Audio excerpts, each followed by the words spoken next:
where the learners need to be active. Outside the main building, we have our treehouse. The treehouse is there to show that teaching and learning should be playful and fun.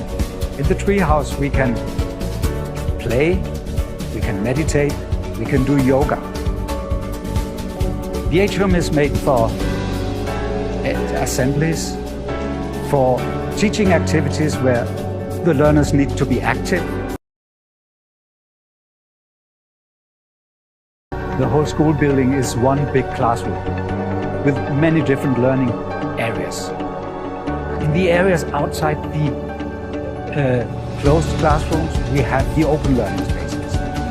That's for group work, for project work, for sharing. And we also have our open library. The library area is a big area for academic focusing, for reading.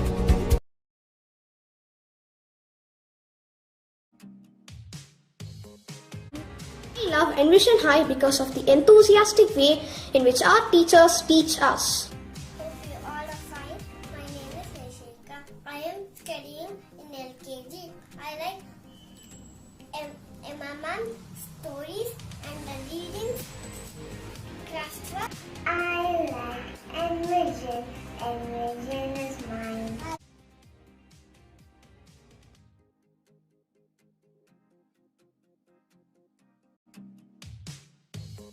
I love my school because so many activities. Hi, my name is Saharsh, studying in LKG.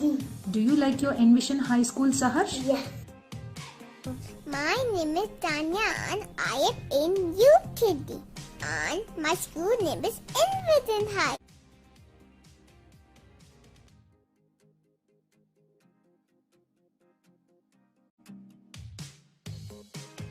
I love Envision High because there are so much fun activities.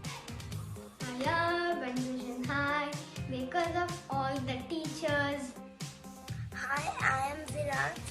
I love my school because they teach me good things.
Outside the main building, we have our treehouse.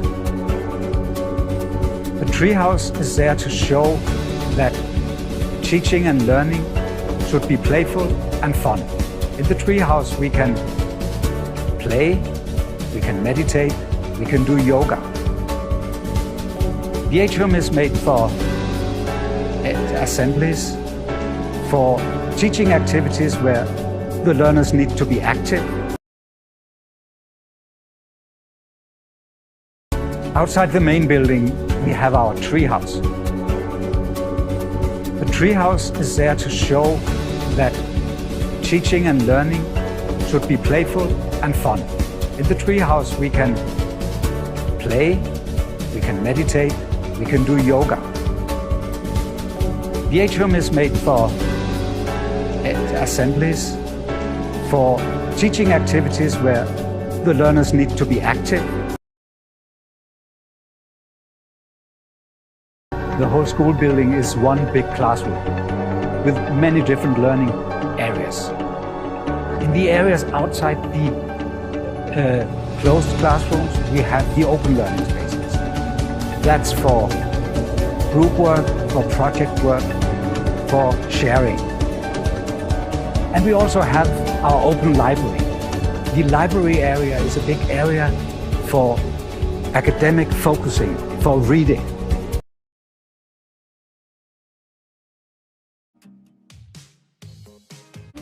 We love Envision High because of the enthusiastic way in which our teachers teach us. Hope you all are fine. My name is Rishika. I am studying in LKG. I like MMM stories and the reading classwork. I like Envision. Envision is mine.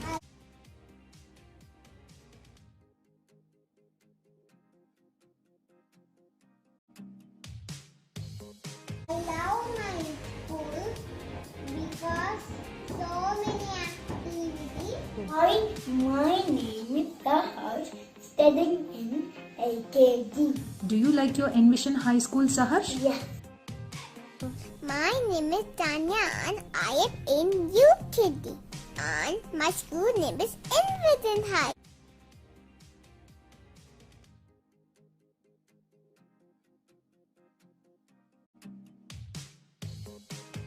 I love Envision High because there are so much fun activities. I love Envision High because of all the teachers. Hi, I am Virat. I love my school because they teach me good things.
Outside the main building, we have our treehouse. The treehouse is there to show that teaching and learning should be playful and fun. In the treehouse, we can play, we can meditate, we can do yoga. The atrium is made for assemblies, for teaching activities where the learners need to be active. Outside the main building, we have our treehouse. The treehouse is there to show that teaching and learning should be playful and fun. In the treehouse, we can play, we can meditate, we can do yoga. The atrium is made for assemblies, for teaching activities where the learners need to be active. The whole school building is one big classroom with many different learning areas. In the areas outside the closed classrooms, we have the open learning spaces. That's for group work, for project work, for sharing. And we also have our open library. The library area is a big area for academic focusing, for reading.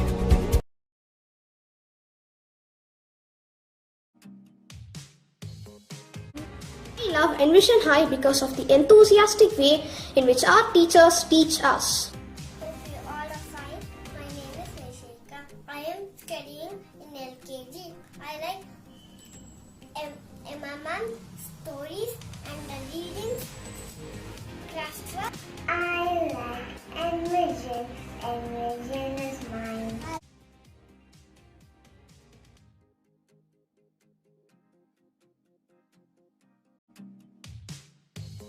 I love my school because so many activities. Hi, my name is Saharsh, studying in LKG. Do you like your Envision High School, Saharsh? Yes. My name is Tanya and I am in UTD.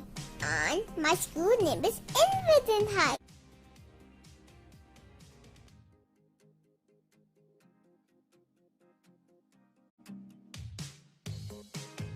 I love Envision High because there are so much fun activities.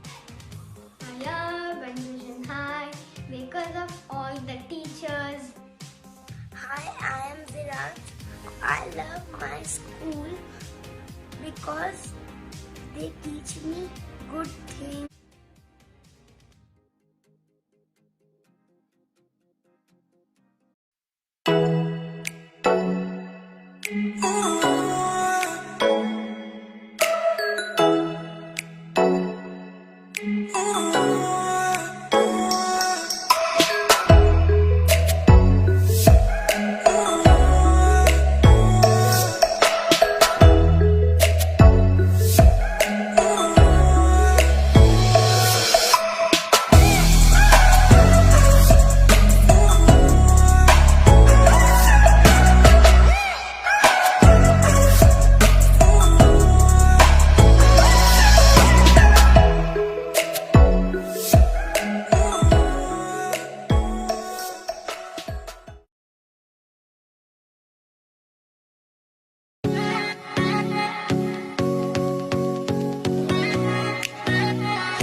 Outside the main building, we have our treehouse. The treehouse is there to show that teaching and learning should be playful and fun.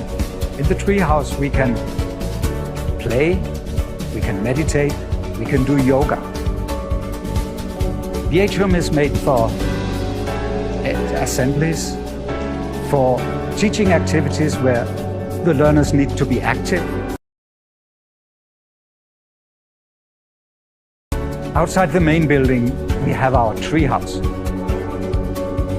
The treehouse is there to show that teaching and learning should be playful and fun. In the treehouse, we can play, we can meditate, we can do yoga. The atrium is made for assemblies, for teaching activities where the learners need to be active. The whole school building is one big classroom with many different learning areas. In the areas outside the closed classrooms, we have the open learning spaces. That's for group work, for project work, for sharing. And we also have our open library. The library area is a big area for academic focusing, for reading.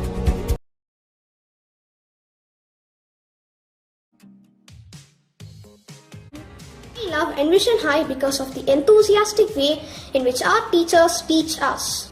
Hope you all are fine. My name is Nishika.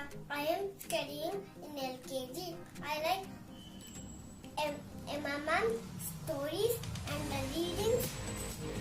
Classwork. I like Envision. Envision is mine.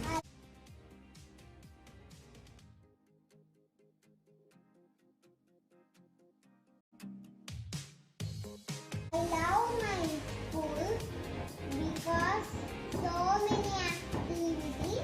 Hi, my name is Saharsh, studying in LKG. Do you like your Envision High School, Saharsh? Yeah. My name is Tanya and I am in UTD. And my school name is Envision High.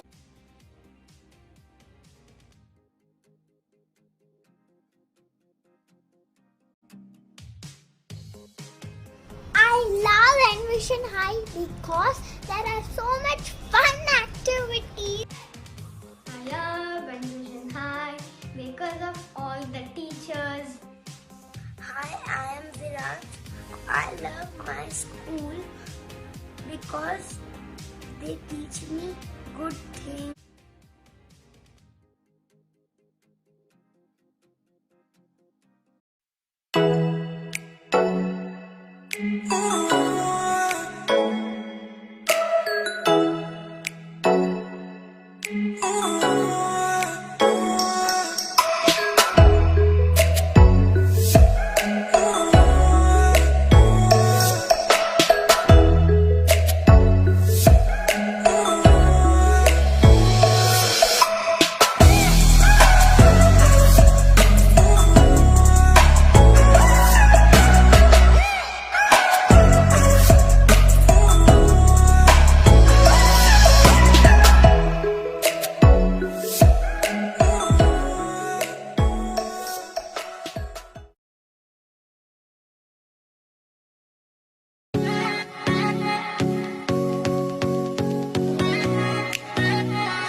Outside the main building, we have our treehouse.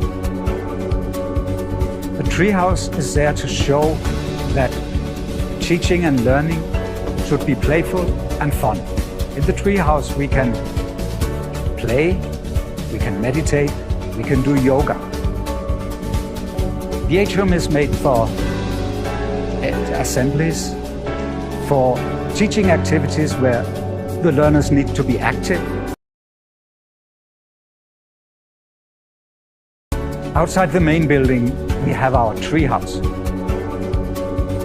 The treehouse is there to show that teaching and learning should be playful and fun. In the treehouse, we can play, we can meditate, we can do yoga. The atrium is made for assemblies, for teaching activities where the learners need to be active. The whole school building is one big classroom with many different learning areas. In the areas outside the closed classrooms, we have the open learning spaces. That's for group work, for project work.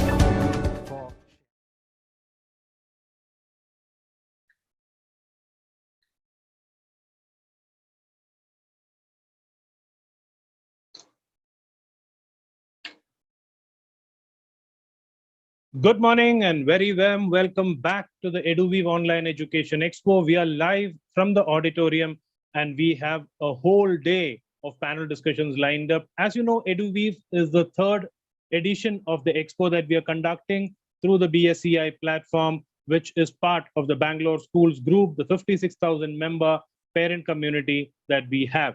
One of the hottest topics that is discussed every day in the group is how to choose a school.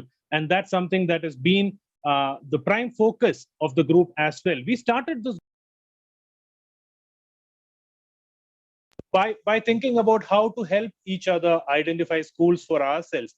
And that's where Shweta got this idea of forming a group. We've all been beneficiaries of this whole idea. And today we have a group of 56,000 members where members help each other, help and identify schools for themselves. That's the topic that we are going to discuss with two eminent panelists and a very, very wonderful moderator that we have for today. So let me introduce our moderator. Luvina Rangel is a big, tall, curvy yogi on a mission to inspire an inclusive yoga culture. She began her yoga journey at the age of 12 through a Learn Yoga in 30 Days book. Following an accident in 2008 that left her with a severe spinal injury, she found renewed mobility through yoga and chose to embark on deepening her practice and has spent the past decade learning to teach yoga, especially to those with spinal injuries and physical limitations. With an academic background in medicine, holistic health, and teaching credentials in Ayurvedic lifestyle and meditation, with Deepak Chopra's Center for Wellbeing, Luvina is one of India's leading yoga anatomy teachers based in Bangalore. She is certified from Hatha Yoga, from Bihar School of Yoga, Prenatal Yoga, and Yoga Alliance, as well as Yoga for All. My privilege to introduce our moderator for today, a very good friend, a mentor, and a support system for the Bangalore Schools community for the last almost a decade. Good friend of ours, Luvina Rangel, as the moderator for this panel. Over to you, Luvina. Thank you, Manoj. Namaste, everyone, and a very good morning. It is a privilege, to be having this conversation with friends, really, friends who do such a fabulous job. As I think one part of the intro that is missing, and I think I should add it for Bangalore Schools in particular, is that I'm a parent. I'm a parent of 3. And I think I've done this round of choosing a school 3 times round. So there's almost a sense of perfection that comes through. In fact, I think it's about 6 times round, once outside of India and then once in India.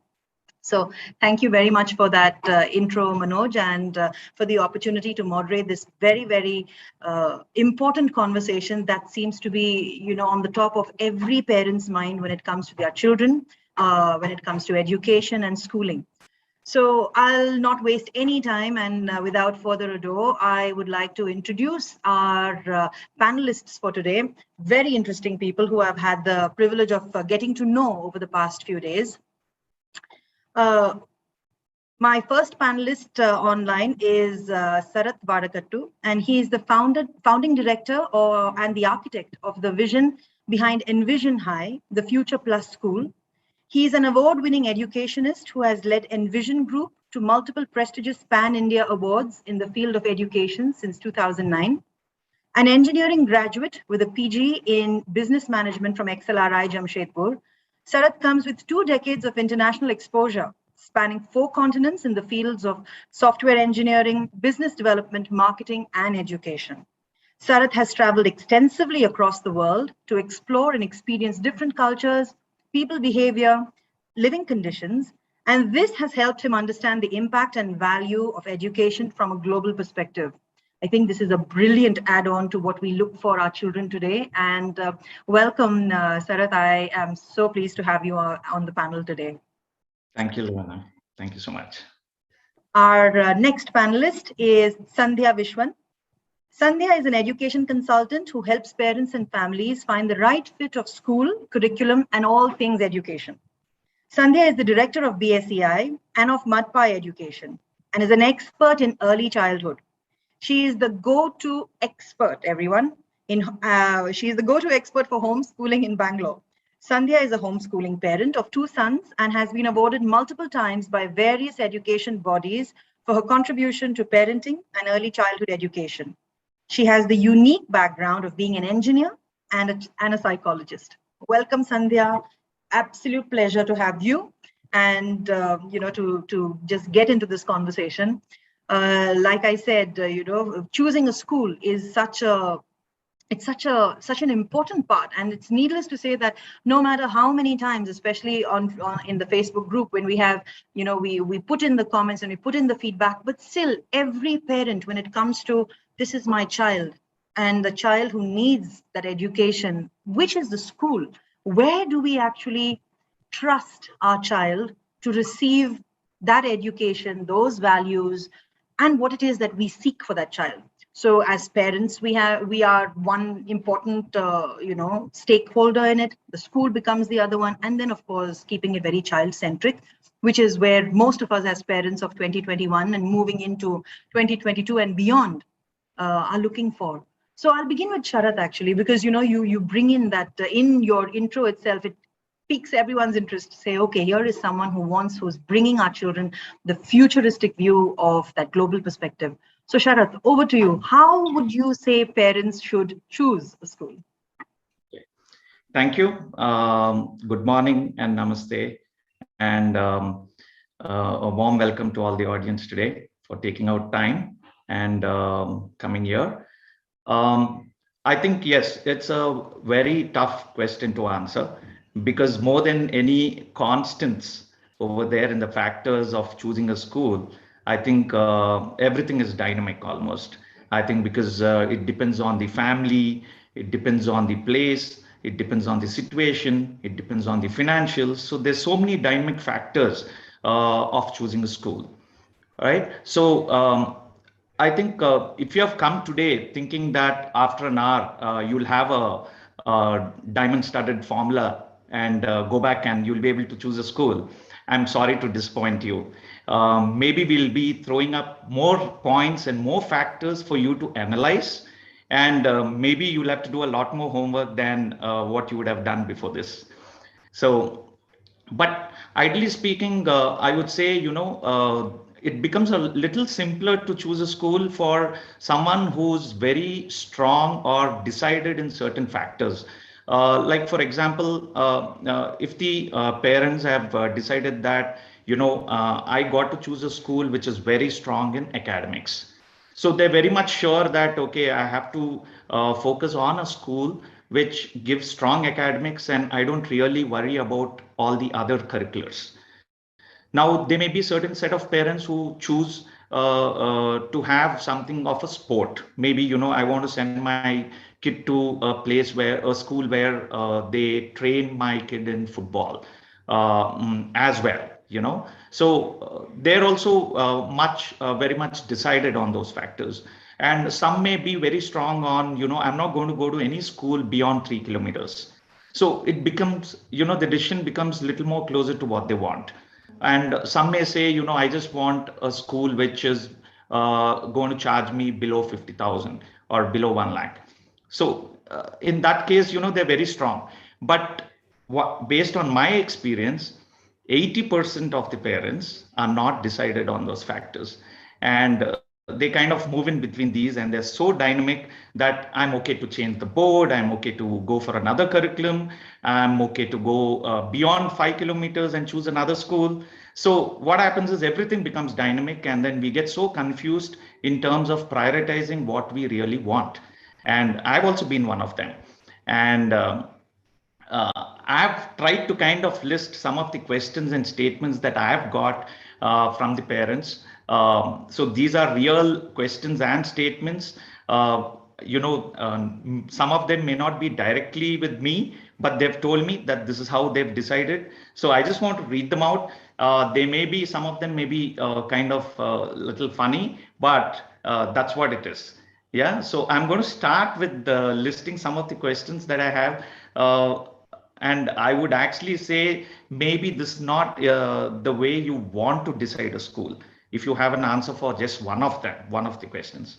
So I'll just list them out quickly.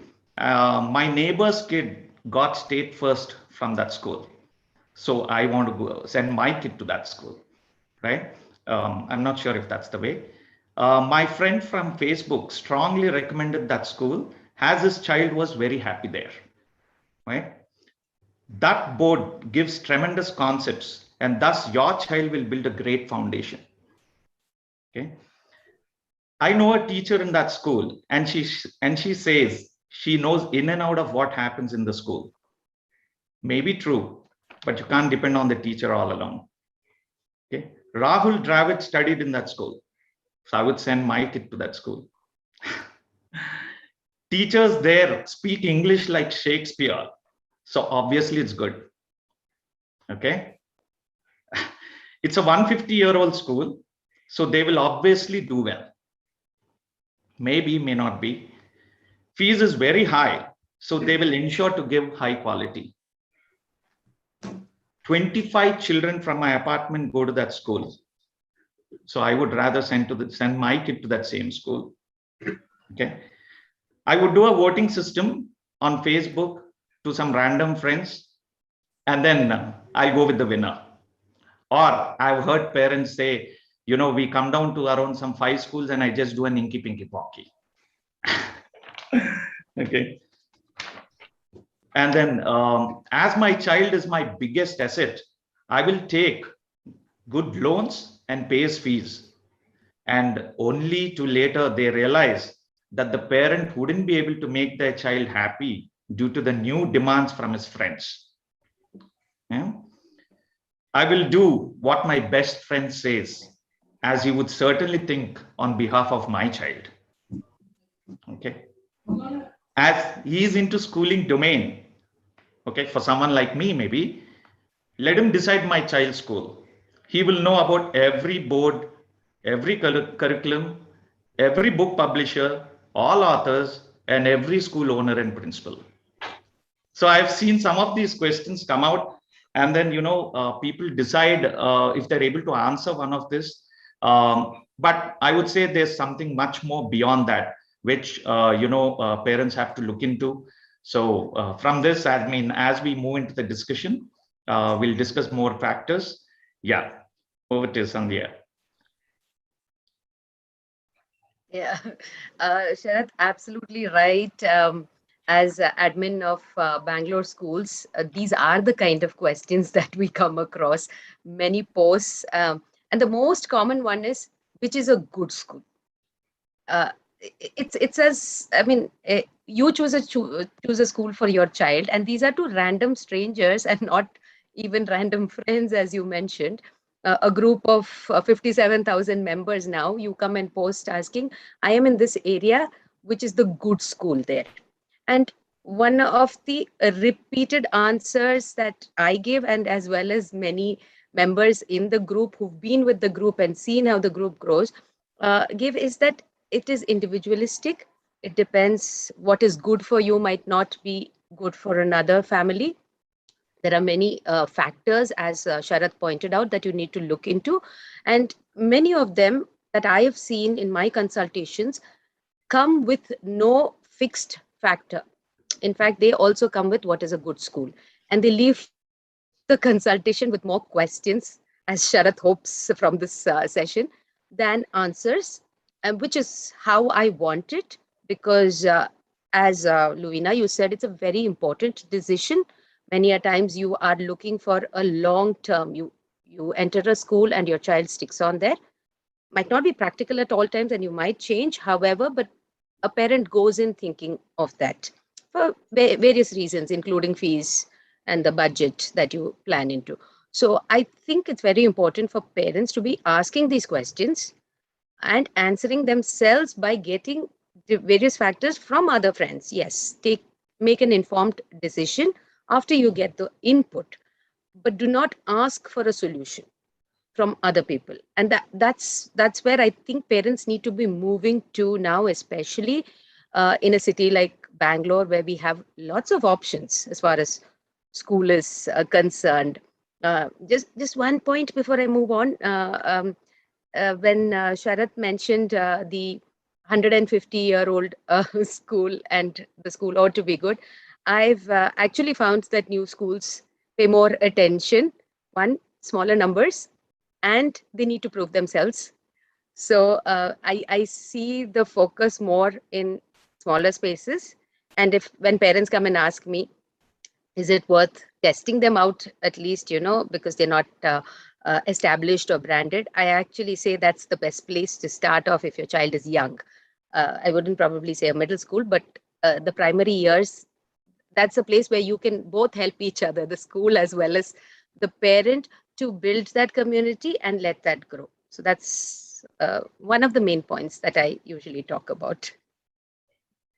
Thank you so much, Sandhya and Sharath. Both of you have touched on such important points. And, when it comes to questions, I actually first I'll tie up to that 150-year-old school thing. I think that's something that, all of us are so familiar with. I think over the years, we tend to understand that the education field in itself is something that evolves slower, so the rigidity that comes from 150 years can be that conditioning of the school that makes them impermeable to where parents come in. And this leads me to all of these questions that we're asking, and we see that these questions are being asked of peers or asked of other parents in spaces like Bangalore schools, because where is that openness for a parent to speak freely with a school, where the parent has to match their desires for the child, their intention for the child, their set of values as parents, as a family, and also understanding what the child is and how that child is. A child may show themselves up very differently as an individual personality, as a preschooler or as a primary or a kindergarten child. But then as they grow up, there are so many factors that also make them evolve. So Sharath, what are your thoughts on that? And, if you can bring us or lead us into that part of choosing a school when it comes to the openness or the interaction of parents with schools to find the optimal fit, as I usually like calling it, Yeah. So, optimal fit is a good word to use because there's no perfect fit. And I think the optimal fit keeps changing as the child grows as well. So I think we start to understand our own children as they grow, and then, their environment, their behavior, everything changes as they grow. So what I would say is naturally, based on our experiences, our environment, and certain factors that from the past that I have seen, naturally, I will kind of draw down certain factors that I want to choose for my child. But I got to keep my decisions open and start understanding the child more as the child grows, and actually be open for a change. It doesn't mean that once I join in one school, that's it. It's done up for my life. Yeah, certainly it's a plan for 10 years, 12 years, and hoping that in all ways the school lives up to your expectations. But I think I would rather, as a parent, I would rather keep the decision open and continuously, just like how we have moved into the phase of assessing a child on a continuous basis. It's not like, one exam and then the child is assessed at the end of the year. It's no more that way. Same way, I think the school also, when a parent joins, they're going to do continuous assessment year on year, and then see that, they maintain a good rapport with the management or the authority, and then keep giving them feedback and see how the behavior is of the school, and maybe you could make your decisions based on that. So that gives the school also an opportunity to improve themselves and actually prove themselves based on the feedback. Thank you, Sharad. Sandhya, how would you bring in? I know you have a wealth of experience in this question and answering this question. Right. Yes. So I've always believed that family, parents, as well as children and schools are stakeholders in this whole thing, including educators. That's also the reason the platform, this EduWeave as a platform, we try to connect these stakeholders. So the thing is, I believe in a school that, like Sharad said, which is transparent and open to communication with parents, because I believe that the schools and the families grow together. It's not just the child that is changing. Even as a parent, you evolve. Lumina, you are a mother of 3. You would also realize the kind of space you were looking for your first child be very different by the time your second and your third came along, because you would have realized it depends on the child's personality as well. You've changed, your lifestyle would have changed, your life experiences would have changed to be making different choices, probably for all 3 of your children, different choices, right? That's one main thing. And I think parents are not open to that because they haven't thought of it, that they would change. Their requirements would also change based on the needs of the child as well as the family. That's one very important factor to keep in mind. And if they haven't given this thought early on, and I understand with the being a first-time parent, there's a lot more anxiety that goes into choosing a school because they don't even know what is the right fit for a toddler. What is the kind of space that I need to be looking at? This is a little bit of a hand-holding that I do with many young parents, but by the time their second and third comes along, they're quite sorted out in that to be able to make that choice. And schools, I do see quite a few new schools in Bangalore that work with the parents, especially for the particular child, and not just generally hearing them out. They look at it as a collaborative effort on how can we help our child. Both of them see the child as theirs, which I think is a very important factor that you need to look into, whatever the academic structure or the board or proximity to home that you're looking at. As a parent, I think that's, and that's something personally that I've always looked at, because if there's any issue or a problem or a concern, a school such as this is willing to hear you out and work together for a solution, or at least what can be done, rather than saying we are the experts here, we know your child better than you do, which is something that many parents are stuck at because we've been conditioned at the previous generation, at least our generation when we were in school, believed that teachers or the principal is the ultimate. While we do know that there are now we are more aware of other factors, including that they are individuals themselves, these educators as well as the principals, and all that comes into how they handle situations with your child. And that's another important factor that I would look at for my child.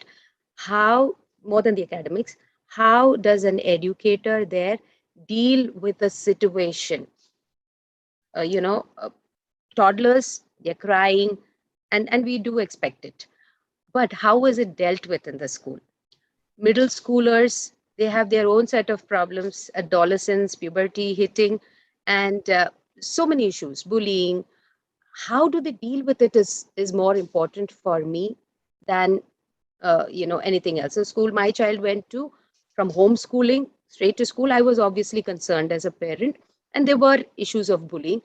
But at that time, the school was very supportive to both the children, which was very surprising for me. And I thought it was great that the school was able to help both children and also reassure us that they're taking care of the child. And I think that also helps in the academics, because the child is in a safer place, and the parent is not concerned as much. So I think that factor where you can communicate with the school is very important to consider when you are choosing a school.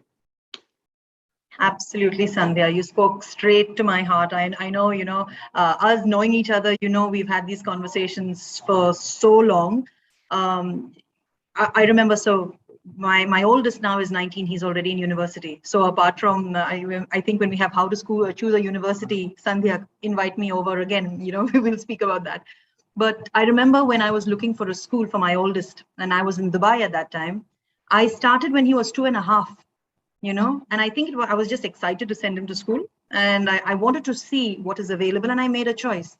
But then when we moved to India, it was a sudden move, and we didn't have that much time. So I did go through that phase of school shopping, and that choice of, we don't know India, we don't know what's around us, how close is the school, where is it, what is safety, all of those things. We did make a choice where all 3 children enrolled at the same time, my youngest being in kindergarten. But that first year was that transition year was very difficult.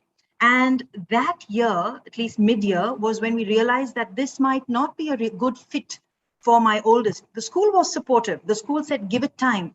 But I realized that time was tricky. And then I went through a shortened version of finding that right school.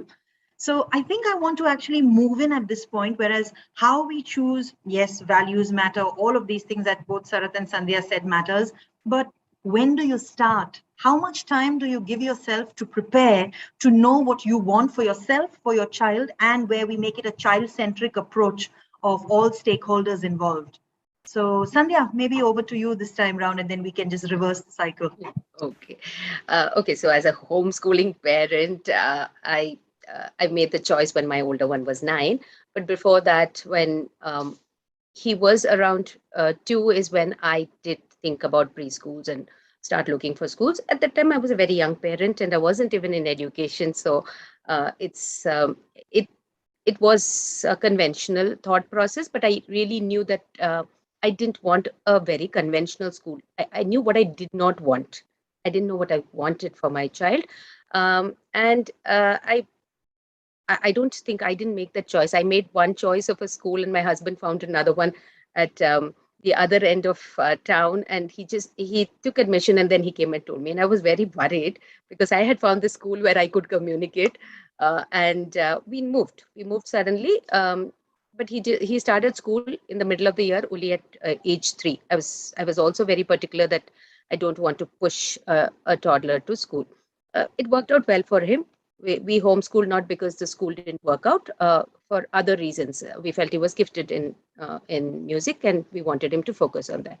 But as I moved, and I think after homeschooling, when the boys went back to school, that is when I realized that this is another point that most parents look at, right?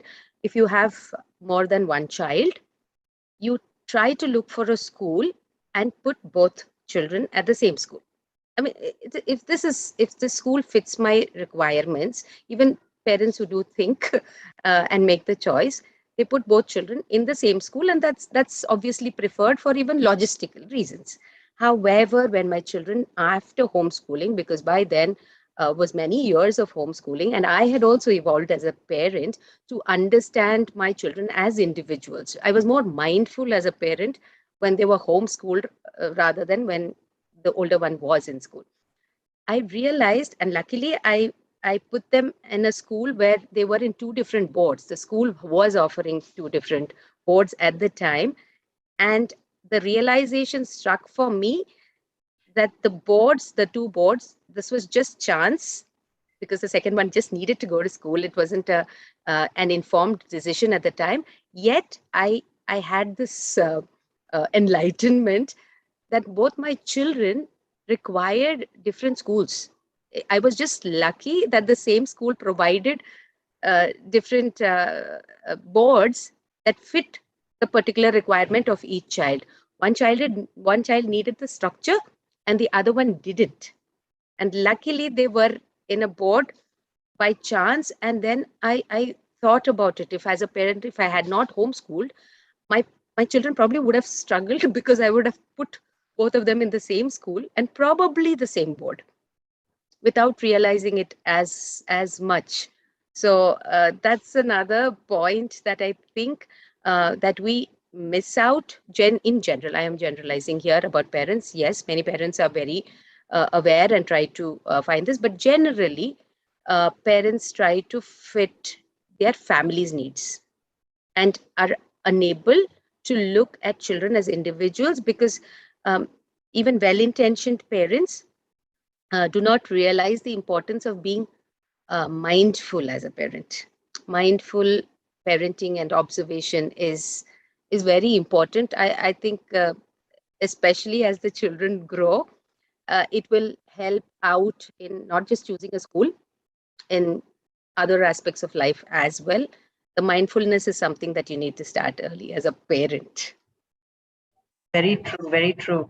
In fact, there's another thought that just came up, but I will bring that up after we hear from Sarath, and I've made a note about that. So Sarath, when and how early do we start looking for a school, for the right school or the optimal school for our children? Yeah, so I think there's no right time to start. Like, for example, I share experiences like Sandhya. So I've changed 3 schools for my child, for my first child. And then that evolved me as a parent and trying to understand what are the gaps in the education system that I would like to bring into my school. And my child is into graduation now. So, I mean, the reason for me changing 3 schools was our observation of his behavior, of his likes, dislikes. So naturally, the first step that you take, there are these visible factors and non-visible factors that we can get into as we move into that discussion of a school. So based on those factors is what we make choices, right? So, and then, naturally based on other suggestions, ratings, etc. And I think as we move in, as the child grows, again, that may be the right time. So I don't think there's a perfect time. Like Sandhya says, be mindful, keep observing your child. Is the child actually enjoying it? How is the child how is the school actually interacting with you when you're raising certain issues? Are they able to provide the solutions for you and make it better for your child? Or are they actually very rigid and say that, no, your child has to fit into my environment? So I think you can make choices as we, go along. So, yeah.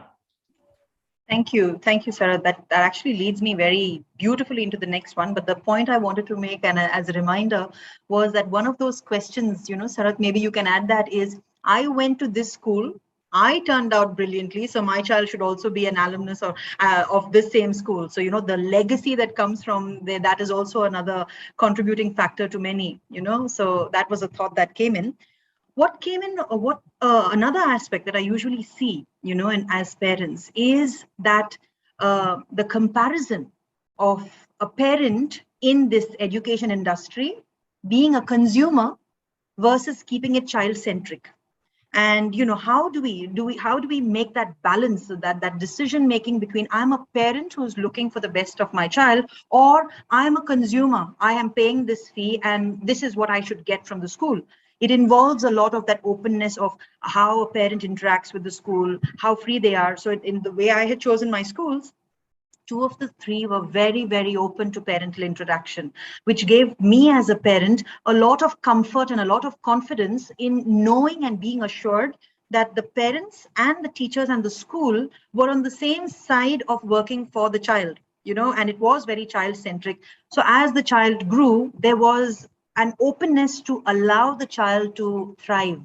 But this balance between I'm a parent, I am paying the fee, you are supposed to do this for me, that creates a rift between that parent teacher or parent school relationship, or that dynamics. And that's important considering we are 3 key stakeholders here.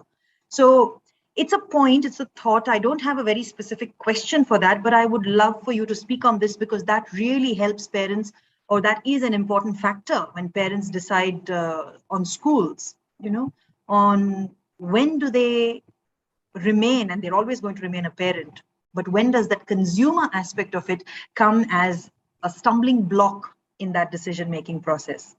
So Sandhya, Sarath, I'll leave it open because I know it's like there's another stakeholder in this. It does sound like a business, and it is. Okay, the school needs to run. That's also something we need to consider. So there's also the school management here.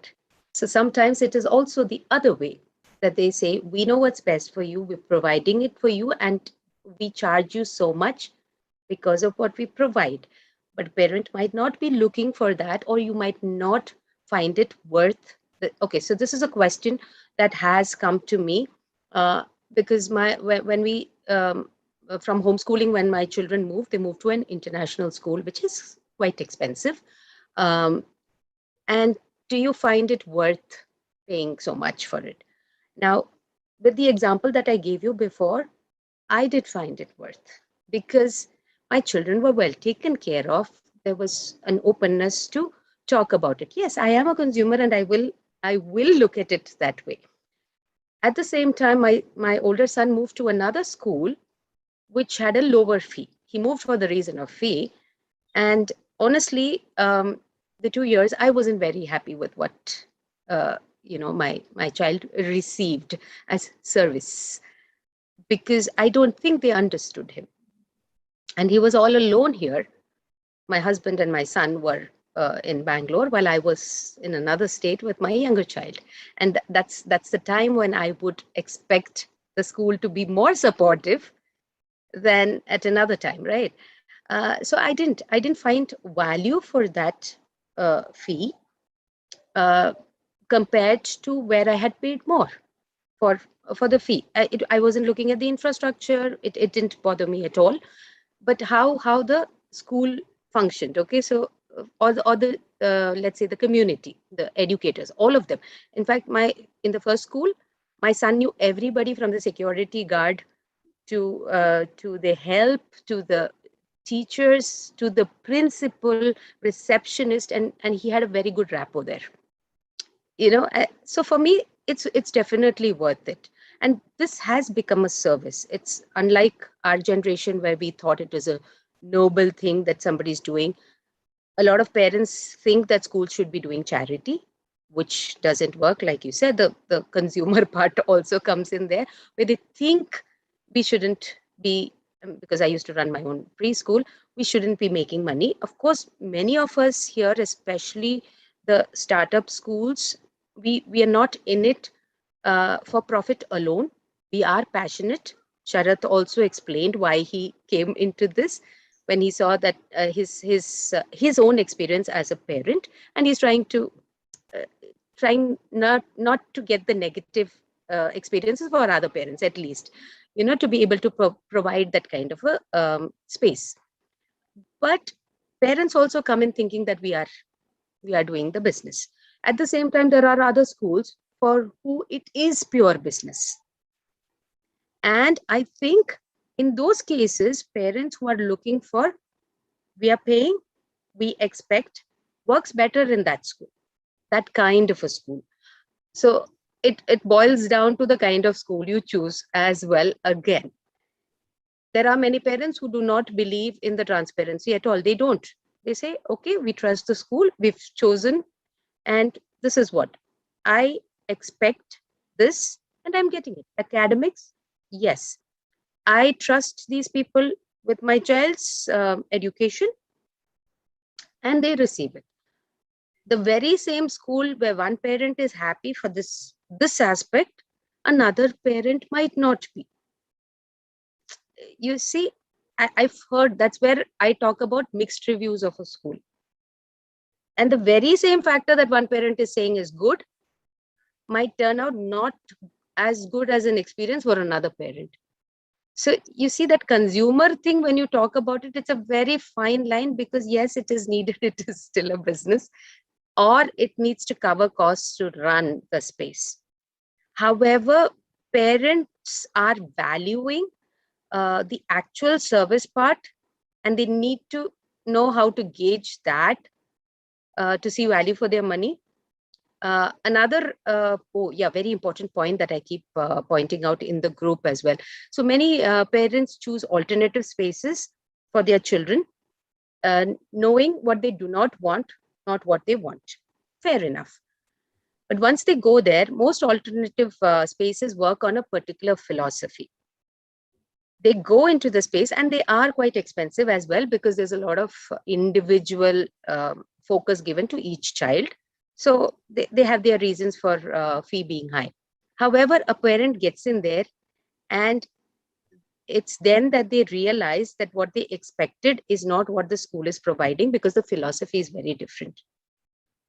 And there, these parents, instead of realizing that they made a wrong choice, choose to point out that this is not how you should be running a space. It is still consumer, but you made a wrong choice. You went to a restaurant. You're a vegetarian who went to a non-veg or a restaurant that serves multi cuisine. That was your choice. You didn't think this through enough to make that choice. You cannot blame them for what they're providing. You can blame them if the quality of the food is not good. Now, this is a factor that many of us don't think about. And I think it's a very, very, I don't know, confusing.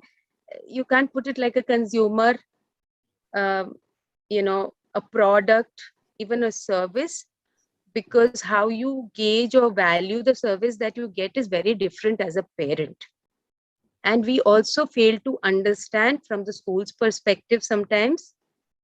And in that case, both get defensive.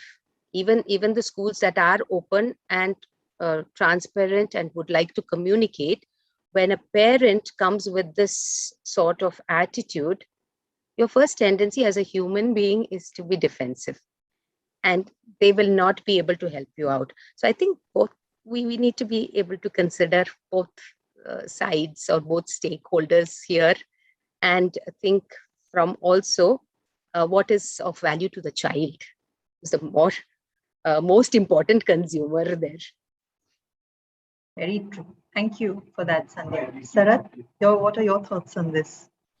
Yeah, I certainly agree with what Sandhya said. I mean, the consumer dynamics have changed with respect to, what a school is. When we were young, we would send anyone to a school down our lane, and then, just leave the child there. They would have a, maybe small ground and, all the children, and maybe just one football for all of them.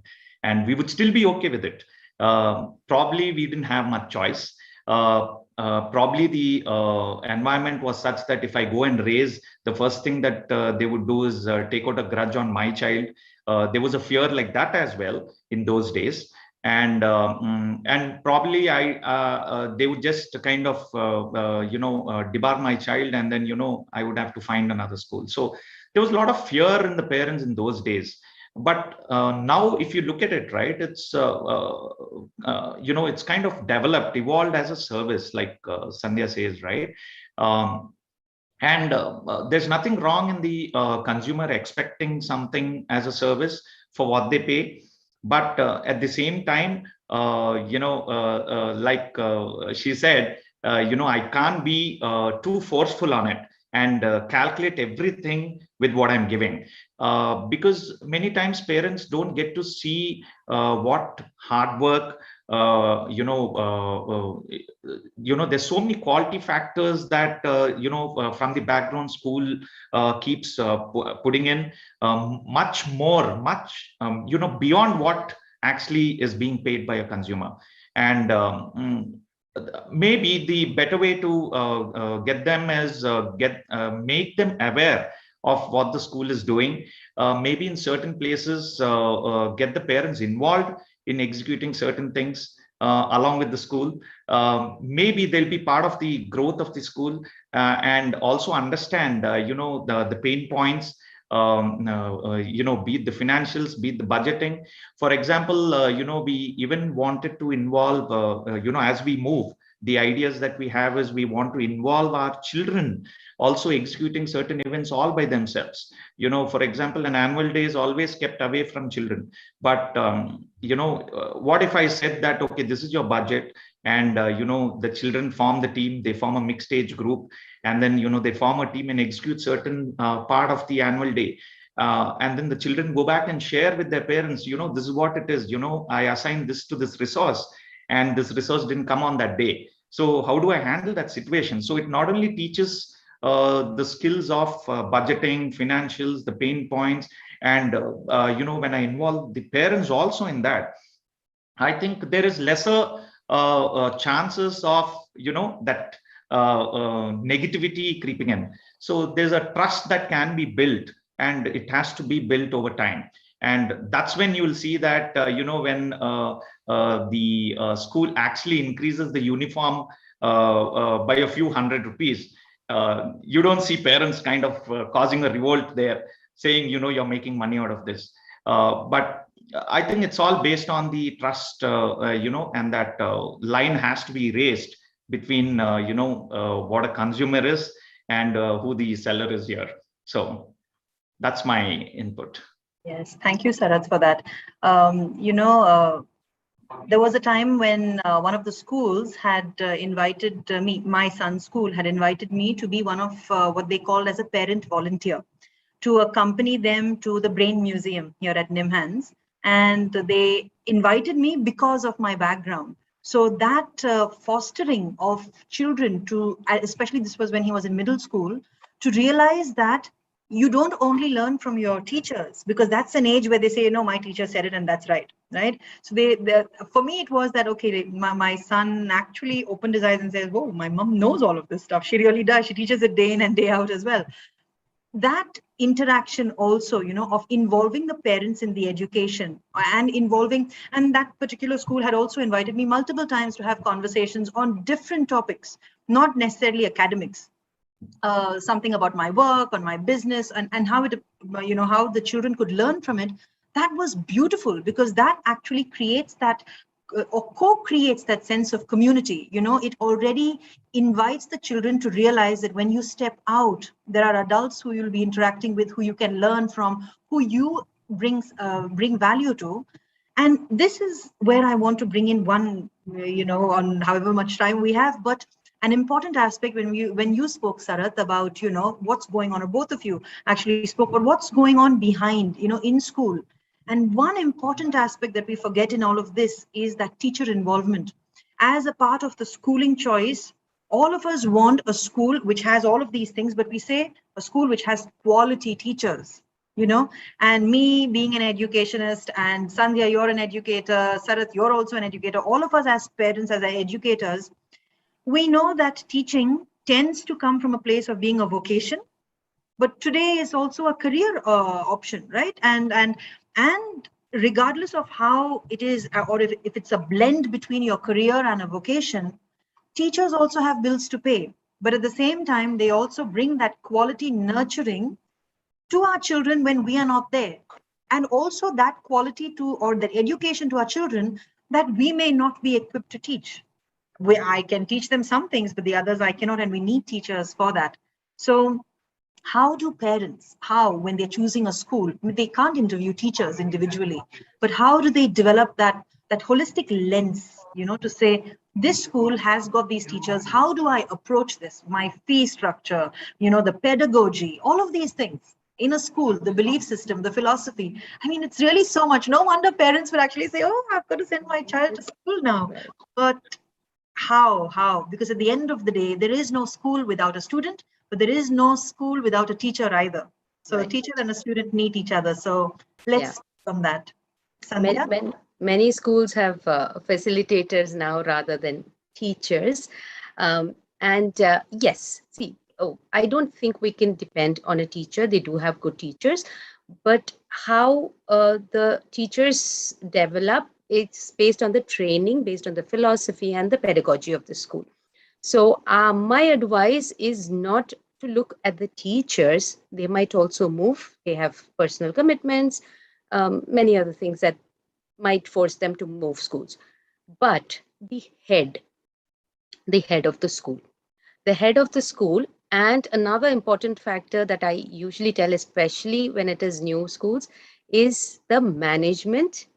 If the management is also an educator or a person passionate about education, I see a lot of involvement and thought going into running the space. And these people are not going to change, at least not soon. At least the head of the school is going to be there for a longer period of time.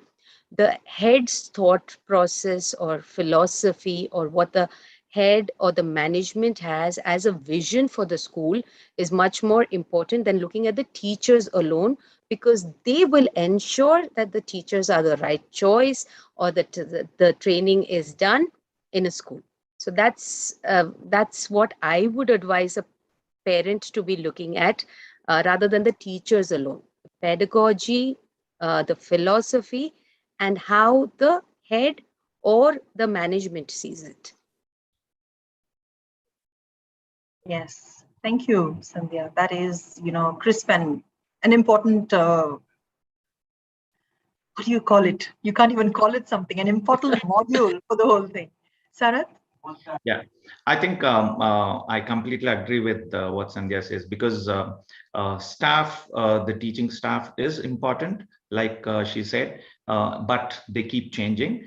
But you got to see the culture that's actually being developed. Like they say, this is a very important, effective principle of a pedagogy, where they say how, what, and why does the teacher respond in such a way to a particular problem raised of a child. Why did the teacher actually do something like this? What did she do? And how did she respond to that situation? And that comes out of a culture of a school, and it naturally drills down from the top, how the training happens, and how do the people in that school, how do the staff in that school react to a particular situation, right? When we were young, the teacher naturally, always would use the carrot and stick, right? The carrots would always go to the top 10 students in the class, and the stick would go to the below 10, right? So that was a proper culture. I mean, it's evolved and it's changed so much. So what is the new culture that's coming up? And the confusion among parents is naturally because of so many pedagogies that have come up lately. Like, for example, in our school, we use the Howard Gardner's multiple intelligences pedagogies. So where it develops on all the holistic development of children. So there are many, like your Montessori kindergarten, there's the Reggio, there's the Waldorf Steiner. So there's so many methodologies that are coming up, and naturally that's causing a lot more factors or confusion among the parents. And how do they get themselves aware of these pedagogies? So that can happen only by orientations, spending more time with the counselors at the school, understanding, that what if this problem is raised, how would you do that, and giving them certain situations, and understanding, does the staff in the school really understand what I'm saying? And there are many parents who would say, who would question us saying, do they have a BEd and an MEd? and my choice personally has always been, I would rather give, a little more points to the teacher who shows more passion in what she does. So when we do our interviews, we try and put situational questions and understand what the teacher is responding to that particular situation, rather than, me asking objective type questions, 1, 2, 3. No, that's not the way, right? So, and then actually seeing a demo of how the teacher would do, and does the teacher really match what we are looking at, and then bring them on board. So it's not about speaking polished English. It's not about having degrees.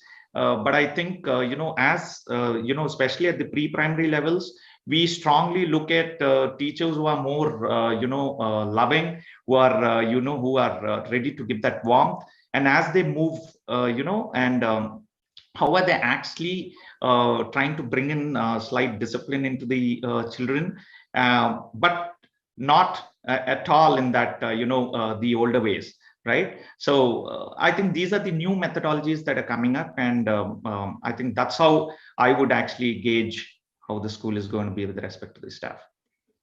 May I add one point which we haven't spoken about, but we probably should, is we spoke about parents as consumers, but have we really thought about how a parent can contribute to running the school and helping? The thought crossed my mind when Sharath mentioned the example where the child, the annual day, and then goes back. But even parents can contribute, like Luvina said, the same.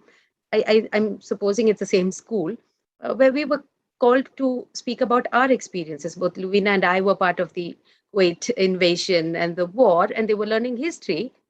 And because I was directly there, we were called to talk about our experiences. That's one part, the academic part. But the running of the school, have we ever thought, have we as a parent thought about that? Has the school thought that getting them involved would be better as a partner to run the school, not just for the child? It's just a thought in my head. It just came up now. Oh, but it's a beautiful thought, Sandhya, because I think some years ago we had spoken about this also. Because I've noticed that here we don't have as many parent school associations, and not as an association which is supposed to come in and only create problems or raise an issue, but actually to collaboratively improve the community of the school, the inner community or the internal community, as well as the larger community when our children come out and become the citizens of the world, So I think that's a beautiful point. I think there is something in there. If it hasn't actually happened, then maybe, this conversation becomes that point of, an invitation to parents to realize that you're not just that parent who is choosing that school, but your role can extend. And of course, it depends on time, it depends on commitment, it depends on what you want to contribute. But you're very right, it also builds that sense of empathy in the parents to understand a little bit more, build the rapport also for that, the two-way conversation between them. I know I had a last point, and it's what you've said actually covers a lot of that about the community that we see in schools. We've got a few more minutes, so I will just mention this, but then for everyone in the audience, in the auditorium, if you've got any questions, for our panelists, please do share them, and we will be able to address them for a few moments. And while we take those questions, or while we are receiving those, I just wanted to add about how, when we come into schools or when we visit schools, if we are allowed to, because there are many schools that don't allow parents into the campus to even see what the school is like, how a class is running, how the bathrooms are, how the toilets are. If you don't get to see what is there, what your child will be accessing every day, and you only are supposed to go to maybe the admin wing to pay the fees, buy the books and walk out, how do you actually really know what's happening?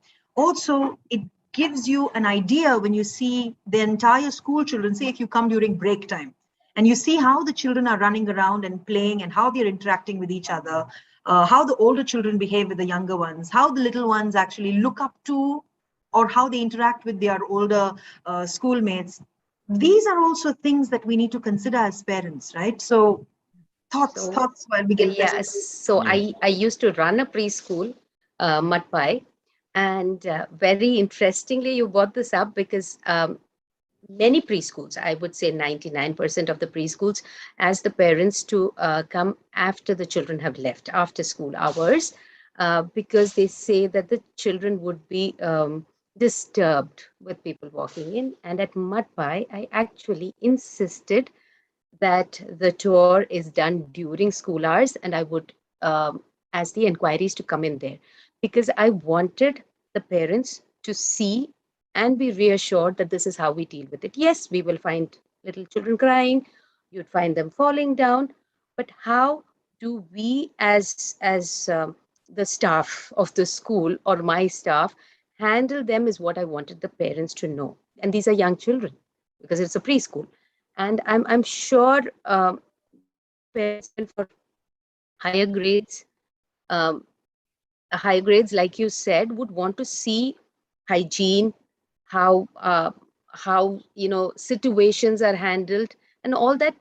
Any admin can tell you a lot of things, but how do you know that that's what it is? You cannot go ask another parent because they are going to be telling you their experience, and they probably haven't experienced what you are looking for, right? So I think it's even good practice for the school and good for business also to be letting parents inside, especially if you're very confident. If my little 3-year-olds were okay and fine with parents, new parents, and strangers walking in, which is another skill that we try to develop, they knew that they would. Some of them were curious, would look at the person coming in. Others would just be involved with their work, and it's perfectly okay because they were used to it. That is one aspect of it. But for the new parent who's coming in, it's a lot of reassurance, and they'd be more than willing to support you as a school when they see that there's an openness right there. Okay, I've done it, and I know a few schools in Bangalore that do, but I think schools should be looking at this aspect from every point of view. Sharath? Yeah, I think we have done that in the past. So it's always been that, when the parent comes in, so we just kind of walk the parent around and show them. And I think there are two sides of the coin to this. So sometimes the parent really wants to get into the classroom while the class is happening and actually spend some time there. And then, the children suddenly, stop and start looking at the stranger, who's this? And then they spend 5 to 10 minutes on observing that parent. And then, again, another parent comes after 10 minutes. So it's a process which naturally we cannot commit completely to. But at the same time, yes, we are open to showing them around so that, the actual disturbance of the class is not done. Yes, I think we have always tried to maintain, that openness. Yeah. I can give you just a tip if possible. Montessori has this observation for parents. You don't necessarily have to go into the area where they are working, but a door with a window where a parent can watch if they wish to. And as a school, it's always possible to tell them that you are free to walk in. You can disturb, but you can be observant, right? I didn't mean they need to be going into classrooms, but yes, a practical difficulty. I understand if they want to barge into a classroom and see exactly what is going on there. Very true. I think, while we are winding up and while we are closing, to this very point that we're discussing, I also want to bring in that observation and that feedback also from schools that I had received, that there is also a very pressing need for schools to be mindful of safety. That when parents, so like legit parents, yes, we come in, yes, you can, but then there is the safety aspect of getting an adult, a strange adult who comes in, who may or may not be a parent. Why is that parent in? And I understand fully, and I'm fully aware, and I appreciate schools who take that into account to say why we restrict. But at the same time, I think, when schools or representatives of schools who are listening to this conversation will also know that how it is very reassuring and confidence building in the parents to know what is going on inside the school, to assess facilities, to also bring in an external perspective sometimes a parent as an outsider will bring in an observation to maybe some gaps that the school might not have noticed. So it's always a win-win if we don't get into a defense mode. So on that note, I think we've reached the top of the hour and spilt over to a few minutes, but can I add in some factors here that I have listed where parents can go beyond what they see, like your infrastructure is quite visible to the eye, your ratings and reviews are quite visible to the eye, the people are visible who are around taking you around in the school or the staff, naturally the vicinity, the fees, the leadership, they're all quite visible. And I think parents got to be aware of how are the schools actually going child-centric in terms of, are they interested in developing values like integrity of the child, and how are they going about it, right? How are they actually improving the courage, the values like courage, like your loyalty, the respect, the empathy, the humbleness. So how are they actually focusing on improving values of a child?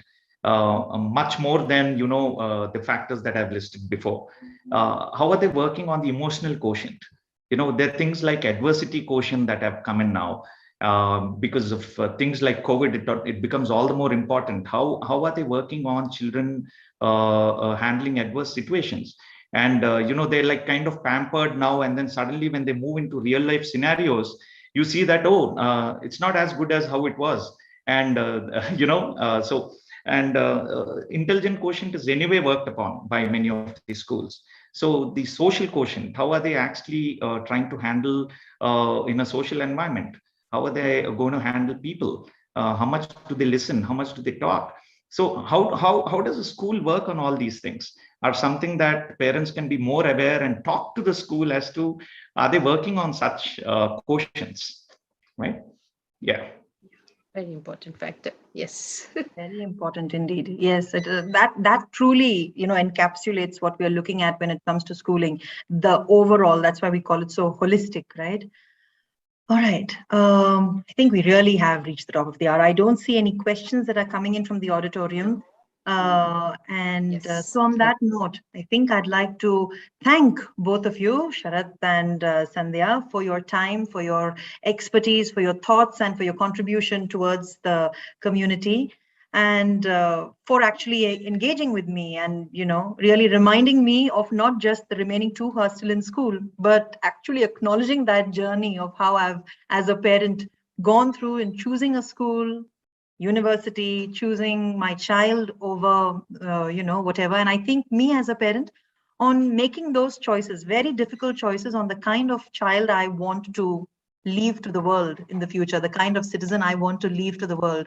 So thank you very much, Bangalore Schools, for having this beautiful conversation, and very enlightening one also for all of us as a parent community and for our children. So from my behalf, I am Lovina Rangel. Thank you very much for having me over, and namaste. Thank you so much, Lovina, for that wonderful moderation. Quite a lot of points that came up, which I'm very sure will be literally a depository for the parents to come back at any point of time and look at when they're looking at a school. I think we should tell parents that this is where you start the search from. Watch this video, you will get an idea of what to search for, how to search for. We also had a beautiful discussion yesterday, Sharath, on choosing the board. So they go in from here to there, and then finally they'll be able to make an educated decision. So most of those topics are getting covered. A big thanks from the EduWeave community to Sharath and Envision High. As you know, Envision High is our co-sponsor for the EduWeave. Thank you so much for Sharath for continuously supporting us and giving us very valuable suggestion. I would like to look up to all of you as our partners, just like how Sandhya was talking about parent school partnership. For us, this is about partnering with the 5 pillars of education together: the schools, the parents, the educators, the students, and the service providers. So thank you for giving us that support. Thank you for trusting us, and thank you for being with us in the thick and thin. So a big thanks to Envision team for that, and we look forward to collaborating you much more. We want to definitely bring up more discussions in the group as well, wherein your team can also come and and share your views on that. I don't have to thank Sandhya because she's part of this whole game together. But a big thanks to Luvina because she's been in the community for such a long time, contributing well to the community as well as to other parents, supporting us, both me, Sandhya, and Shweta. Whenever we needed a fallback option, there have been people like Luvina who have always been there. So a big thanks from all of us for the support. We will break now. And the next discussion is a very, very interesting discussion that is going to come up on how to raise an empathetic child. That's something that is going to come up in the next few minutes. We start sharp at 11:30. We have a very interesting panel there as well. We have Mr. Balaji Pasumati, who is Executive Director of BNI Bangalore. He's an alumnus of IIT Madras and IIM Bangalore. He's a founder of the Golden Square Shared Offices. And he runs the BNI for Bangalore with around 2,700 plus entrepreneurs in it. Balaji is going to share his thought about empathetic child and how that child can prosper to be a professional. We also have Sushila Santosh, who is the director of Vishwavidyapeeth, sharing her thoughts in terms of how schools can help in bringing up the empathetic child. And the panel is being moderated by our good friend Ivy Emmanuel, who's an author, ICF coach, a life coach, and also runs a wellness center for parents and students as well. So that's going to be a very interesting discussion at 11:30. So please join back at 11:30 for that discussion. Till then, we take a break. Thank you again, Luvina, Sandhya, and Sharath for this wonderful discussion. Thank you so much from EduWeave and BSEI. Thank you.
Outside the main building, we have our treehouse. The treehouse is there to show that teaching and learning should be playful and fun. In the treehouse, we can play, we can meditate, we can do yoga. The atrium is made for assemblies, for teaching activities where the learners need to be active. Outside the main building, we have our treehouse. The treehouse is there to show that teaching and learning should be playful and fun. In the treehouse, we can play, we can meditate, we can do yoga. The atrium is made for assemblies, for teaching activities where the learners need to be active. The whole school building is one big classroom with many different learning areas. In the areas outside the closed classrooms, we have the open learning spaces. That's for group work, for project work, for sharing. And we also have our open library. The library area is a big area for academic focusing, for reading.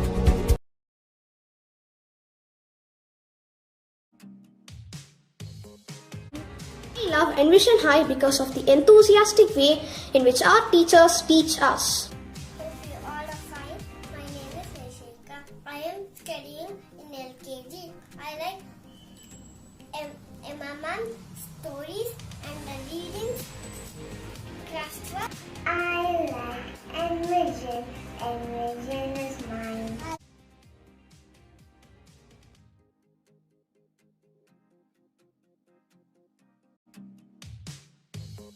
I love my school because so many activities.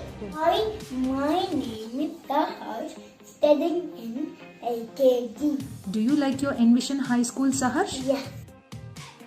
My name is Tanya and I am in UTD. And my school name is Envision High.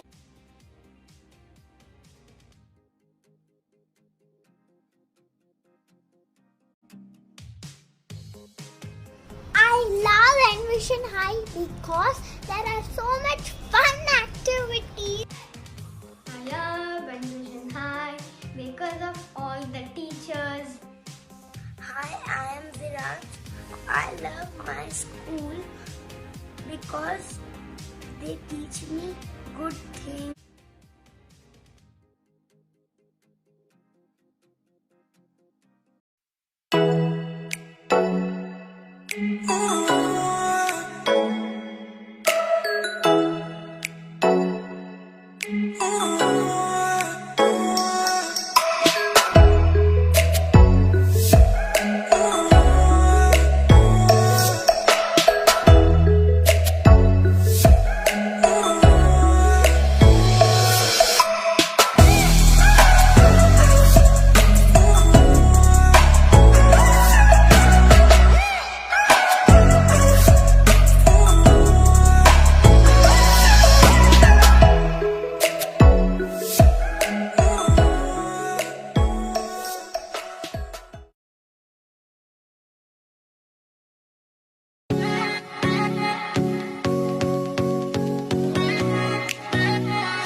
Outside the main building, we have our treehouse.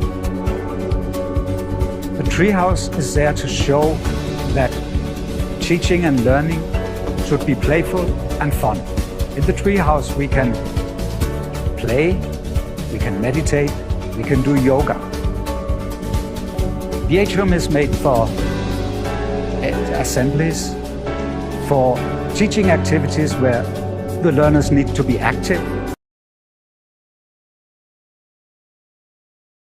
Outside the main building, we have our treehouse.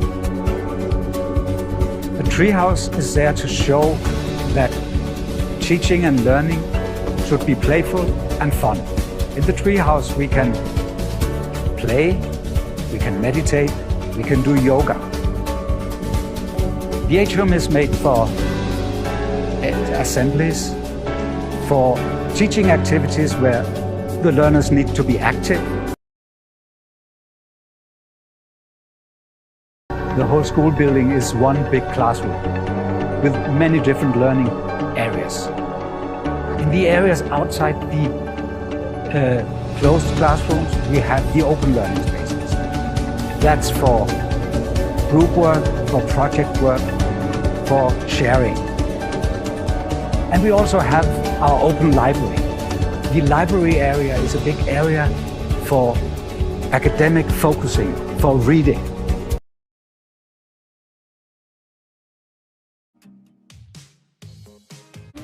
I love Envision High because of the enthusiastic way in which our teachers teach us.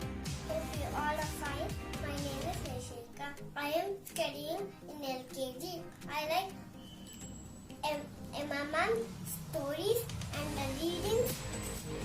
Craft. I like Envision. Envision is mine.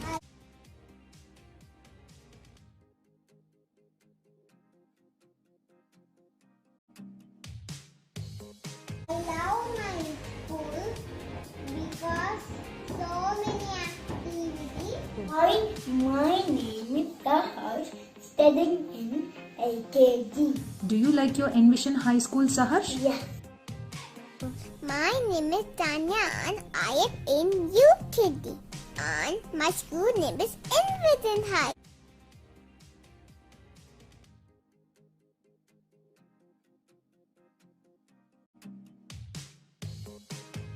I love Envision High because there are so much fun activities. I love Envision High because of all the teachers. Hi, I am Virat. I love my school because they teach me good things.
Outside the main building, we have our treehouse.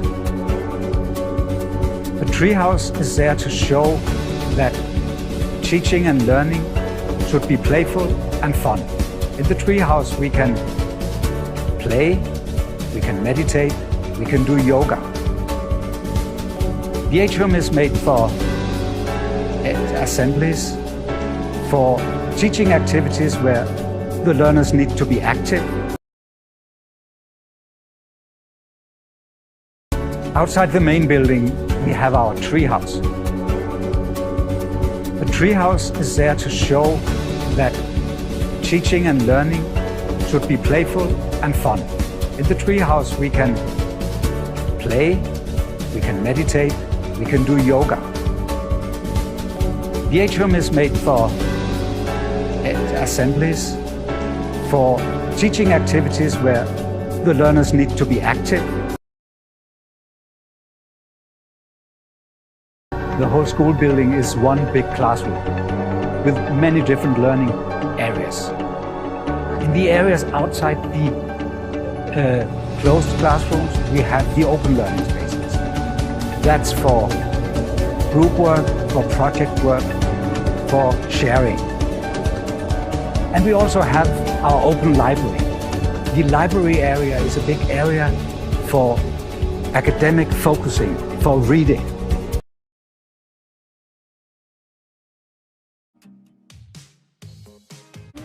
We love Envision High because of the enthusiastic way in which our teachers teach us. Hope you all are fine. My name is Rishika. I am studying in LKG. I like MMM stories and the reading classwork. I like Envision. Envision is mine.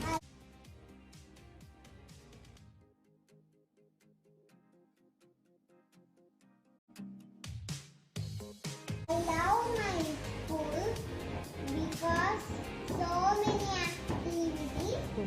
My name is Saharsh, studying in LKG. Do you like your Envision High School, Saharsh? Yeah. My name is Tanya and I am in UTD. And my school name is Envision High.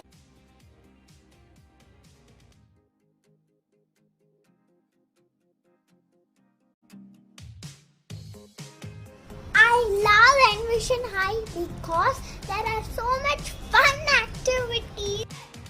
I love Envision High because of all the teachers. Hi, I am Viraj. I love my school because they teach me good things.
Good morning and welcome back to EduWeave Online Education Expo. We have got another very interesting panel discussion lined up for you today, the last day of the Expo.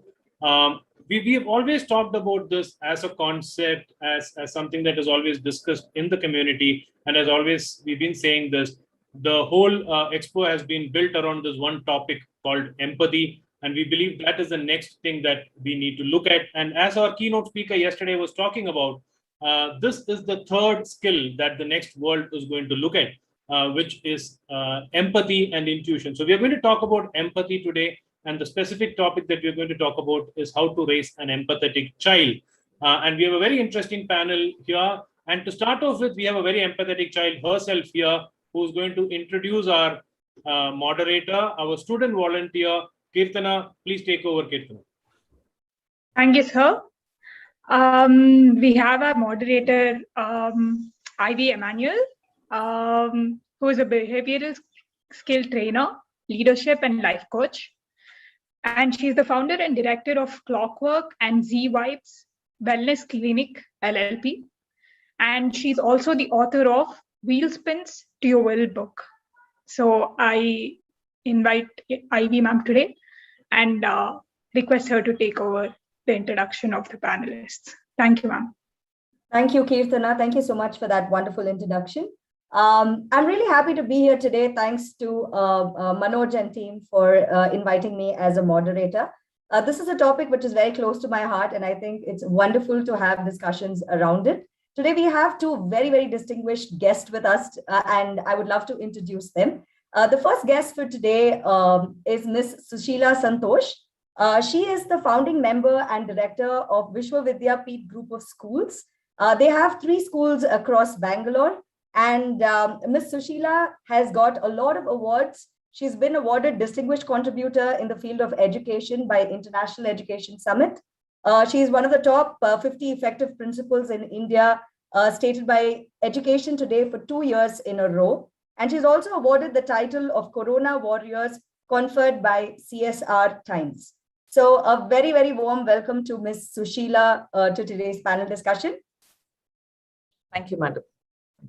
And our second guest is a very well-known personality in BNI, and he needs no introduction there, but I would anyways introduce him to our guests and parents who are present today. He's Mr. Balaji Pasumati, and he's the executive director of BNI Bangalore. He is an alumni of IIT Madras and IIM Bangalore.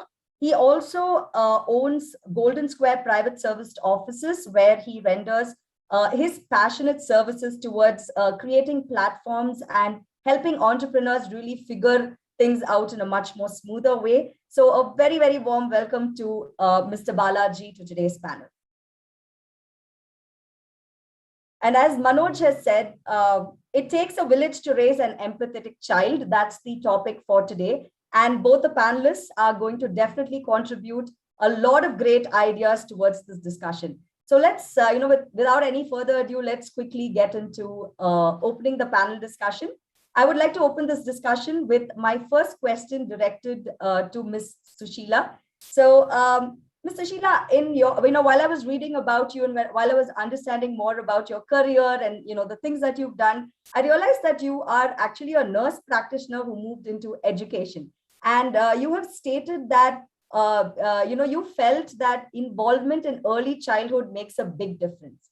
So I would just like to understand a little bit more on how that is connected to, creating empathetic individuals right from an early age. Yeah, thank you for the wonderful introduction. And I would like to thank EduWeave for hosting this panel discussion, which is need of an hour. As we all know, every child is unique. And every child should be brought up in a very special way, who will be future citizens. But in this hurry, what we have, we are forgetting to teach them the basic values, which are very, very essential in everyone's life. When we come to the part of empathy, this is something which each one of us should try to imbibe into ourselves, not wait for an opportunity. For example, for today's session also, when we are having a discussion, we should be empathetic about each other, try to understand each other and take and place ourselves in each other's shoes so that we will have a very conducive environment and we will know how to mold ourselves to be present in that particular situation. For example, right from the time the mother conceives the child, she becomes more empathetic. Like, what is my child needing? What is the food, what I'm going to eat? Will it be sufficient for my child? This is where empathy starts. Entire family will start becoming empathetic about the pregnant woman and start giving a lot of attention. From there, empathy again starts. From the time the child is born, it is due responsibility of every family member to be empathetic about the situation so that the child learns it. It is not something what we speak. It is something what the child learns by looking at our actions, and which are louder than words, as we all understand. So I think that's nothing apart from the day-to-day life. It's nothing to be taught, but it is to be imbibed. That's a wonderful thought. It's about empathy being, not just in words, but it's about empathy being demonstrated, right? Yes. Which is the most effective way in which a child could learn. That's a very great point that you've made there, Ms. Sushila. Coming to my next question, this is directed to Mr. Balaji. So, Mr. Balaji, you've inspired me and a lot of us through BNI, and you understand entrepreneurship, you understand career. You understand the challenges, that the industry puts out there. So my question to you is actually about, in this fast-paced world, right? Do you think there is room for empathy? What happens? How do you get distinguished if you have empathy? Say in business or in career, etc. Fascinating. I think there are various dimensions to this topic. One is, since you talked about entrepreneurship and so on. The beauty of being an entrepreneur is, you can be yourself, right? You don't have to conform to some other concept of this is how you need to be, or this is the kind of business you should create, or this is the kind of organization you need to, or this is the kind of cause that you need to go after. So when you think about empathy is really about understanding someone else's feelings and views and so on. I think it starts, first of all, with understanding yourself. And, so if you're confident about yourself as a person, if you value yourself as it is, instead of trying to pretend to be someone else, I think that's the starting point to empathy. Because if you cannot, understand or appreciate yourself, how can you appreciate or understand someone else? So from that angle, I think, as an entrepreneur, the starting point is being empathetic to yourself. And then you can be empathetic to others. I think that would be one aspect to it. And being an entrepreneur, actually, it's about getting along with others, right? So unless others get attracted to what you're saying or what you're doing and so on, you don't have customers to start with, right? Or a team to start with. So being empathetic, I think, is a very, very important quality there, to carry others along, and that's how you build teams, and that's how you build organizations and so on. So these two things, and I think I can echo the other thought, that is, can you really teach empathy? I'm not sure you can really teach empathy, especially to kids. I don't think, and however, the kids will pick up from what they observe you doing, so they can learn from you, but I don't think you can teach them anything. So your actions speak louder than words. So do we create a space at home where our kids feel safe about themselves? They feel good about who they are, and therefore they kind of say that, okay, you know what, others are also good the way they are, and therefore you become empathetic. I think that's really at the core of it, I feel. So, okay, we have a completely new perspective. So we have Mr. Balaji stating that empathy is not something that you can really teach somebody. It's something that, it comes in as a culture, if I may say, right? Something along those lines. So coming right back to Ms. Sushila for this particular question, because she's an educator, she's, been involved with children at a very early age. So Ms. Sushila, I have two questions to you, actually, if you could just answer it. One is, empathy is also a word which is quite often misunderstood, right? So would you like to throw some light on giving clarity to what exactly empathy is for whoever here does not understand it its core meaning. And also maybe a little bit more on, I think Vishwavidyapeeth, one of the core values is definitely to inculcate, empathetic childhood. So what is your school doing? They say that the change begins from, within. So what is your school doing, to enhance this quality amongst children? Okay. First of all, let me tell you that empathy is a feeling. It is an emotional reaction or a response for any situation. There are three definitions or the three different aspects. One is apathy, not having feelings at all. It is something where a person do not feel anything, whether you share happiness, whether you share your grievance, whether you share anything, the opposite person do not respond or react to anything. This is called apathy, where there is feelingless. Second is sympathy. Sympathy is something where most of us or some of us do not like. Don't be sympathetic about me. Okay, I'm okay with it. This is somewhere where your ego, I, plays that I do not want to live under sympathy of somebody. Where a person comes and expresses to you, this is a problem what I have, and you try to show some kind of feeling. Oh, is it? I feel sad about you. This is sympathy. You're not placing yourself in their situation, but you're trying to understand their feelings and you're trying to give them some kind of support, and that is called sympathy. Empathy is totally different from apathy and sympathy. It is wherein which you are going to for the other person. You will feel, if I am you, how would I feel about it? So once I know, like if I am wearing your shoes or if I'm in your position, how would I respond to that? What is the feeling I will get? Based on that, you try to share some kind of support to that person. That is called empathy. So we always have to remember, don't feel sympathetic about anybody, but you have to have empathy on everybody. So what happens? Your approach is different. The way you're going to treat people is different. There will not be any kind of manipulations. There will not be any kind of masking. You'll be what you are. The originality is retained if you are empathetic about, the people who are around you.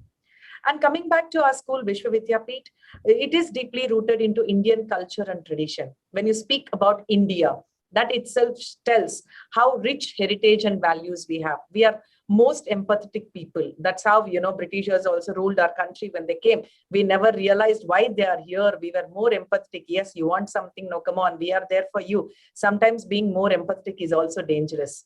But we should know the fine line till where you can be empathetic and how you can share your feelings, your responsibilities, your things with others. We inculcate these habits into our children right from the early age. Dignity of labor, that's one way what we can teach children to be empathetic also. When they start respecting people, when they start realizing why aunties are taking care of them, why drivers are taking care of them. This is one particular aspect. Second is Corona. During Corona, when we started retaining our staff members without, sacking them, and start trying to do some kind of activity where we know they are dependent on us and how we can support them in that situation. When we cut the salaries a little bit, but still we said, let us start farming in our campus. They all came forward and we started organic farming also. These are, practically we don't teach them. That's what I said initially. I don't ask my teachers, take one GK topic. Now, general knowledge is what something you're going to do in value education. You have a heading about empathy and you start. Please don't do that. Empathy should never be taught. The more you try to put pressure on children, now you should be empathic. This is what empathy is. They will not learn it. They will go against. You be empathic and let them come back to you asking, you're so nice. What is that you're showing towards me? Then you can tell, I'm being empathetic about you, my child. Then they understand the value of it. Okay, interesting.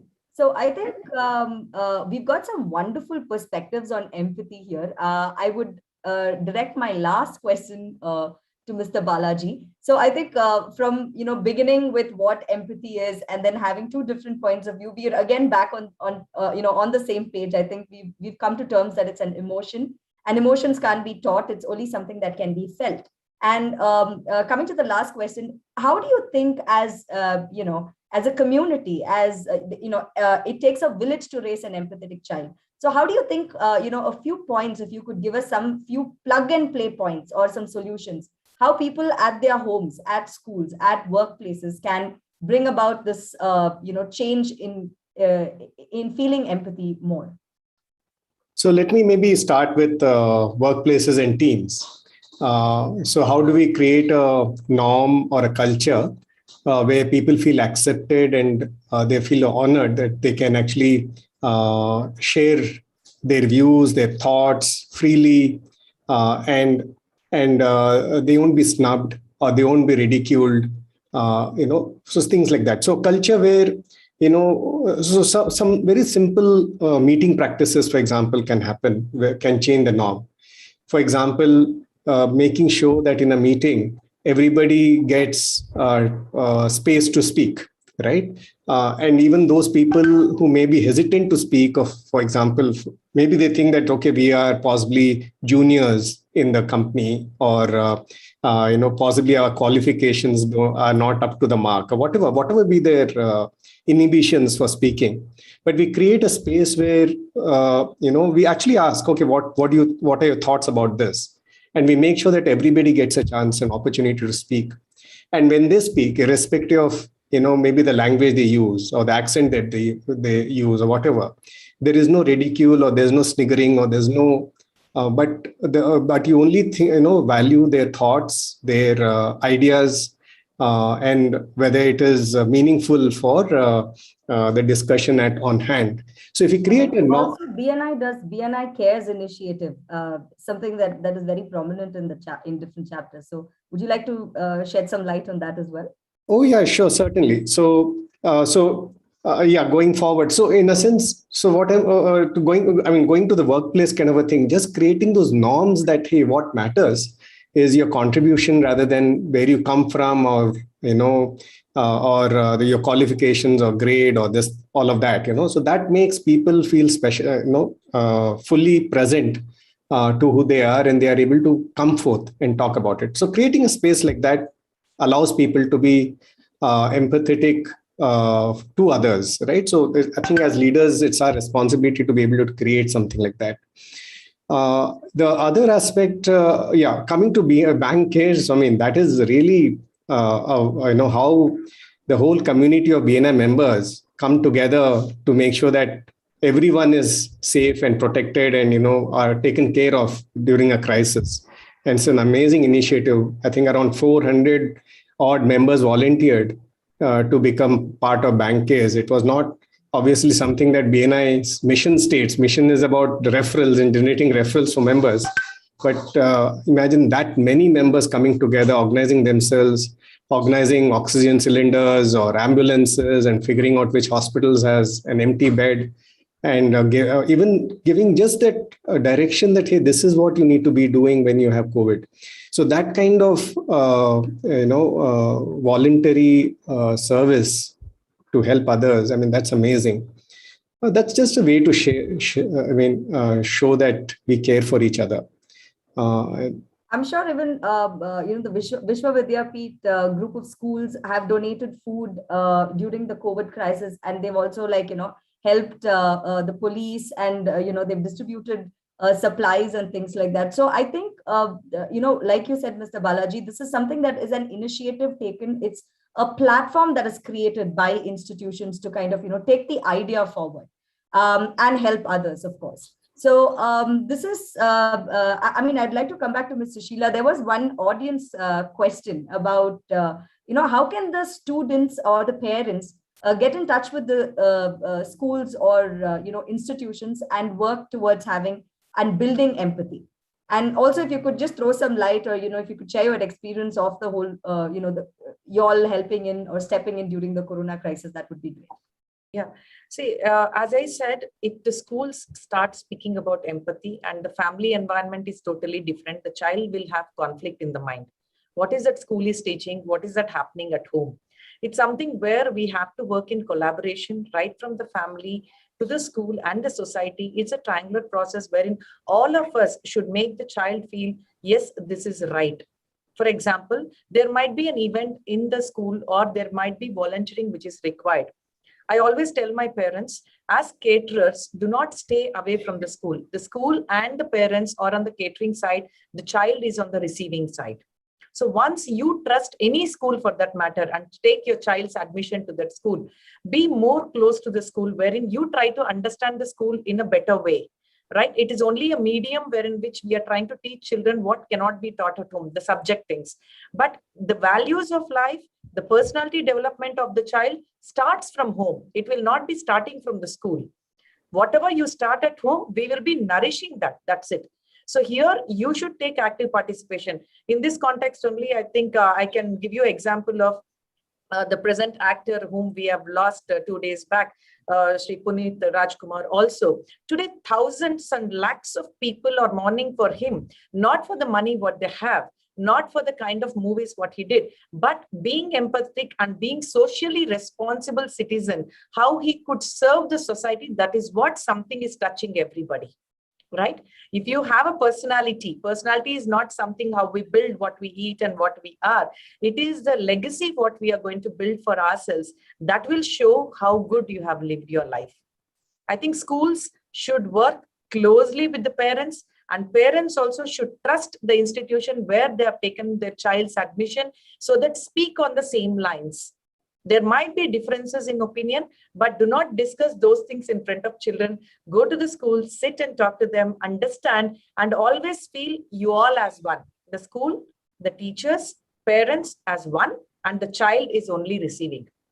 The parent should not be on the child's end if you're really looking at preparing good citizens for the future. That's such a wonderful example you brought in here, and so relevant. It was very visible over the last 2 days, the kind of fan following. Definitely more than the celebrity status. It was definitely the deeds of Mr. Puneeth Rajkumar, that has actually touched many lives and many hearts.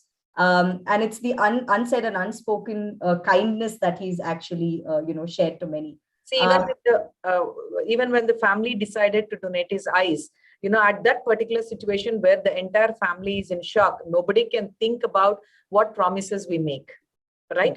But that is where it is imbibed in them. It is not taught. They have seen their parents like that. They have seen their culture like that. And that's how they are being brought up. So they could implement that. This is where the difference comes, where what you can teach, what cannot be taught.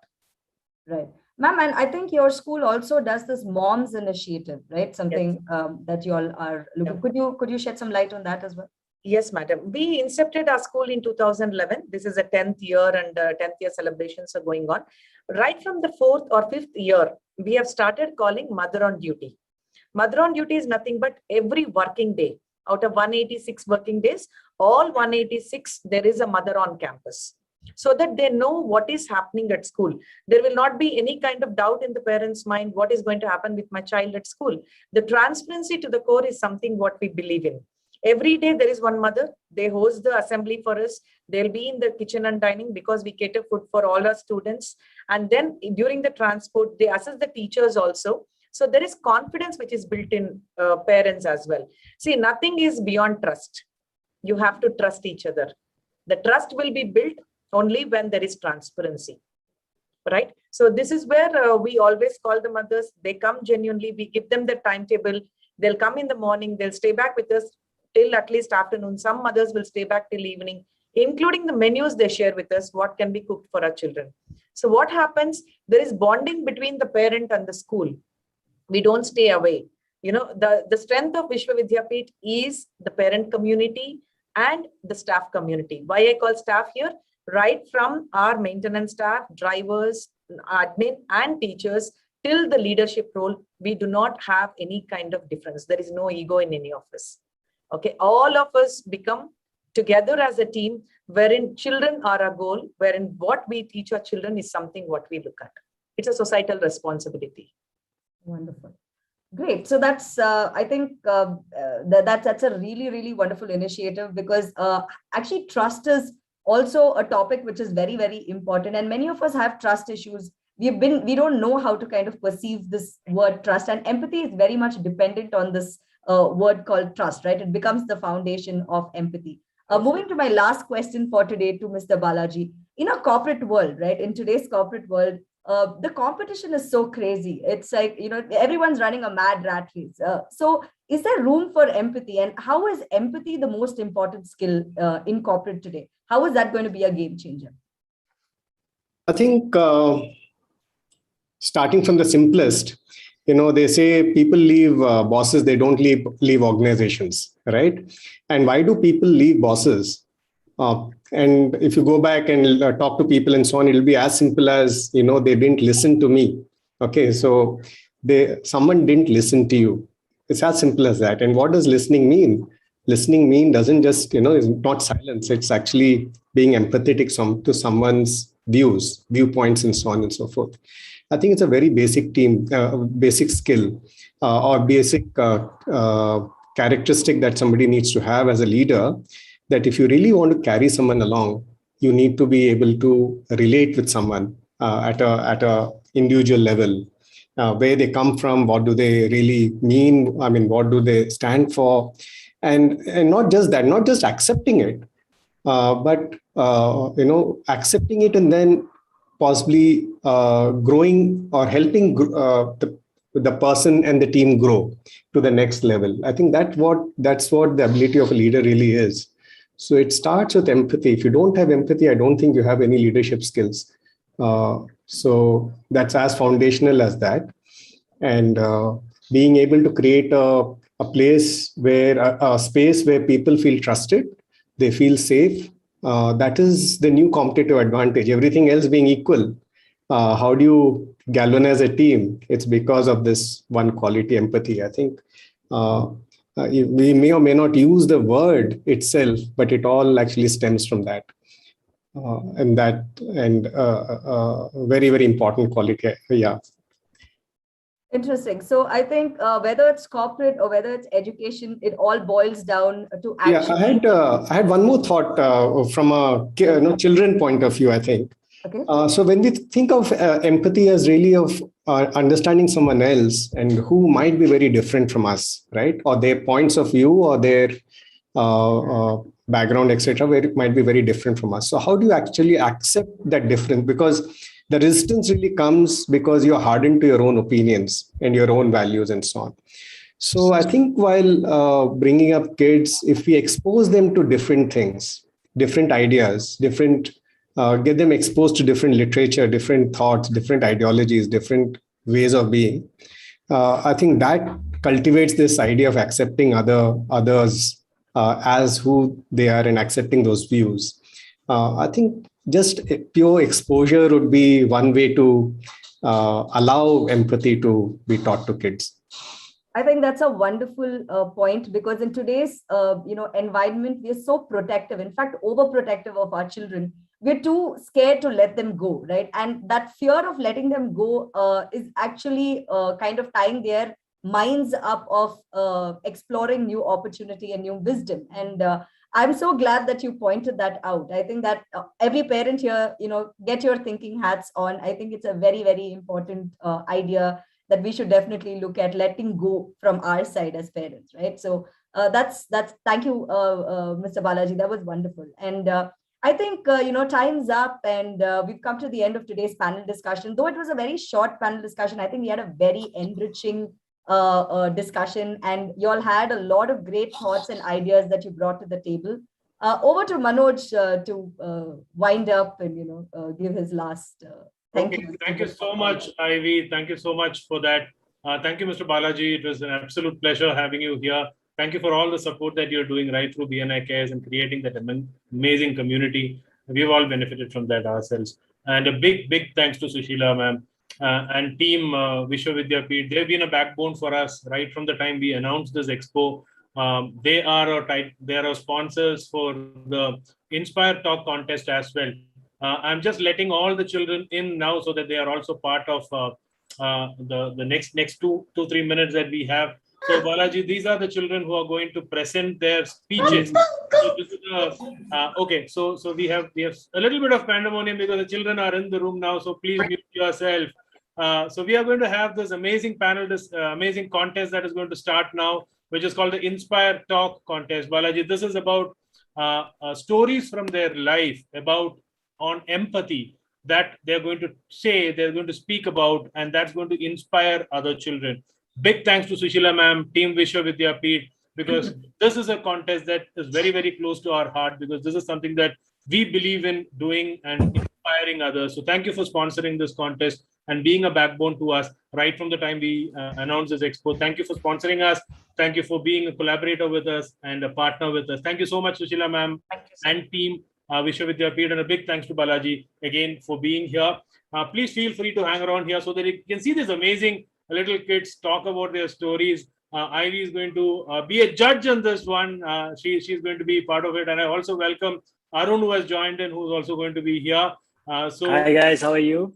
We are very good. We are very good. Thank you. So we'll just take a couple of minutes break so that the backend team gets prepared on this. Also to tell you, Sushila ma'am, and Balaji and Ivy again once more, we have a team of student volunteers and they've been our support system through this expo. They're going to coordinate it from the backend. Me, Sandhya, becoming the faces of it, but the rest of the work is being done at their backend.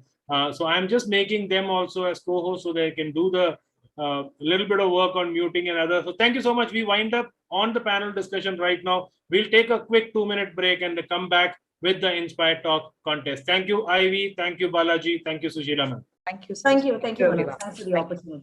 Thank you. For all the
to hear for quite a long time the Inspire Talk, the third edition of the Inspire Talk contest.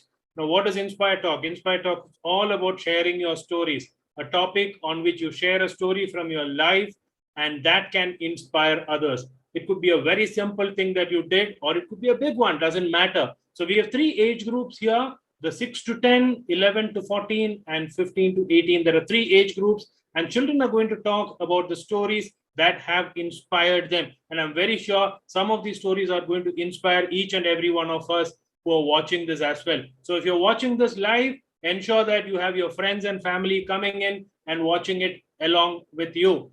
As a process here, we have our student volunteers who are supporting us in this EduWeave Expo. Can you believe that these people are teenagers and they are supporting us? They're all school-going children and they are supporting us in running this expo. How big can it get? So I have 2 of them here today with me, and some of them are in the background supporting us. So I have Shubhangi and Kirtana. Girls, say a hi to the entire team, please. Hello. Okay, so without any further delay, let me hand it over to Shubhangi. But before that, let me just quickly tell you how this is going to work. We have the 6 to 10 age group going first. We have already given the names of the order. So you will be going first. We've already tested the audio, so I think all of them are good to go. So we are ready for that. So Shubhangi will introduce the judges, and after that, Shubhangi will start calling out the name of each participant. Kirtana and Shubhangi, please keep an eye on the time as well. Have your stopwatches ready. You have a maximum of 5 minutes to present. All age groups, you have a maximum of 5 minutes to present. Doesn't matter if you go less, it's perfectly fine. Don't overshoot the time. Even if you overshoot by 10-15 seconds, the judges are not really going to worry too much on that. Okay, so don't worry about the time. But at 5 minutes exactly, Shubhangi or Kirtana is going to tell you that your time's up. So you can wind up it is. So no bells, no ringing, nothing. They're just going to come and say time up. So you can stop. Then we will go to the next participant and the next participant. Okay. All the very best. Do well. Enjoy this next 2 hours with all of us. Over to you, Shubhangi and Kirtana, to take over from here. Hello and welcome everyone to Inspire Talks. Right now we have our judges with us, Miss Ivy ma'am and Mr. Arun. We welcome you, sir and ma'am. We will be taking care of the time. So as soon as your time limit is done, we'll be unmuting. We'll be telling you that your time's up. And all the best to all the students. And yeah. So for the first participant, I would like to call Adit S. Gupta. Say hi. Yeah, hi. Hello. Can you start? Yeah. Okay. Hello. My name is Adit, and I'm going to present you my story. My story's name is A Bird with a Cut Eye. I'm 7.5 years. My story has 3 chapters. Chapter 1. What a nice day. It was a hot sunny day. I was playing with my friends. My father was watching me with the other fathers. Suddenly, a pigeon walked in the middle of the road. I watched the pigeon walk. Something seemed strange about the pigeon. Very strange. Then I realized what was strange about the pigeon. It was injured. I told everyone that the pigeon was injured. So my father took a tissue paper, lifted the pigeon. Its eye was cut.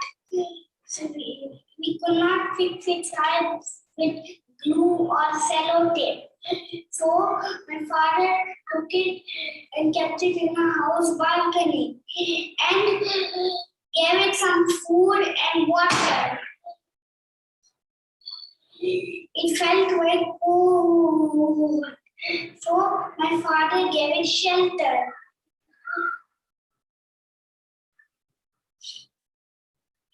I kept staring at the pigeon, crying a little bit. I kept wondering if the pigeon was okay. But by the next day, I was astonished. The pigeon was dead. I'm very sad. I did a little praying for the pigeon and put it in the garden. Chapter 2. The bird dies. I could not see the pigeon anywhere, but my father could. There it is, he said, pointing to a patch of grass.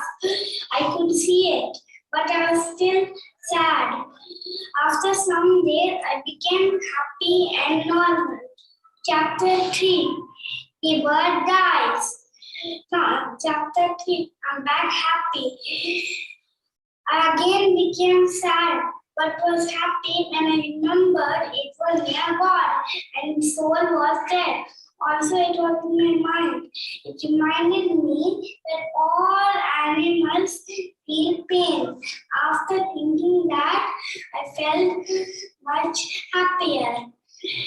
Thank you for listening to my story, and thank you for your time.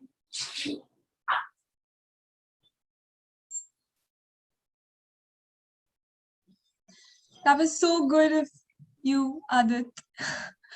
And it was so really, it was really nice. Okay, so our next, if the judges are done with the scoring. Yes, we're done. Yeah, so our next participant is Vishnu, if we could have you. My name is Vishnu J. And I'm currently studying in 3rd grade at DPS, Bangalore South. I'd like to share an incident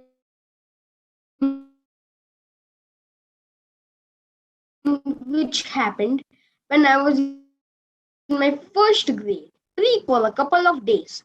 I was a bit disturbed and confused by that incident. It was a bright sunny day. I was returning home from school in Siddhapa's van.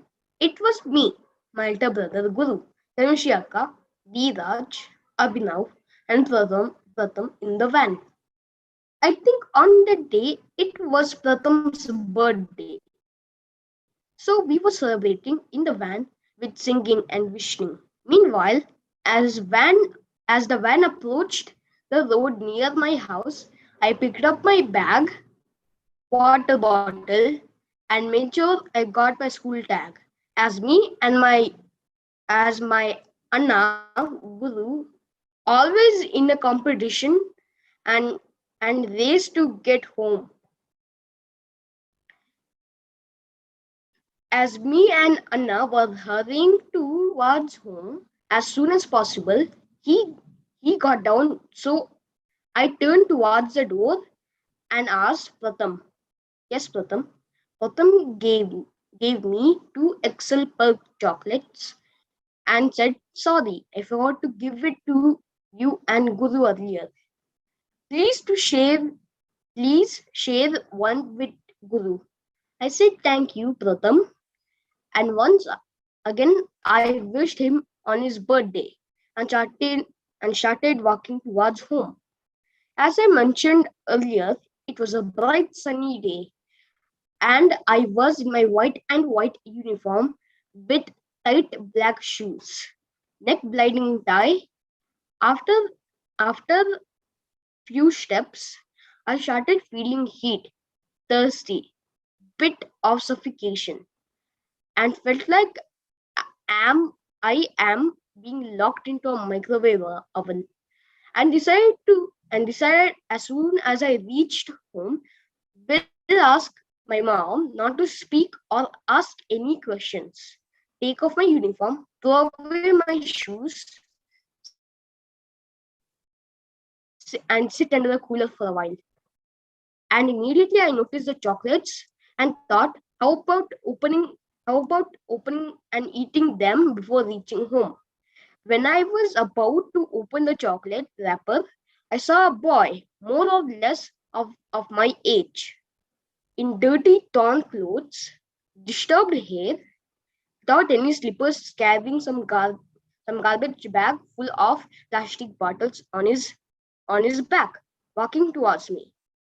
And I observed him looking at the chocolate in my hand, with his bright eyes and a smile on his face.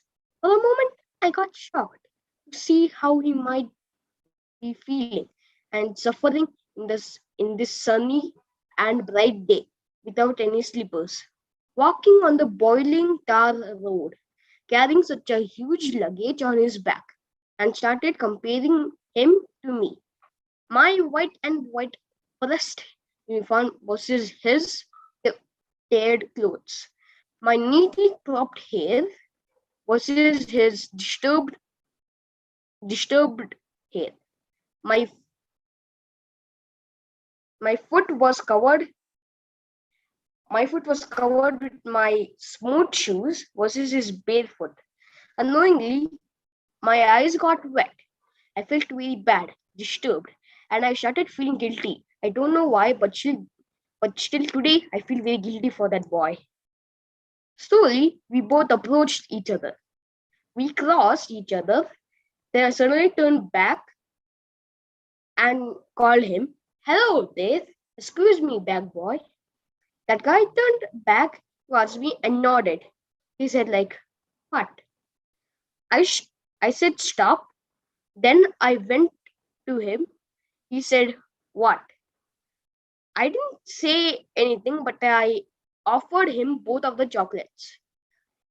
He, he was just looking at the chocolates, but he didn't touch them. So I said, "Don't worry. As a friend, please, this is for you." Now he slowly picked the chocolates and he kept them in his shirt pocket. His face was full bright with a huge smile. He said, "Thanks. One for me and one for my sister, who's waiting for me at home. And sure, she will be happy today." As we used to see these chocolates in the TV and not in real life. So we both stood there for a while looking at each other. I heard my brother calling me. I said bye to that boy and started towards home. That boy waved his hand towards me and said thank you many times and, and started towards the other end of the road. I came home with my mind fully disturbed. I forgot everything. I sat on the sofa with my head down, only to realize myself when my mom was asking me to take off my shoes and changing my dress and change my tie and take my tie off and go fresh up. Till today, the incident has been disturbing me. The end.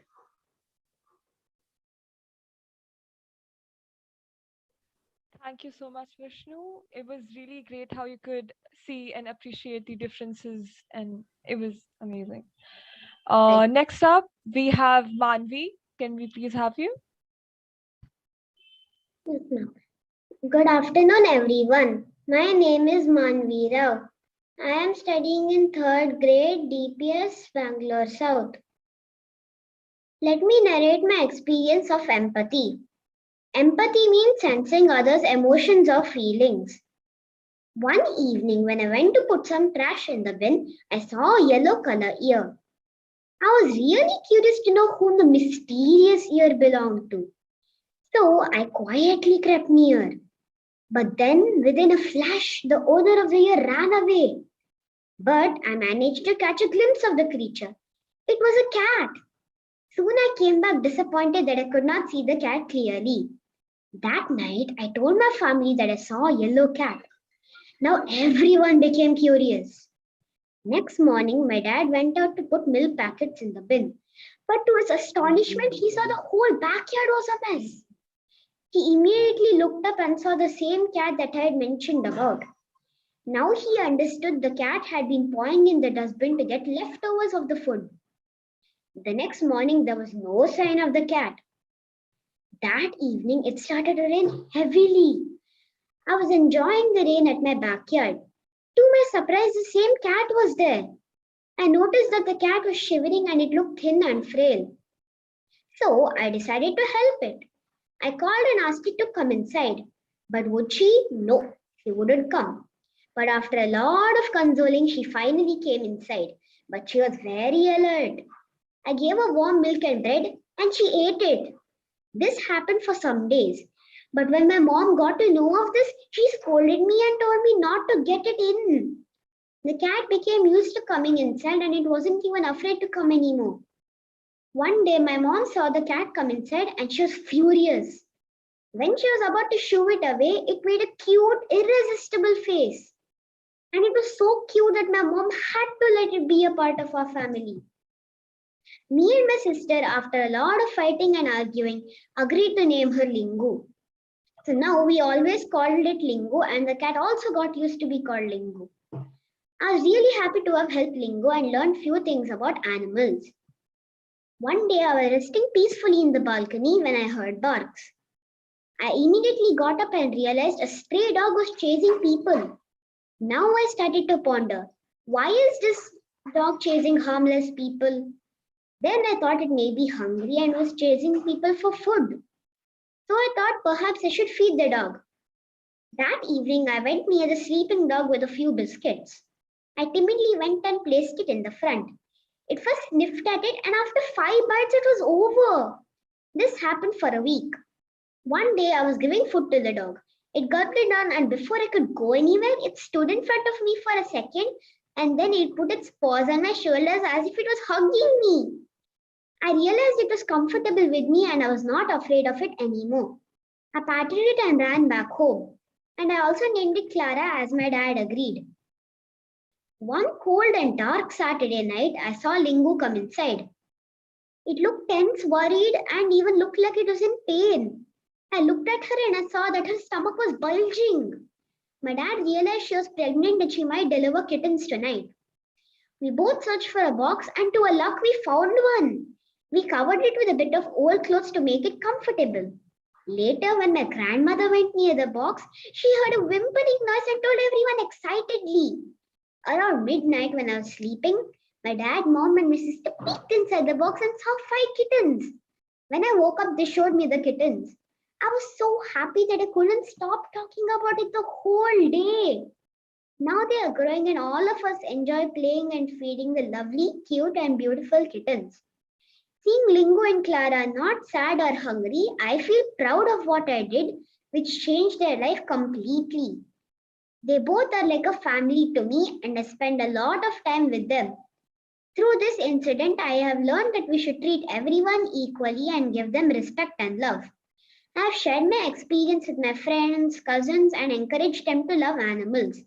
Now, when I see any animals on the road, I feel empathetic to them and wish to help them have a better life. Also, seeing many animals plight, I have decided to become a veterinarian doctor. Through this, I can serve for the well-being of the animal community. Thank you. Thank you so much, Manvi. It was really adorable of how you could feel for and take care of the animals. Okay, next up we have Lachelle. Yes, my name is Lachelle. May I start? Yes, please. Yes. Hi, my name is Lachelle Rodrigues and I'm 10. You know, I couldn't believe that I got chosen as a panelist because there were many other children participating. The topic was empathy and I didn't understand it. So I went online, but the definitions were very big. So my mom gave me a simpler definition, kindness. That's why I speak about empathy as kindness. My story, or let's say stories, are about when I have given or received kindness. My first story is about how my mom and I find 40 children living in a balwadi. I start the story talking about how I love reading and why I pass the books on. I also talk about having a book sale with my mom to sell all my old books. The money that we got from the book sale was used to give those 40 children breakfast. Then, on my 10th birthday, we gave the same children lunch because turning 10 was a big milestone for me. Let's go forward into the next story. My next story is about how I comforted a friend. Once, We were playing a game called Swing Race that I had invented, and one of my friends lost the game, so she felt sad. We had made a pretend 5-star hotel in the play area, so I gave her a free room and gave her some water and snacks that I had brought down. Now let me tell you about when I received empathy. I was playing throwball with my friends. I'm not very good at throwball. My friend Chucky, who was my partner, said it was okay if we lost and kept encouraging me. Next, we started playing volleyball, and my new partner was my friend Anshika. I'm not very good at volleyball either, but Anshika was acting the total opposite of Chucky. She kept blaming me when I missed and kept making me take the ball from where the staff used to spit. I just wanted to say that it's okay if you don't get what you expect and feel sad. It's okay to cry. It's okay to feel only okay. I spoke about empathy as kindness because empathy is kindness.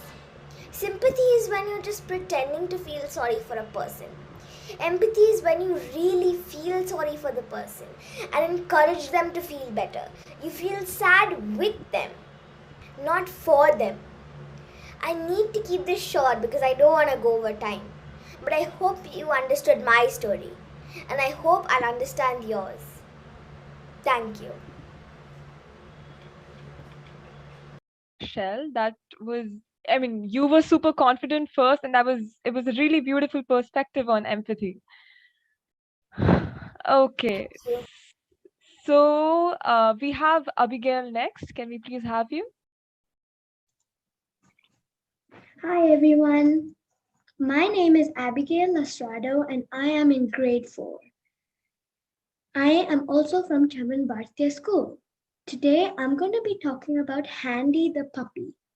This is about a stray pup I named Handy. Handy because he was born only with 3 legs. He was by far the cutest and the fluffiest among his siblings. Around our house there are many stray dogs. They guard their areas with complete alertness. They're good at that, aren't they? Well, one of these dogs is Meena. Me and my granny named her so. One day, we noticed that Meena littered puppies. My brother, my neighbor friends, and I played with them every day. We noticed that one of these puppies had just 3 legs. He was so cute. He was black with some white patches here and there. He had the cutest eyes and he looked like such a darling. I carried him and I didn't want to put him back. I got him home. I managed to convince my parents and adopted him. Handy was notoriously playful. Me and my brother played with him most of the time. My neighbor uncle, Mr. Thomas, objected and complained to the building association. Sadly and unwillingly, we had to let go of him. I tried my best to keep him, but in vain. He was sent back to the street, back to his mom. His mom refused to accept him. So did the other dogs and his own siblings. Handy felt secluded and was depressed. Right the next day, he was brutally bitten by his own brothers and sisters. Can you believe? As we all know, dogs are very territorial. So the other dogs refused to accept him. I made it a point to see him and feed him once every day, but that was not enough. As I learned of this attack, I took him and rushed to the nearby vet. He was given medications. He suffered major injuries and was in extreme pain. He howled and cried the entire night. The next day, I got to know that Handy was no more. We had lost this gorgeous puppy. I was completely devastated. I wished that Uncle Thomas was more kind and we could have had Handy for a few more years. I also wished that we had an independent house to have pets. If you want to take a peek at Handy, here he is.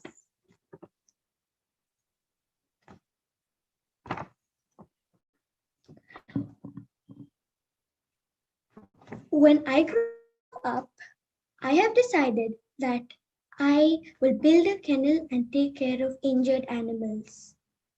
They deserve a better life and a longer one. Thank you. Thank you so much, Abigail. You were really expressive about the story, and it was really nice of you how you took care of it, and also sad that the puppy had to lose its life. All right. All right. So the next up, we have Tulip with us. Can we please have you? Yes, ma'am. My name is Tulip and I am in grade 4. My age is 8 and I am in Axel Montessori School. My story is about Divya. In my home, a maid would come. Once she brought her granddaughter. Her name is Divya. She is about 5 years old. She is from Chennai. When Divya first came to our house, she used to be quietly observing everything. How my mother works, how we communicate with each other, how I am doing my online classes and interacting with teachers and my friends. She could not speak or understand my language, neither I understood her language. She speaks Tamil only. Once my mother was segregating clothes. I saw my mother put in few of my clothes in a bundle she was going to give to Divya. I asked my mother, Ai, what are you doing? She told me she was giving some of my and my younger sister's clothes to Divya.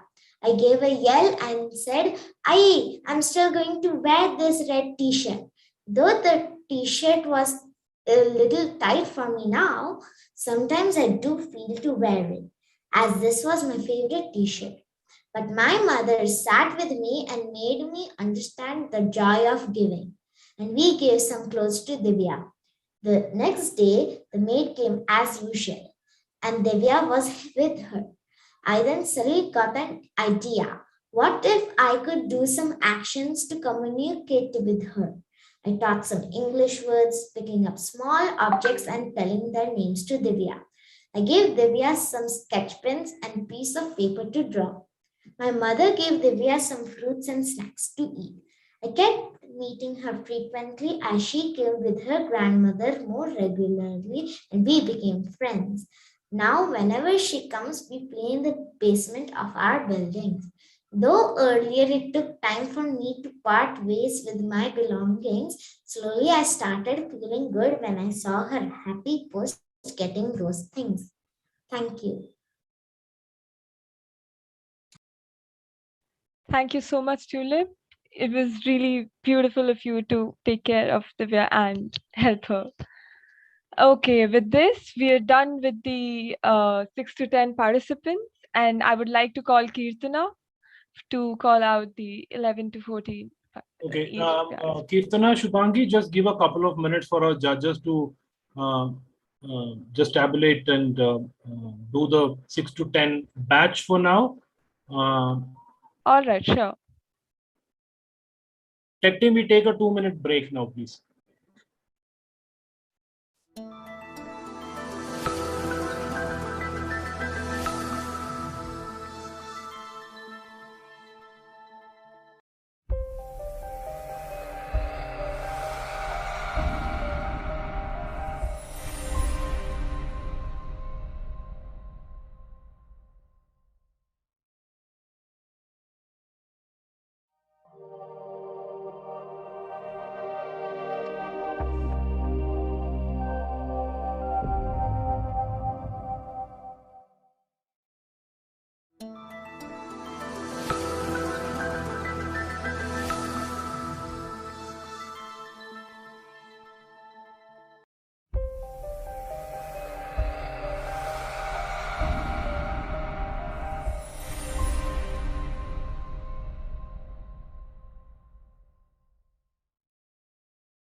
Over to you, Kirtana. Hi, welcome back again to our 11 to 14-year-old participants. We start off with Samara Piyush. Over to you. Everyone, my name is Samara and I'm representing Tremis World School, and today I'll be sharing my experience empathy. So it was a beautiful, blissful day. Myself and my mom, we spent a day playing some board games. After playing a few board games, we were hungry and craved to eat something crispy and crunchy. I went to the pantry and checked for some. Sadly, there were none. So just when an idea sprung to my mind, why not eat at the nearby bakery? There we were the next second on our way to the bakery. But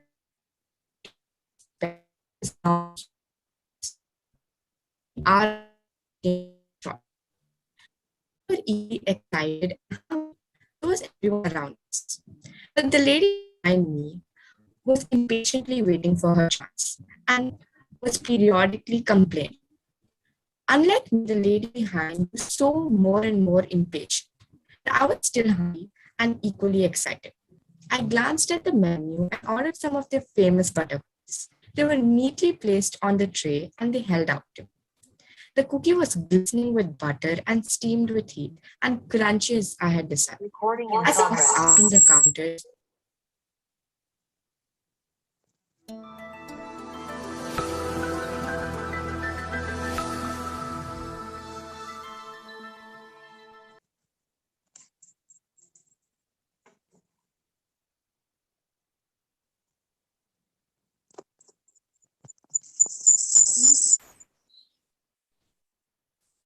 Samara, I think your coverage was a little bad. I believe you got disconnected in between.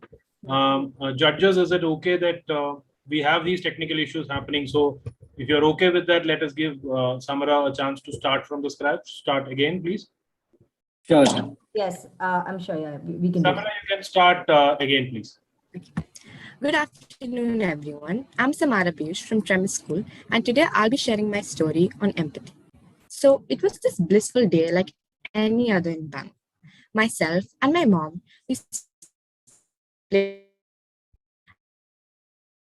we were exhausted and craved to eat some crispy and crunchy snacks.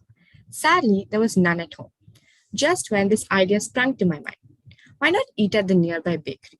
There we were the next second on our way to the bakery. But when we reached there, to my despair, there was this long queue ahead of us.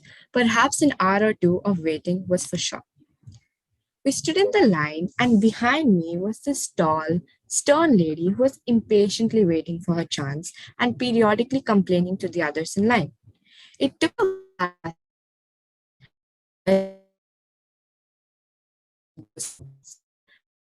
The lady behind was growing more and more impatient. I glanced at the menu and some of their famous butter cookies. They were neatly placed on the tray and held out to me. The cookie glistened with butter and steamed with heat and crunchy as I desired. As I walked out from the counters to the tables ahead, I heard a loud yell. It was from the lady behind.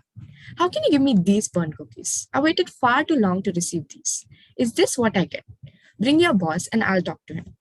Hearing this, I was astonished. I got up from my seat and held out the cookies to the lady.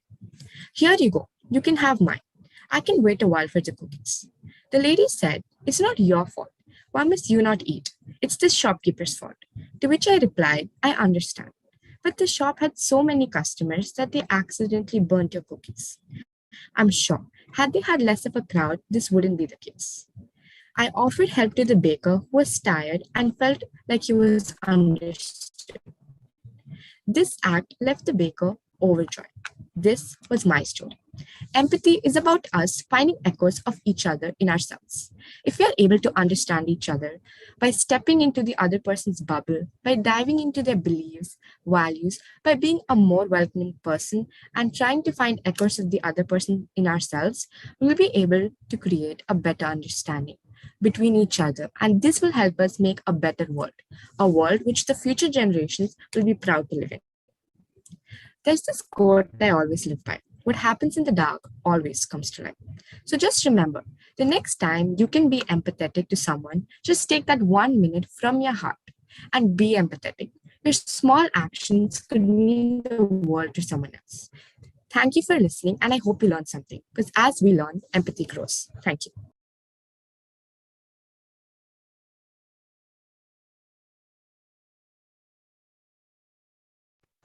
Thank you, Samara. That was a really inspiring story.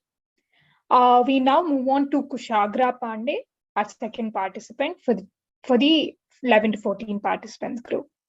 Over to you, Kushagra. Hello everyone, my name is Kushagra Pandey and today I am going to talk about empathy. Our life is full of incidences. These incidences may be good or bad, big or small, but each one of them teaches us a lesson. One of these incidences occurred with me in 2019 when I was in class 4.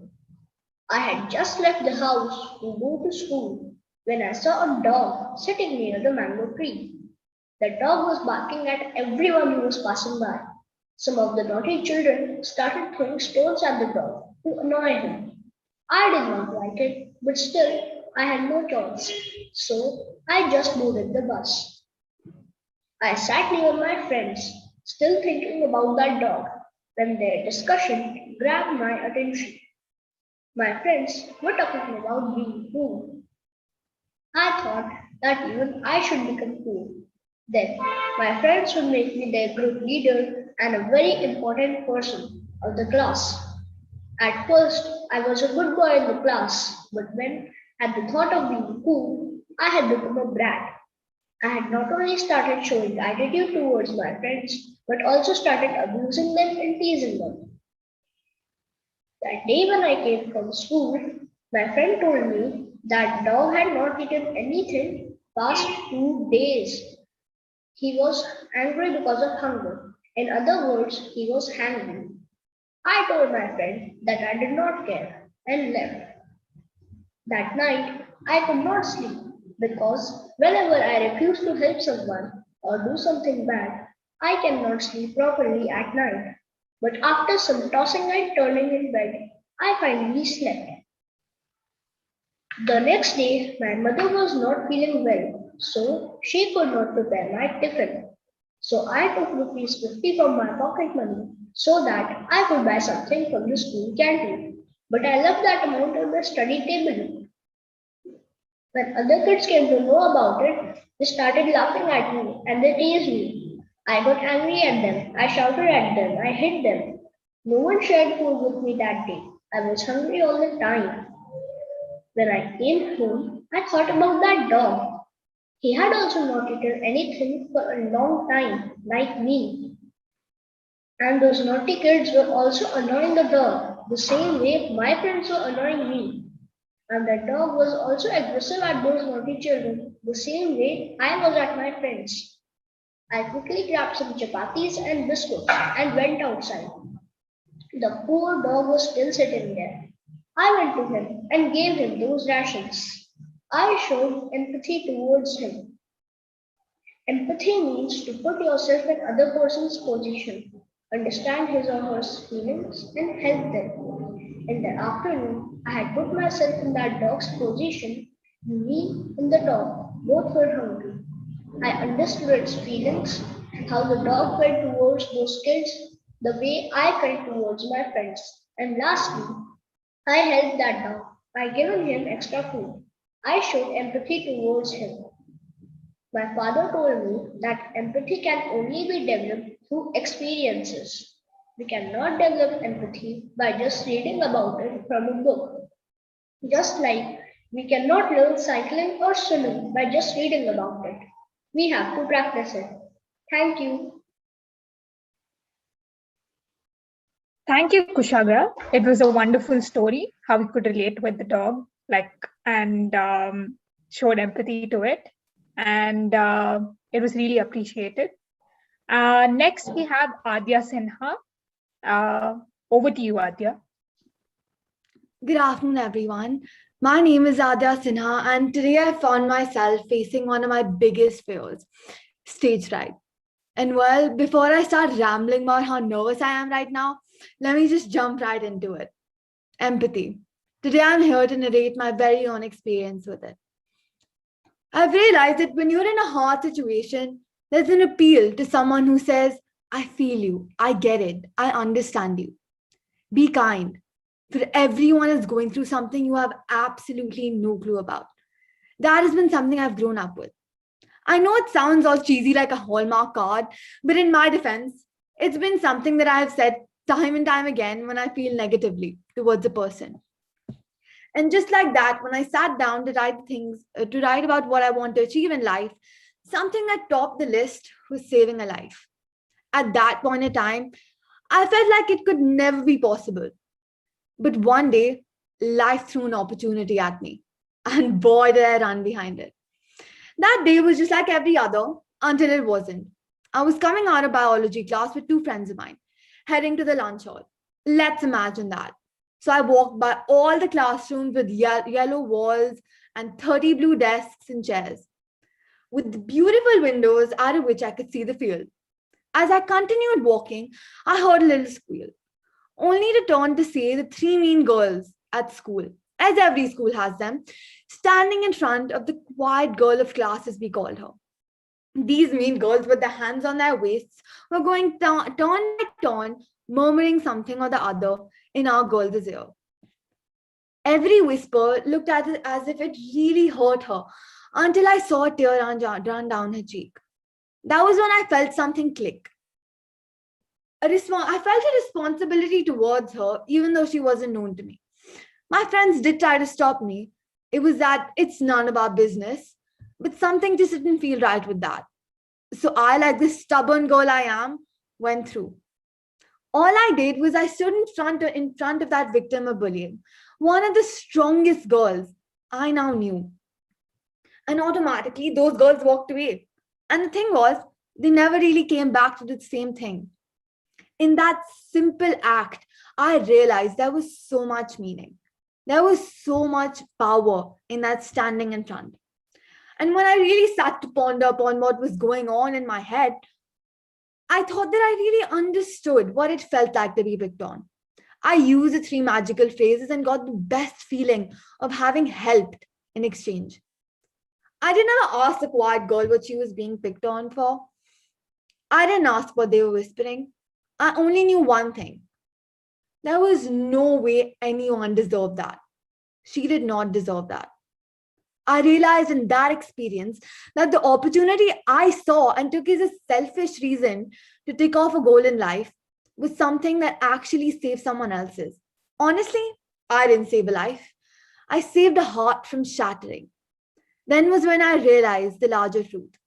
But today, while narrating this experience, have I really understood that I am an empath. And it was only in those moments where my thoughts built up. Opportunities shape our minds, but the feeling at the end of the day of, yes, I helped, shape our souls. That was the way my very own soul was shaped. That was when it hit me. I now understood the power of, I feel you, I get it, I understand you. I understood the beauty of being an empath, the connection of being someone's hope, and the art of being someone's knight in shining armor.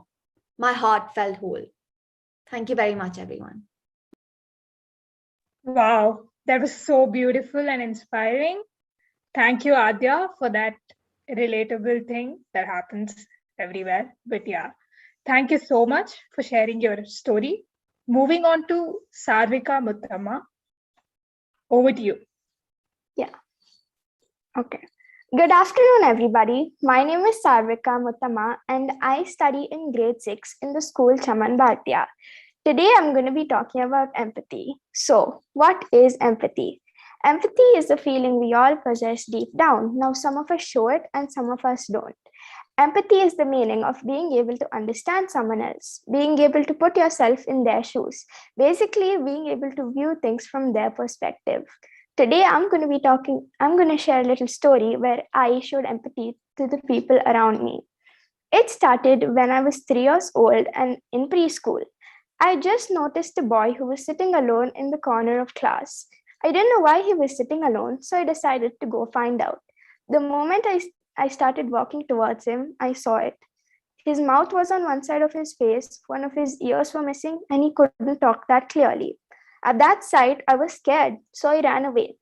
Later that day, I asked my mom, who had come to pick me up, "Mama, why is he like that?" She smiled at me and explained that some people are just born that way and can't do things normally, and that it doesn't feel good being alone, so I should probably go make friends with him. The next day was pretty normal until we were asked to pair up. Everybody was choosing their friends, and so was I. But I saw that Jake, the boy, was alone, so I picked him instead. And believe it or not, it wasn't that bad. He could do all the activities that I could do, and he could talk, but not that clearly. Later that day, during lunch, I wondered, if he could do everything normally, then why was he ignored and bullied? And why was he alone most of the times? I was curious, so I decided to go find out. When I searched for him, he wasn't there. So there was only one place he could be now, the playground. When I searched there, I finally found him. He was behind the bushes on the ground with 3 boys around him who were bullying him. I was enraged, so I jumped in between and said, "Stop! What are you telling him? Go away, or I'll tell ma'am." They just walked away and said, "We're sorry," and ran away. But I also heard them murmur something else under their breath. "Well, he's just stupid and a weirdo." I was even more angry then. I ran towards them and said, "If you say that again or try hurting him, I'm going to complain to ma'am and your parents." Then they ran away. I saw Jake smiling at me, so I said, "Come on, let's go play on the swings." And we enjoyed ourselves. Seeing the smile on his face made me realize that now it's my job to protect the people who can't protect themselves. Unknown to me, my story had already begun, the story of empathy and kindness towards people. Now, he's not the only person that I've defended and helped. There's many other classmates who have helped as well. This reminds me of another boy, Rahul. I had helped him I was 8 years old and in 3rd grade. I'd helped him the same way, defended him, and I would help him in almost everything. Soon the teachers trusted me to take care of him every single day. And I enjoyed doing it because the smile at the end of his face made me so happy. Now, one of the most important days were when it was the end of the year and it was time to allot new divisions for us. Our parents were there as well in our classes, sitting next to us. And there I saw it. Rahul's mom and him were standing next to the door, and she looked worried. Would her child fit in? Would he be able to make new friends? But the moment she saw me, her face brightened and she said, "Come on, honey, there's nothing to worry about. Sarvika's here." And that made me so happy. From that day onwards, I know that I have to protect the people who can't protect themselves. Thank you. Wow, that was really wonderful, Sarvika, like how you helped others and showed empathy, and gave us a fresh perspective on empathy. So thank you. We move on to the last participant in the 11 to 14 group, Virat Mehta. Love how he was practicing over the other people's turns. So over to you. Empathy. We often do mistakes and fall in problems. The onus is definitely on us. Either we solve the problems or roll in mess. Sometimes we see a small problem or a situation as a big one and feel sad, lonely, or miserable. We think people around us will always understand what we go through, but does that happen often? At times, our family and friends fall in such situations which make them feel lost and low. It's then when you, me, he, and she must take a pause and think about them and for them. Thinking doesn't mean to gossip, rather, it means understanding the situation and helping them overcome it and guiding them. I'm going to share you a small incident about me and my friends on empathy. How a small act of pausing, thinking, understanding, and doing something different from the normal course of action can change things and people for a lifetime. Recently, during COVID wave 2 and lockdown all around, we all were stuck at home, not even stepping out of home. Eventually, when things started getting a little better, me and my friends started playing in the compound. Things were going very well, but after a few days, my friend decided to play in the cricket ground 500 meters away. I called one of my friends, but he denied, as he was not allowed to go outside the compound. I did what the others did, but just after 200 meters, something inside me stopped me. On one side, I saw my friends going playful to the ground, and on the other side, I saw that friend which I left alone, seeing us go. That moment, I could feel what he was feeling. So without a second thought, I went to his house and rang the bell. His mother came and said, "Sorry, he will not come to the ground." I said, "I know, auntie, but can we both play together?" She looked at her son and said, "My son, today you have found a best friend." My friend, auntie blessed me and my friend hugged me. I was very happy. I went home and told this to my mother. She said me, "You have done the right thing." From that time to this, I am a changed person. I often pause and think. At the same time, I realized that seeing a smile on his face put a smile on my face too. Thank you.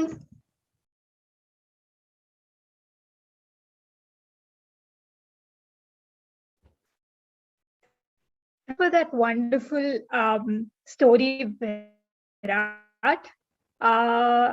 Over to Manoj sir now. Okay, so we have done with the batch for 11 to 14 judges. We take a 2-minute break to collate it, and then we move into the 15 to 18 group. The group, please get ready. Please come on camera so that the tech team can spot you and keep you ready.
Ketana, over to you.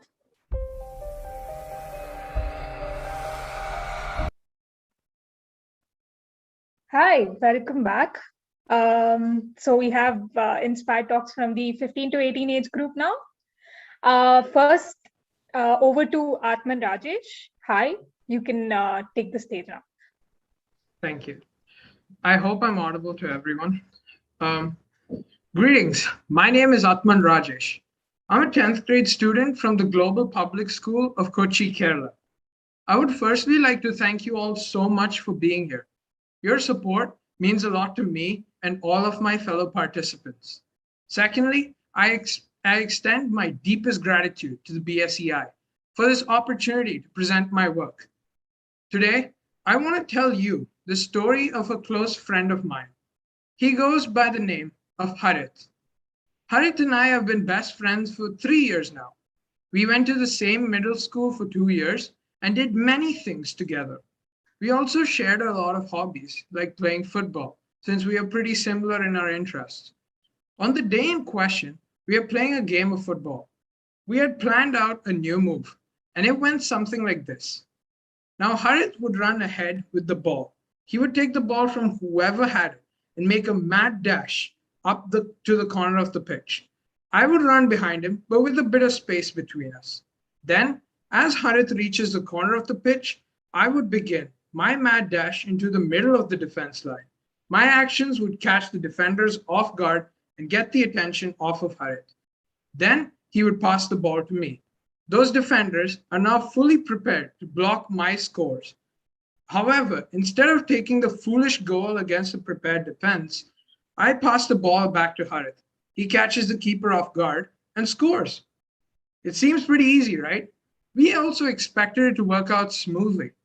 But just as Harith reached the corner, his leg caught the ball a second too early, and he fell. Now, we thought it was a normal tumble because things like this happen all the time, right? But we knew something was wrong when he didn't move an inch.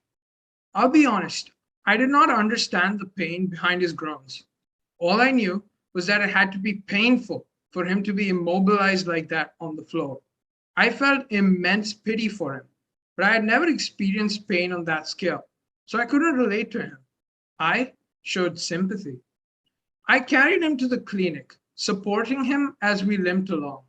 After I had dropped him off, I returned to class. Later that day, I heard that he was transferred to the hospital. I did not visit Harith while he was in the hospital, but I also heard that he had broken his right leg. Eesh. But that pretty much explained the whole ordeal. After he came out, he had to stay home for a few months to recover. He couldn't walk and had to wear a cast on his leg, so attending school would have been too difficult for him. So I offered to help him with his schoolwork, and he accepted. So for the following months, I went to his house every week. I gave him lessons and homework. I had teachers provide me with an extra copy of every worksheet and basic instructions on tasks to pass on to him. I even began doing group study sessions with him. It sure helped that he was a little bit intelligent. The point I'm trying to make, though, is that I didn't do this out of necessity like it was on the pitch. I didn't do this out of instruction either. I volunteered. I took it upon myself because I knew how much of a struggle it would be to catch up on missed classes. I wasn't familiar with broken legs, but I knew how much effort went into making up for lost time. I understood his frustration. I showed empathy. Dennis Lehane said it best. Sympathy is easy. You have sympathy for starving children swatting at flies on the late night commercials. Sympathy is easy because it comes from a position of power. Empathy is getting down on your knees and looking someone else in the eye and realizing that you could be them. And all that separates you is luck. Once I could relate to Harith, I found that I put more effort into teaching and helping him. I didn't find this whole process annoying or tiresome.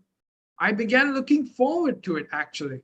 So I was right there through every lesson, by his side, step by step. Therefore, I firmly believe that empathy is a necessary quality in the 21st century. Empathetic people are more driven and less likely to give up. They also put more effort into their every endeavor. Think about it. Empathy can truly make the world a better place. All you need to do is get down on your knee, look someone in the eye, understand their pain, and feel it. Thank you so much for listening. I hope you have an awesome day. Thank you, Atman. That was really inspiring and wonderful. Next up, we have Abhayankar Bellur. Over to you. Right. Hi, everybody. My name is Abhayankar Bellur. I study in Delhi Public School, South Bangalore, and this is my story. Beware of what you say and do in front of children. They're learning by emulating you, they said. But what would you do if there was a role reversal and if you had to learn by emulating a child? Do we have the grace to learn and imbibe as observantly as the children we see? In my story, I have a hero of a protagonist in a child aged 8 with a height that barely matches with that of the classroom desks. If you want to know him, you will firstly need to empathize with him. It was one of those balmy Bangalore afternoons, and as usual, we couldn't tell if we were feeling hot or cool because the clouds kept their game of hide and seek on with the glaring sun. I was part of a team of volunteers who were trained to take English lessons to the primary classrooms of government schools. Step Up for India Foundation had created easy to deliver modules of English lessons in order to bring these underprivileged students up to speed with their privileged counterparts in private schools. My sister and I were assigned to assist these trained teachers in delivering these fun modules. Ravi, our little hero, was a student of grade 1. There was an interesting daily drill of arranging the classrooms before the commencement of these sessions. A huge easel board supported on a heavy metal stand, a trunk full of stationery, pens, pencils, workbooks, colored charts, stickers, and a special audio CD player with a speaker arrangement made up the paraphernalia. It was a patriotic duty of these little soldiers, who were probably half my size in terms of height and width, to arrange all these items in the classroom before the commencement of the sessions. Every session was exciting for these young friends I'd made at the Yadalam government school. They did not at once hesitate to give me the moniker of Abhi Anna, Anna, a Kannada term that means elder brother. As I sang and swayed to ABCDs, 1, 2, 3s, phonics, words, and game sessions, little twinkling eyes followed my every move and instruction during class. One day, it was time to test them for all that had been taught. These students had been given a crash course on reading words by starting from the basics of reading the alphabet. It was going to be a challenge and even scary for a few of them, I thought. The students rushed in with the most joyous laughter and literally fought to be the bearers of the heavy metal stand and the treasure trunk. Little Ravi was the first to lay stake on the heavy metal stand, and with one swift move, he hoisted the stand on his shoulders and he ran up the stairs, a little haltingly at first, but then swiftly. He set up the locks on the stand, he hung out the charts in order, distributed the pens, pencils, workbooks, and flashed the most contagious smiles throughout. A little while later, Rani, Ravi's barefooted classmate, came up to me and calmly announced that Ravi may have hurt his foot. I rushed to see what prompted the little girl to say so. The girl showed me the soles of her feet stained with fresh blood off the floor.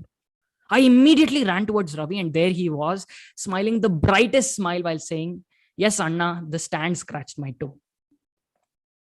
I was completely horrified with what I saw. Ravi had suffered a deep gash while transporting the heavy metal stand up the 20-odd stairs that led to the classrooms from the staff room of the Yadalam government school. When I asked him if it hurt, he replied by saying he didn't mind the pain because he was going to be writing the English test. The smile had not faded. His teacher came up to us with some cotton swabs and some antiseptic. Rani and her other friends brought some cool water in their water bottles to help Ravi. This brave little boy was hoisted back onto the bench and the exams commenced. In my mind, a new emotion had taken roots. I suddenly understood why Ravi's smile was the brightest. I suddenly understood why Ravi didn't feel the pain of the injury on his toe. I, for the first time, felt and understood somebody else's emotions. This new feeling, as defined by the dictionary, is empathy. Ravi's smile was the brightest because his preparation to face the exam egged him to write it. He didn't feel the pain of the injury on his toe because his love for learning superseded every other feeling. Once again, in the end, learning won the battle between pain and effort. Ravi taught me to love to learn. And now I empathize with every student who seeks to learn. Wouldn't it be our proud privilege to be part of the machinery that takes Ravi's dreams of learning to fruition? Empathy is understanding another's feelings, and I hope we can all look around us with empathy. Empathy to identify dreams that cause eyes to sparkle, dreams that caused Ravi's smile to be the brightest. Thank you for your time and patience today, and I hope you all have a fantastic weekend. Thank you, Abhayankar. That was a really, really inspiring story of yours, and love the confidence. Keep it up. And next we have Prarthana Upadhyay. Yeah, I'm here. Over to you. Yeah, sure. So firstly, good afternoon, everyone. And I'd like to thank BSCI for giving me the opportunity to speak today. And I'd like to thank all of you for your audience. So, empathy. In simple terms, it's the ability to understand another person's thoughts and feelings in a situation from their perspective rather than your own. Even though human beings are social creatures by nature, empathy doesn't come naturally to all. Some people are more empathetic than others. For an example, I usually find it easy to understand other people's feelings and sometimes feel the emotions myself. A close friend once told me that a friend of his had died. I cried that day, though I never knew the person. I just felt his pain and sorrow. It isn't limited only to negative sentiments. If someone has good news, I feel delighted too, especially if it's someone close to me. People often believe that you are either born with or without empathy. That is because true empaths make up only 1 to 2% of the population. However, anyone can develop empathy. Just like any other skill, empathy is also a skill that we can cultivate through intentional effort. People also assume that empathy is only shown towards less fortunate individuals. It is partially true, as I tend to feel their pain more profoundly. But I believe that the people who are the so-called most privileged need empathy even more. They are the ones most expected to be happy and content, so no one realizes that they also need it. This thought always disturbs me, so I try to reach out to people around me if they need someone. There was one particular person in my life whose story still strikes me today. I had a friend who seemed to have everything. Let's call him R. R was handsome, talented, rich, and popular. One would think that such a person would be the happiest guy on earth. He certainly did seem so too. He always maintained this confident persona, like he was strong enough to take on the world. I never saw in him a sign of weakness, not one tear, not one fear. So I never doubted the absence of his vulnerability. R seemed so satisfied that I never thought he could also feel helpless about some things, like the rest of us. But I was wrong. He was also a human being. Even if incapable of providing empathy to someone else, human beings need to receive it themselves. Find another person who understands what they're going through. Once R told me that no one knew who he was, and everyone just knew him to be a popular guy's brother in school. He said it very casually, but I felt his misery, feeling unimportant and overshadowed by his overachieving elder brother. I am an older sibling myself, yet I felt the sadness and frustration one would feel from constantly being towered over by someone who is seemingly more remarkable.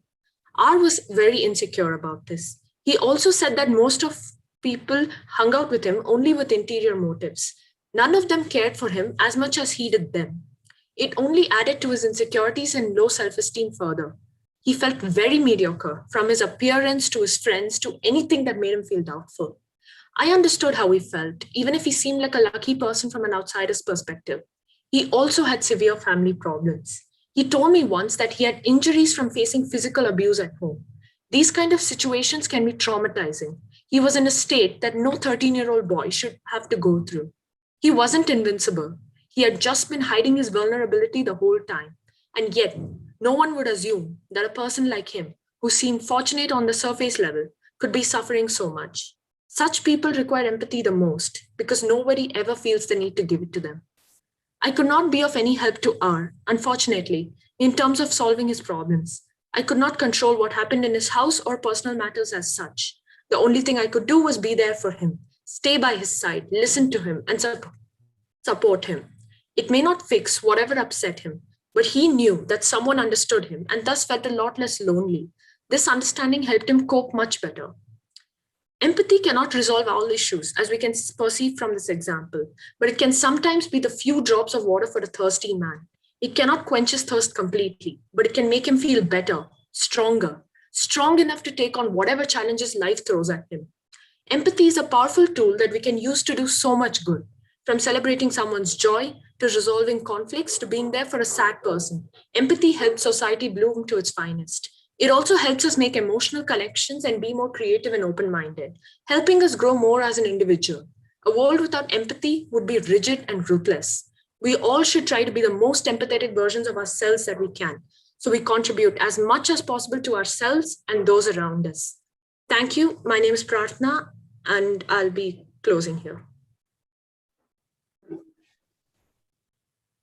Thank you, Prarthna, for that amazing story. So next we have Rishita.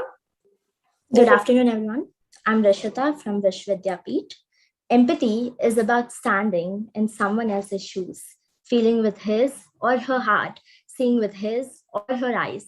Sometimes all a person wants is an empathetic ear. All he or she needs is to talk it off, Just offering a listening ear and an understanding heart for his or her suffering can be a big comfort. I never truly knew the real meaning of empathy until a few years back. On December 1st, 2016, I went to a cafe with my companions. I was regular to that cafe and went there with my friends almost every week on Sundays. That day was just like any other day, and we were enjoying, talking about school, and gossiping about almost everyone. There was a rush as usual, and suddenly a woman in her mid 20s came in. All eyes were on her, and people were dishing the dirt at her looks. I too was awestruck over her dress and her tattoos. She wore a pair of ripped jean short, yellow crop top, which was slightly down her midriff, a black leather jacket, and her neck, arm, waistline, and legs, or should I say her entire body, was filled with black and pink color tattoos. One of my friend Ria was never a fan of tattoos. She hated them more than anything and considered tattoos as a symbol of mad. That is something that ruins the beauty or perfection of human body. She couldn't keep quiet looking at the lady and was quick to comment, God, why would someone convert their entire body with tattoos? That's worse and least thing you got to do in your life. Ria didn't stop at that. She went on to quote her role model Kourtney Kardashian's iconic saying, that is so embarrassing for your life and your soul. The lady seemed to be eavesdropping what everyone were talking about her. However, she did not bother to rebel back or justify her choice of getting tattoos all over her body. She placed her order, a roasted coffee and a muffin with chocolate chips. She collected her order and went to a corner seat and sat there.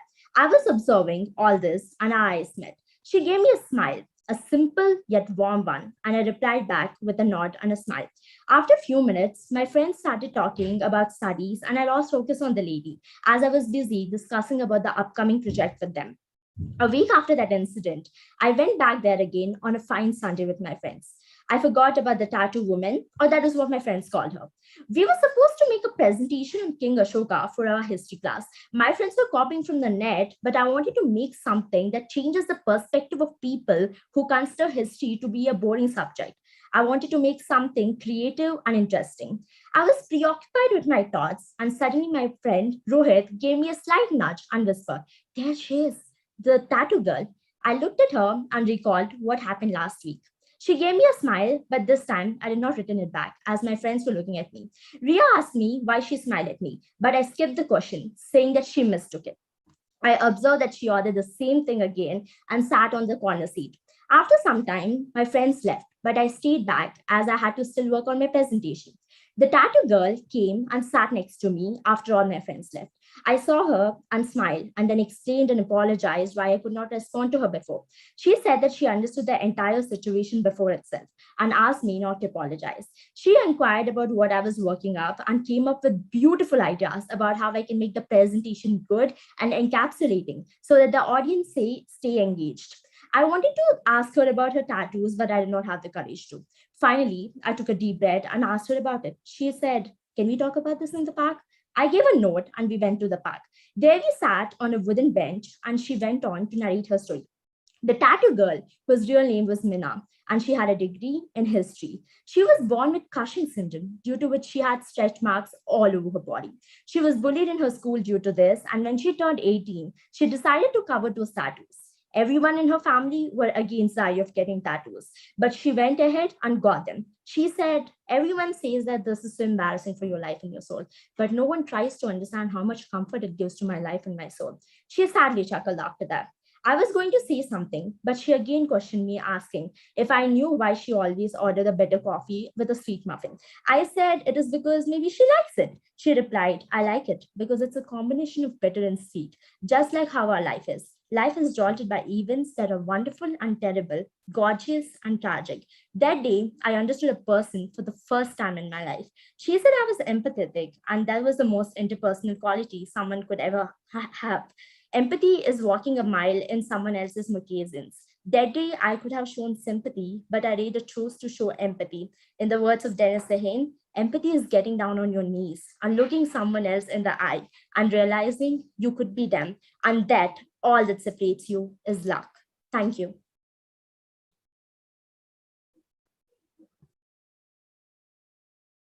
Wow, that was really inspiring. Thank you, Rishita. We have our last participant for the Inspire Talks, Vinoshini. Over to you. Thank you. A very good afternoon to the honorable judges and everyone else present today. I'm Vinoshni Pragalithan with my speech entitled The True Heroes of the Day. Empathy, an emotion that I've rarely felt in my life. Sure, I've sympathized for many before, but empathizing was almost foreign. Well, here's one of my accounts with this emotion that I would like to share with you. It was the first week since the lockdown had been declared, and I was confined to my home and long hours of online classes. With the AC blasted and a glass of fresh, cold lassi in my hand, I aimlessly scrolled through Netflix, trying to pass my leisure time. As I finally settled on a movie, I heard a loud rumble from the outside. I paid no attention to it, completely immersed into the screen in front of me, when my neighbor's dog started barking really loudly. That's when I realized who had actually come. It was the garbage collectors. Peering through the window in the hall, I caught a glimpse of the blue lorry that made its way down the road.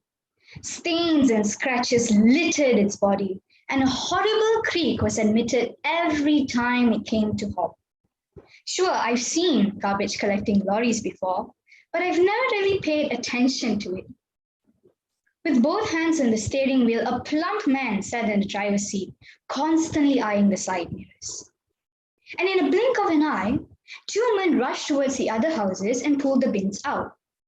I could see sweat trickling down their faces, but they had such a determined gait in their eyes as they swiftly handled the bins. One of them stopped by at my house to pull the bin out and left as quickly as he came. And within moments, the lorry had pulled up in front of my house, and another man opened the bin and used his bare hands to pick up the trash inside. Upon seeing this, my eyebrows instantly furrowed together, and a sour look plastered across my face. Because sure, he was wearing gloves, but his hands still had to reach to the bottom of the bin to pick all the bags up.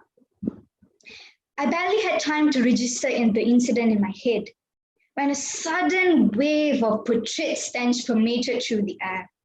I almost gagged as I reached forward to close the windows when my eyes met those of the lorry drivers, who flashed me such a warm smile. But before I could return it, my hands had already shut the windows. And I stood there rooted for a few seconds, blank in my mind, as I finally realized what I had done. Sure, it wasn't intentional, but I still felt a pang in my chest. And before I knew it, the lorry had carried on. Throughout the day, the incident kept replaying in my head like a record unable to stop. Guilt clawed its way into my heart and refused to leave. And as I laid in bed that night, I tried to picture myself in the man who lifted the bags earlier. But it was impossible, because after all, I always just threw the trash into the bins and never spared a glance at it afterwards. There were times when the stench of the bin was so bad that I rushed away immediately after throwing the trash. So how did that man put his entire arm into that very bin? Sure, he did have a mask on, but that wasn't enough to block out that rotten stench. What's worse is he did that not only for one, but for hundreds of houses every day. And what about those bins with diapers in them? I dare not to even think about what that would smell like. At least I always fastened the knot of the bags before throwing them, and my family always washed the bins when its conditions got worse. But I have personally seen people who don't even care and just dump their trash into the bins, with flies hovering all around them and probably rats and roaches in them too. And it was at this moment that I felt an immense amount of respect for garbage collectors. Throughout the pandemic, we've praised and applauded frontliners such as doctors, nurses, and the police. But what about these unsung heroes? They are willing to do the grimy jobs that none of us would even spend a second to ponder upon. Under the battering heat in harsh conditions, they are willing to clean up after our mess without a word of complaint. Sure, doctors save lives and the police ensure the safety of a country, but these heroes are the very reason why we all get to live in comfort. Without them, plagues like the Black Death would be an everyday norm and disease outbreaks would be uncontrollable. Without them, fresh air would be unknown to every single one of us, and rats and roaches, when other types of pests would not only conquer the darkest and dirtiest alleys, but our very own homes. I do not regret really realizing this earlier, but I'm grateful that I've tried to empathize with the garbage collector and hope that you can do the same too. Thank you. Thank you. Thank you so much, Vinoshini. Now over to Shubhangi. Hello, everyone. First of all, let's have a huge round of applause for all of our dear participants, because all of you were so confident and so expressive about how, and your stories were so strong and you truly inspired us. So I have no words. You were really amazing, and it was amazing how you did it. Now let us introduce our judges. First, we have Mr. Arun Avan, all the way from Dubai, the Director of 9 Media Online and Innovative Technology Private Limited. He has over a decade of experience in advertising, marketing, and social media content. He's also a professional photographer. And next, we have Ms. Ivy Emmanuel, behavior skill trainer, leadership, and life coach, founder and director of Clockwork and Z Vibes Wellness Clinic LLP. Thank you so much for being here, and we are well by your presence. Thank you. Thank you, Shubhangi. Thank you. Thank you. So let me just quickly ask both Arun and Ivy. Arun, what was your experience? First of all, thank you so much for coming in and taking this role of a judge. I think being a coach myself, the last thing that I want to normally do is judge, because you miss out the fun of listening to these speeches. And I was keenly observing the speeches from here, and fabulous. What a fantastic job these children have. Absolutely, I agree. Hats off to them, and also to the parents who are supporting them. I could see a lot of parents being there. So hats off to the parents as well who are supporting them. Arun, your thoughts on the contest and the speeches that you heard today? So Manoj, it's when I started initially listening to it, I thought this is going to be an easy work, but then this turned out to be pretty difficult, because each of them turned out to be really, really well. Every story turned out to be, something that is extremely interesting, and everybody seemed to have a much depth than what we used to be in school. So I think it's hats off to all the participants. Everyone's done a really good job. So you guys have actually made me, it's a really difficult situation. I need to sit with Ivy and see what we can do. Okay. Thanks, Arun, for that. I'm sure, yeah, that's the toughest role in all of this, because I think if we had an option, we would have given this award to all the 16 of them. Yeah, exactly. Ivy, your thoughts on this, Ivy? You've been a coach, you are a public speaker yourself, you've been doing a lot of stuff, event manager, ICF certified coach, all of that. And for the benefit of all of you here, Ivy has been an educator herself. She's been a professor, lecturer herself. So Ivy, from that thought point, what are your thoughts on this topic? So I would like to say, my God, children, you guys are amazing. I loved it. Absolutely loved it. Right. And the kind of information, the kind of perspective that was brought. I mean, I was actually expecting everyone to just go on about, a normal idea of empathy or give us some definitions, but none of you did that. Like, I was taken by surprise. In fact, my jaw is still on the floor at the quality in which you guys performed today, right from age group 6 to 10 to 11 to 14 and 15 to 18. You are far beyond your years in understanding empathy. And I also saw, something that's very interesting, Manoj, is that while we judge different age groups, I also saw the definition of empathy, change. And that was so beautiful. And, I'm very, very happy to have been given this opportunity to actually, I wouldn't say judge you. I would say listen and get inspired by your stories. So kudos to all of you. Wonderful, wonderful presentations. And if I could, I would just like say everybody's a winner here, right? You all did so well. And this was a very, very tough competition. All of you must be very, very proud of yourselves. And parents, your kids are super smart. And I think they're more than anything, they're beautiful human beings because they understand this concept so well. So thank you. Thank you for this opportunity. Yeah, just before this, we had a very interesting conversation on how to raise an empathetic child. And my sincere word to the parents is that we have 16 empathetic children sitting in this room. So that objective is achieved there. And I wish you all the very best, every single child who has participated in this. And not just them, Ivy, the hundreds of children who participated in this contest, from which we chose these 16 as the best. And I will just put another word on this. The toughest that we judged, the judges who judged the initial submissions, they said that the toughest time they had was in the 6 to 10 age group.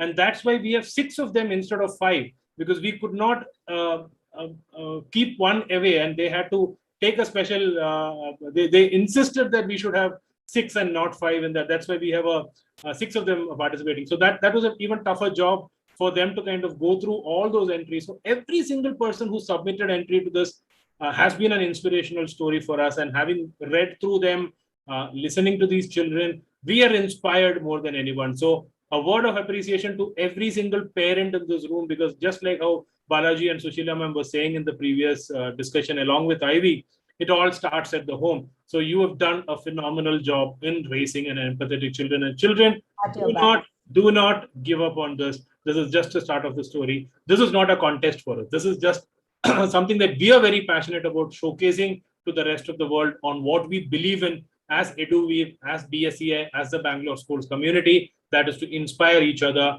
from the stories of your life. So thank you so much, each and everyone, for participating. A big thanks to Arun and Ivy for judging and being part of this. And a bigger thanks to my student volunteers who are in the room. Thank you, Kirtana, Shubhangi, for coordinating it for the last 2.5 hours. Wonderfully done. Now, the participants and the parents are wondering when is the results going to come out. The results will be announced at 7 o'clock today evening. We have a separate awards gala, which is going to happen there. And you can log in, not on the Zoom platform. You will have to come into the auditorium to see it.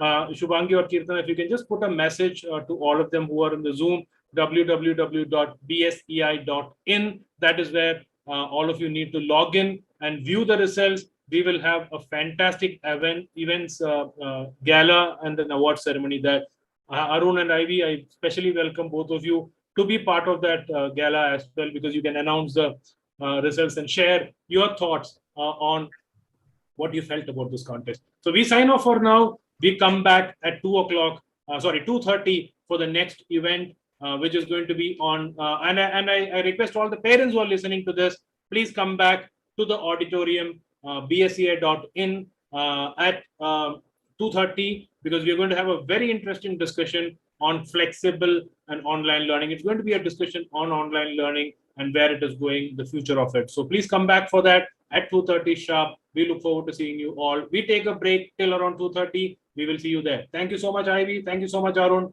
Kirtana, Shubhangi, all the participants for being here. Thank you. Thank you.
Outside the main building, we have our treehouse. The treehouse is there to show that teaching and learning should be playful and fun. In the treehouse, we can play, we can meditate, we can do yoga. The atrium is made for assemblies, for teaching activities where the learners need to be active. Outside the main building, we have our treehouse. The treehouse is there to show that teaching and learning should be playful and fun. In the treehouse, we can play, we can meditate, we can do yoga. The atrium is made for assemblies, for teaching activities where the learners need to be active. The whole school building is one big classroom with many different learning areas. In the areas outside the closed classrooms, we have the open learning spaces. That's for group work, for project work, for sharing. And we also have our open library.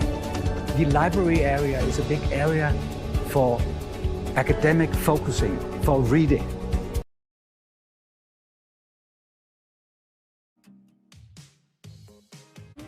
We love Envision High because of the enthusiastic way in which our teachers teach us. I am studying in LKG. I like MMM stories and the reading classwork. I like Envision. Envision is mine.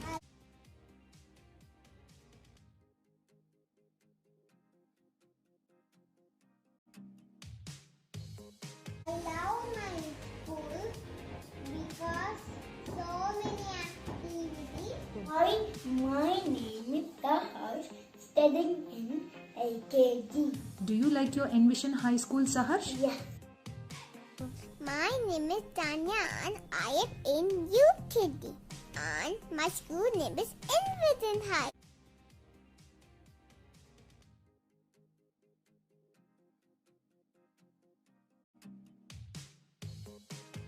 I love Envision High because there are so much fun activities.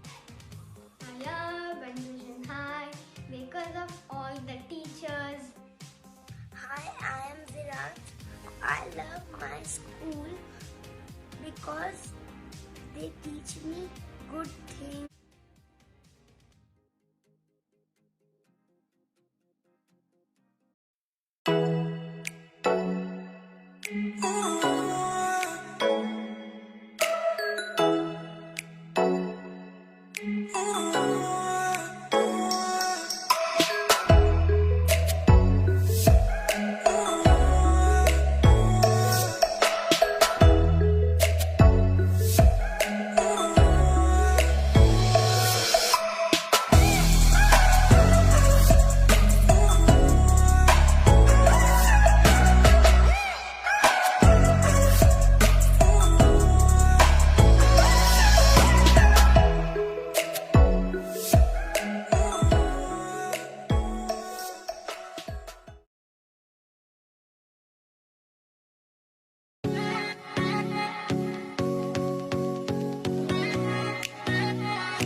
Outside the main building, we have our treehouse.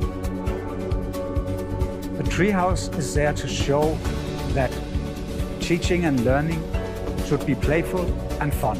In the treehouse, we can play, we can meditate, we can do yoga. The atrium is made for assemblies, for teaching activities where the learners need to be active. Outside the main building, we have our treehouse. The treehouse is there to show that teaching and learning should be playful and fun. In the treehouse, we can play, we can meditate, we can do yoga. The atrium is made for assemblies, for teaching activities where the learners need to be active. The whole school building is one big classroom with many different learning areas. In the areas outside the closed classrooms, we have the open learning spaces. That's for group work, for project work, for sharing. And we also have our open library. The library area is a big area for academic focusing, for reading.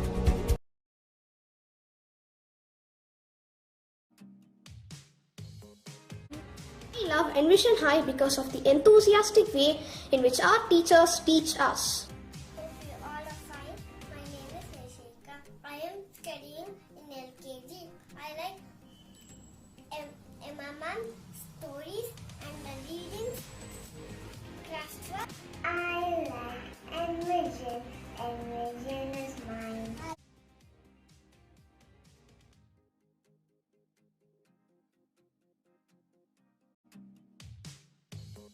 I love my school because so many activities. Hi, my name is Saharsh, studying in LKG. Do you like your Envision High School, Saharsh? Yes. My name is Tanya and I am in UKG. And my school name is Envision High.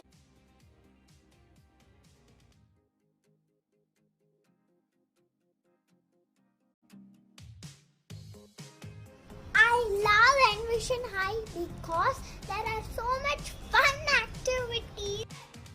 I love Envision High because of all the teachers. Hi, I am Virat. I love my school because they teach me good things.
Outside the main building, we have our treehouse.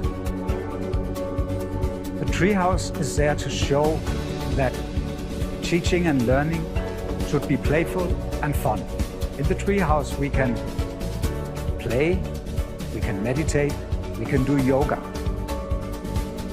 The atrium is made for assemblies, for teaching activities where the learners need to be active.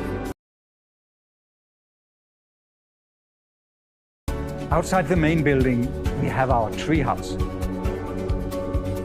The treehouse is there to show that teaching and learning should be playful and fun. In the treehouse, we can play, we can meditate, we can do yoga. The atrium is made for assemblies, for teaching activities where the learners need to be active. The whole school building is one big classroom with many different learning areas. In the areas outside the closed classrooms, we have the open learning spaces. That's for group work, for project work, for sharing. And we also have our open library. The library area is a big area for academic focusing, for reading.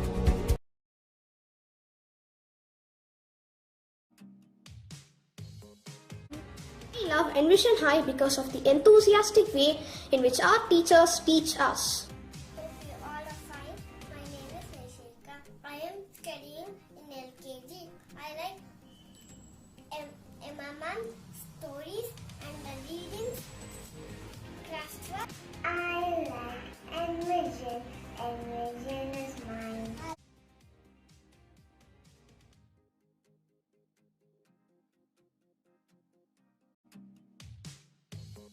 I love my school because so many activities. My name is Saharsh, studying in LKG. Do you like your Envision High School, Saharsh? Yes. My name is Tanya and I am in UKG. And my school name is Envision High.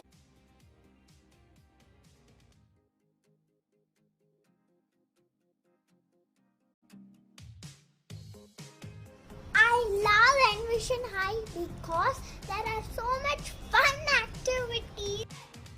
I love Envision High because of all the teachers. Hi, I am Virat. I love my school because they teach me good things.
Outside the main building, we have our treehouse.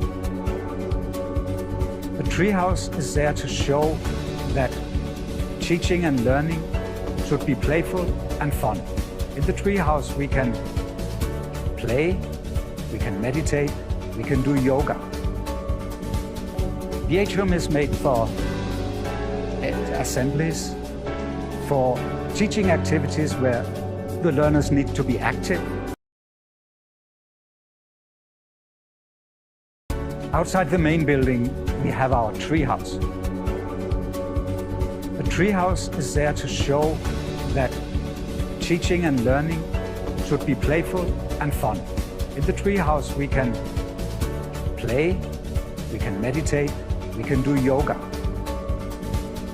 The atrium is made for assemblies, for teaching activities where the learners need to be active. The whole school building is one big classroom with many different learning areas. In the areas outside the closed classrooms, we have the open learning spaces. That's for group work, for project work, for sharing. And we also have our open library. The library area is a big area for academic focusing, for reading.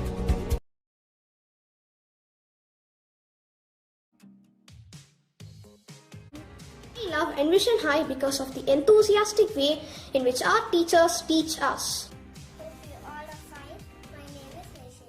I am studying in LKG. I like MMM stories and the readings, craftwork. I like Envision.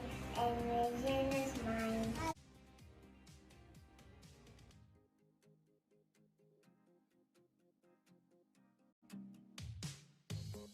I love my school because so many activities.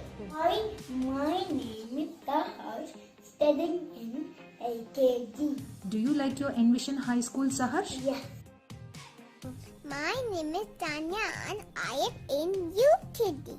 And my school name is Envision High.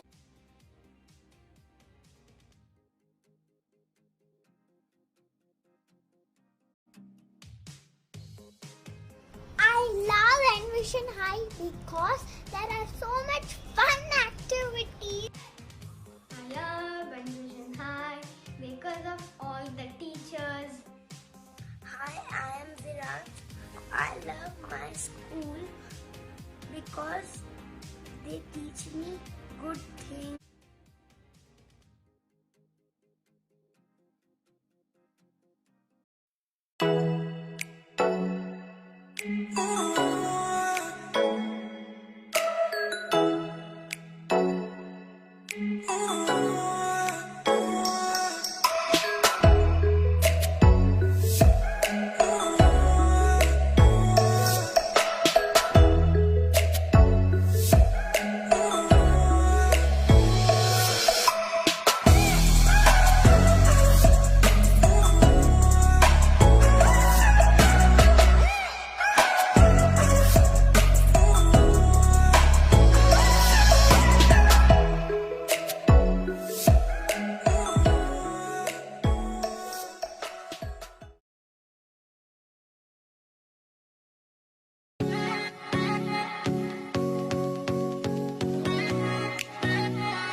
Outside the main building, we have our treehouse. The treehouse is there to show that teaching and learning should be playful and fun.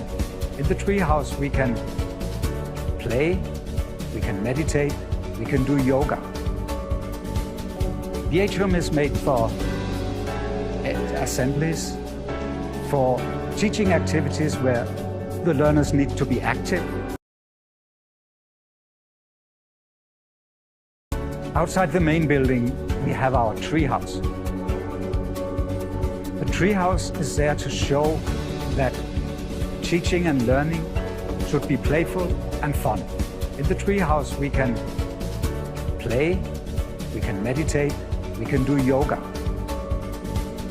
The atrium is made for assemblies, for teaching activities where the learners need to be active. The whole school building is one big classroom with many different learning areas. In the areas outside the closed classrooms, we have the open learning spaces. That's for group work, for project work, for sharing. And we also have our open library. The library area is a big area for academic focusing, for reading.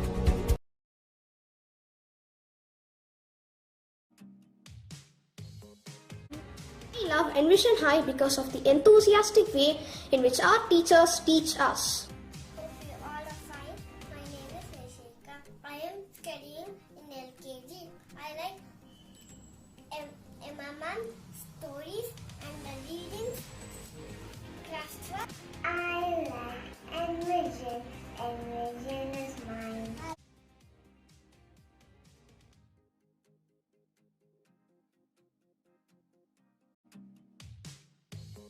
I love my school because so many activities. My name is Saharsh, studying in LKG. Do you like your Envision High School, Saharsh? Yes. My name is Tanya and I am in UKG. And my school name is Envision High.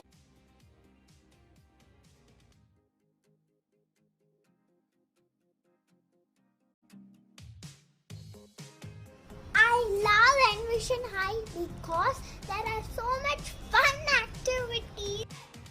I love Envision High because of all the teachers. Hi, I am Virat. I love my school because they teach me good things.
Outside the main building, we have our treehouse. The treehouse is there to show that teaching and learning should be playful and fun. In the treehouse, we can play, we can meditate, we can do yoga. The atrium is made for assemblies, for teaching activities where the learners need to be active. Outside the main building, we have our treehouse. The treehouse is there to show that teaching and learning should be playful and fun. In the treehouse, we can play, we can meditate, we can do yoga. The atrium is made for assemblies, for teaching activities where the learners need to be active. The whole school building is one big classroom with many different learning areas. In the areas outside the closed classrooms, we have the open learning spaces. That's for group work, for project work, for sharing. And we also have our open library. The library area is a big area for academic focusing, for reading.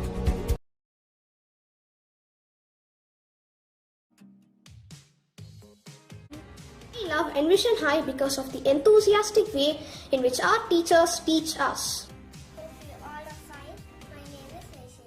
I am studying in LKG. I like MMM stories and the reading craft.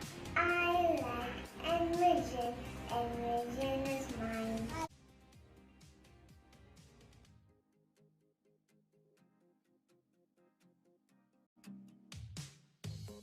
I love my school because so many activities.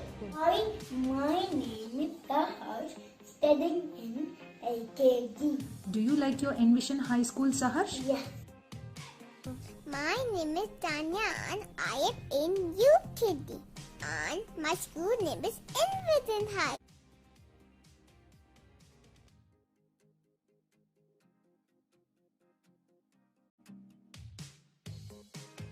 I love Envision High because there are so much fun activities.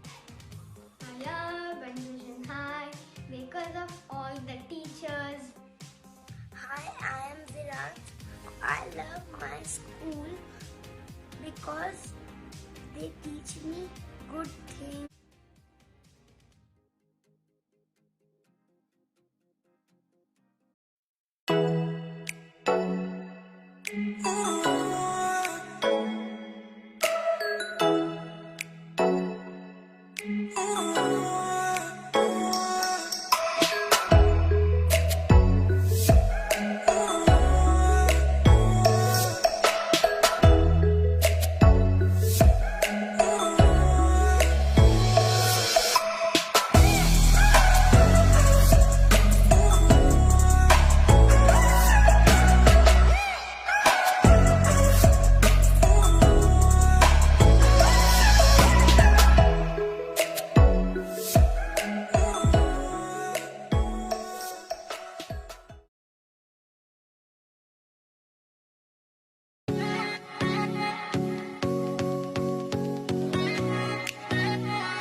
Outside the main building, we have our treehouse. The treehouse is there to show that teaching and learning should be playful and fun. In the treehouse, we can play, we can meditate, we can do yoga. The atrium is made for assemblies, for teaching activities where the learners need to be active. Outside the main building, we have our treehouse. The treehouse is there to show that teaching and learning should be playful and fun. In the treehouse, we can play, we can meditate, we can do yoga. The atrium is made for assemblies, for teaching activities where the learners need to be active. The whole school building is one big classroom with many different learning areas. In the areas outside the closed classrooms, we have the open learning spaces. That's for group work, for project work, for sharing. And we also have our open library. The library area is a big area for academic focusing, for reading.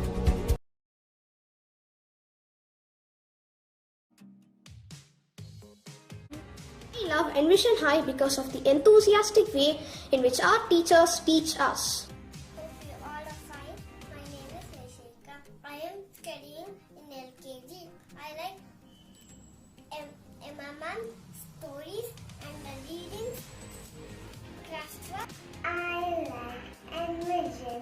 Envision is mine.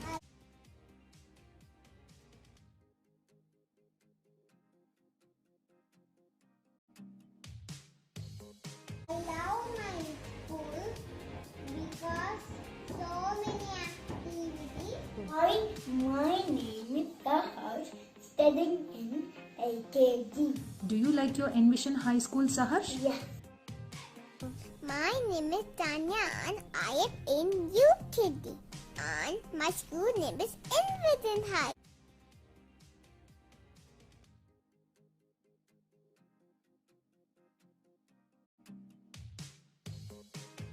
I love Envision High because there are so much fun activities.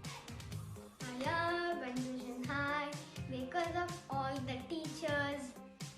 Hi, I am Virat.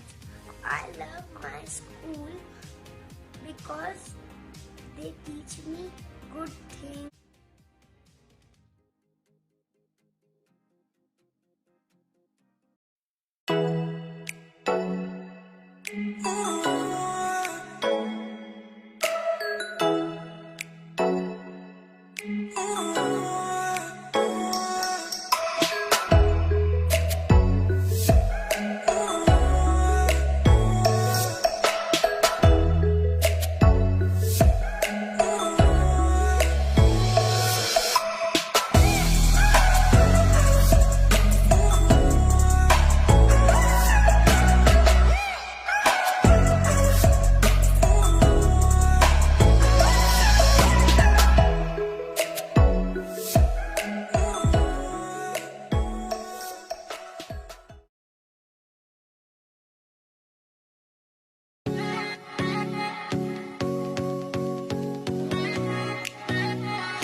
Outside the main building, we have our treehouse.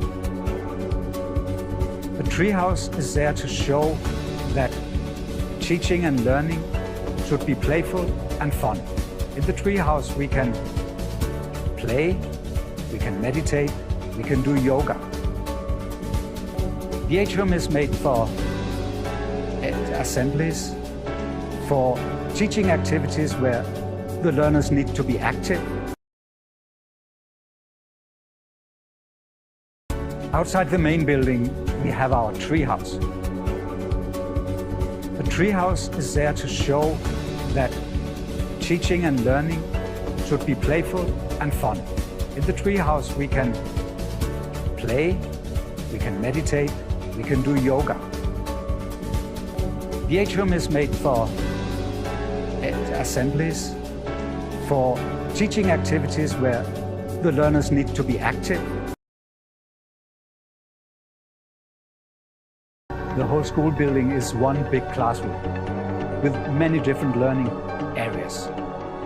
In the areas outside the closed classrooms, we have the open learning spaces. That's for group work, for project work, for sharing. And we also have our open library. The library area is a big area for academic focusing, for reading.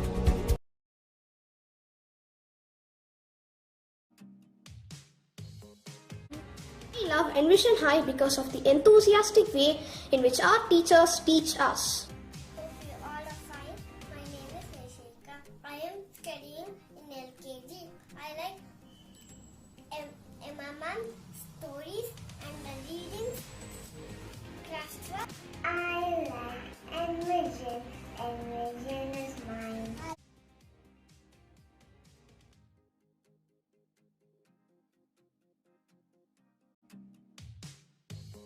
I love my school because so many activities. My name is Saharsh, studying in LKG. Do you like your Envision High School, Saharsh? Yes. My name is Tanya and I am in UKG. And my school name is Envision High.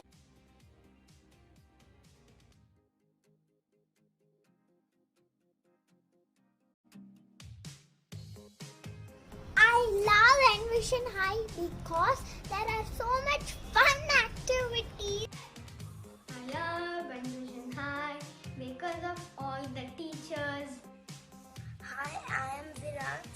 I love my school because they teach me good things.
Outside the main building, we have our treehouse.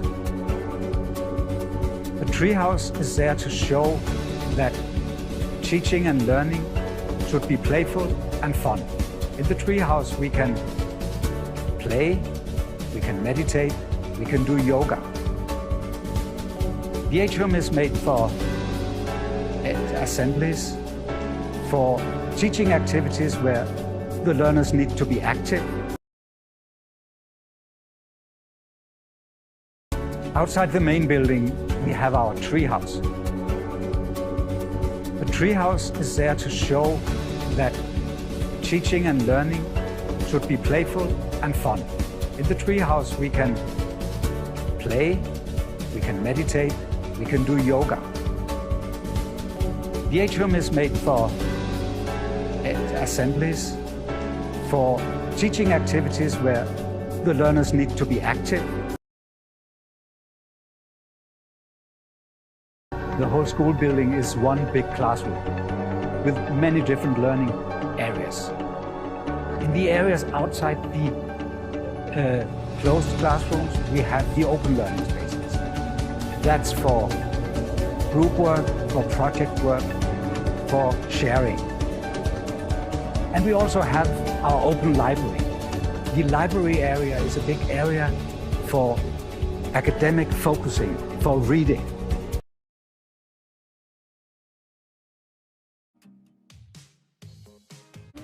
We love Envision High because of the enthusiastic way in which our teachers teach us. I am studying in LKG. I like Emma's stories and the readings, craftwork. I like Envision. Envision is mine.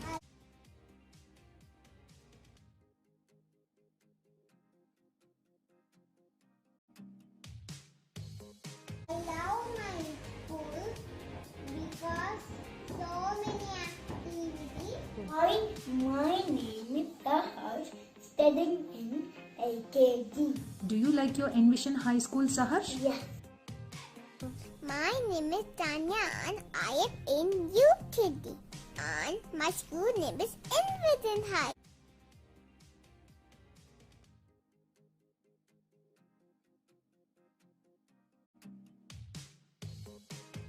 I love Envision High because there are so much fun activities.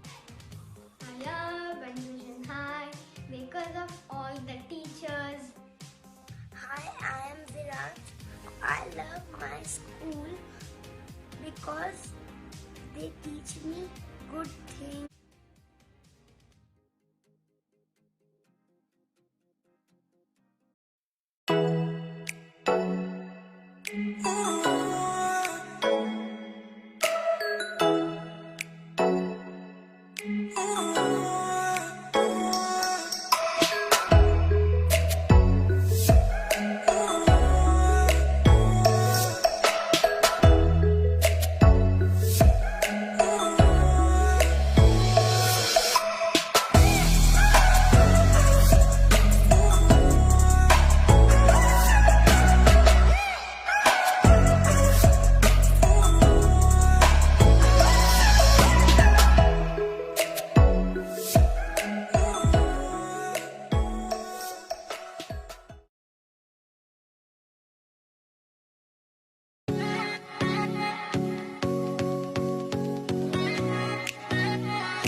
Good afternoon and welcome back to EduWeave Online Education Expo. We have another very interesting panel discussion happening right now. And this is about personalized and flexible learning, a topic that has been of serious discussion over the last few months or maybe a year and a half plus now in our community as well.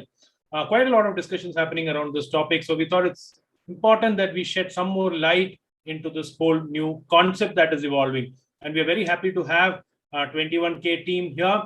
Thank you so much, Aruna and team 21K, for coming in to be partners with us, being a co-sponsor and being a big support system for the EduWeave Education Expo. Thank you so much to Yashwant and Santosh. Let me hand it over for a quick introduction of our moderator, and then I'll go back to introducing our panelist also. Anantita, over to you for the introduction. Thank you. I'll be introducing our moderator for this panel discussion, Ms. Sandhya Vishwan. Sandhya Vishwan is an educator with 2 decades of experience. She's the director of BSEI and Mudpie Education and is an expert in early childhood. She's the go-to expert for homeschooling in Bangalore. Sandhya is a homeschooling parent to 2 sons. She has been awarded multiple times by various education bodies for her contribution to parenting and early childhood education. Sandhya is an education counselor who supports parents in identifying education options for their children. Her consulting sessions are extremely popular as she helps parents choose the schools and curriculum suitable for their child by understanding their individual needs and requirements. Welcome, Sandhya. Thank you, Anandita. Let me now introduce the team 21K who's going to be with us for this panel discussion. So let me start off with the co-founder of 21K, Yashwant Raj. Yashwant is the co-founder and managing director of Straight Gum EduServe Private Limited, India's leading education management company. Since 2009, they offer project management services for the establishment and management of new preschools, K-12 schools, colleges, and universities in India. In the past, they have established over 75 educational institutions, managing investment over a whopping 1,100 crores. Yashwant firmly believes in collaboration over competition, and with his motto, he has reached many milestones with his expert team. They are the pioneers in the curriculum as a service with CAAS model of education focused on preschool segment under the brand SWAP 21. Yashwant has been a great visionary, and in June 2020, he co-founded 21K School, India's first online school.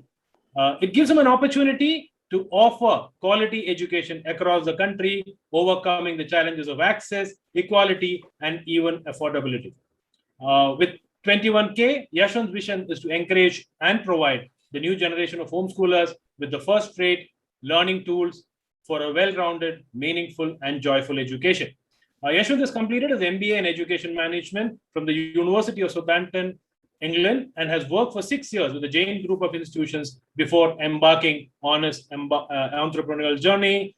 Yashwant, a big thanks from our side for supporting us in this whole initiative. Let me also introduce the second co-founder, Mr. Santosh Kumar. Santosh is an alumnus of IIT Delhi. Santosh has been disrupting technologies to discover newfangled possibilities, especially to make education accessible, affordable, and beyond geographical barriers. This happened after he saw his fellow batchmates in IIT could not make it to good companies because of the lack of exposure, as they came from small towns, even though they were smarter. He decided a change needs to come in the paradigm shift, and he has been orchestrating his.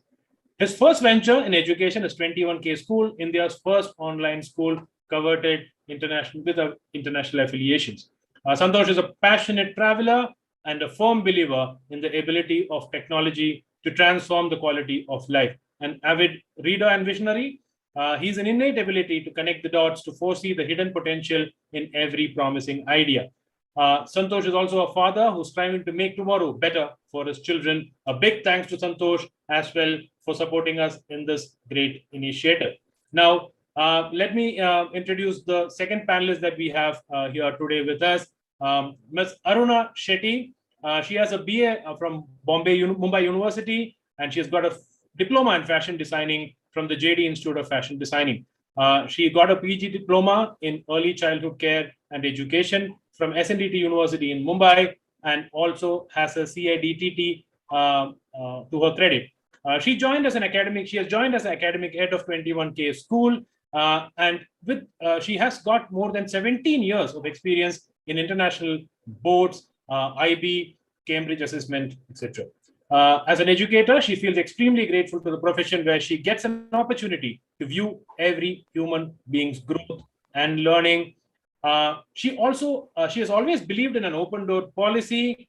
She promises that students will always remain the primary focus. We welcome Aruna Shetty to the panel. Over to you, Sandhya and Aruna, for taking it forward from here. Thank you, Manoj. Aruna ma'am, you are on mute. Yes. Yes. Thank you so much, Manoj, for that. Yes. Okay. I just received a message that Yashwant and Santosh would be unable to make it right now. There's been an emergency, I believe. So we will go ahead with it with Aruna ma'am. So I was waiting to ask Yashwant actually the story behind K21, because I thought it was very interesting how it started out, and much before the pandemic, the thought had been conceived and work was going on. Aruna ma'am, could you just tell us the story, please? Well, yes, sure. It is actually quite interesting if you see, but then there's also a thought which would actually, I mean, the reason why I would want to tell you all is just to get people thinking slightly about, the timing. Because I think across the world, people have this thought process that, 21K is a byproduct of the pandemic. So it has come into existence because of the pandemic. Well, if you just see the timing, the pandemic started in March, and it was the end of March, and the school was launched in June. And I think everybody would kind of agree with me that it takes more than just 3-4 months to start a full-fledged school, with its curriculum and the staff and, the operations and everything in place. And considering this is the first of its kind, of course, to have a very robust technological team was also, very important. So, of course, having said that, Mr. Yashwant, Mr. Santosh, Mr. Joshi, and Mr. Dinesh, who are the 4 founders of 21K, started off thinking, with this idea of actually service education to the students across the country. So I think this was a vision which kind of bond all these 4 gentlemen together, because somewhere they shared this common thought process. And it wasn't just about setting up a school. It was not about competing with the physical schools. It was about just providing quality education and happy classroom environment to students in all the corners of the country. And that, with that little idea, I think with each of them realizing their strength and and their experience in the different fields, got them together and thus came about 21K. And of course, we did start off with a very modest number. We had around 300 plus students in the first year. And of course, thanks to the word of mouth publicity by the parents and, the good reviews that we got, we are almost 3,000 students in the second year. So I think this vision actually reached out, because what we do at 21K is not only about teaching students. Now, there are so many schools that have gone online. So I think this was not the only benchmark, for parents to even judge, to compare. So when they experienced the other online schools, and then they saw what we were doing here with, of course, the fee structure was also extremely flexible and affordable in the current, in the scenario where the pandemic hit us. It became a very affordable, flexible, and a choice to make, a very easy choice to make, because it was there for us. And then the results were just there for them to see. And thus this, the whole idea of just providing this quality education came to light. Yeah. Yeah. So yes, we run the group Bangalore Schools, which is a large group. We have 57,000 members now. And we did a few months ago, quite a few, I think maybe a year ago, we had a lot of queries on 21K and how it is. And there are quite a few parents in our group who have opted for 21K, and they have given their reviews, of course. But we get only the parents' version of it. And I think because you have 3 different kinds of programs, it's very interesting, because in Bangalore, I see that parents have a choice and many of them are aware of the various boards. But I'd like to ask you, because it's the first that I have heard in India, an American board. The other 2 that 21K has is quite popular here. We will get to that as well. But I would like to start, if you could just tell us a little more about the American program that 21K offers. Well, yes, we, like I said, last year we started only with the Indian school. And then we moved on into starting the American and with the British curriculum. So the whole idea of starting the Americans came up with, the connection that we established with K-12, again, which is one of the biggest educational service providers across the globe. They I think are having a presence in over 50,000 countries. And K-12, also the platform in terms of, it is so skill-based. And in India, since there are very few, schools that offer the American curriculum, it was quite a challenge for us to reach out to, the parents in terms of understanding why American curriculum should be a choice. Yeah.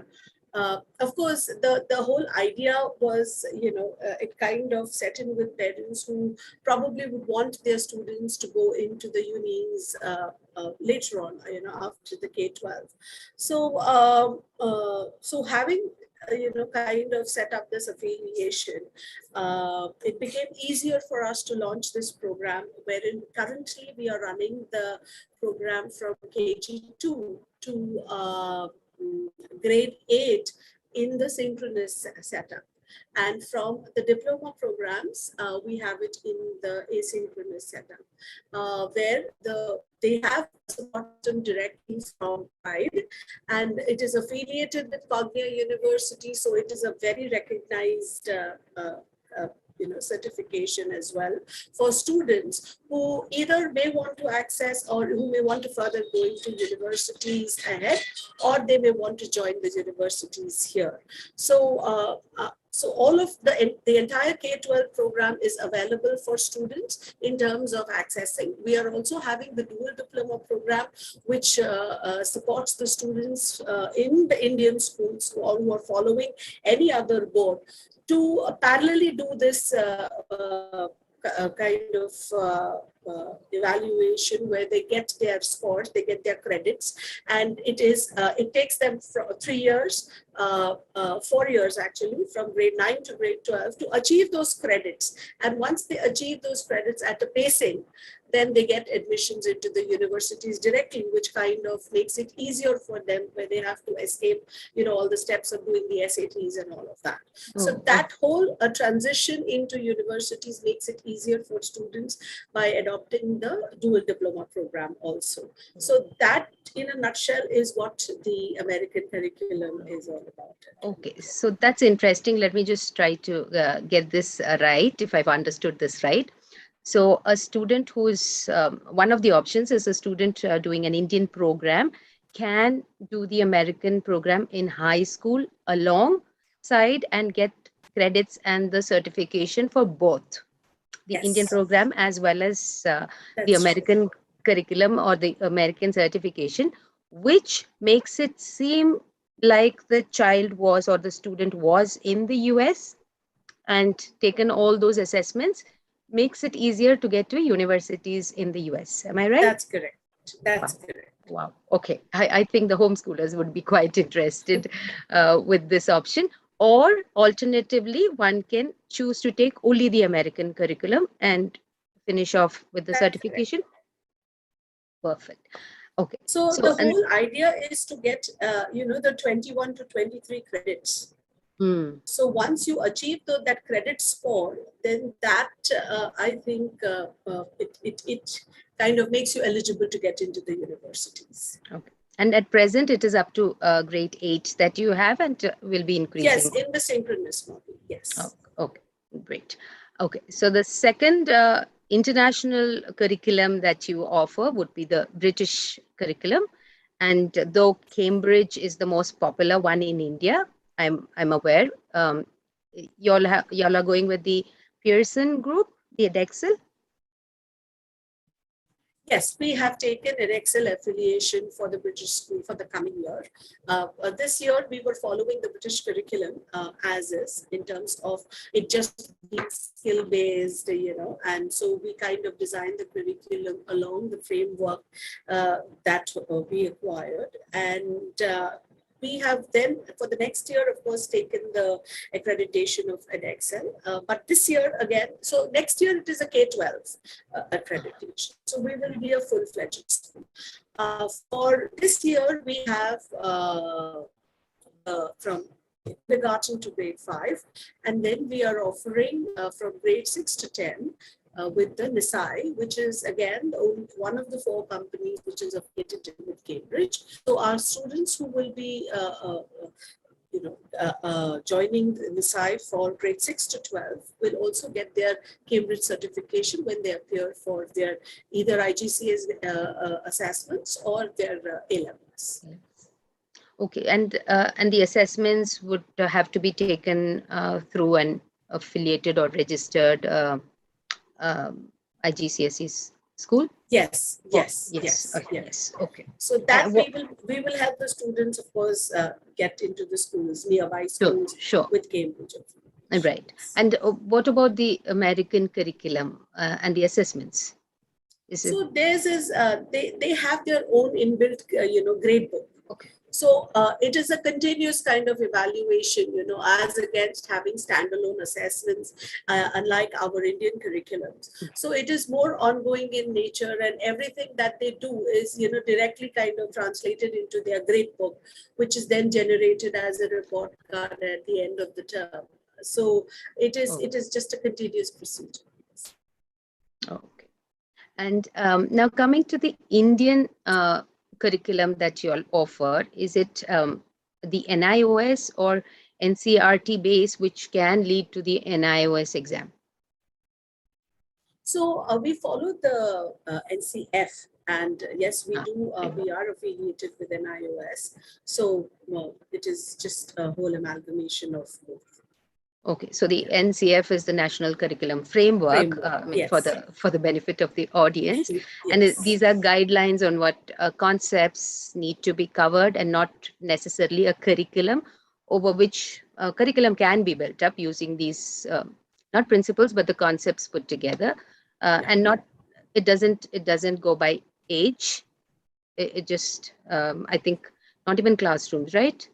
Modeled with so a it couple is just, of years. I think, subject wise they give you guidelines on how Guidelines on a framework. Yes. So based on those frameworks, like at which grade what needs to be done. So based on those guidelines, we then develop the curriculum ourselves to suit the grade level requirements. So when you say affiliated to NIOS, the exams are also taken at 21K Center, or again associated with study centers? Yes, we will have to make arrangements for students who would want to take. Now, the thing is, the option of a student, attempting an NIOS assessment would depend on whether he wants the certification from NIOS. So what we are looking at is students who will pass out from grade 8. We will then get them to attempt the assessment from NIOS so that they have a certification. If they want to continue in 9th and 10th grade in another school, So that certification enables them to, get the required admissions into the schools wherever they go, or continue with our school. If they continue with our school, they do not need the certification. It is just going to be an organic transition into the 9th grade. But for students who may want to move out at any grade, we can, kind of make arrangements for them to attempt the assessment through an iOS so that they're equipped with the required, credentials to get into another school. Considering this is an online school or the online medium of instruction, and you would have students from all across the country and possibly the world. Do you all have students from outside India? Oh, we have children from over 1,000 cities and 30 countries right now. Okay. So it really has a global presence right now. Great. So these exams, when it comes to the British curriculum and the NIOS, you would require centers to be, to be connected or to be tied up with 21K for the students of that particular city or town to be able to write the exams. Would you all be facilitating that? Let's say Bengaluru, we have students from Bengaluru who would be taking the, let's say, the IGCSE exam from here.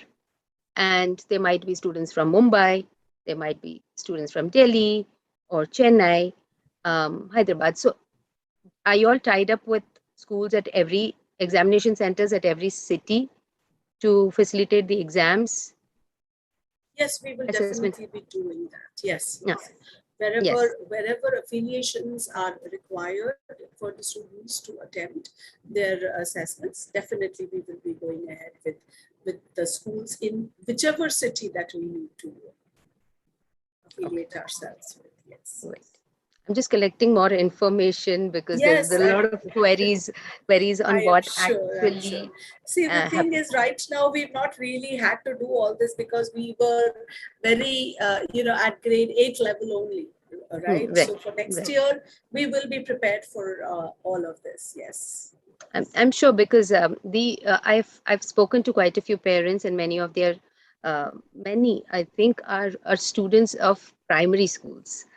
The primary years, which is okay because you have up to grade 8. It's very unlikely that a grade 6 would want to, and they would look forward to what is happening next. And like my son, I was actually considering 21K, but he's in grade 10 now. And that's when Yash mentioned this. So a lot of us are losing out on the chance to explore this.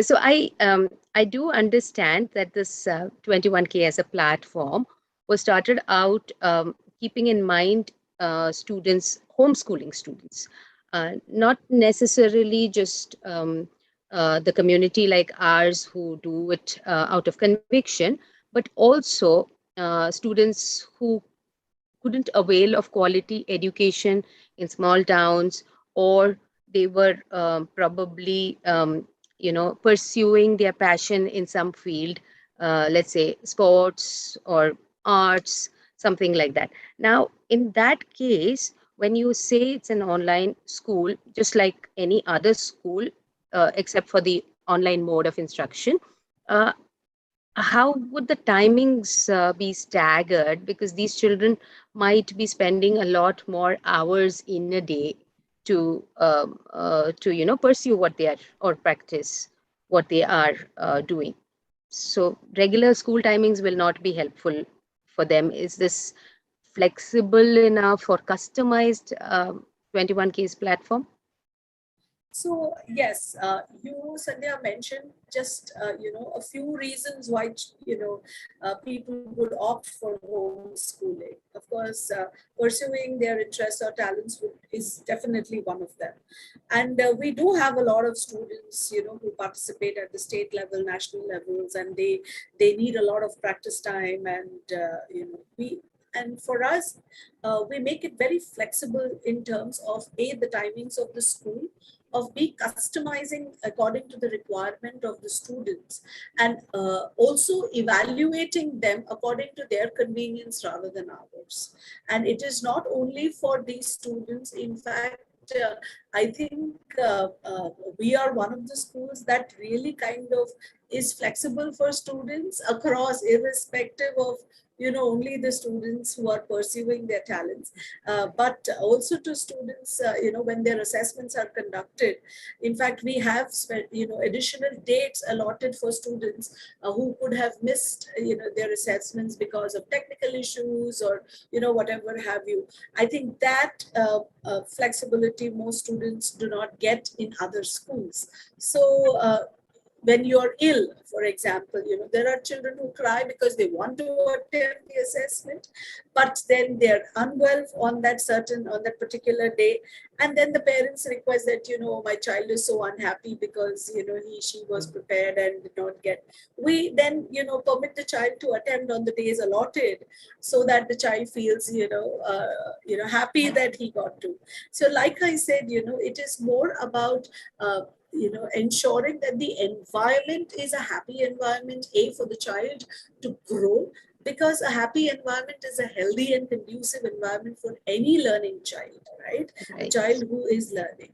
So making things very stringent, in a platform like this, we just don't feel the need to do that. And when it comes to the entire timing of the school, so we have 2 batches. So one is a 9:30 to 12:30 batch, and for students who go for practice or cannot join in the morning, like we have so many international students. So we have an afternoon batch which starts from 1:30 through 4:30. So pretty much the school, our working hours are 3 hours, and for the middle school they work 4 hours, and the pre-primary, depending on, of course, the nursery, for 1 hour, and KG1 and KG2 operates for 2 hours.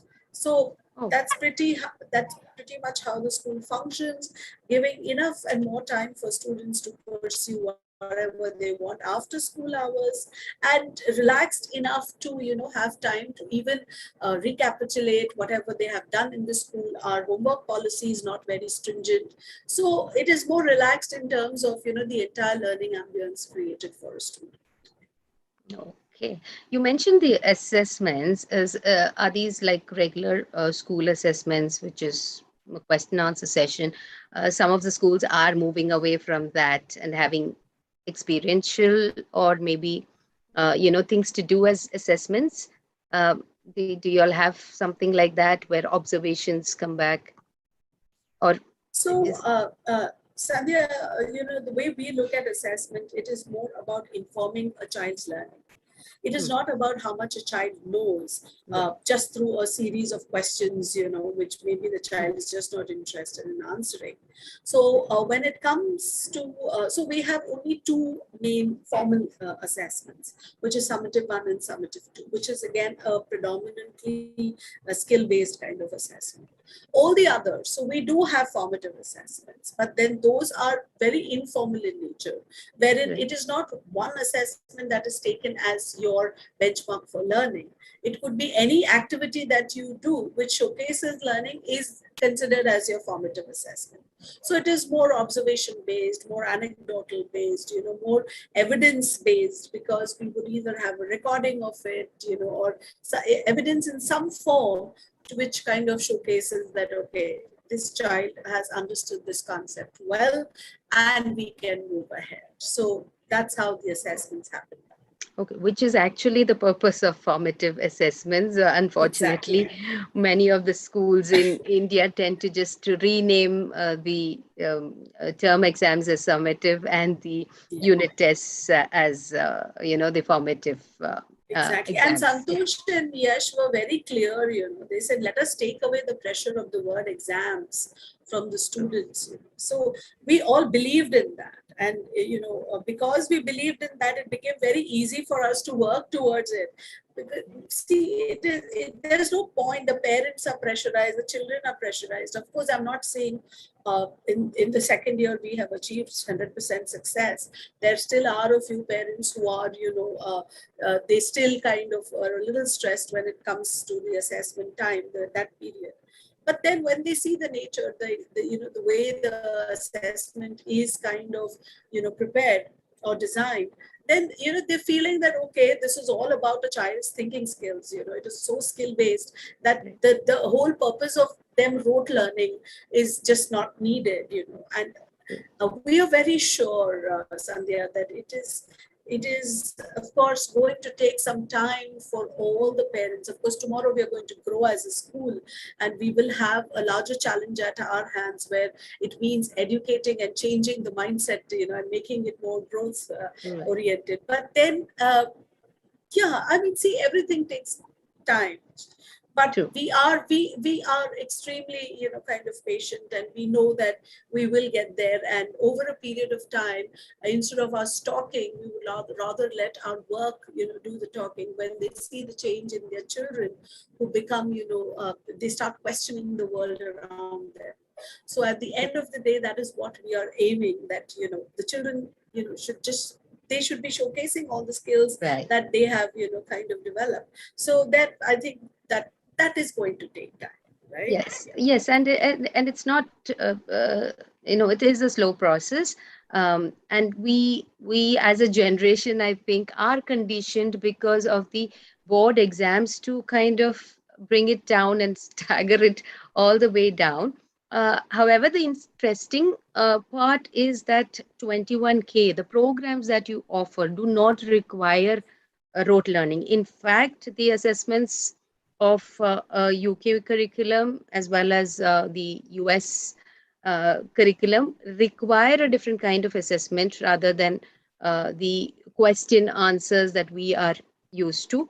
For that matter, even I think the NIOS does give the freedom and flexibility. It is only when the exams come in, you know what the content is, but you are free to impart it in a way or learn the way that is, whatever is suitable to you. There are children who I know who work better with learning and then applying, and for them that structure is required to teach them the concepts, and then they apply it. I mean, I'm not talking about pressure per se. They know that the assessment is different, but how they understand is different. Exactly. While other children, there are children who apply first, and then they learn the concepts. It's easy to connect the dots for them once they start doing something and then work backwards. So it's interesting that 21K can cater to all sorts of learners per se, as per their need and requirement, because it's customized. At least timings are there. Your assessments are not direct question answer sessions. On that note, I've also wanted to ask, which is a very common question that many parents have in mind: do you have homework? What is homework? They are at home now, so what is homework? So what is homework?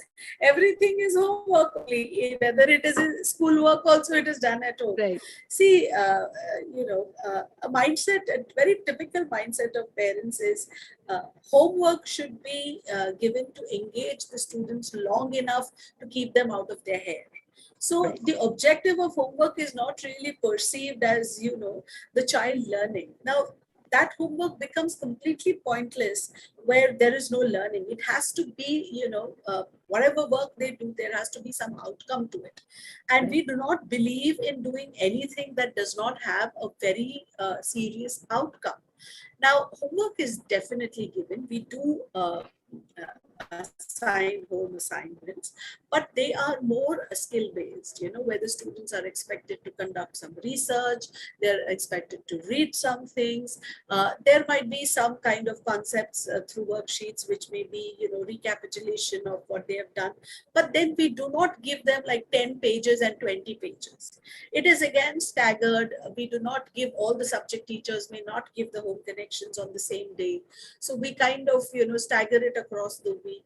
The intention is not for students to, they come to school from 9:30 through 10:30 and then 12:30, and then, the entire evening they're only sitting and doing homework. The whole purpose of, giving homework is lost. So I think it is more about enjoying learning and, what we do and what we give to students to make the experience of working from home also an enjoyable experience for them, enough for them to want to do it. versus have to do it. You know, and parents take great pleasure, no, in telling them, you have homework, complete your homework. So we just want to take that and not give parents that pleasure. Yeah, but in the at the same time, we want to educate the parents into understanding the nature of the homework and supporting the children in, researching, for example. So the research can be the whole evening, right? The child can just read so much on different topics and do so many fun things. We keep sending links, we keep sending activities, you know, which the children can do and play and still learn. It's not necessarily pen and paper. Yeah. So they become responsible for their own learning as well. Exactly. It has to be that way. It has to.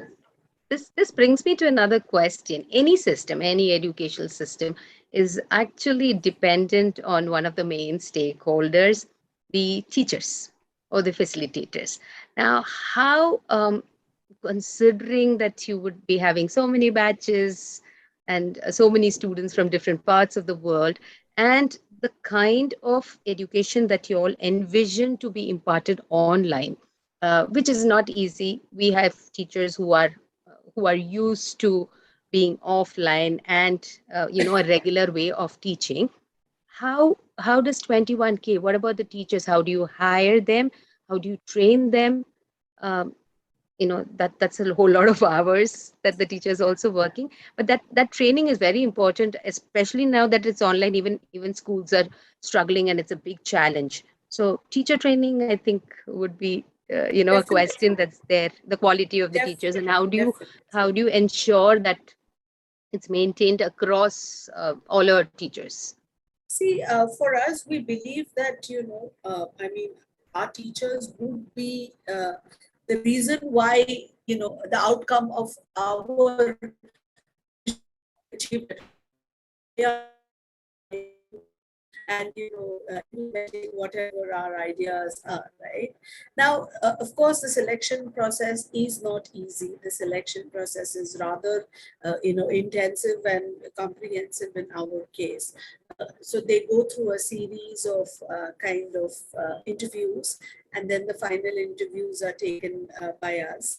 And the selection so far has happened that way. Of course, next year we're going to change the entire process.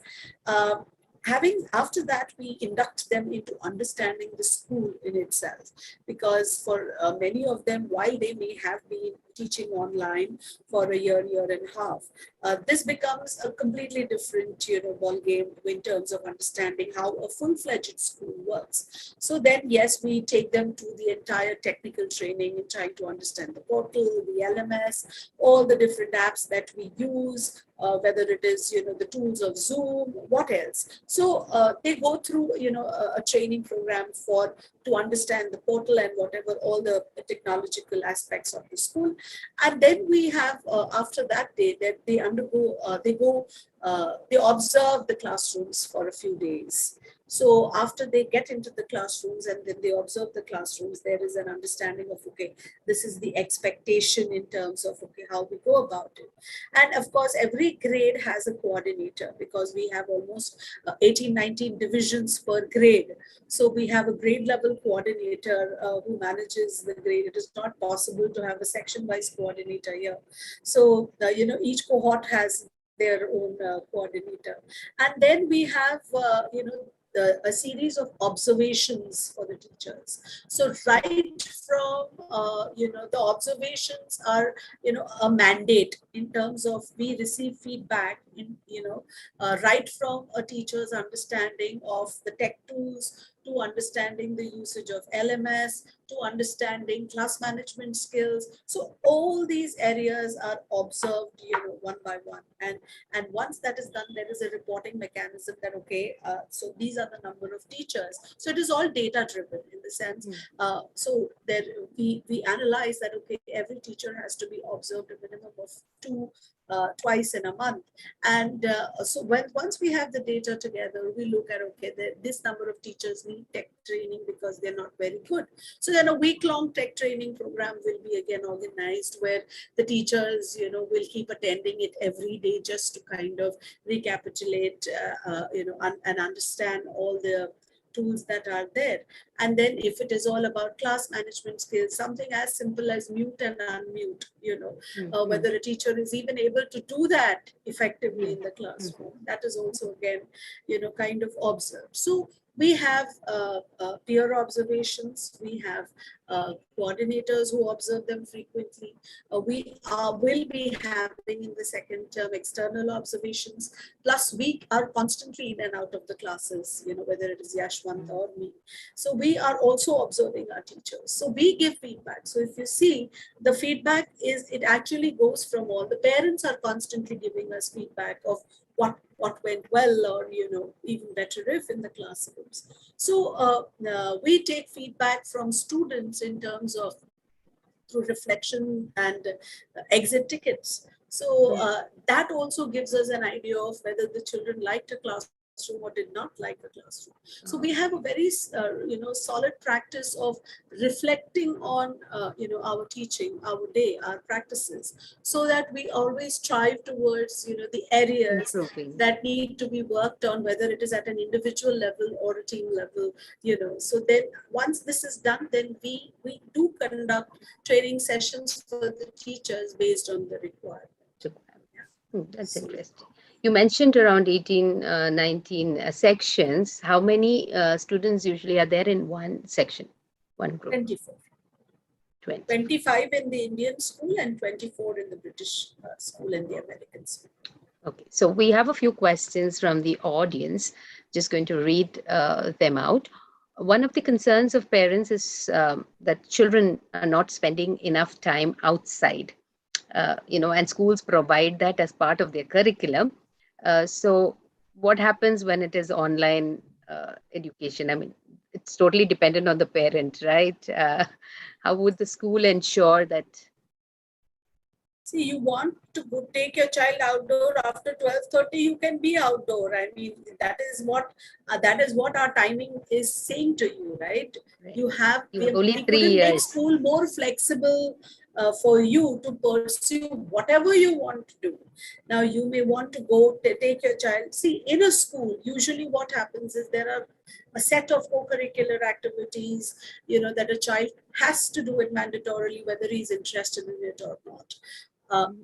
Coming to a school like this, you are saving on so much in terms of the fees and the time, and it is so flexible, and you can always kind of get your child only to those classes that he is interested Activities in. that they would be Playing, interested in. yes, all the activities. Yeah. So whether it is sports or music, or see, we do have dance in the school. We do have yoga in the school. We do have visual arts in the school, and we will be coming up with a lot of clubs in terms of students who want to be a part of it to express their interest. This is also something that we are working on. But when it comes to training for the physical aspect of it, we are working on something as a model. However, I don't think this would be a platform for me to commit anything right now. But just to tell you this, that our model is flexible and the rest of the day is yours. Yeah, so it is dependent on the family to observe and see what the child would be interested in. And there are a lot of activity classes which they get the flexibility to be able to choose the kind of even the kind of activity classes with the kind of tutor or mentor that is required, instead of being forced to take the extracurricular or the activities or any passion or talent that they want to be able to. About the regular students and not really the students who are pursuing something already, but the regular students that they have, the parents can always choose what they want to do. You even have the flexibility to try out, let's say, sketching or drawing for a couple of months and realize maybe this is not my child's cup of tea, the child, and then move on to something else, which is not probably possible in a school. See, we don't force our children even to follow, to attend the classes that we have. So like you rightly said, Sandhya, that maybe after a few months now, the child just decides that, okay, I don't think I much care about visual arts. So if they decide not to do it, they have the choice of using that time to do something else, which is more constructive perhaps, and more interesting for them, instead of forcing them to sit for 1 hour in a class, doing something they don't like doing. So you use that time to do something else, right? Right. And it's also important that children learn to relax, to be able to be productive in the other activities that they do.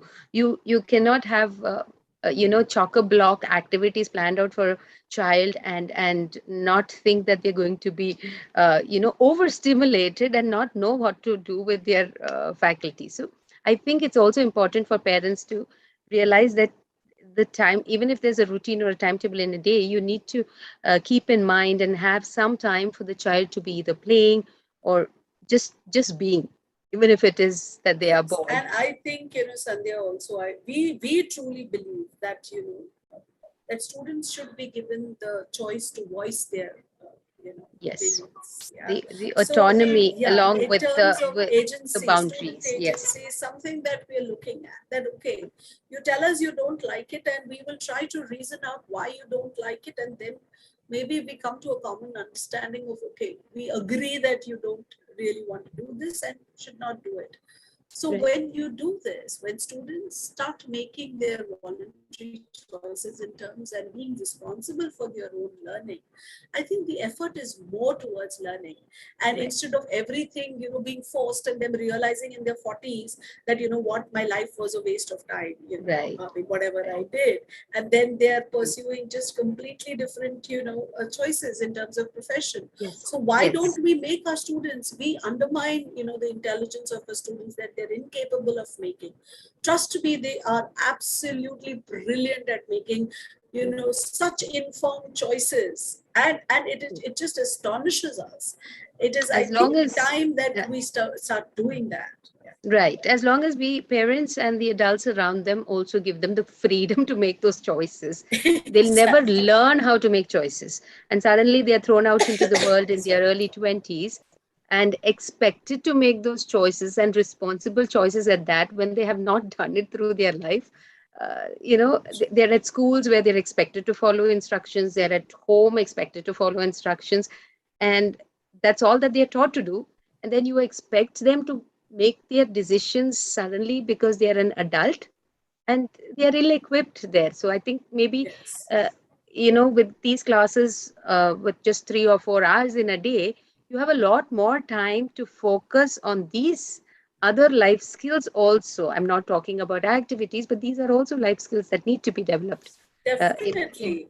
And the good thing of today's generation of parents is that there is a realization that, when it comes to giving children the freedom to choose, the freedom to allow their children to pursue their interests and just not be only academically inclined. So that realization is extremely, kind of strong amongst the new generation of parents, especially for the children who are in the lower grade. So the numbers there are therefore, much higher than the older grade students, because the parents are absolutely okay that, it's okay if my child is very mediocre, in academics, but, is wanting to pursue cricket or dance or singing, and they're fine with it. And that is exactly what we are heading towards. Therefore, the change in the NEP, right? So I think that realization is setting into our country, albeit a little late.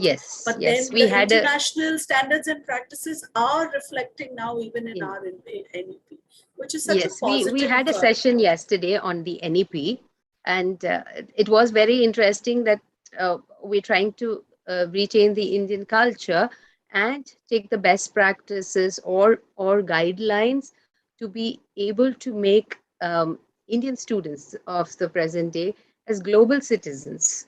And the NEP is just a policy that's giving these suggestions. And one of the experts actually said, see, many points in the NEP can be implemented. You don't even need to wait for the government to be able to put a rule and insist that this is what you do, because the choice, as per NEP, the choice is to be given to the child. If you are not developing it in the adult and going to force the adult to do it, you lose the whole purpose right there. We have a few questions, so I'll quickly go into that. One of the questions is, do you have recorded sessions for the classes, if in case the child is missed, so that they can? Yes. Okay. Yes. Every session is available. Okay. How does 21K overcome the challenge of connectivity or gadgets for smaller towns? Connectivity issues. It's not that we don't have children from smaller towns, but then of course, wherever there is a technical issue, which is really not as difficult as it may sound right now, they are quite advanced in terms of being. So if there is, then we ask them to keep their videos off, and so they can just watch the class and maybe not be visible. But again, the video recording is available if for any reason, in terms of even the natural disasters that keep happening across the country right now, in some way restrict, anybody, whether it is a teacher or a student, from joining, then in teacher's case, we offer substitution. In the student's case, if we always help them out by helping them watch the recording, and of course, approach us if they have any questions. And the home assignments and all are sent to them, whether they've attended class or not. So I had suggested this to a parent just this morning, the mother and the child, a young child, I think 2 or 3 years old, and they've moved alone to another city because the father's working in a small town, and they are separated as a family because for the needs of education, the parent is in another city or a town. And I had suggested to check out 21K. So this question kind of answers that as well. We don't see that as a challenge anymore. Okay, there's one more question. Not one more, I think 2 more. Quickly going to that because we are running out of time. What is the future of online education once we are back to normalcy, once things open up and schools also open up? Like I said when I started, that we are not competing with the physical schools. We are a virtual kind of school, and this is only there for students who need this kind of education. And trust me, currently there are so many. We are not even looking at targeting the entire kind of population that there is, but even if you're looking at a very small number, trust me, they run into lakhs, into millions. I'm a homeschooling parent. So just imagine that a school which caters to your need. See, some parents are homeschooling, they believe in the idea, but then after a certain grade level, they are unable to kind of cope with the requirements, the academic requirements.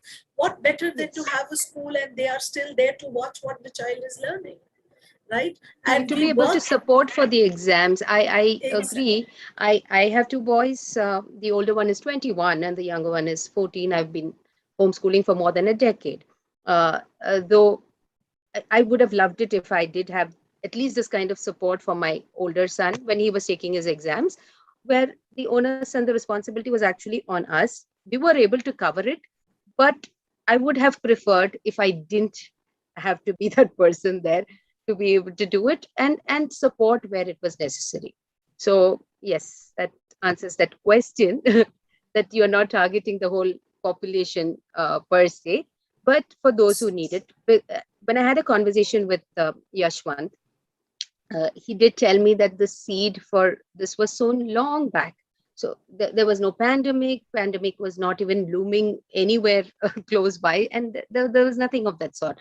But they had a vision for the children who could not access quality education for whatever reason, and to be able to provide that platform. So the group, your target group, is totally different from the regular school going. So we are not telling parents who are with us that, okay, now schools have started, don't go. See, if you're happy being with us, it is your choice. If you want to go to a physical school, again, it is your choice. We are just saying that we are offering you the best you can get in an online setup. And we are very serious about what we do. So we are not, something that is set up because things were not working. It is not, like I said, something that is there that, okay, it's a good model to make money or anything like that. That was not the intention. Like Sandhya rightly said, the seed was sown long before the pandemic set in. It was just an ironic coincidence that, the pandemic set in at the time the school started. And I'm very confident that even if there was no pandemic, we would have still, got as many students.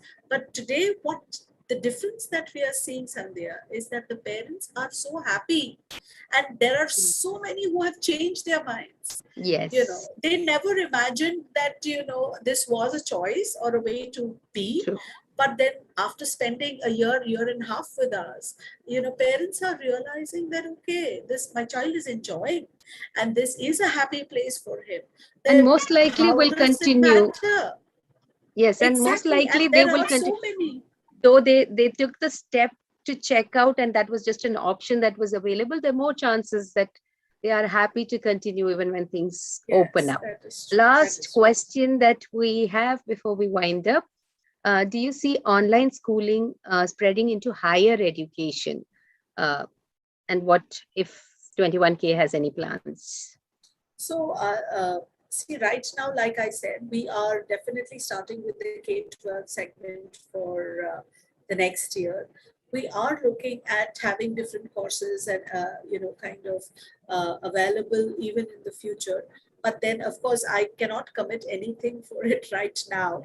We need to see the response, because this year is going to be crucial for us. Once the physical schools start, we need to see, okay, how we are placed. But having said that, it does not stop us from offering anything else, whether it is vocational or other professional courses to students post grade 12. So we will be even looking or contemplating and considering all of those for the future years. But immediate, when we look at it, we are definitely having the K-12 segment for the next year. K-12 is the priority as of now, and there is a possibility of exploring other courses when it comes to that. And with that, we are end of our time. But I had a lovely conversation with you, Aruna ma'am, and understood what the programs are about. And I can see the passion that you all bring into the programs and how you are evolving it to be suiting all your students. I've seen the same passion in Mr. Yashwant as well. And that's what got me interested. I have heard about other online programs as well. However, where I see 21K, it is the passion and that vision to be able to work towards it. If something's not working, how do we rectify this to reach our goal, or our idea is there evident in all, I think, the core team from what you say. And I've met the two of you, and I can see that in the two of you already. And I have my best wishes for 21K. And thank you so much for throwing light into the program, and also being the sponsors at the EduWeave. And I think we are out of time now before Manoj pushes us out of here. Thank you so much once again. Thank you so much. Thank you so much for having us here. Thank you so much, Aruna ma'am, for beautifully discussing this, because I believe this is something that a lot of parents are discussing in the community, and I'm very sure a lot of them are going to come and watch this even after the expo. As I was saying, some of these discussions are going to be permanent depositories with us, so that they can come and watch, because all these questions are getting answered. Most of the questions were also sounded off by the parents when we had asked them. So thank you so much for shedding light to that.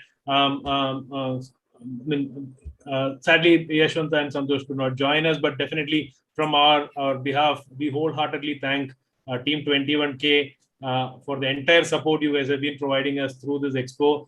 Special thanks to Yashwant, who I've been coordinating with, and to Santosh, and also to your team, Raj and others, Rajnandan and others, for coordinating and supporting with us. So thank you so much, and we look forward to a lot more collaboration with you. I think the 57,000 members as we speak now, the community is also looking forward to more interactions from 21K. Thank you so much for being here, and we will take a break now. We will take a break now. and we will join back at 4 o'clock sharp because we are going to discuss a very interesting topic that is actually a spin-off from what we are discussing now in terms of technology intervention in education and schooling. We have Alan Anderson from Chaman Bharatiya School and Dr. Mohit Hegde. Dr. Mohit has been here, in fact, listening to us. Dr. Mohit, we will be having that discussion sharp at 4 o'clock. So thank you all for being here, and we will catch up with you at 4 o'clock sharp in the auditorium. Thank you so much.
Outside the main building, we have our treehouse.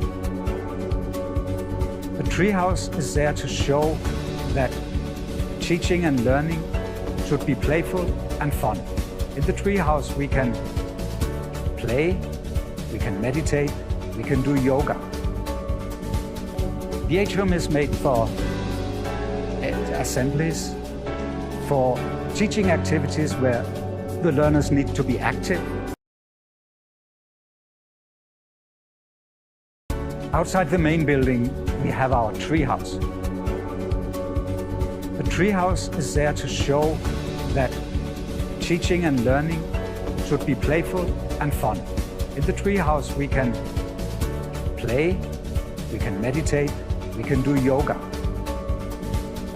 The atrium is made for assemblies, for teaching activities where the learners need to be active. The whole school building is one big classroom with many different learning areas. In the areas outside the closed classrooms, we have the open learning spaces.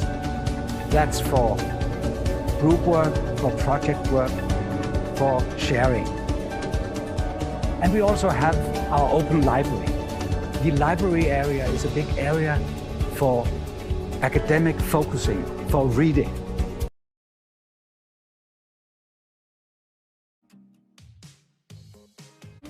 I love Envision High because of the enthusiastic way in which our teachers teach us. All are fine.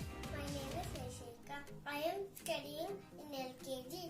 I like MMM stories and the readings. Craft.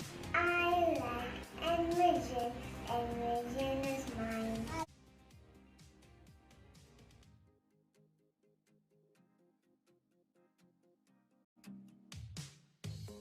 I love my school because so many activities. My name is Saharsh, studying in LKG. Do you like your Envision High School, Saharsh? Yes. My name is Tanya and I am in UKG. And my school name is Envision High.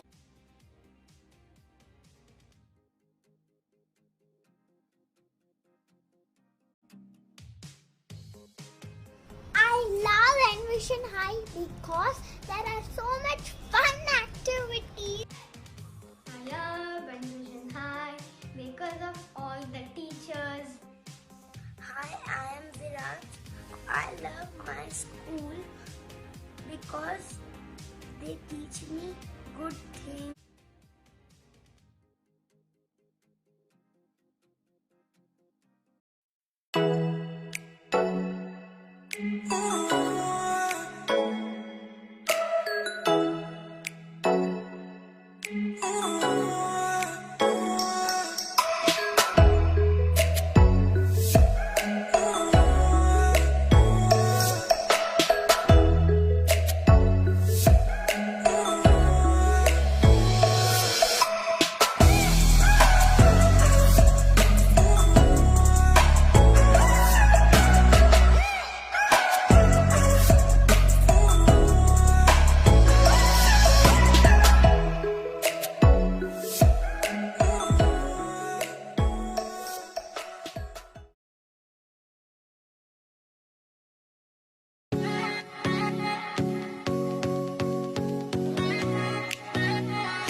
Outside the main building, we have our treehouse. The treehouse is there to show that teaching and learning should be playful and fun. In the treehouse, we can play, we can meditate, we can do yoga. The atrium is made for assemblies, for teaching activities where the learners need to be active.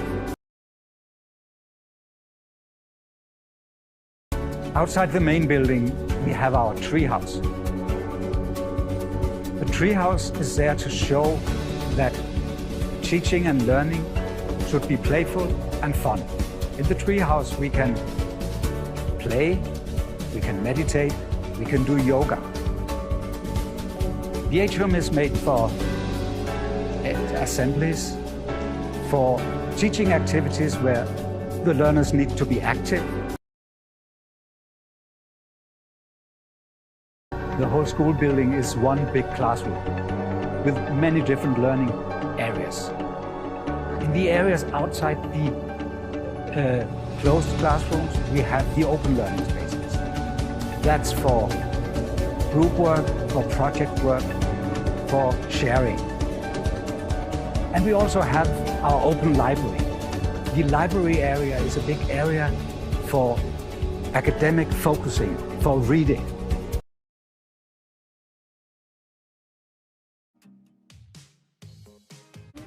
We love Envision High because of the enthusiastic way in which our teachers teach us.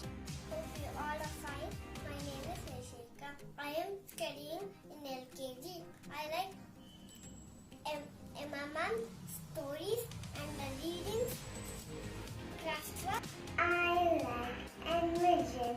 Envision is mine.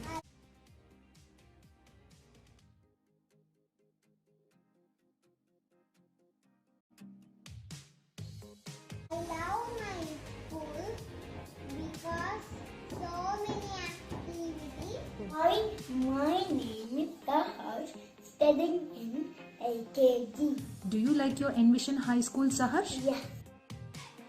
My name is Tanya and I am in UKG. And my school name is Envision High.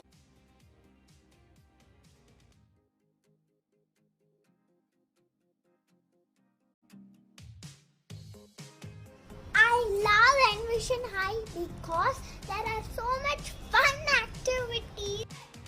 I love Envision High because of all the teachers.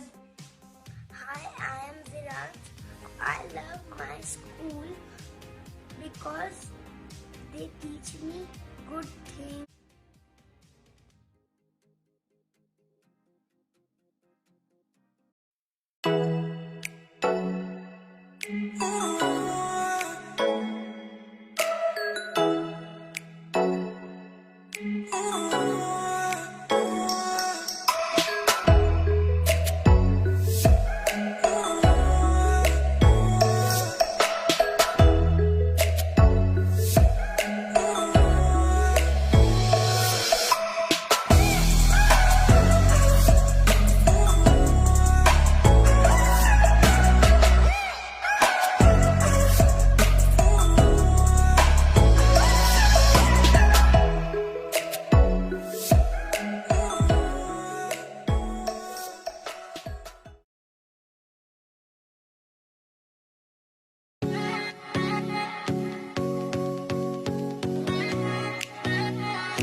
Outside the main building, we have our treehouse.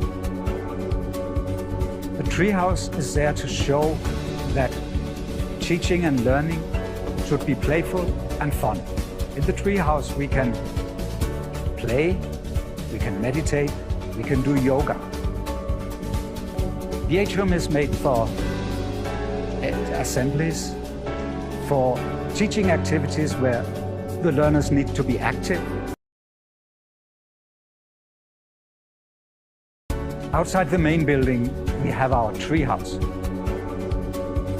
The treehouse is there to show that teaching and learning should be playful and fun. In the treehouse, we can play, we can meditate, we can do yoga. The atrium is made for assemblies, for teaching activities where the learners need to be active.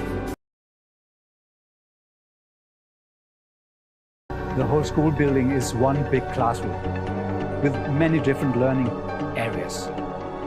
In the areas outside the closed classrooms, we have the open learning spaces.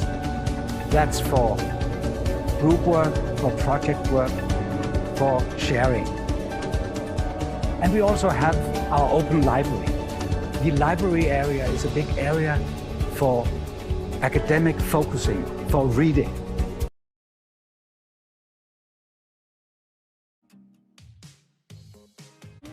We love Envision High because of the enthusiastic way in which our teachers teach us. I am studying in LKG. I like MMM stories and the readings. Craft. I like Envision. Envision is mine.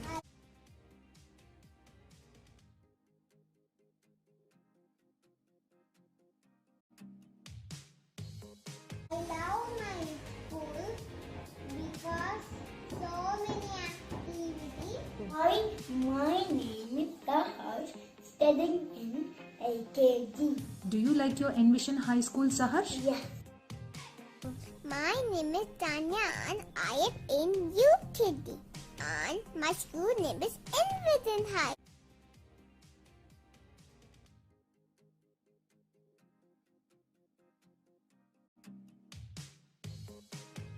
I love Envision High because there are so much fun activities. I love Envision High because of all the teachers.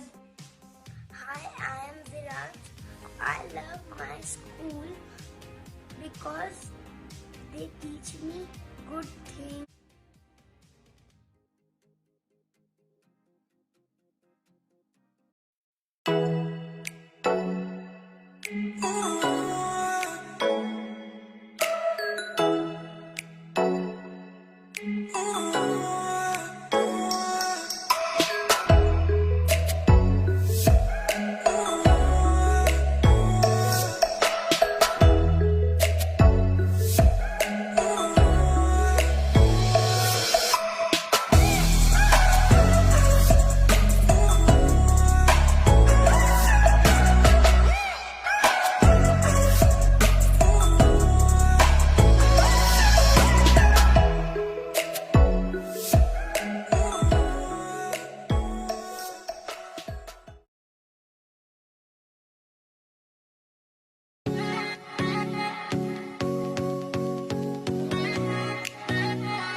Outside the main building, we have our treehouse.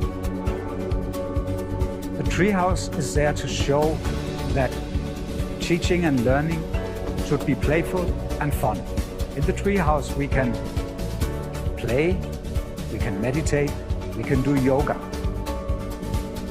The atrium is made for assemblies, for teaching activities where the learners need to be active.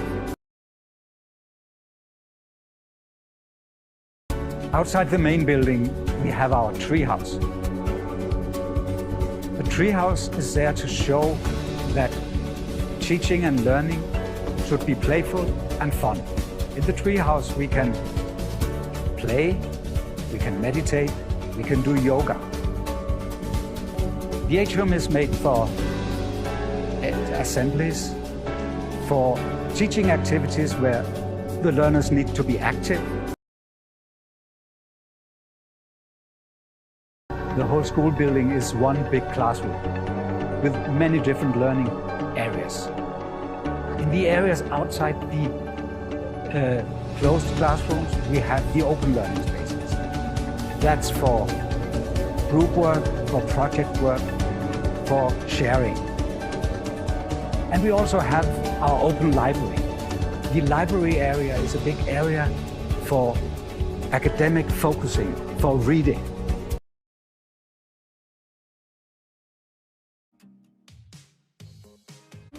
We love Envision High because of the enthusiastic way in which our teachers teach us. I am studying in LKG. I like Emma's stories and the readings. Craft. I like Envision. Envision is mine.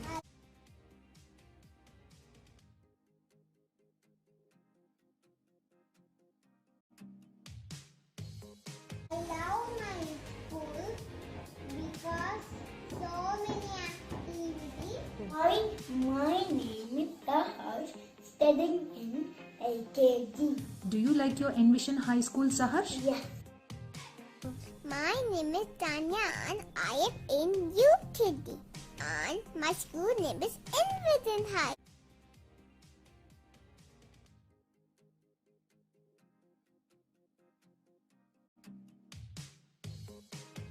I love Envision High because there are so much fun activities. I love Envision High because of all the teachers. Hi, I am Viraj. I love my school because they teach me good things.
once you see the preview, you'll see my picture.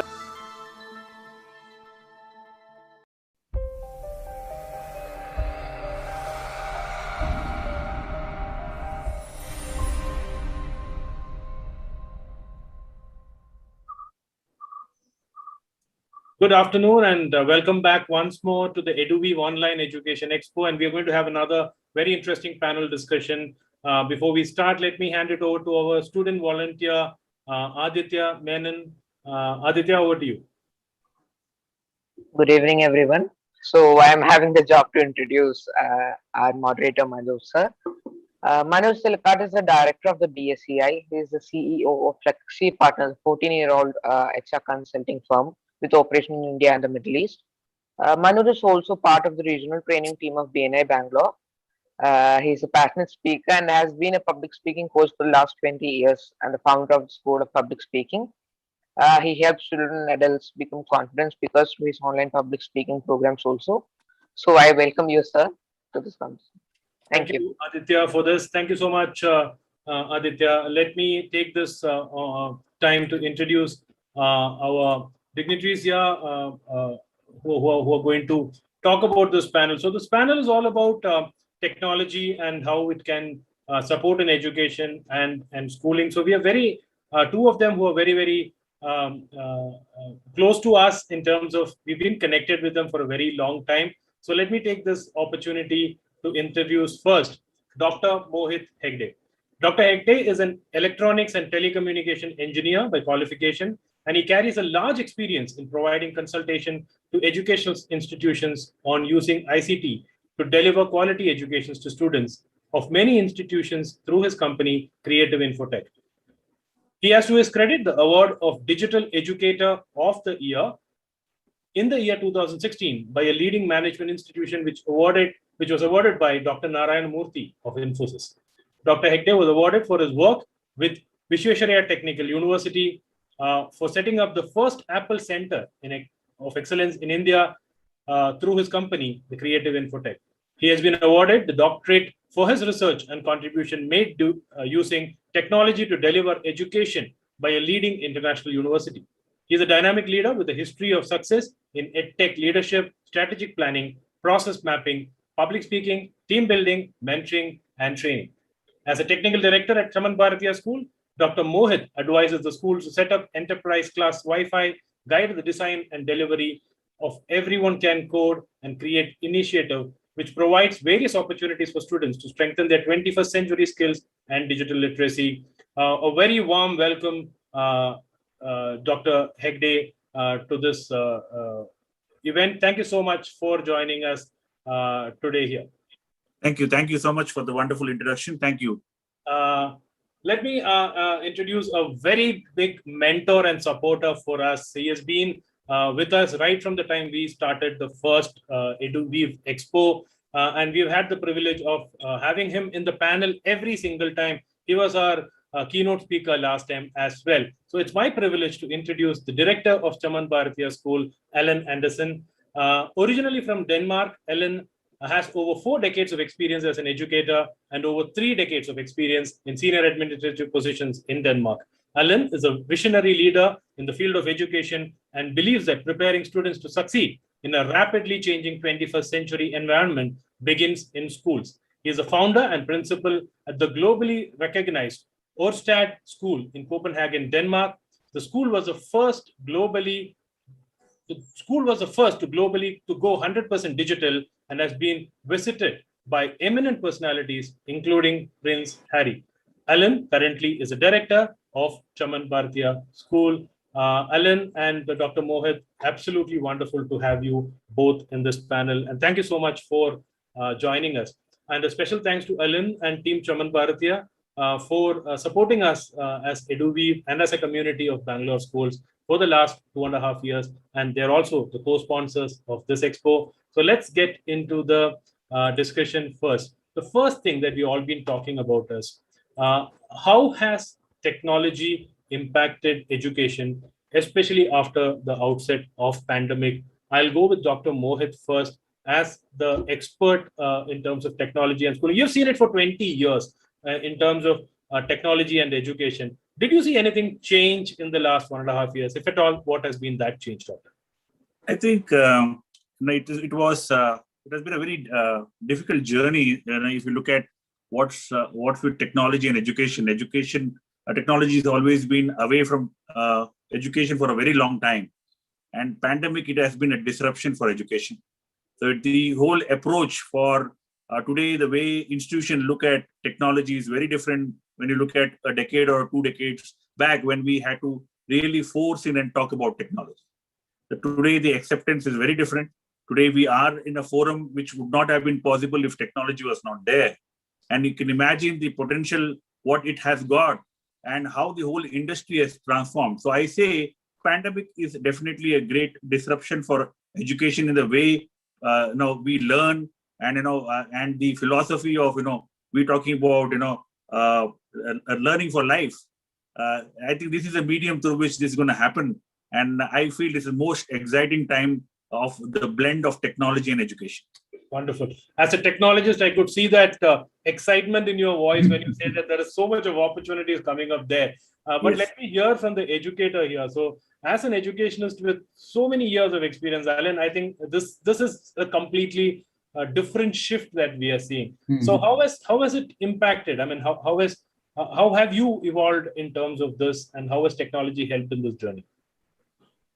Yeah, first and foremost, we would have had no school for 18 months in India without technology. So that is a very important experience, that learning could actually take place without the physical environment of a school building. I'm not saying it's just as good as offline learning, but I think it creates a change of mindset in all schools, that if this change of learning environment can change, how many other changes can happen in schools? I mean, we have talked so much about the necessity for change in education, to be more aligned to the 21st century needs. But to be honest, not so much has happened. A classroom is still a classroom, a teacher is still a teacher, a blackboard is still a blackboard. But suddenly, with this experience, I think the field is much more open for discussion about what is the future of education. How can we ensure that every learner, without exception, develops his full potential? So I think that's the most important thing with the COVID experience. And of course, we can discuss screen time, we can discuss mental health and many negative sides also. But I think for the future of education, this is the most important experience we have. So to try to understand, Helena, you're trying to say that this has become a blended part of education going forward. Is that what you're trying to say? Yeah, for me, it's very crucial that we personalize learning much more than we have done until now. With the classroom, we always will lose the best and lose the weakest students. With technology, it's actually important to differentiate. It's possible to personalize. So I think a combination of online activities, tech-based activities with offline activities is the best solution for K-12 kids. Because I think the physical nearness in a classroom, where you can have discussions, where you can work together with your classmates, where you can learn from grown-ups with experience and so on, it's more crucial than ever. But that doesn't mean that all activity should necessarily be the same kind of activity. So I think we can have much more engagement, much more differentiation, much more variation with more use of technology. Okay. Alan spoke about just touched upon the part that there are some negative sides, including the mental health part and all that stuff. I totally relate to that from an educator perspective. But I also always wanted to ask a technology expert: do you see any negative sides in blending technology to education? Mohit? Definitely, but it comes towards pedagogy side. It comes towards like what Alan mentioned about personalizing learning. So it's going to be a very difficult space especially when it's online. You have 50 students in the class, how do you connect with every child, right? So that's very important that the connection still remains with every child. So creating a personalized environment and giving him to learn in the way he enjoys learning is a very critical point which we need to address, and research is going on that. But if you can provide an environment of learning where this can be facilitated to the teaching community, it gives you a opportunity to really connect with every child, and that's what technology can do. It allows you to connect and create a portfolio for every child, and you know his pattern of learning, and then you provide him opportunity of learning in that environment. And that's what we bring on on table through the solutions what we present. So definitely technology has got a very important role, just like the adaptive learning, right? So when you're writing the examination, adaptive question paper allows you to prepare question papers in line with the knowledge of the child, right? So that in a similar way, technology can play a role in helping the institution to connect with every child in the way the child wants to get connected and be evaluated. So that's what technology can play a role. Wonderful. So I have an important thing I want to add when we talk about the negative sides, because I want to turn it around and say, yes, there is a danger of digital dependency. Too much screen time is not good. There's a lot of negative things happening in social media and so on. I know all the negative sides that has been mentioned in the discussion in India about digital technology. But my point is that we prepare children for a digital world. So if we don't learn them good digital habits in school, they will never learn them. So we have to invite the technology into the classrooms with the knowledge of all the dangers that are also there.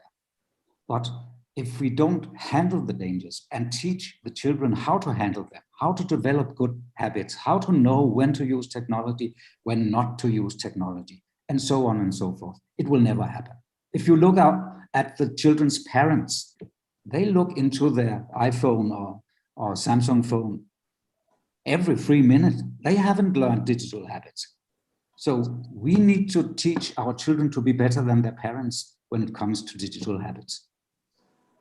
So you're adding another completely new perspective to it, where you're talking about digital etiquettes or social media etiquettes or even technology etiquettes for that matter, which is never taught, which we never thought needed to be taught in school. So you're saying that it should become part of the education as such, is what you're saying. Okay, so I just want to ask that part also, Alan. When do you think is the right time that we start? At what age? When do we start this for the children? From when they first have a smartphone or a tablet in their hands. Which is today from pre-KG. Which is today from at home, we need to discuss with the children. I have grandchildren. I know that if they are allowed to, they will play all the day. They will never get out of the screen. So it's important that parents talk to them about it, create rules about how to use them and how not to use them. And we should do the same in school. They should not have a digital gadget without sharing their experience and getting a framework from their parents and from the school. Okay. So whenever we give them a digital gadget, we should talk about this. Okay. So one of the questions that also came up when we had submitted a form to our members to see if there are any questions that they wanted to have, Dr. Mohit. And many of the parents had suggested some questions, and we had framed some of the questions based on that also we wanted to ask. One of the questions that came up was that we are trying to keep our children away from gadgets. And that's been something that we are trying to do. And between me and Sandhya, we've been constantly discussing. You go to a restaurant, the father and mother are sitting and talking or drinking or having a food, and child is sitting on the other side watching a YouTube video, being fed without even realizing that the child is being fed. So that's a level of digital addiction or gadget addiction some children have gone through. Now, parents are worried that once technology also comes in, would that not add to the addiction which is already there? I want to hear first from the expert. Mohit, is that a real concern? Is that something that you guys are worried about too from a technology side? Actually, Alan is in a better position to answer that, because that's the engagement where he gets feedback from the parents. as a technologist, I will always say that, when is the last time did you go to your bank, to fill up a form or update your passbook? That's the evolution which has already happened. And for everything, there is a good and a bad part of it, right? So we need to know how do you, define that. So that definition is something, which we will have to cope up with and learn out of it.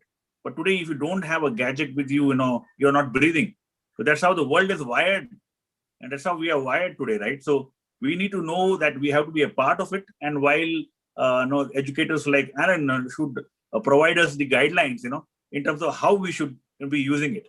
So both are important, but educating them early will allow us to be, them to be better than us. The way we are behaving with the gadgets around, it is very, very insulting when you are sitting in front of somebody and you're looking at your phone. There is a disconnection, and we unknowingly do it, and that's not good, but we do it. So how do we, evolve, and how do we create a curriculum around that and ensure that we are, bringing those etiquettes into the kids? And there is definitely a huge curriculum which can be followed, and we can, really adapt to this in a manner where it will be acceptable to the humanity, right? Got it. So, Alan, what are your thoughts? How much is too much there? Yeah, first I would say digital addiction is absolutely a valid concern. If we look at the total screen time of many children today, it may be too much. But I think the concern should be addressed to the right place, and the school is a structured environment. So in school, we'll create a framework for the use of digital gadgets. In my school, we will have a variation of offline and online activities. We will not sit with the iPad all day. I think physical movement is crucial to modern children. So in schools, we will create rules, but at home, there might not be rules. So I think it's important that parents look into their own habits and their own behavior and say, are we a good ideal for our children? Or should we also put down our smartphone now and then? And in schools, I can guarantee we will do it. But there's one important thing, and that is, I don't think there's a way back. Because the digital learning materials we have is much more developed than the traditional textbook for schools. And we have, on top of that, all the websites, all the videos on the internet. So if we say we will not have digital gadgets in school because it's dangerous and it creates dependency and addiction, then teaching will be a lot less engaging. So it is a balance between using all the possible creative and engaging things in the digital environment and balance it out to screen time and mental health and addiction, and find a good way in between. And I think schools will do it because they are used to regulating the behavior of children. That's a balancing act. The concern is valid. I will not discuss that. The concern is valid. So the balancing act is what you're talking about, Alan, there, in terms of how much is too much, or kind of working on. So the one question which I have is, since you've been talking about this becoming part of a curriculum, or this becoming part of the way of life in a school for a child, is it something that Chaman Bharatiya is working on or already has implemented in kind of bringing, I would say, I would start from, say, digital literacy and then getting into the etiquette. So is that something that Chaman Bharatiya is seriously working on, or is it already being there in part of what you're doing, Alan? Yes, we were taken by surprise by COVID. So we have only been online. So therefore, we have been totally dependent on screen time, so to speak. But it's something we do now. Now we have 6th and 7th graders, and we'll do when we open next week for to fifth graders. So ensuring that we have analog activities in between, that we control screen hours of the children and see and address it if it's too much. And if we can see most of screen time is at home, then talk to parents about it. And maybe you should do something else with your children so that they don't spend so much time. So that is actually built into our curriculum. So I have had the strange experience, because in Denmark, I have for many years been a spokesman for more digitalization of education. And as you rightly said, we were one of the first schools in the world who were 100% digital. In India, I've said, okay, maybe we have too much optimism with what digital gadgets can do for education. Maybe we should balance it out to more offline activities, more focus on mental and social well-being. I'm a spokesman for finding a good middle ground. Okay. So one of the things which I wanted to kind of understand right from a Chaman Bharatiya perspective also is that, Dr. Mohit actually initially suggested something close to that, because it all depends on the pedagogy and curriculum that you're following. So at Chaman Bharatiya, you already have a pedagogy in place. We've had these discussions earlier also on how you follow that. How has technology been an enabler to that, Alan?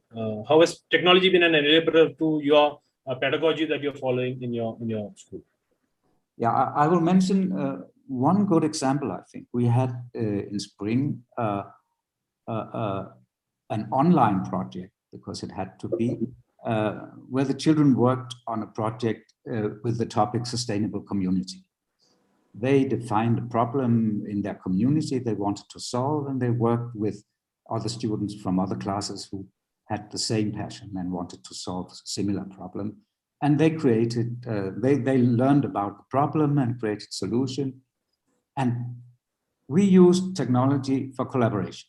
They could work whenever they were ready to work. Of course, we organized lessons where they should, but many of the students worked in their free time with their classmates on the project because they were so engaged in it. So collaboration is an important part of what technology can do. Then at the end of the project, we had a digital expo, just inspired from the kind of expo you organize. So the children presented their products for their parents and people who had been involved, external persons who had been involved in the project. So they learned about using technology for presentation, and many of them created solutions where they used movie clips and audio clips or photos or whatever they could use. And we hadn't taught them all of it because we hadn't had time for that, but they just learned it themselves, because when you give a child an iPad, they will learn very fast. So communication, another of the 21st century competences, is also an important part of what digital tools can help you do. And I could mention many other things, but I'll stick to this. So I think one thing is important in India to say, and that is, when we talk about digitalization of schools, we don't talk only about coding. Coding is important, and we have built it into our curriculum right from grade 1. But coding is only one part.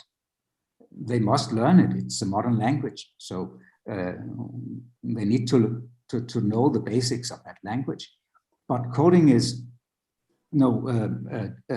the digital tools is all the creative apps and the creation of apps, of course.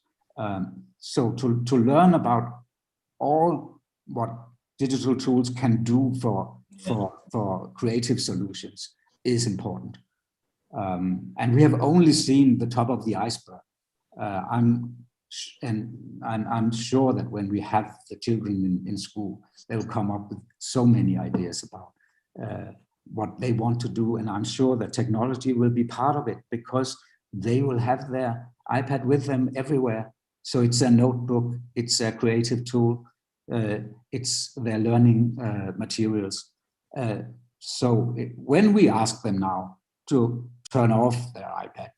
They are a little angry because how can we ask them to turn off the iPad? It's their iPad and they use it and they have to use it and it's serious. And it is often, not always, but mostly. But we have to be firm and say, okay, but we have a bigger view. It is an important tool, but we also need to do something else where you move around and where you look into each other's eyes and where you have a heart-to-heart conversation. Right.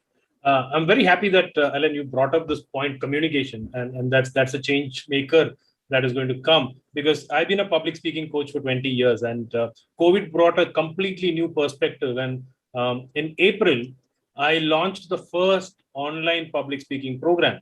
And people ask me, can you teach public speaking online? Because this is like coaching swimming online. You can't teach swimming online. So how can you teach public speaking online? But I can tell you, when I did the last batch in July and then I had taken a break for some personal reasons, I had completed 55 batches of online public speaking program with more than 650 children benefiting from it. So I think it would not have happened if it was not for technology. And I think you brought in a very valid point there, because the moment we say technology, digital, people immediately bring it to a coding or doing that. There is so much more that is there. And I'm very happy that you brought up that point there.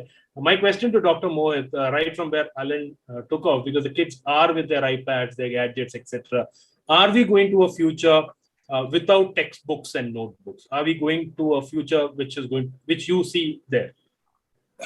Yeah, it's a very, very debatable question, because it's been going on for years. The writing skills, there are so much of debates happening on that.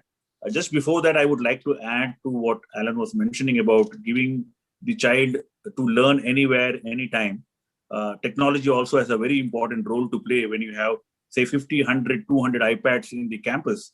There is a complete managing of these devices happening in the background, which is opaque for the students. But there is a huge manageability which happens just like a corporate environment. So, with the Apple deployment which is there, the possibility is huge that we can manage these devices seamlessly. Let it be 100 or 1,000. Or there are schools having 25,000 iPads and still they are managed. So sizing also becomes very easy because it's a technology deployment. There are tools which can allow you to do that. This happens in the background. So when Chaman Barkyo was launched online, it was completely, even the orientation was online. So that's how it has happened. So technology played a very important role for us to have devices with every child, and that's how it happened. So coming back to your question, Manoj, what were you specifically asking me for? In terms of what is the future? Are we going to see these gadgets replacing the textbooks and notebooks? No, people might differ, but in my opinion, I think that's the way it is going, because we had iBooks, a couple of years back, and the bookstores, we have more than 10 million books in iTunes View, which has been published by professors all over the world. So it's a completely new way of learning, and people might have different opinions, which I see that, but these digital books are very interactive and it can be created by professors, and it can be circulated seamlessly anywhere. So I think the future looks bright for digital books than the regular traditional books. Okay, so I have 2 children at home, and both are very avid readers. And I was checking with them on one of their birthdays that, okay, why don't I go and pick up a Kindle or something for you? And they said, no, don't, because unless I smell that book, it doesn't feel like a book. So I hope some of us are still there. I don't know if tomorrow you're going to come with the technology when the new book is launched. It also comes with that, Dr. Mohit. We never know. The kids are so innovative, like Alan mentioned. They come out with new ways of doing things. We might have some kid coming out with some app, which can do that. There is a mosquito repellent, by the way. I have some thoughts about this, Manoj. Yes.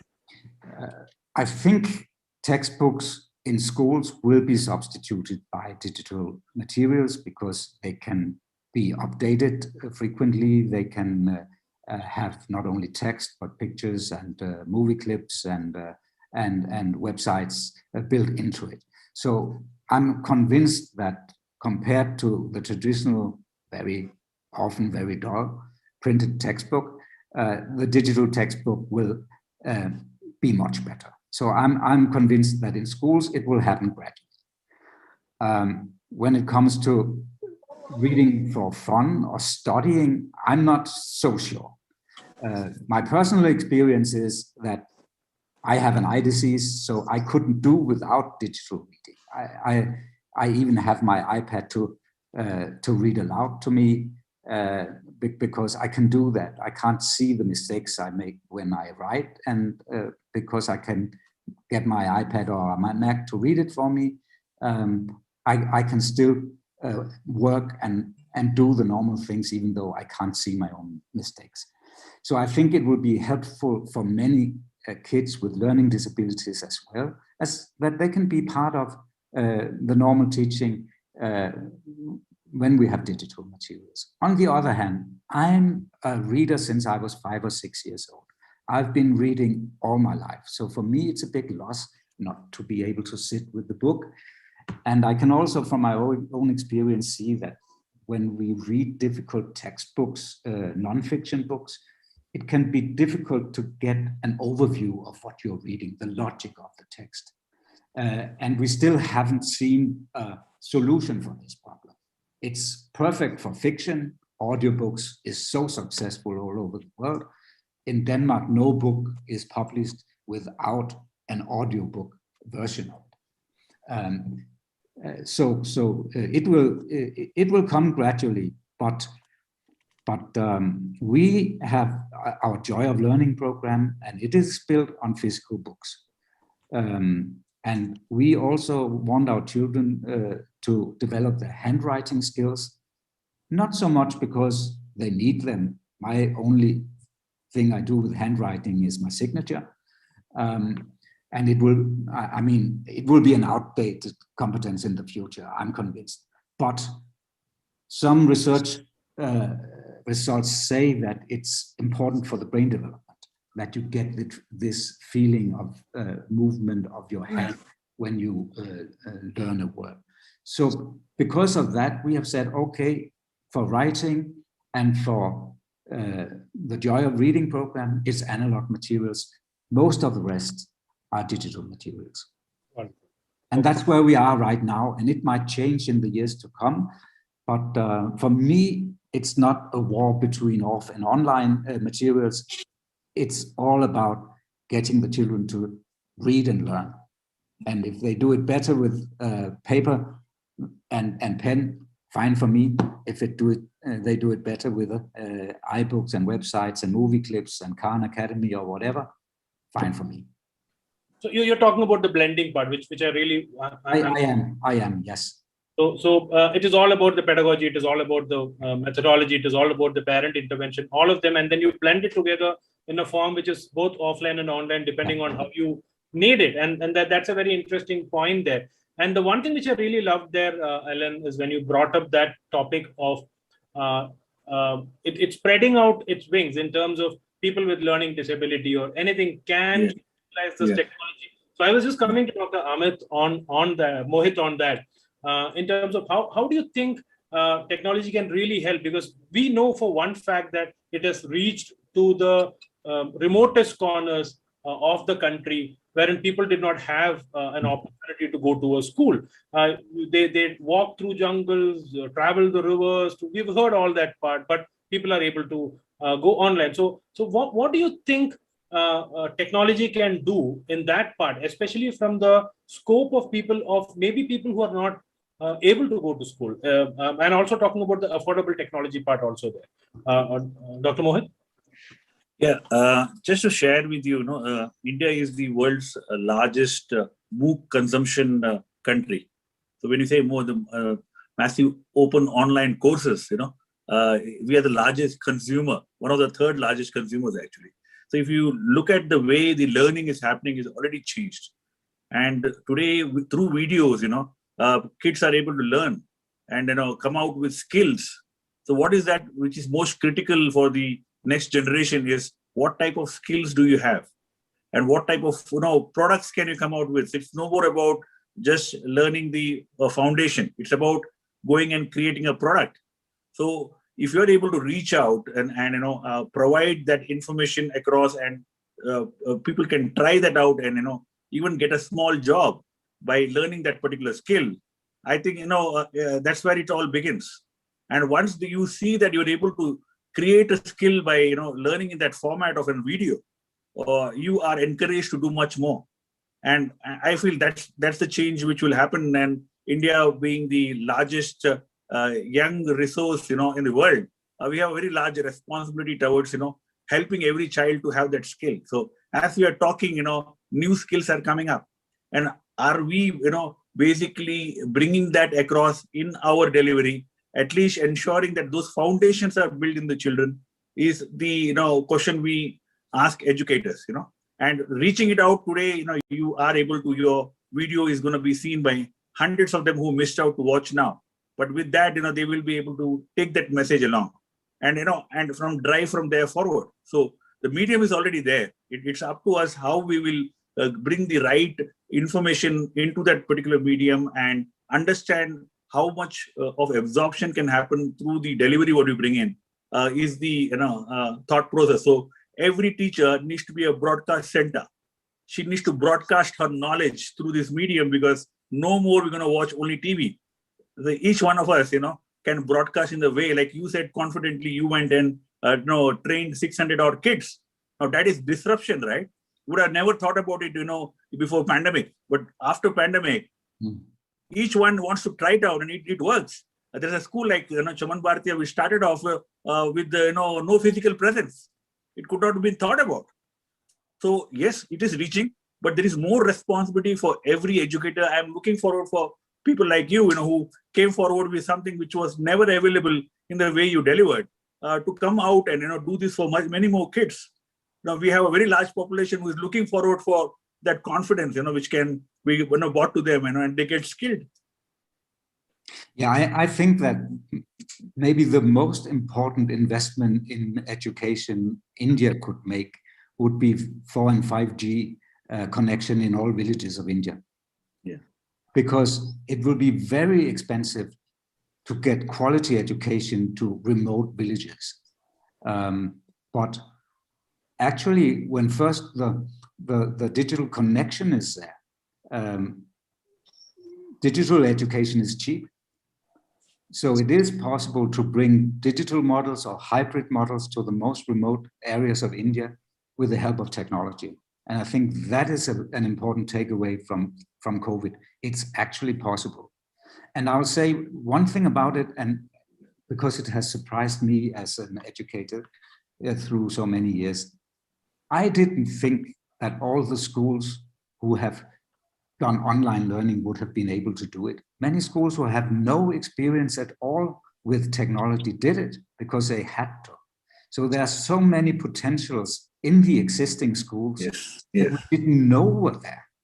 Now we know they are there. It can be done. So much more can be done than is actually done right now.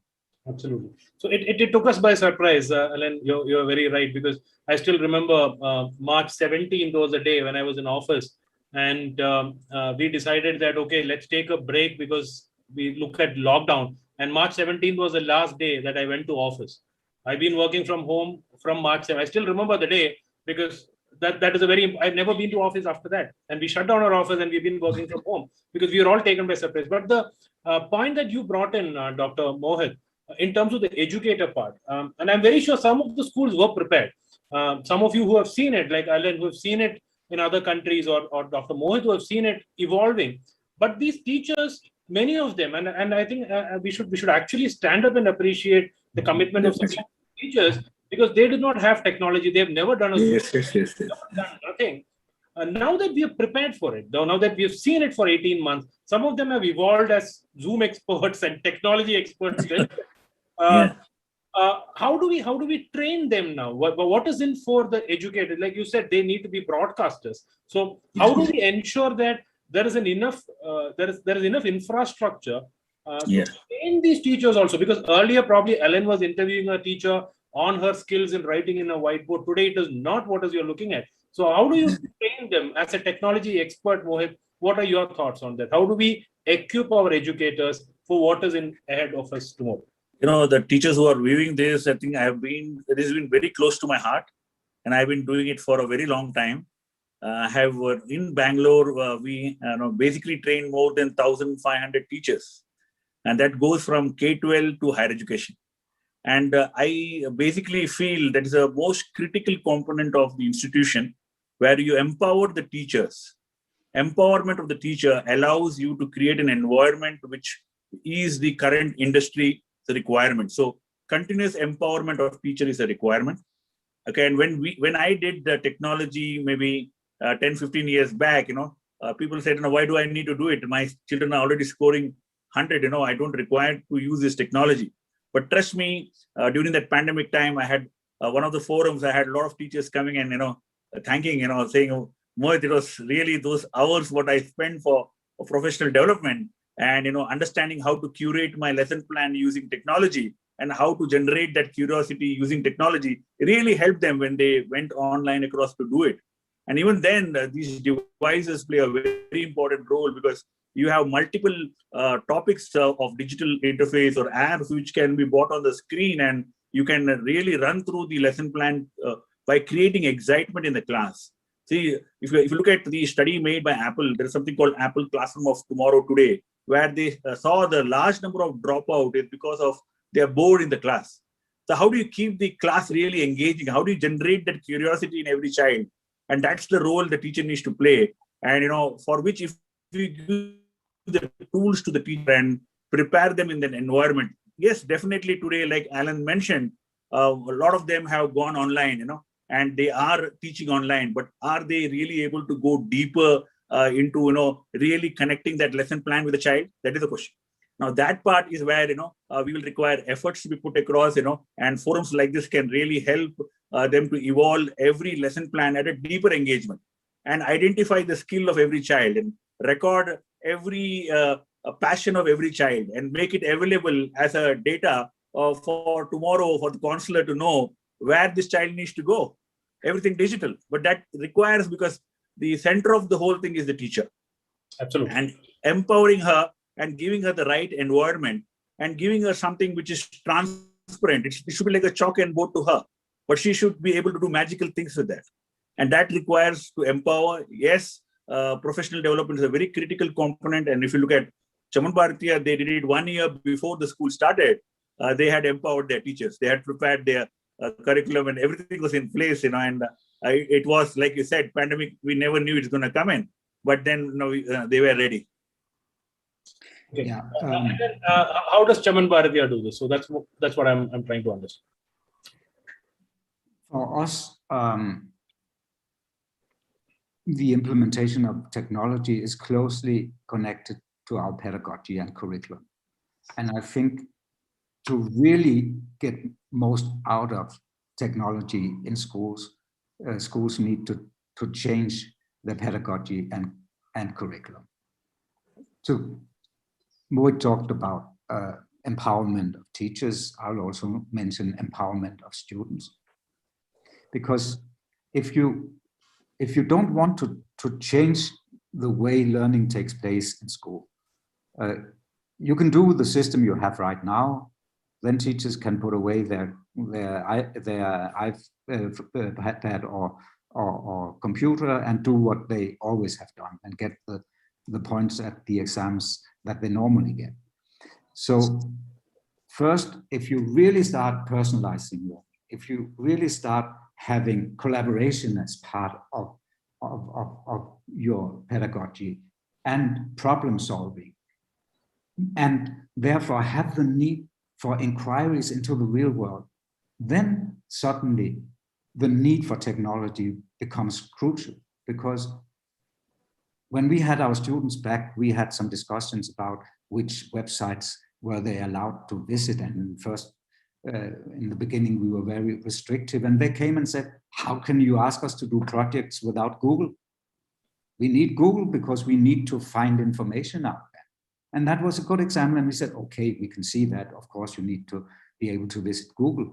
But it's just to say that if you change pedagogy and want more collaboration, more inquiry-based learning, then technology will come as the answer. So for us, we didn't start with technology.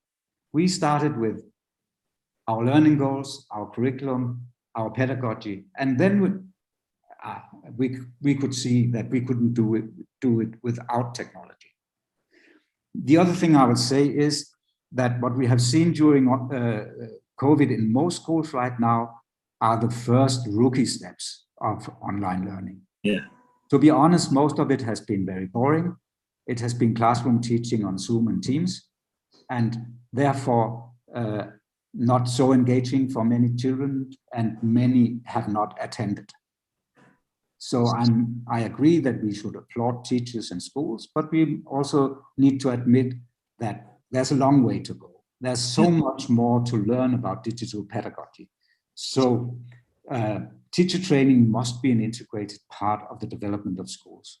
And teacher training of digital classroom management, digital resources to engage the children more, digital creative resources, and so on and so forth. So yeah, much has been achieved, but there's so much more out there to make education more fun and engaging.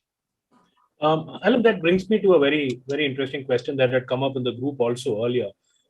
In terms of the context was that, okay, can everything be taught online? So the question was more in terms of, okay, you could probably teach languages online because it's perfectly fine. The child has to sit and learn the languages. You can do it.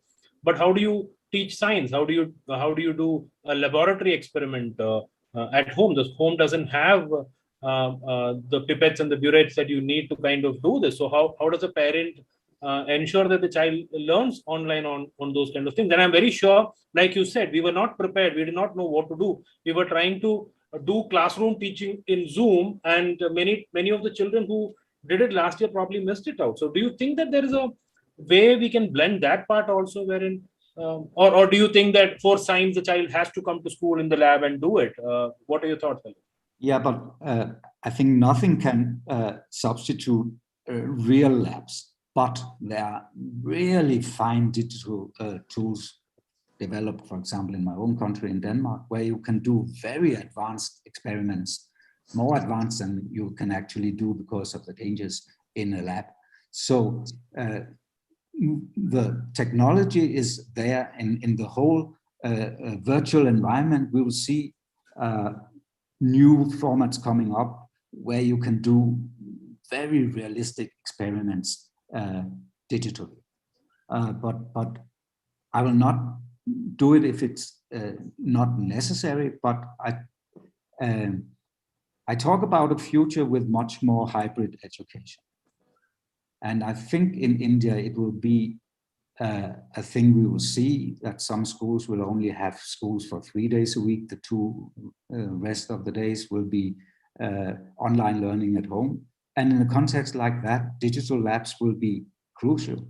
Also because they can make so many mistakes and can repeat the experiment again and again. There's no, it's not only a time slot in a timetable where you have 40 minutes for an experiment. No, if you are engaged, you can have the whole evening with the experiment. We have even seen in my country that through digital tools, you can access university labs, real labs, but do it digitally without actually visiting the lab. So if you ask, can we do everything online? I would say nearly, but we shouldn't. We shouldn't. But I think PE is still as crucial as ever, not at least in India with all the diseases we see in India. And real music with real people is also crucial. But we have seen through COVID that throughout the COVID period that musicians have actually played together. Music can also happen, and we have done it. But I think in music and in drama and whatever, you need to be with people. So they are not the best subjects for online teaching, but all the academic subjects can be taught online. But my point is, for K-12, we shouldn't do it if we can avoid it. But if it's better than the local school, we should definitely do it. Wonderful. That gives an opportunity for people, like we said, anywhere. So it's opening up the doors for everyone to do this. So when you said that digital labs, that's an opportunity that a lot of children, a lot of schools don't have labs at all in the first place. So maybe that opens up. So you're speaking about that hybrid model, and that's something that has been intriguing a lot of parents in terms of this, because many of them are still not very sure if to send the child to school or not to send the child. So there's a lot of discussion happening there. How is Chaman Bharatiya planning this hybrid model? If at all it is being planned, is there a hybrid model in place, or is it something that you're talking about? Yeah, but the hybrid model we have in place now and will have for grade 1 to 5 is not the best solution, because it's a solution where some of the kids are in school and some of the kids are at home, and we don't have separate teachers for both groups. So we have to do it at the same time. That's a challenge. And we have found solutions where the students, for example, in grade 6 and 7, have online buddies at home. So they support their buddy at home with what's happening in school. But that's only a temporary solution as long as we have to do both, because the families are reluctant. But later on, our hybrid model, in the beginning at least, will be within a normal school day, that we will have online sessions where they work with differentiated assignments in an online setting, so that the teacher has time to talk more in depth with some of the children at the same time.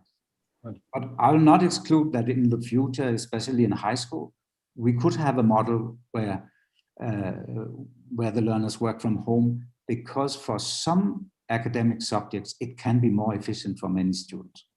They focus on one thing. The boys are not disturbed by the girls in class they have to look at.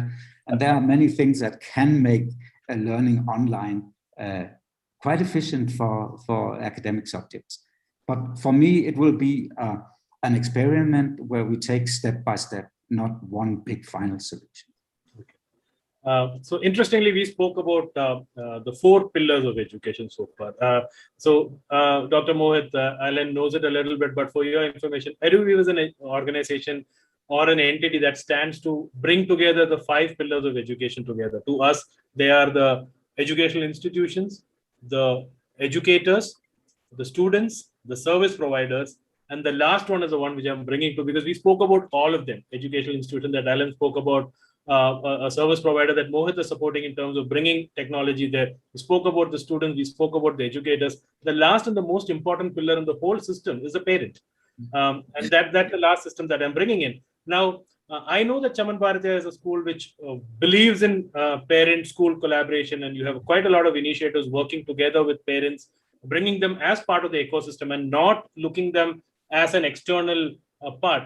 And what is the role of the parents in the whole thing? And many times the parents have come back and said that it looks like we are just the providers. We just need to buy that phone, buy that gadget, and we don't know what is happening. What do you think, Alan? What is the role of a parent in this whole transition of a model which you are saying, a blended model, or the future of this? First from you, Alan, what is the role of a parent? We want our parents to be part of the school community. And that doesn't mean that they are only there to support what we are doing, but we want to include them as much as possible. We want our children to work on solving real life problems. And in order to do that, we need the parent community to create contacts, to be connected to many places in the environment where we don't have contacts.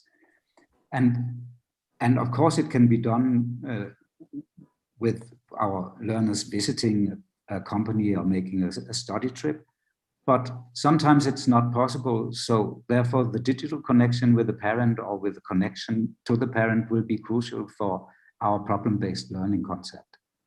And of course, right now we have only been able to do it in a very limited way because of the online situation. So we want to do it much more. But this is not only an online thing, but online means that parent can be a resource for the school, even without traveling a long way to the school. If we know that we have a parent working in in a lab at a university, for example. Then it might be possible online to have a contact with that parent, talking about what they're doing and helping them with the project they're working on.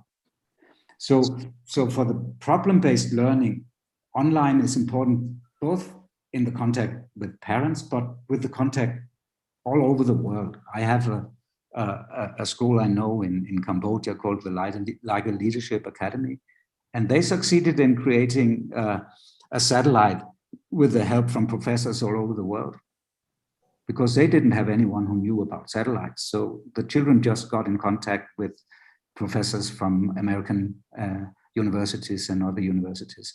So I see digital connection as important to bring parents and other stakeholders in the community closer to the schools, to open the gated doors of the schools, so that schools can be an integrated part of the community.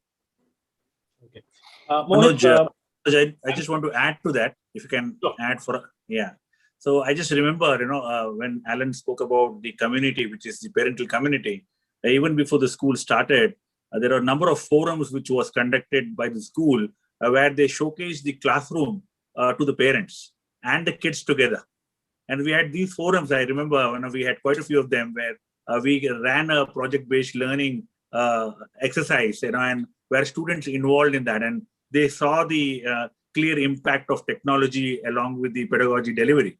And that's where the engagement started. So even before the school started, the community was engaged, and they continuously take feedbacks, which allows, to really add to the pedagogy, what they bring across in the classroom. So I feel the community is a very important component, because when you're going to invest additional investment for a child, the ownership of that and concerns, all these things has to be addressed. And that was done very well in Chaman Bhartiya, as far as my memory goes, because I have been engaged with more than 15, 20 schools, and they're at different levels of engagement. But Chaman Bhartiya is a very exclusive engagement, because everything happened in pandemic. And there was no physical contact with anybody, and the whole deployment happened, and it was running. So it happened because of the pre-planning, which was done very well, the professional development for the teachers, the community was informed very clearly. So they knew exactly where we are going to, and the parents were always well informed about how much we can do, and how much we will try, and how much we'll go ahead and do. That was the reason, I felt that confidence of the community came alive. Thanks, Doctor. I was just coming to that itself. But my last question to Ellen is that what would be your advice to parents? Because I definitely feel that there's quite a lot of, there's a mixed group. Some of them are very comfortable, some of them not. Some of them are not decided, they have no clue. So what would be your advice to parents on this whole blend of technology, online, offline learning? What will be the advice to the parents, Ellen? You've got so much of experience. You've seen technology internationally. You've seen the change happening here. From that experience, what will be your advice? My advice would be to consider the world we live in and the world the child will be living in the future, and say, how can we prepare for that? And if you have that reflection, there's no way out of implementing technology in schools. You can't create a niche of the past when you want to prepare for the future. So even though I share the concerns, but I think there's no way out of that schools should take technology in and prepare for a digital world, because the world is like that. There's no job anymore, not even in India, not even in the countryside, where technology will not emerge. Thank you so much, Alan and Dr. Mohit. And I suddenly realized that we've just spent the whole 1 hour in discussing, and I didn't realize that time has passed. So it was very intriguing and interesting to kind of understand some of the views. And thanks, Dr. Mohit, for coming in, because it was very important to know the technology side also from an expert side. And you've been working with so many schools over so many years. Thank you for bringing in that aspect as well as a perspective. And a big thanks to Alan and team, Chaman Bharatiya, Pallavi, Sandhya, all of them over there, for being the consistent supporters for us. So that's very important, because this entire community has been built over passion. It has not been built over commercial interest or business. It has been built over passion, and only can grow and evolve only when we have supporters like Chaman Bharatiya supporting us in each step. We have faced our challenges in the last 2 days in the expo, and they've been with us in terms of understanding it. So thank you, Alan, for that. And a big thanks to the team out there. Please pass my regards to the entire team in Chaman, because they've been so supportive. They've just been our pillars every time. And again, this is the third time you guys are participating with us. So big thanks for that. And to all the visitors who are here, to my teen volunteers, both Aditya and Rohit, for watching it up here. Very clearly said, Alan, Aditya is joining us from a different city, and we are discussing the topic right here. So I think the world is getting closer with technology than. Yeah. And we look forward to getting more closer. So look forward to more interaction with both of you later part also. Thank you once more, and we will take a break now. Thank you, Alan. Thank you. Thank you for moderating, Manoj. Thank you. See you, Alan. Thank you so much.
Outside the main building, we have our treehouse.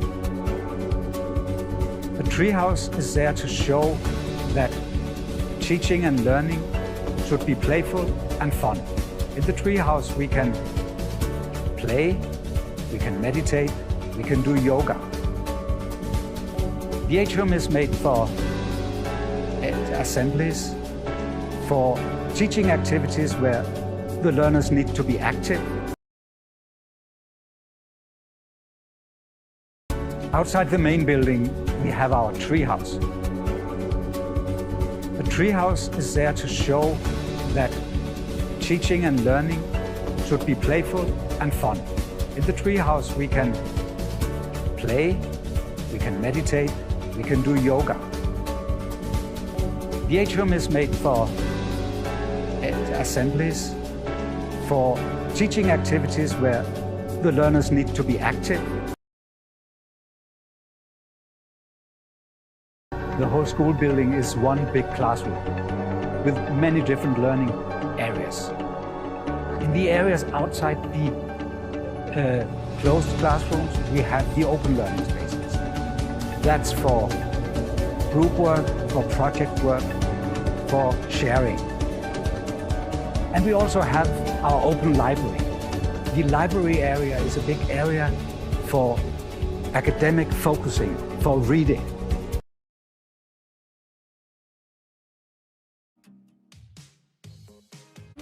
We love Envision High because of the enthusiastic way in which our teachers teach us. Hope you all are fine. My name is Nishika. I am studying in LKG. I like MMM stories and the readings. Craftwork. I like Envision. Envision is mine.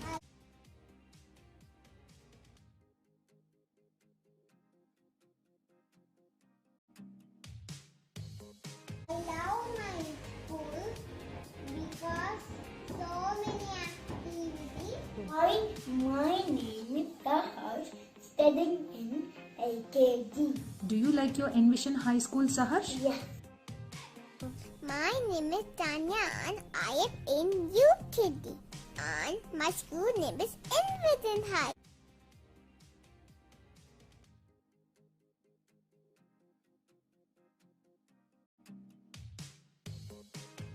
I love Envision High because there are so much fun activities. I love Envision High because of all the teachers. Hi, I am Virat.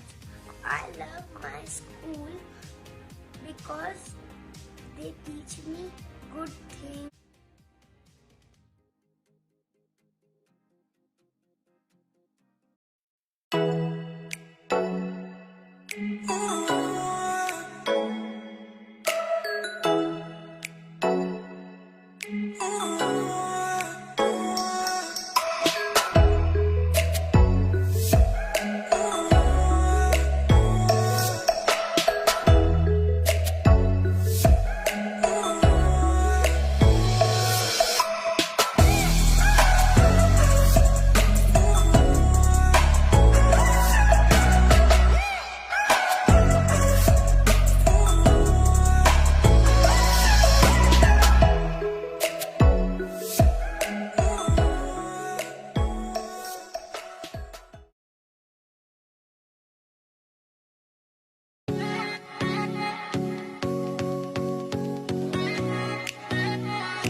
Outside the main building, we have our treehouse. The treehouse is there to show that teaching and learning should be playful and fun. In the treehouse, we can play, we can meditate, we can do yoga. The atrium is made for assemblies, for teaching activities where the learners need to be active. Outside the main building, we have our treehouse. The treehouse is there to show that teaching and learning should be playful and fun. In the treehouse, we can play, we can meditate, we can do yoga. The atrium is made for assemblies, for teaching activities where the learners need to be active. The whole school building is one big classroom with many different learning areas. In the areas outside the closed classrooms, we have the open learning spaces. That's for group work, for project work, for sharing. And we also have our open library. The library area is a big area for academic focusing, for reading.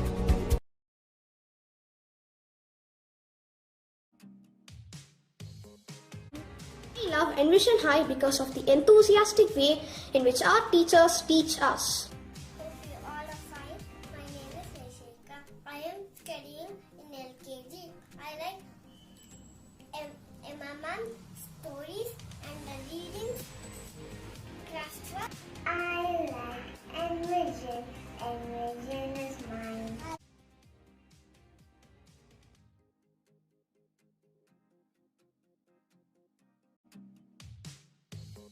I love my school because so many activities.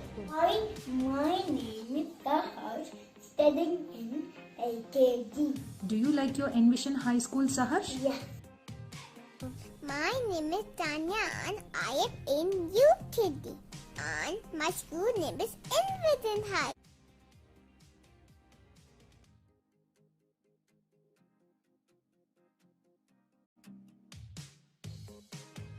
I love Envision High because there are so much fun activities. I love Envision High because of all the teachers. Hi, I am Virat. I love my school because they teach me good things.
Outside the main building, we have our treehouse. The treehouse is there to show that teaching and learning should be playful and fun. In the treehouse, we can play, we can meditate, we can do yoga. The atrium is made for assemblies, for teaching activities where the learners need to be active. Outside the main building, we have our treehouse. The treehouse is there to show that teaching and learning should be playful and fun. In the treehouse, we can play, we can meditate, we can do yoga. The atrium is made for assemblies, for teaching activities where the learners need to be active. The whole school building is one big classroom with many different learning areas. In the areas outside the closed classrooms, we have the open learning spaces. That's for group work, for project work, for sharing. And we also have our open library. The library area is a big area for academic focusing, for reading.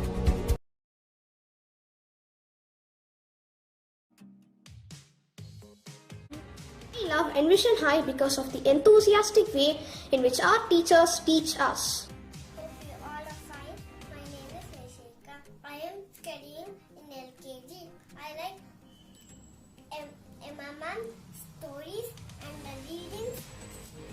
Craft. I like Envision. Envision is mine.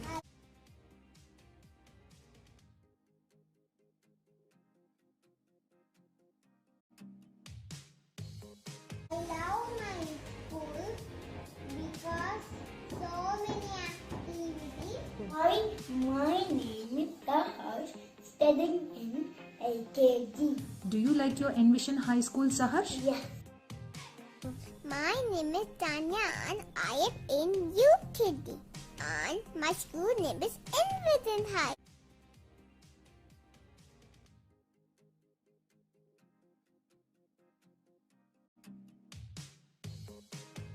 I love Envision High because there are so much fun activities.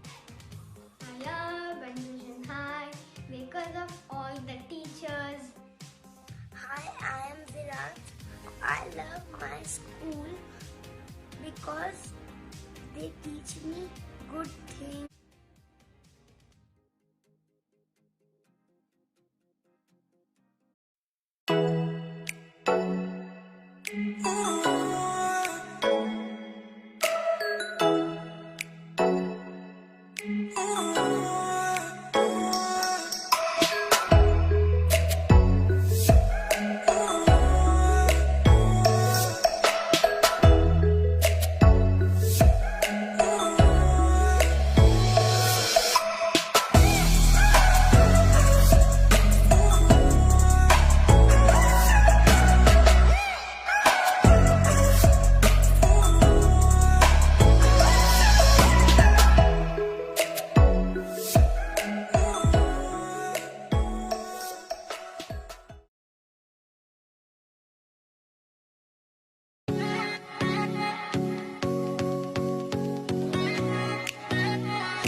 Outside the main building, we have our treehouse. The treehouse is there to show that teaching and learning should be playful and fun. In the treehouse, we can play, we can meditate, we can do yoga. The atrium is made for assemblies, for teaching activities where the learners need to be active. Outside the main building, we have our treehouse. The treehouse is there to show that teaching and learning should be playful and fun. In the treehouse, we can play, we can meditate, we can do yoga. The atrium is made for assemblies, for teaching activities where the learners need to be active. The whole school building is one big classroom with many different learning areas. In the areas outside the closed classrooms, we have the open learning spaces. That's for group work, for project work, for sharing. And we also have our open library. The library area is a big area for academic focusing, for reading.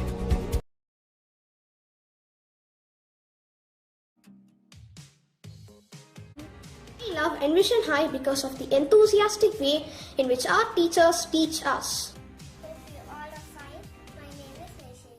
I am studying in LKG. I like Emma's stories and the readings. Craft. I like Envision. Envision is mine.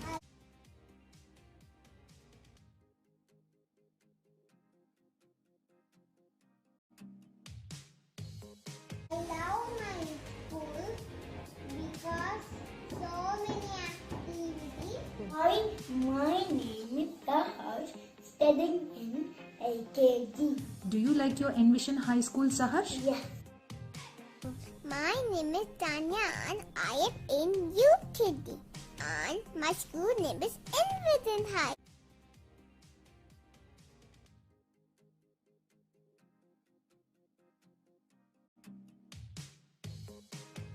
I love Envision High because there are so much fun activities. I love Envision High because of all the teachers. Hi, I am Virat.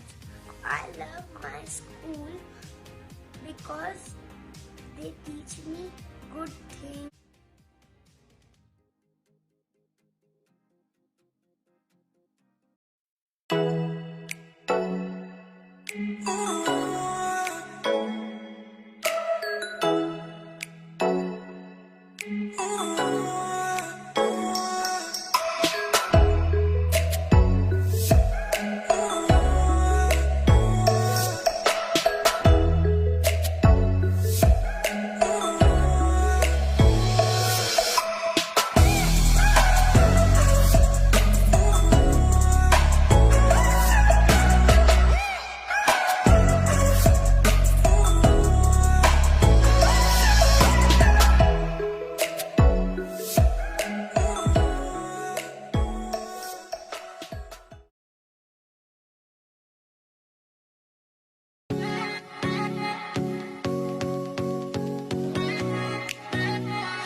Outside the main building, we have our treehouse. The treehouse is there to show that teaching and learning should be playful and fun. In the treehouse, we can play, we can meditate, we can do yoga.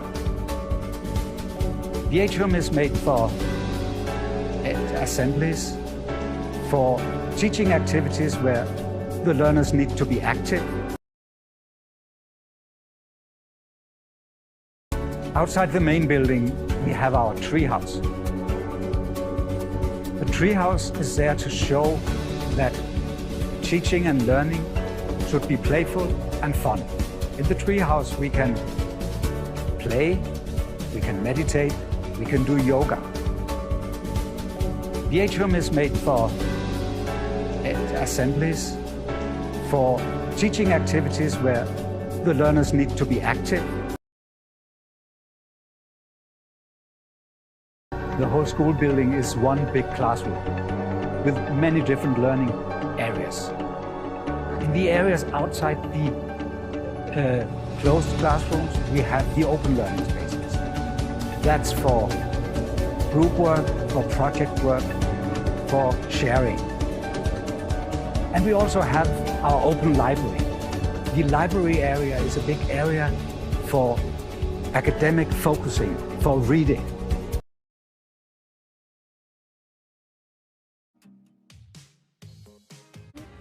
I love Envision High because of the enthusiastic way in which our teachers teach us. I am studying in LKG. I like MMM stories and the readings, craft work. I like Envision. Envision is mine.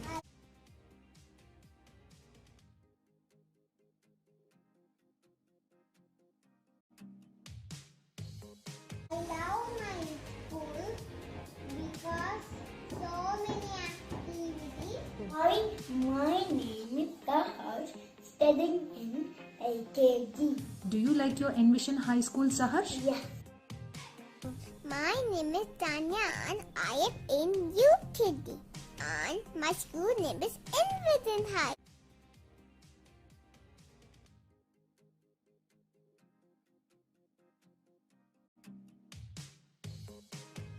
I love Envision High because there are so much fun activities. I love Envision High because of all the teachers. Hi, I am Virat. I love my school because they teach me good things.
Outside the main building, we have our treehouse. The treehouse is there to show that teaching and learning should be playful and fun. In the treehouse, we can play, we can meditate, we can do yoga.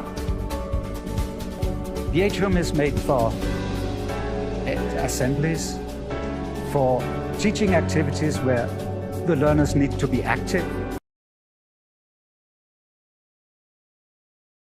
Outside the main building, we have our treehouse.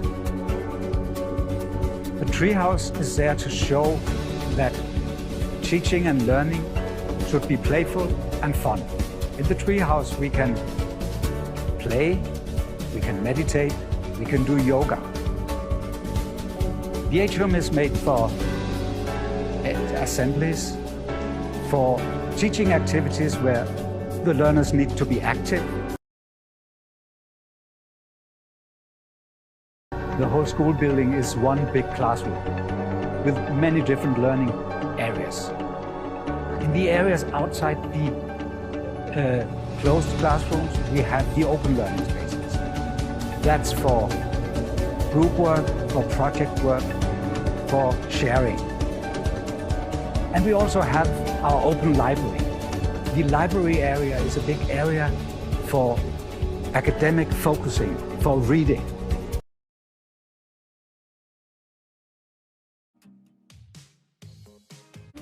We love Envision High because of the enthusiastic way in which our teachers teach us.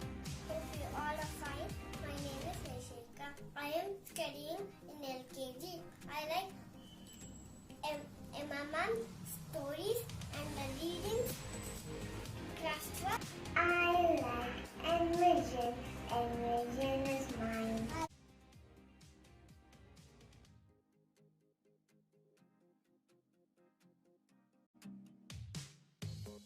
I love my school because so many activities. Hi, my name is Saharsh, studying in LKG. Do you like your Envision High School, Saharsh? Yes. My name is Tanya and I am in UKG. And my school name is Envision High.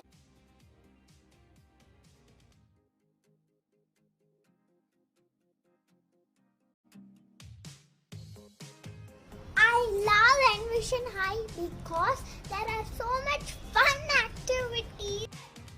I love Envision High because of all the teachers. Hi, I am Virat.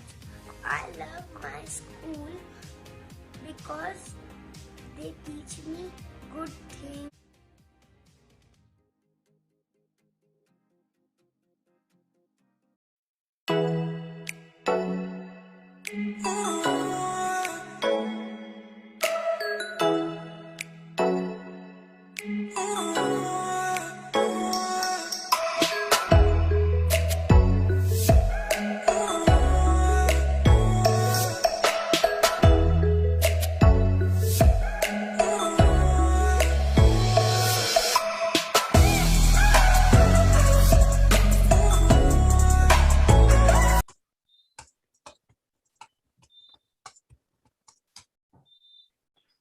Good evening and welcome back to EduWeave Online Education Expo. We are going live in the auditorium at the Expo with some of the most eminent educators in Bangalore. We are going to discuss a topic that has been discussed for quite a long time in the community as well as in various groups. My name is Manoj Telakat. I am the director of BSEI. Very, very happy to have all of you here. We are going to discuss a topic which is career opportunities in education beyond teaching, and that's what we are going to discuss with these four amazing educators, school administrators. And to start off that, let me invite our student volunteer, Anantita. Anantita, over to you. Good evening, everyone. I'll just be introducing our moderator for today's panel discussion, Mr. Manoj Telakart. Manoj Telakart is the director of BSEI. He is the CEO of FlexEye Partners, a 14-year-old HR consulting firm with operations in India and the Middle East. Manoj is also part of the regional training team of BNI Bangalore. He's a passionate speaker and has been a public speaking coach for the last 20 years and is the founder of the School of Public Speaking. He helps children and adults become confident speakers through his online public speaking programs. Welcome, Mr. Manoj. Over to you. Thank you so much for that discussion. Now let me have the special privilege of introducing our panelists to the visitors here, and a very warm welcome to all of them. Let me start with Ms. Usha Iyer. Ms. Usha Iyer is a seasoned educator with over 37 years of experience in the field of education. She is a founder director of the Bangalore School, established in 2012 with the objective of providing high quality preschool education and contemporary facilities at an affordable cost. She has helped a lot of CBSE, ICSE, and IGCSE schools as a consultant across the country to incorporate a healthy teaching and learning environment, and has been instrumental in bringing innovative practices in these schools. Welcome, Usha ma'am, to this panel. Thank you for being a big mentor and motivator for all of us in the group as well. Thank you. The next person is somebody who has been very close to us for a very long time and is also part of the expo herself.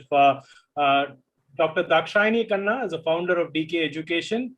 Dr. Khanna is the director of Harvest International School, Bangalore. She is an alumnus of Indian Institute of Management, Bangalore, and a gold medalist from Bangalore University. She also holds a PhD in biotechnology and a certificate in school management from the Harvard Business School. She has a certification from IB and Cambridge. She has over 32 years of experience in the field of education in India and abroad, of which last 25 years has been served as a director and principal of schools. Dr. Dakshayani Khanna, welcome to the panel. Thank you so much.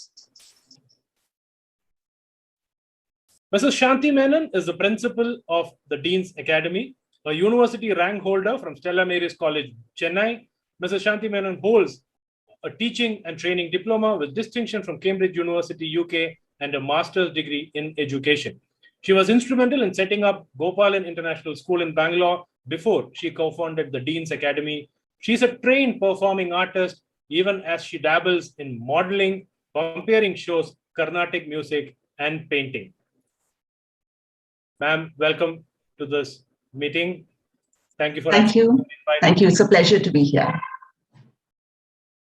Ms. Kavita Sinha is the principal of Candor International School. She has a CSML from Howard Business School, MA in Political Science, PGDM in Marketing and Finance. She has rendered her services in various institutions like the International School Bangalore, Indus International School, Greenwood High International School, and Nalapad Academy. Currently serving as the principal of Candor International School, we have Kavita Sinha. Ma'am, thank you so much for coming in and welcome to the panel.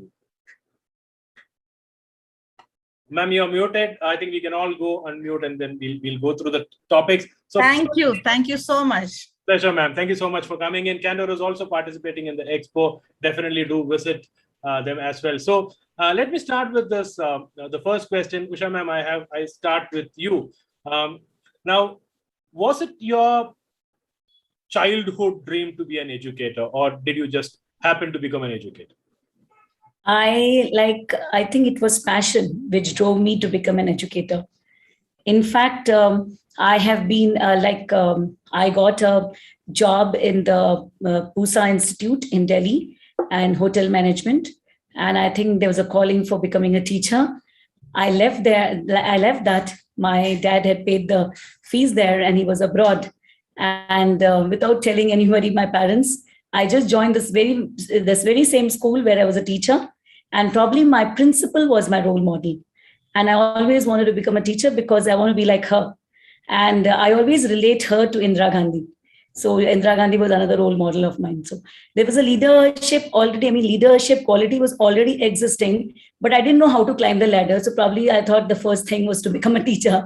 And the passion of teaching children, that is what it drove me. And I just at the age of 19, I became a teacher without any qualification, no B.Ed, nothing, just a graduate degree. And I did my post-graduation after becoming a teacher. And I did my B.Ed, everything after that, because that was important. But first thing was just to teach. And I think it was the calling. This is what I can say. Okay. I learned driving after buying a car. Okay, wonderful, Usha ma'am. Thank you for that. Let me move to Shanti ma'am on the same question. You've done everything. I mean, I've seen your profile and you're all over the place in terms of, in the right way, in terms of you're a dancer, you're a compere, you've done all of that. Why teaching, or how did teaching happen to you? Very much like what Usha said.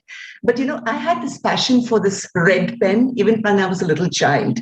That kind of power that the red pen had. I could, put long strokes into notebooks.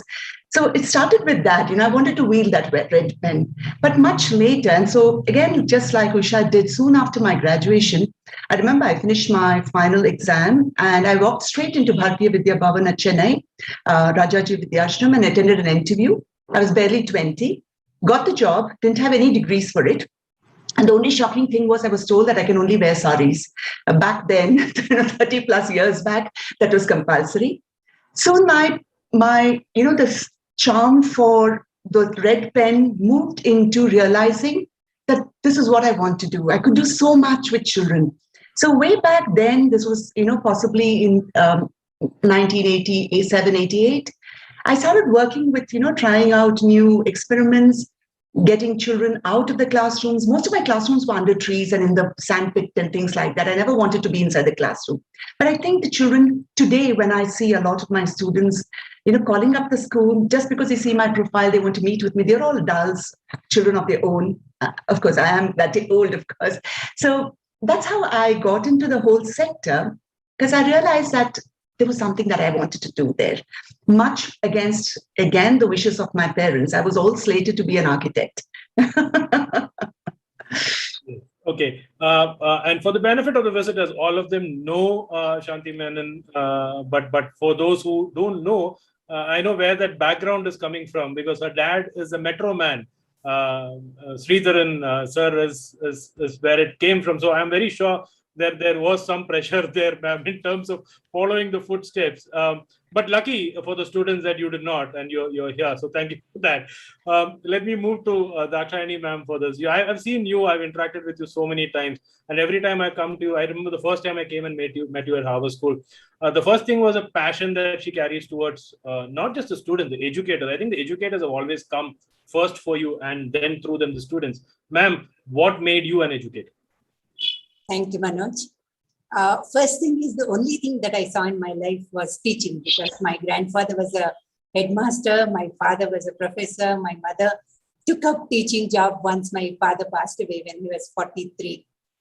The only thing that I had seen is kids around, these people, sitting with them, asking for doubts. There was no consecutive tuitions then, but children who couldn't get what they wanted in school, they would be at our house. And I used to feel so irritated because they were given all the importance and not us, finding time for ourselves. So that's how it started. And then I think I was very, very excited about two things. One was research and the other one was teaching. And it so happened that I got my CSIR and then I went to Dehradun for Forest Research Institute, started my career there, got married to an army man. And when I went to Kashmir for the first time and was posted there, the kids around them, there were hundreds of them, no schools. That was the time when we had a lot of border issue. And all the kids would be around me and I started teaching them. And I did not even think of research after that. I said, this is my calling and I'm making a difference. Qualification, no qualification, doesn't matter. I'll have to get down to their level and then start teaching them. That's how I got into teaching. After that, it has become a part of my life. And I think teaching has been very, very fulfilling. And I feel that it's a kind of, that makes you young. You're with the kids. And as Shanti ma'am said, basically when the kid calls you after he's 40 years for a decision, who did not listen to you when he was in your school, but then he's calling you to find out, is this the right thing that I'm doing, ma'am? You're the only person who can help me here. That's when you feel that, yes, you have received kind of, affection and getting back there, trusting us, the trust that you expect. I think we're all there for only that particular feeling. And I'm very lucky to be able to do a little bit in the field of it. Thank you. I believe some of my teachers are listening to this conversation as well. I hope they are, because if they're listening, yeah, I did not sit in your classes, but I'm definitely reaching out to you whenever I need you. So thank you, Dakshani ma'am, for that. Kavita ma'am, your thoughts on this. How did you become an educator? I would say by chance. I went to visit my school and it was celebrations around, and I just walked in and my history teacher told me, I have to retire and you have to help me. I said, ma'am, how can I help you? No, from tomorrow. It was that close. From tomorrow you are joining. And I had a small baby in my arms. I said, I have to look after the baby. I will not take no for an answer. And this is how I was pushed in my same school, and I started teaching with my teachers. And that was a huge honor because, you know, when those teachers have taught you and then you become a colleague. And that's how I moved into teaching. But days, you know, passed by. And then my mom said, actually, you are living your dream. I said, how? She said, when you were young, you would drape a sari, come back from school, and on the walls, I could not write, but on the doors, I would write whatever my teacher would have taught. So maybe that was my calling. And even after my management, I feel I have not taken any incorrect decision. This is my calling. And today also, I feel this is what I can do the best, be a teacher. Thank heavens for that event that happened that day, because we would have lost a teacher otherwise. Thank you, ma'am, for that. So one thing which is interesting in all this is that you all started very early, even before a professionally qualified, as we call them today, teacher. So I have seen people spending so many years in getting all those graduations. And one thing I've seen is that all of you are saying that was your calling, either by chance or by choice. It was always a calling. So let me ask Shanti ma'am this. If there is a teacher and is very passionate, but does not have any of those qualifications, do they still get hired? In fact, when I started Dean's Academy, my first condition was I will not take trained teachers, because I find that they get themselves into boxes. They get themselves into a kind of standard thought process. So every single team member that I hired way back in 2006 was not from a teaching sector. We had dentists, we had management trainees, we had people from the IT sector, we had doctors. I had everybody who was not a doctor there, not a teacher there with me on my team. But we were all like-minded in the sense that we had a common goal, we had common thought processes, we had passion to work with. And I think that made them absolutely phenomenal teachers. And that's possibly why the growth chart of Dean's was so phenomenal, because it came with a similar mindset, So we were all there looking at the child at the center of everything that we do and nothing more. We didn't care two hoots about what anybody else thought about the school next, what kind of practices the school next door did, because we thought that what worked for our kids is what is going to work for us. And so I certainly don't believe that a training is the most, teacher training degrees are so critical when you get into the sector. I think passion is what is most important, and a sense of commitment. I will strive through for that student of mine. I think that's the most important thing. Okay, so I'm very sure quite a lot of people who are interested to become teachers are also listening to this, and we have a lot of them in the group as well. And this question is typically for them, so that they understand what the stalwarts of education in Bangalore look for. Dakshani ma'am, you're somebody who spends quite a lot of time in training these educators also, and I'm very sure you train both trained as well as untrained teachers. What are your thoughts on this? How important is that qualification when you hire somebody for your school also? Manoj, to tell you very frankly, I basically I am going to agree with what Shanti ma'am said right now.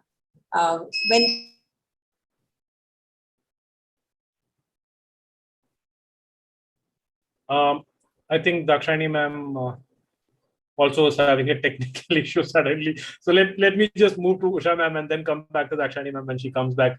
Usha ma'am, you hired, because I've heard the story from Sandhya a million times in terms of how you used to hire in your initial days of India International and all those places. So you have hired quite a lot of people, because when we go to quite a lot of schools, I can see your prodigies in all these places. So what are your things? What are the things that you look for when you hire someone?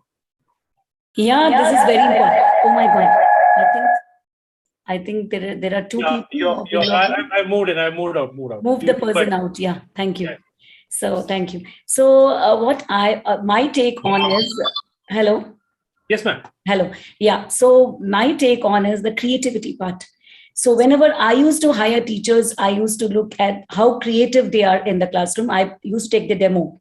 I never bothered because when I started India International way back in 2002, and many of them just walked in to put their children in. And I used to tell the parents, I said, do you want to, and if I see the potential in the mother, I said, why don't you take up the job as a teacher? That's how Alka Gupta joined me as a teacher. And today, in fact, she is heading as an NPS, principal. So I can, that is a kind of thing which we can identify, probably God gifted, that we can identify the talent of the person. This person can do very well in the classroom.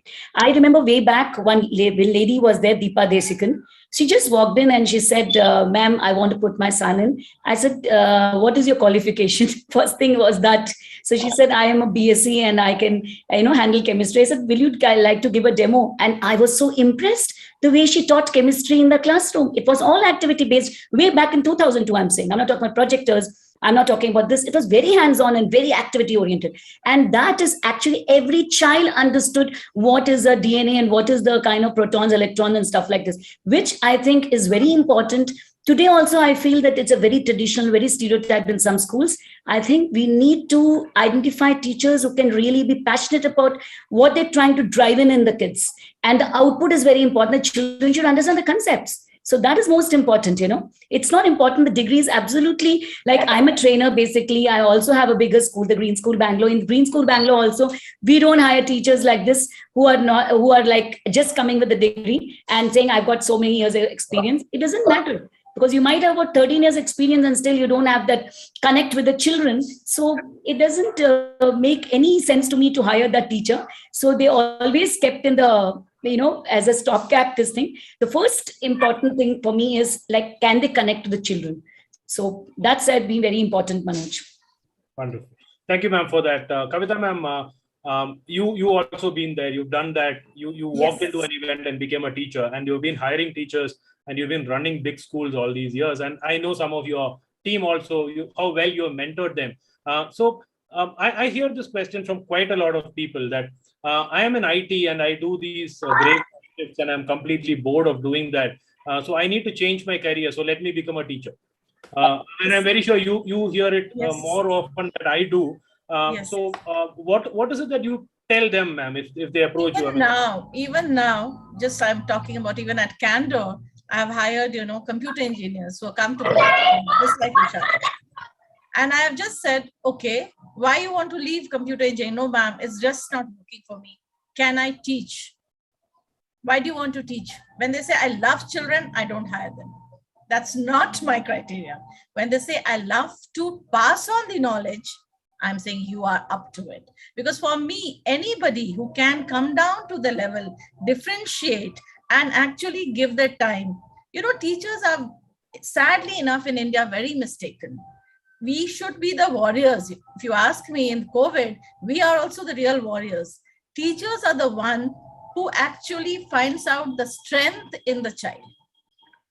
And that strength takes them to become a doctor, engineer, architect, whatever.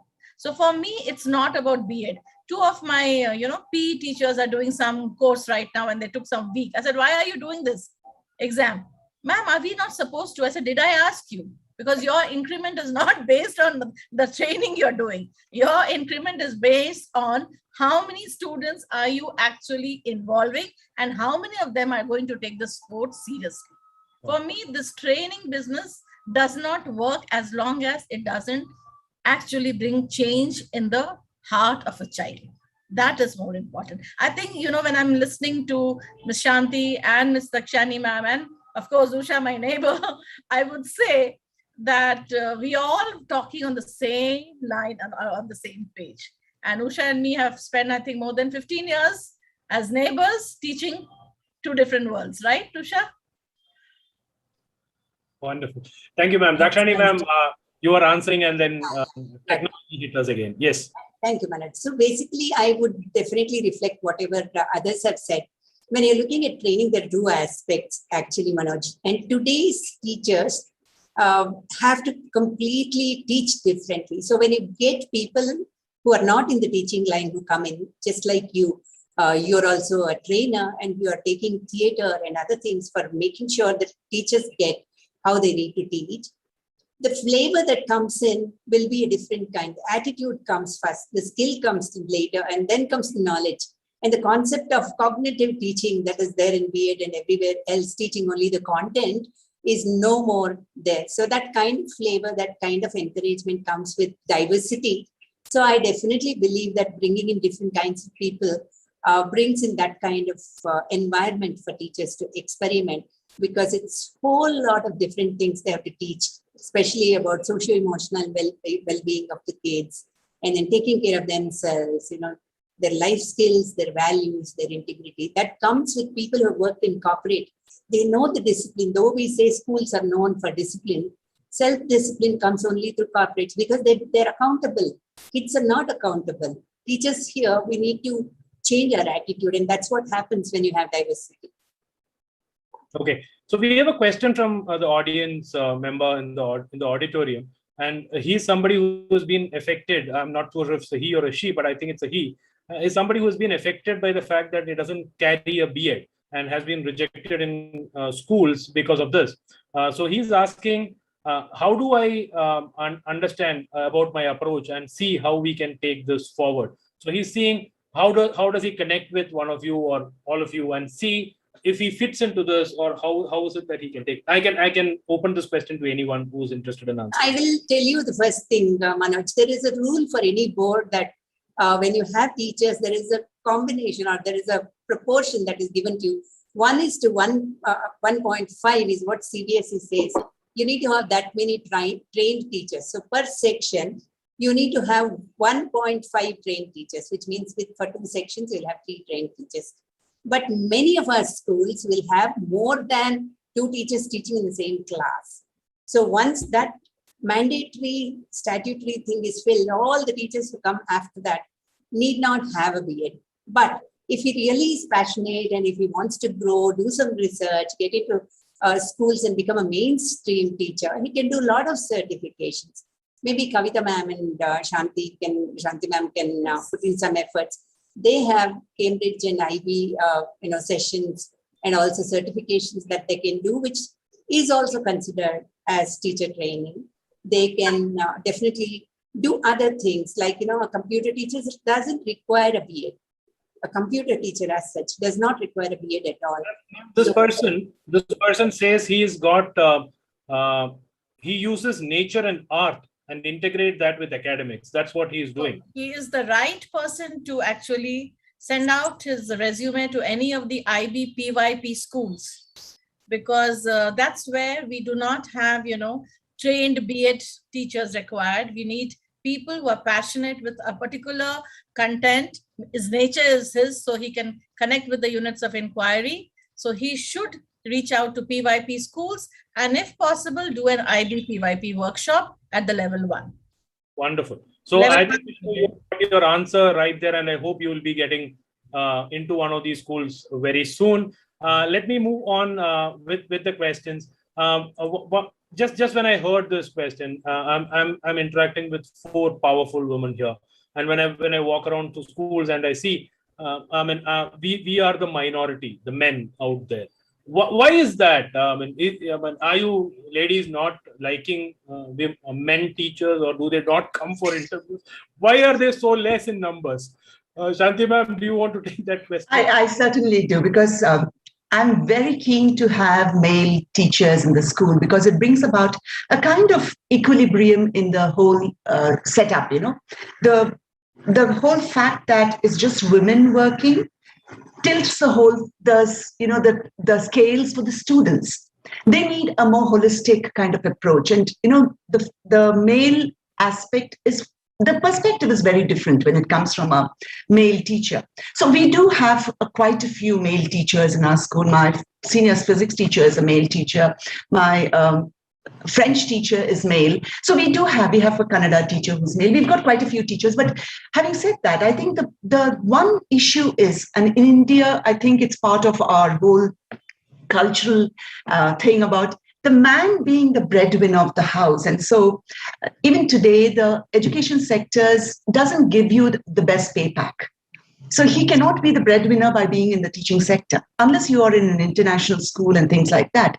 The second thing is the status that they, even today, just like Ms. Sinha talked about, the status that the teaching educators and the teaching sectors give as attributed is not the best. So if someone goes out and says, and especially a male member says that I'm teaching, he doesn't get the kind of respect that maybe just a technician in an IT company gets, while this person is far more skilled, far more impressing or influencing the future, building the country for us kind of thing.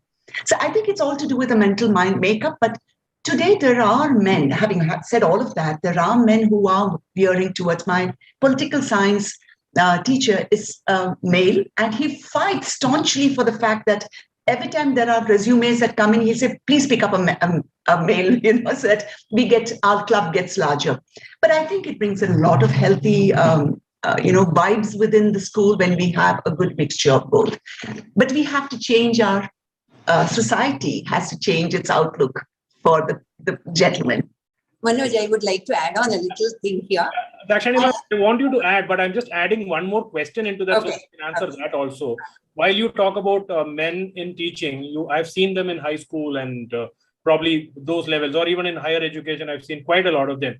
Why is it that it is missing in the primary years? That's where it's almost nil. I mean, if you go to a college, yes, there are so many male teachers. I don't think it is an issue with the profession as such.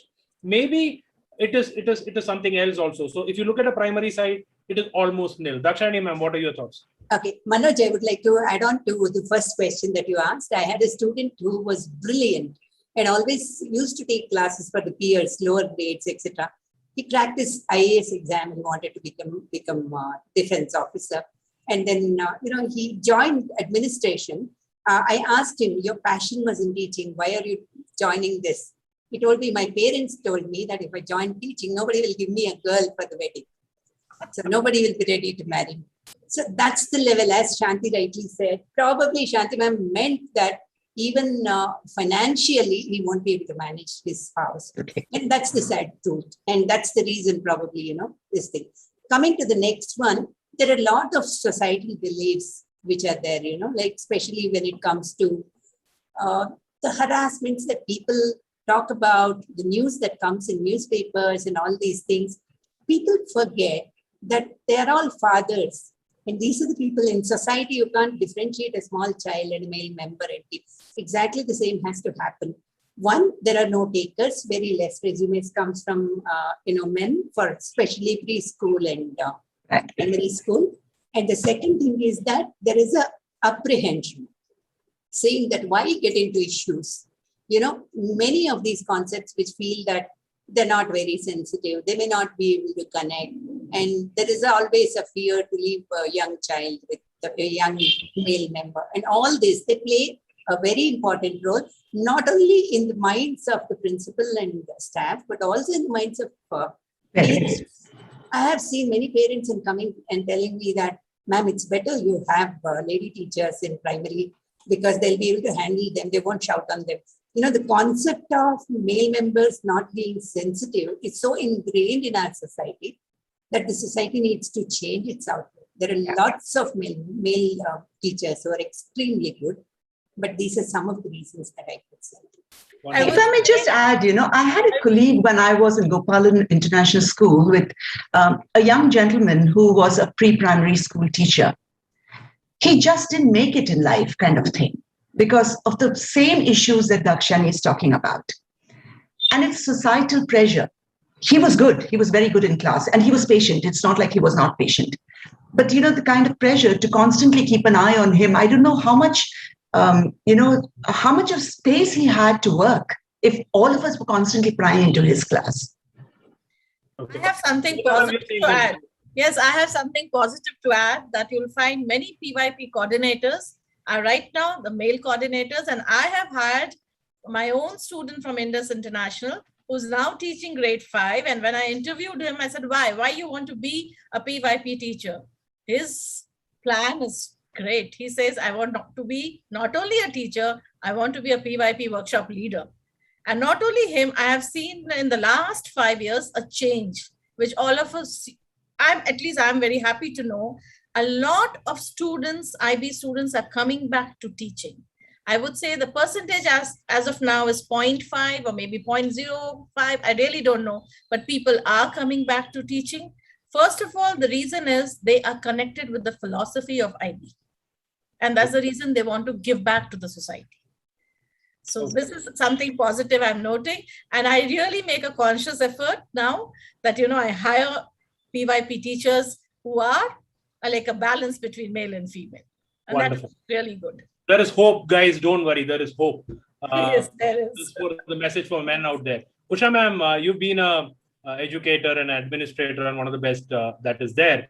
One thing that I personally believe in is passion drives everything. But another thing that I very honestly believe in is that passion cannot feed. Passion alone cannot feed. And that's the point that we are all being talking about. Why is it that the pay scale, because I've read about articles about other countries, Western countries, where many countries wherein teaching is the highest paid job, followed by health workers. Why is it so different here? Why is it that teacher cannot be the breadwinner of the family? Teacher can be the breadwinner of the family. Depends upon the kind of the salary or the package which the teacher is getting. It's like that. Whether it's for me, it's not the men alone are the breadwinners. There are many females who are also the breadwinners of their families. So they are trying to balance it out and saying that whether they can cope up with it. But probably they will not take up the job in schools where the pay packets are less.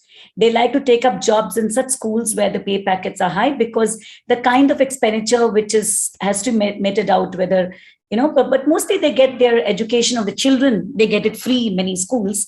So that is taken care of. But majority of the expenditure which is to be taken care by the women or by a man or a woman, that becomes quite tough if it comes to the pay packets being less. So I think basically, sorry to say, but many schools are not following the 7th pay commission and stuff like that. So they're private schools. So they're just paying whatever like the management can afford to pay. And that is where the problem is like that many men are not being hired. I've been hearing all these dynamic ladies out here talking about men being hired and stuff like this. It's very few men, because they also don't opt for such jobs. And even females, if they are single moms and they don't have a support system and stuff like this, you can't find them in jobs where the packages are less. So it's like this. But I feel it's a gender equity, and we're talking about UNESCO's 2030 education goals, because we are a sustainable school, green school. We believe in that, and we believe in having giving the equal opportunities for both men and women. And we are looking at coaches who are men who have joined us. And there are few, as Shanti ma'am was saying, that we have few teachers in different sector who are teaching like computers and stuff like this, but the administration as well. But as Dakshani ma'am was saying, that many parents don't relate to the male teachers. So that is where the challenges are. Otherwise, I think that they can be the breadwinners, and probably the paying ability of all of us have to increase. And the petrol prices and diesel prices have gone up and stuff like that, which has gone up. I think the whole gamut of the whole thing, it falls on the onus and responsibility of not only one industry, that is one industry which is to really pick up in paying is the education industry. So I think we need to do that, and parents have to understand that if the fees increase, they should not mind it, because we are ultimately giving the money to the teachers, So it's like that. Okay. So I mean, at least hopeful that the same change is seeing, because when you four are talking about it, I'm very sure that there is change happening in the industry also, which brings me to the next one, which is around, it is not about teaching, right? Education is not just about teaching. Education is a lot more, or a school environment is not about teachers alone. There is a lot of other things, and that is what we also wanted to discuss. So what are the other opportunities for people out there who are passionate about education, but are not really teacher material, maybe if I can use that word, what are the other opportunities out there? Somebody is extremely passionate about being in a school environment. What are the other opportunities? I think that they can be education consultant. So because I'm basically an education consultant, so being a teacher, being an educationist, you have so many plethora of opportunities which comes across. And Manoj, you are a trainer, and you are a great trainer and a public, the way you're speaking, you are training on. There are various career opportunities. I feel like you can be a counselor, and I can see wonderful people who are counseling. Many of my heads who have actually worked with me, and they're part of a core team. They are now counselors, they are career counselors. And there's one very big opportunity for the educationists is the corporate trainers, So, and they're therapists, also educational therapists. And there are many, many more opportunities. I feel that special educators, and the best part which you can be, there's something which is very nice word which I can say. It's called as a mentor. A mentor, a mentee is like, you feel like you're opening up to your challenges and failures. I don't know whether you heard about it, about saying life coaches, So people always relate to somebody, and nowadays there are courses which is mentors and coaches run. And they make huge money. It's not only that teaching is the only option left when you're becoming you have MA, MEd or MA, BEd, and what do? Have I to become principal or a teacher? No, there are many, many opportunities which is there. And I think that it all depends upon what you actually want to do. And I have seen many of them actually mentoring, and they're great mentors. So I think that life coach is something like it's new, which has started the courses. And one of my heads also is actually opting for being opting a life coach for herself. Okay. So these are the career opportunities. Yeah, if you need to come into the school, Dakshani ma'am, if you need to come into the school, I was looking at opportunities inside a school. Oh, inside the school. Okay. Special educators. Manoj, there are lots of things that can be done now. After this COVID has come in and the pandemic, there are lots of opportunities. If people are good at making videos, if people are good at talking and giving voiceover, if people can actually, as Usha ma'am said, a little bit of counseling can be done. And if people can manage scheduling the classes, preparing the PPTs, you talk of multimedia, any area of multimedia can be a part of training that these people can do. There could be a curriculum department. Only the formatting part of it, teachers are fed up of formatting. I have the content for the PPT. I'll tell you, I can prepare the content in 2 hours, but to make that PPT presentable, I struggle for 1 hour. Till today, I cannot work on Canva. And people say that's the best PPT one can make. So if I have a group of people who can take care of all this support for the curriculum, content can come from somebody else. This team can sit and do all the required material, documentation of what the school is doing. We would have done 1,000 things. Shanti ma'am basically does a lot of things on art, and then, different kinds of events that happen in the school. All of us do that. But for that documentation, we don't require a teacher to do it. Somebody else can support the teacher for the documentation, because any board for that matter will keep on asking you, where is the evidence? Where is the evidence? And also the data analysis of the school. Yeah, data analysis is a very important role in a school today. Absolutely. Our decisions for teaching, learning, training teachers, depends upon the data. We really don't use the data. We collect the data. It's all there in form of report cards and appraisal forms and everything, but nobody knows how to use it further because nobody has the time. Correct. We schools definitely need data analysts in every sector, starting from student performance to, employee performance to teacher performance to everything. School growth rate and everything has to be done, planned by somebody. So data analysis is, and today that's a huge career opportunity that's youngsters are walking towards, So they have a big place in the education sector too. And like one of the things that Usha was talking about is she's talking about mentoring. I would rather call it coaching. Every person, every professional needs a coach to help them work forward. And I guess in your career, Manoj, that must be something that you're doing very often. Schools need coaches. It was previously the principal was in charge of all of this. today there's so much happening in a school. The principal needs to be like Ma Durga, with 12 hands and, doing multitasking. You can't do it anymore. You need people who are professionals to do such things. A coach has to be an external, disengaged person from day-to-day, politics of the school to actually be able to coach a person. So there are so many such careers that, should happen within the school. And like she said, a strong IT person.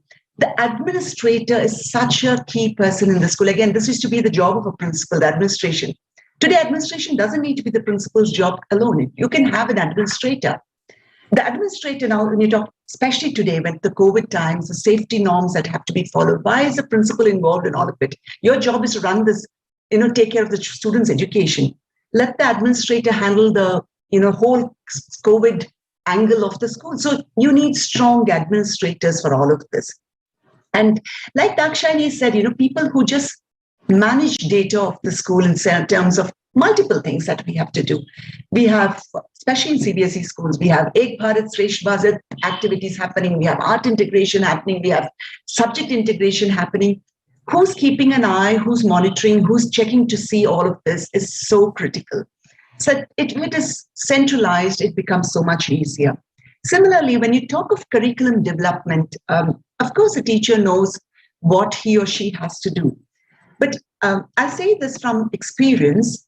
Like I said, I have IITians, I have people from BITS, biotechnologists, etc., who are part of my faculty. They bring in a completely different perspective. Now, I have a team which is a curriculum development team. And these people don't really teach, but they sit in classes, they watch, they observe, they create. So you need curriculum developers who are creative. Back to the same point that Usha talked about long back. You need to bring in that kind of creativity. You ask and you can find a career inside the education sector, especially inside a school. Wonderful. We also think of life skills, Manoj. We need a course for life skills. We need people who can teach our students value education.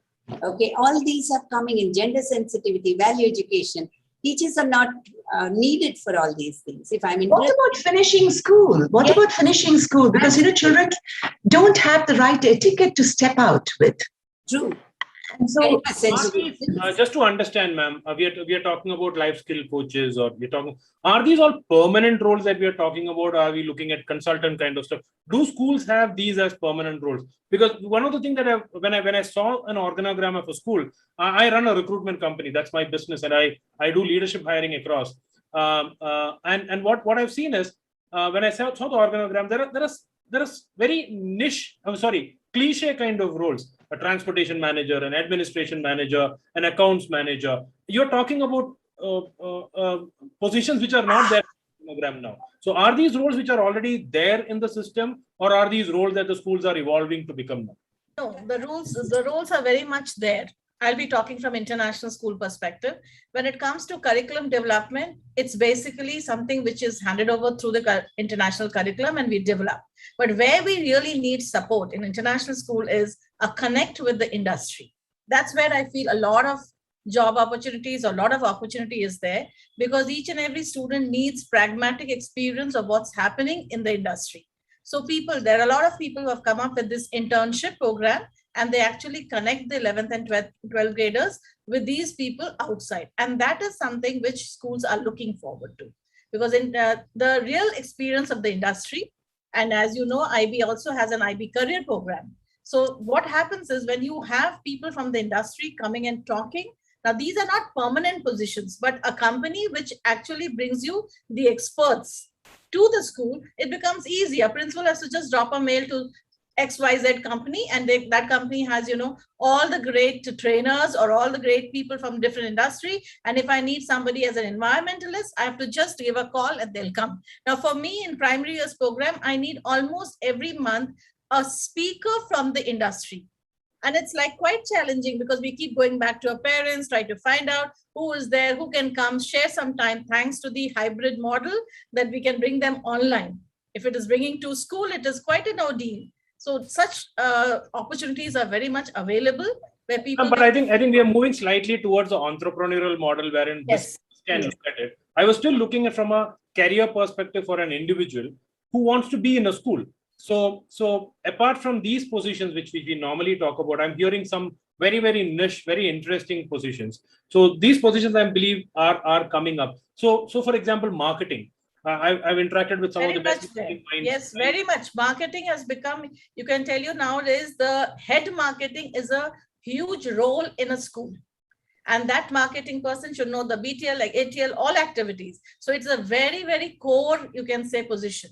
So marketing. Even customer care. I add to that. Customer care, public relation. Yes, public relation officer, because parents need that kind of people. Yeah. Correct. And second thing, Manoj, now that National Education Policy is voicing out that from grade 6 onwards till grade 12, they are supposed to do their internship. You need a placement officer. You'll have lots of these people. They have to review the company. Is it safe for the child to go there? And give options of these companies which are empaneled, exactly like an MBA college does. So that's another role that, numbers are going to be less. But definitely but that's an opportunity which never existed earlier. Absolutely. Yeah. Because what I've seen, ma'am, after interacting with so many schools over so many years, what I've seen is that, okay, the entry to the school is as a teacher. Correct. And then you become somebody else later on. You are good in talking, so you become a marketing person. So you become an administrator. Things have changed. Now, like, you really look for a graphic designer in a school. You really look for a marketing person in school. These are now a must. Wow. You don't look into that are opportunities. That are opportunities that you got. I have the same question on that. You also look at as you were saying about data analysts. A lot of ERPs are in function, but who looks after this? True. So we need those people in school, and those are opportunities. Even something as simple as there was a time when principals had secretaries. Today we don't have secretaries. We have an executive assistant. Now that person is practically doing all of your work. So that person has to be quite proficient and intelligent to be able to understand every part of the school's running, because that's what you're doing. And they practically step into your shoes in times when you are outside and you're doing something else, and this person handles all your jobs there. So there may be a vice principals, there may be headmistresses, but the principal's job is handled by an executive assistant. And they're very, very proficient people. And they're not from the teaching industry. They are from possibly a background which is quite different.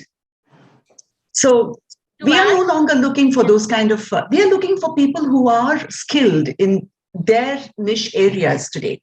Manoj, I want to add to what Shanti is saying right now. Benchmarking your school, where do you want to go? At that level, is the vision right? Has to be a correction. One person who is into that kind of marketing, business development, who is benchmarking and then saying that, oh, this is where we require improvement in the school to reach this particular place. That is another area that will come up, because we are now in third-party assessment. We cannot say we are the best and somebody will come and rank us 1, 2, 3, 4. That is not going to happen anymore. It's going to be a third party set up by the MHRD, or the Ministry of Education. And these third parties will be coming to audit our schools. We do not have the luxury of saying we are doing the best.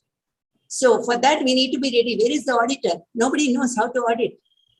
So we need somebody who will be auditing the school, giving you the feedback. Quality control will be done. We don't have anything there. That's an opening that can come in, which is completely quality control, audits, internal, external, and then benchmarking the school, taking the school to that level. That's another creative opportunity that is there for people who do this, because we never did that. Just to understand from a larger perspective, we know now that we know that there are so many opportunities, and one thing which I'm very, very sure you would definitely want to hire people who are different. I mean, typically a person who will crack into an Infosys or a Wipro may not be the person who will be able to crack into a Dean's or a Bangalore Schools or a Candor or a Harvest. What is it, that one quality that anyone, it doesn't matter he's a marketing person or a sports teacher or an ERP specialist, what is that one quality that that person should have to crack into one of these schools? Organization skills. That is very important. Education is very important. Communication. Communication. Excellent communication. I'm talking about organization skills. Yes, ma'am. That is very, very important. Okay. Dakshani, ma'am? Willingness to learn. Correct. The willingness to learn is, I think, the most important thing, because there is no degree or any kind of training that can be done for you to be ready for a school's need. There never is. You have to become with whatever skills and learn to adapt and learn on the job. I think that's very important for the sector, because this is a very evolving sector, a very dynamic sector. It changes on a day-to-day. When what was happening in 2019 is not what is happening in 2021, thanks to COVID. Everything has changed. So if they were not people who cannot adapt and learn and, on the job, they would just get obsolete. And that's, I think, a very critical, I would think that that's a trait that any sector requires. Adaptability and ability to learn afresh. Okay, wonderful. I think communication skills is a must.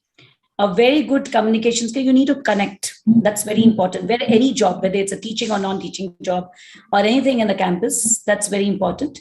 Okay. And you should be able to think out of the box, and the critical thinking skills, I mean to say life skills, decision making. Everything cannot be like small nitty-gritties. You can't keep running to the XYZ people. You should know how to make your own decisions at your level. And that is actually missing in a majority of them whom we hire. Everything they need an instruction, and probably they just pretend that they need instructions. They can, but they don't want to. Because when I look at it, because I deal with people on a daily basis, and this is something that is completely missed. I think IPR, interpersonal relationship, life skills, etc., are missing. And then I realized that, hey, these people all came from these schools itself, right? Are schools doing enough to equip these people to be hired back in the same school? Because some of you said that you got hired back in the same school that you learned. Kavita ma'am, what is your take in terms of that one critical skill that person would have to crack into your school, Candor? I mean, doesn't matter which job it is. Ready to learn, unlearn and learn. That is something very important. When you are fixed in your background, you're like, okay, this is the way I can do, then I don't think the schools are the right place for you now. Because as Ms. Shanti said, that this is the time when things are changing every minute. So you should be able to adapt. And now parents are no more just the parents. They have the whole connectivity where they have this global connect, and the demands are on the global level. Sitting in Bangalore, they want to know what's happening in US, and if they want the same kind of facility in Bangalore. So you should be able to have, a kind of quick thinking, that is, as Usha said, critical thinking, and able to make all adjustments. So I always look for a person who's ready to say 24/7, I'm committed to Candor. Because that's where... And something very important, Kavita, that they should know how to manage their time. Yes. Be punctual. That is very important. And deadlines to deadlines to meet. That is not there. You need to keep reminding. And that's where the problem is. And that's why few people are always like, we really like, because they're meeting the deadlines. And still... a leader, how you lead. That also, see, it's a myth that people think teaching, initial days, teaching is such a cool job. You get only 220 days to work out of 365 days, and you are only there for 8 hours, 7 hours. I'm sorry, teaching is 24/7. Yeah. All 7 days you have to think about what new you're going to do in the school. And then only you can say, okay, the school is moving ahead, the teachers will also. We keep saying about the salary and all, but let me tell you, it's all depends upon your commitment and your effort. We all started at a stage, I think Ms. Dakshani, Ms. Usha, and Ms. Shanti, all of us have started where I can say peanuts was our salary. But did that stop us from moving ahead? No, it didn't. But one thing, yes, absolutely. I agree with you, Kavita. And I'll tell you one more thing, as all of us will agree with that, Manoj, that if you put a teacher into an administrative role, she can do a better job than whomever we're hiring, especially for administration.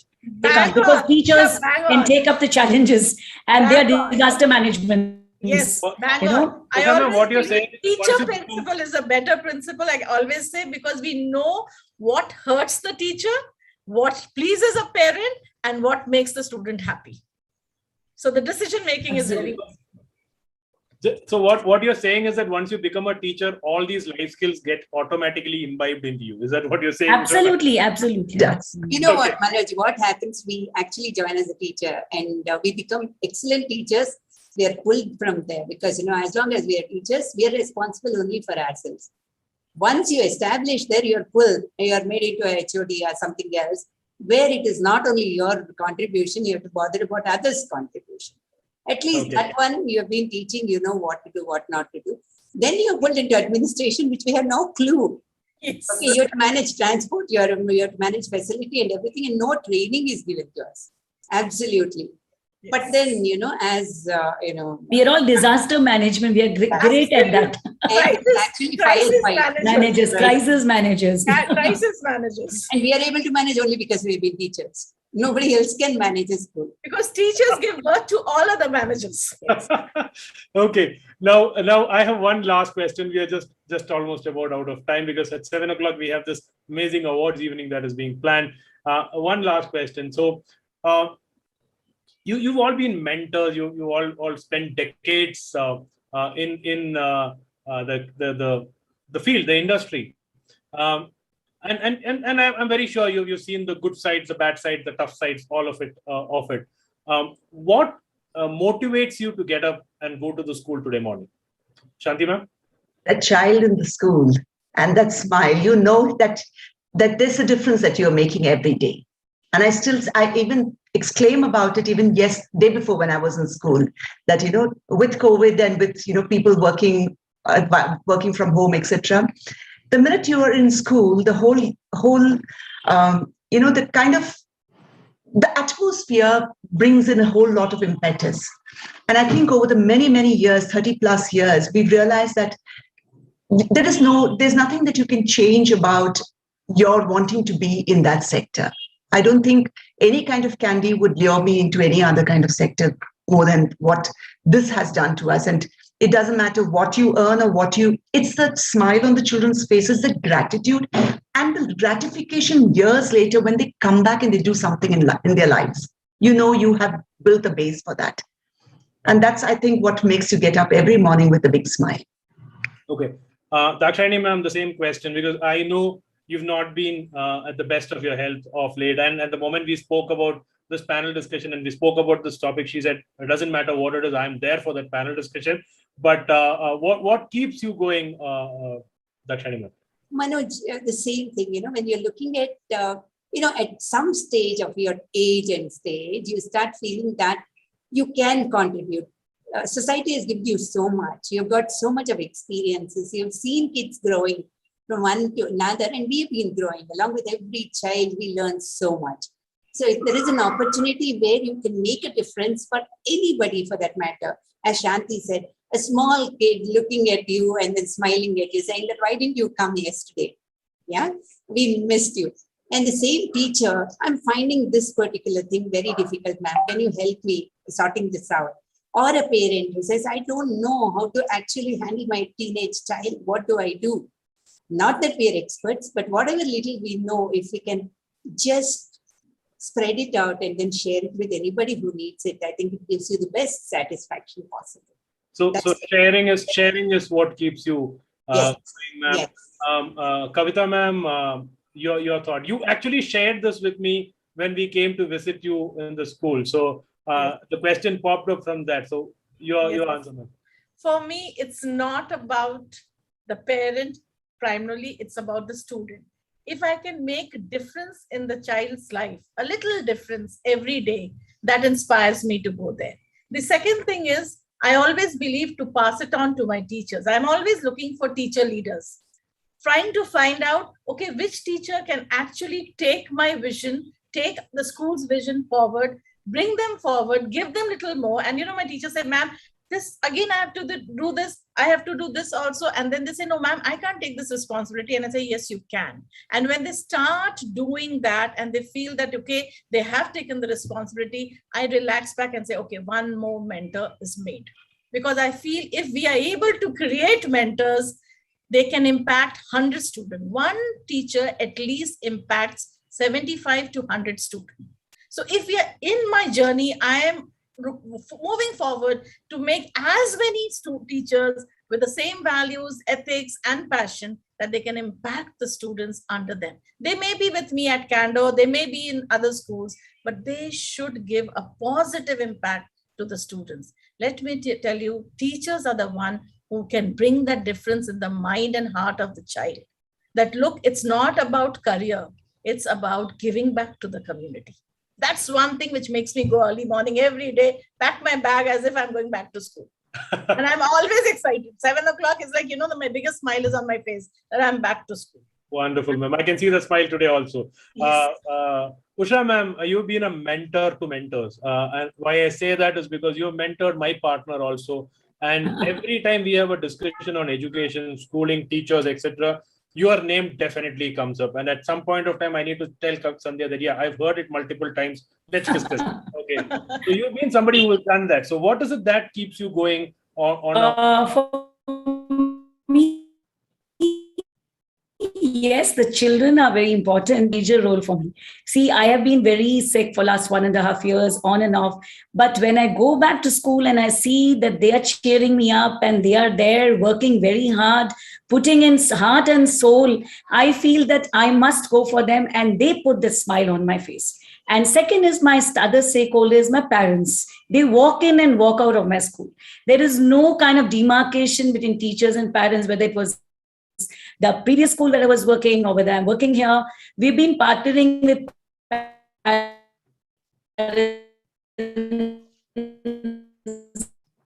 in every way. So parents, me staff, the sub staff also say, Madam, aap kal nahi aaye the, and they come and they really pray for you. They go to the temple and they say that theek ho jaoge, right? And security guard who comes and smiles at you when you come back to school after a long time. You feel very wanted. You feel, oh my God, I mean, why was I sitting in the house for so long? Let me go back to the school. So that is very important. And especially with the preschoolers, yes, they all come and hug you and they come and give you a chocolate wrapper. They give you this and they give you that. And you feel very young when you're there with the preschool kids. So these are things which actually keeps us young and keeps us going. And age is just a matter in the mind. We don't bother about it. We just slog it out because we know that, yes, they are there for us. And especially now that I have slowed down in my, the way we were working, that now slowed down. I feel, as Kavita is telling, that we are trying to train the next generation to become the leaders, and I feel that they have the potential, and the more we go there and become a handhold them and become the trainers and mentors and stuff like that, I think that will give them the kind of an edge looking at us, mixing with them. There's no need kind of we are the trainers and they are the teachers. Need not be like that. Just mixing with them, sharing ideas, putting it across. And for us, it's always been like a party every day with the teachers, laughing and laughter is the best medicine, as you know, Manoj. So I love to be with them. I had an absolute party today, spending time with all of you. I've been coaching children. That was never my specialty area. I was always into adult learning, but since the COVID, I've been working very closely with children, and I realized that I've suddenly become much younger. So I can imagine that you spending so much of time with these children, you're perpetual, permanent teenagers. That's what I feel, because I think working with children makes you younger. So thank you so much, teenagers, for being part of this discussion. 4 of you, it was absolutely lovely discussing this topic with you, and I'm very sure we added a lot of value to the people who are listening this, who are looking at education as an industry and not just teaching as a career. Teaching as a career will exist, and that's one career I personally believe will never change in this world. Doesn't matter what changes, what jobs go out, teaching as a career will always remain. Thank you so much for being part of this panel, accepting our invite and giving us some insight on this. Thank you, Usha ma'am, Shanti ma'am. Thank you, BSEI, and thank you, Manoj and Sandhya. It was wonderful. Thank you so much, Manoj. And thank you, other co-panelists. They're wonderful the way they were putting it across. Shanti and Ravi. What you're doing at Bangalore School, I have to say, you're really bringing a lot of perspectives in the right way to the parents. So thank you so much. And it was great meeting my co-panels. And Miss Dakshani, I've been hearing about you, but never had a chance to meet you. Of course, Usha, we keep meeting. And Shanti Menon, we did share a panel again in BSI. So I think we should be meeting sometime. Do come over to Candle School. Ma'am, don't still think about it, because we are organizing something very soon. So just hold on to that. We will officially introduce you to Dakshani ma'am very soon. So just hold on to that idea there. But thank you so much. And we will log off now. We have the event starting sharp at 7 o'clock. So we will take a break in the auditorium. Thank you so much to our student panelists, student volunteers also, who have been supporting us, Anantita, Kirtana, Aditya, who have been part of the backend team here. And to all my panelists, thank you so much. And we will see you at 7 o'clock. Congratulations, backend team. Thank you. Congratulations to all of you. Thank you so much. Thank you. Good night.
Outside the main building, we have our treehouse.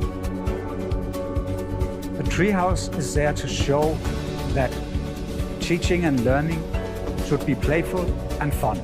In the treehouse, we can play, we can meditate, we can do yoga. The atrium is made for assemblies, for teaching activities where the learners need to be active. Outside the main building, we have our treehouse. The treehouse is there to show that teaching and learning should be playful and fun. In the treehouse, we can play, we can meditate, we can do yoga. The atrium is made for assemblies, for teaching activities where the learners need to be active. the whole school building is one big classroom with many different learning areas. In the areas outside the closed classrooms, we have the open learning spaces. That's for group work, for project work, for sharing. And we also have our open library. The library area is a big area for academic focusing, for reading.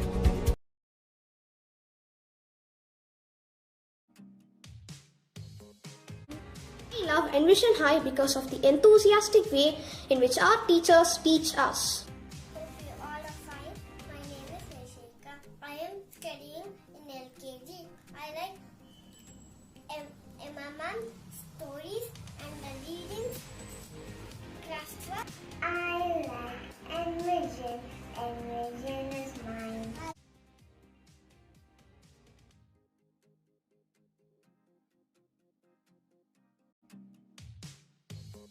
I love my school because so many activities. My name is Saharsh, studying in LKG. Do you like your Envision High School, Saharsh? Yeah. My name is Tanya and I am in UKG. And my school name is Envision High.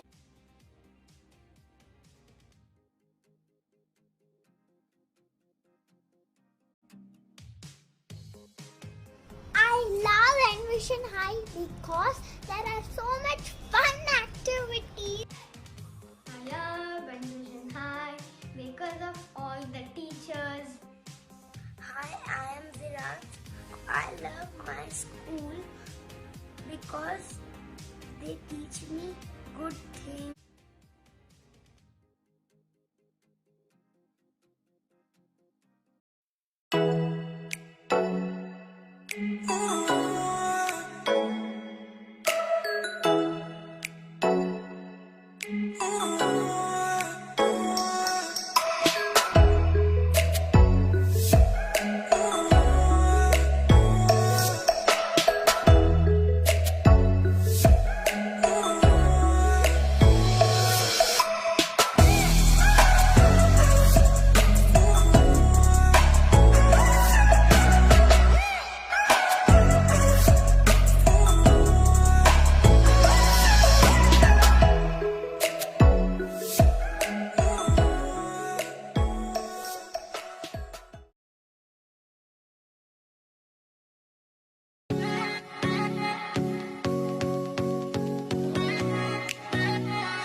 Outside the main building, we have our treehouse.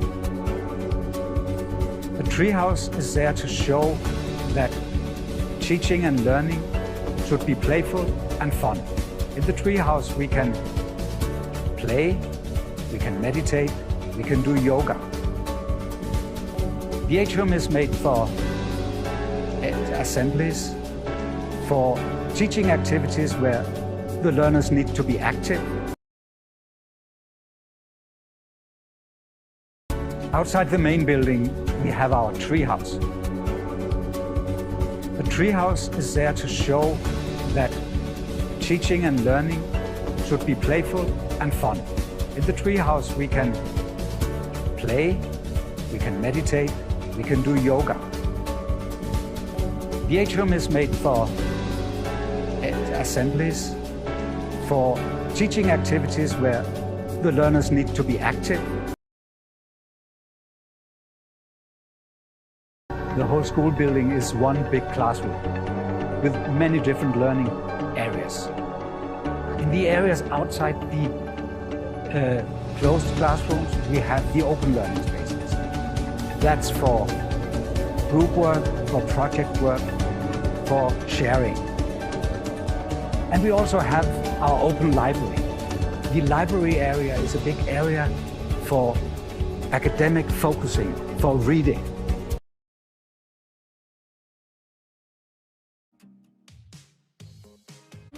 We love Envision High because of the enthusiastic way in which our teachers teach us.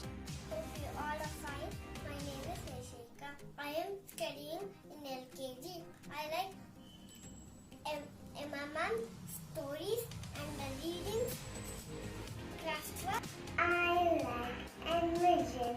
Envision is mine.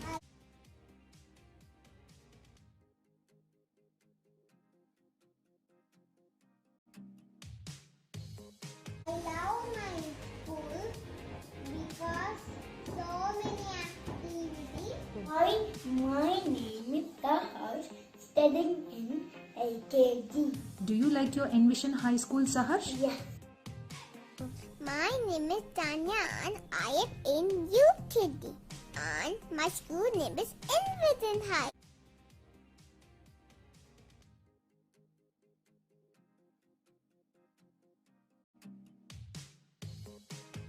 I love Envision High because there are so much fun activities.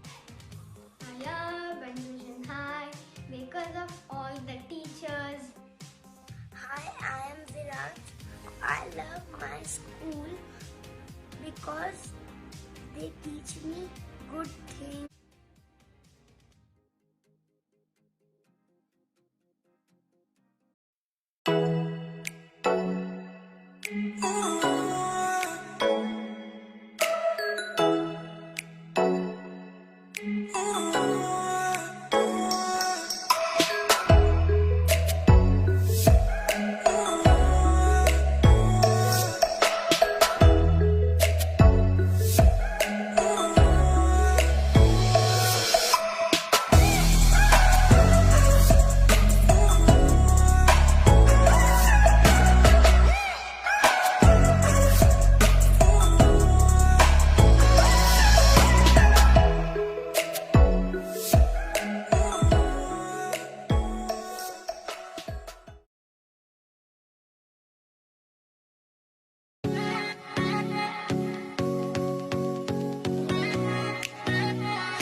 Outside the main building, we have our treehouse.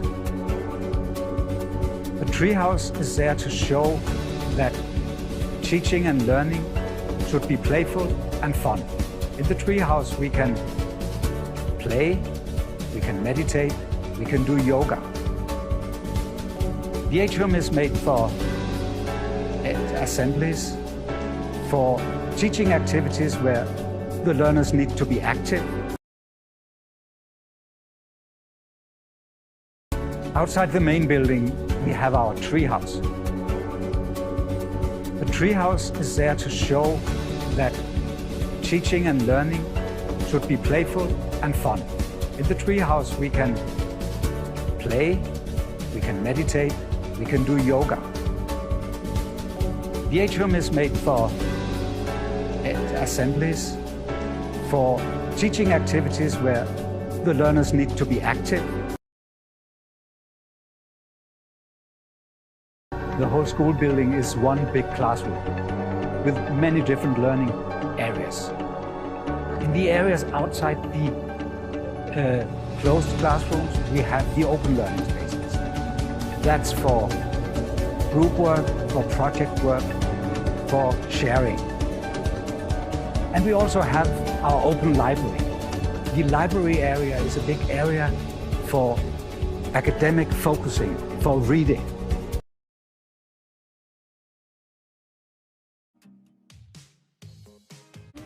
We love Envision High because of the enthusiastic way in which our teachers teach us. Hope you all are fine. My name is Nishika. I am studying in LKG. I like MMM stories and the reading craft work. I like Envision. Envision is mine.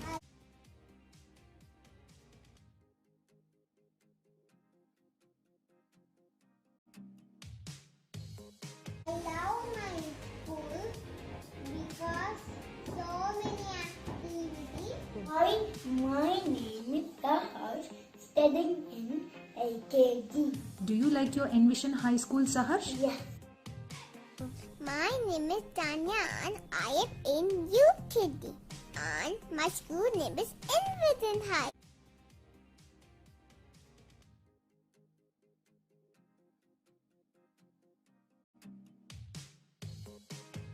I love Envision High because there are so much fun activities. I love Envision High because of all the teachers. Hi, I am Virat. I love my school because they teach me good things.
Outside the main building, we have our treehouse. The treehouse is there to show that teaching and learning should be playful and fun. In the treehouse, we can play, we can meditate, we can do yoga.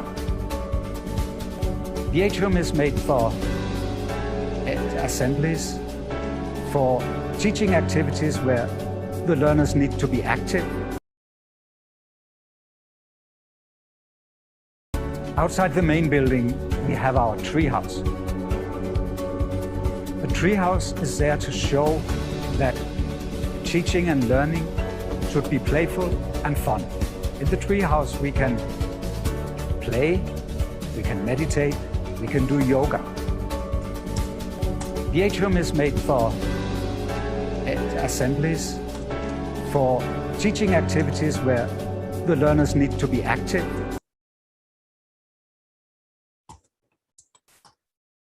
Sandhya, camera please. Good evening and welcome back to EduWeave Online Education Expo. We've had 3 days of quite a lot of activities, including a lot of panel discussions. I'm here with my partner, Sandhya Vishwan, and we are thankful to each and every one of you who made this event such a big event. So thank you so much. A special thanks to our sponsors, title sponsor Oak Ridge, co-sponsors 21K School, Chaman Bharatiya School and Envision High, and all the contest sponsors, including KidSpace, Inventure Academy, and Vishwavidyapeeth. Thank you so much for supporting us and being part of this, and every single exhibitor, the stall owner who were there. We thank all of you for being there and supporting us in this. This event is especially for the contest and some special awards that we had.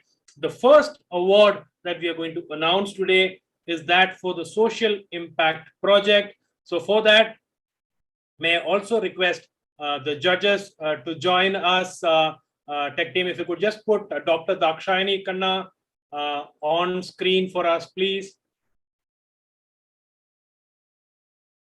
Do we have Anita Nair in the room? Okay, can you put Dr. Dakshayani Khanna on the spotlight, please? Dr. Dakshayani Khanna was one of the judges for this. Ma'am, a quick word from you on how the contest was. What do you feel about that? And what is it that you want to tell to all the participants before we announce the results of this contest? Thank you so much, Manoj. It was a wonderful opportunity. I've been with children for almost 30 years, 32 years right now. And the enthusiasm that came with these kids was amazing. The innovative ideas that they have worked upon so systematically. Today's national education policy, whatever it is talking about, scientific temperament and systematic research and all that was seen in all the 5 groups which presented. Amazing ideas. I mean, it was very difficult for us to judge them. Though there was some marks here and there, all 5 of them are winners. And the opportunity that you people have given, the platform that you have given, the confidence with which they spoke, and the socio-economic skills that we spoke about, because many of them spoke about caring for nature, caring for animals, and also, caring for genders, bringing in gender equality and, making sure that everybody understands what it is, especially when it comes to toys. It was amazing. I think it's a lifelong learning that you have, showed them a path, and children have done amazingly. Whichever teachers supported them, parents supported them, heartiest congratulations to all. But for children, really, I'm telling you, all 5 of you are winners. Whoever may have got a little extra marks or less marks, doesn't matter. You're all the winners. All the best. Do well in life. God bless you. Thank you, ma'am. What was the toughest thing to choose between those? Because I was part of that discussion, and I know it was a toughest job. I wouldn't want to be a judge in any of these competitions. What was the toughest part to choose? What was really standing out in all these? I will tell you, one thing that was very easy was technology expertise. All of them were experts in technology. They maintained time management was amazing. Nobody could judge them because all 5 of them were absolutely equal. So the things that we took into consideration was the idea out of the box. And was there a connect with either nature or animals or any sensitive issue of the society, which they would like to use as a problem-solving, mode? That was what made us do it. Otherwise, it was very, very tough because they were all very, very articulate, very good at presenting, and then they made an amazing team. Even sharing the responsibility, talking one after the other. Excellent, excellent, excellent. Okay. Thanks. So we are in for the announcements of the results here. We will try to spotlight you because none of us know who are the winners.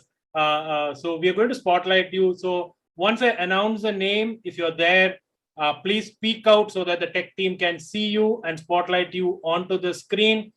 The third place in social impact project, goes to the Elite Duo. The Elite Duo, are you guys in this room? Elite Duo.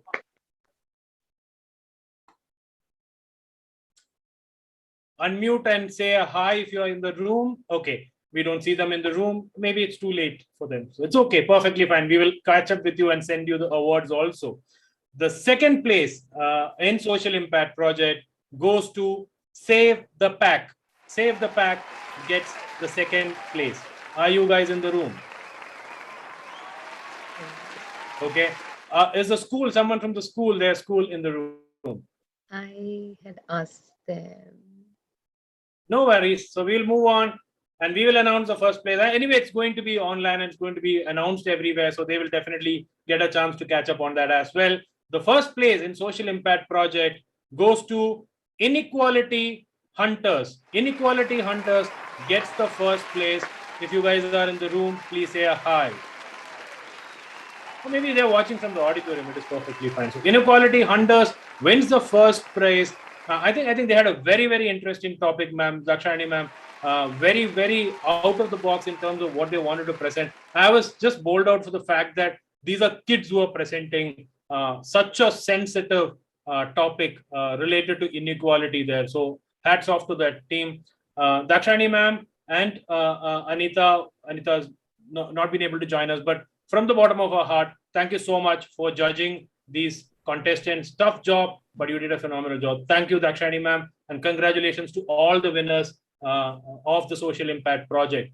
Let's move on to the next one, which is one of our most eagerly awaited contests, because this one is the only contest that I know which happens for the Anita ma'am is here. Yes, I didn't. Anita ma'am, sorry. That's okay. I couldn't find you out. Can the tech team please spotlight Anita ma'am, please? Anita K. Anita ma'am, your thoughts on this, please. Yeah, okay. I joined late. No worries. Okay.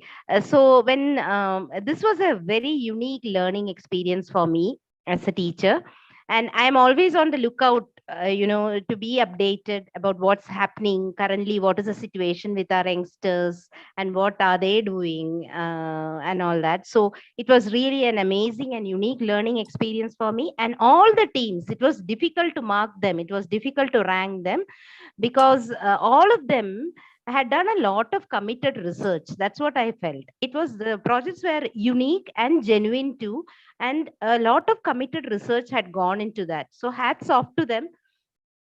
And I also learned a lot, from these projects. My suggestion is that these youngsters, these kids, they should not stop with this. They should go ahead and they should spread these bright ideas through whatever media possible. So the school, this BSEI, this forum is also doing a great service by promoting this. So hats off to you also, Manoj and Sandhya. So that's congrats. And I'm really glad to be part of this. Okay. Thank you so much, Anita ma'am. Thank you for being part of this, and thank you for your encouraging words that keeps us going as well. Thank you so much for that. Let's move on to the next set of awards, and this is, as I said, for probably the only contest that happens for this particular category. We just finished a discussion on the same topic, educators.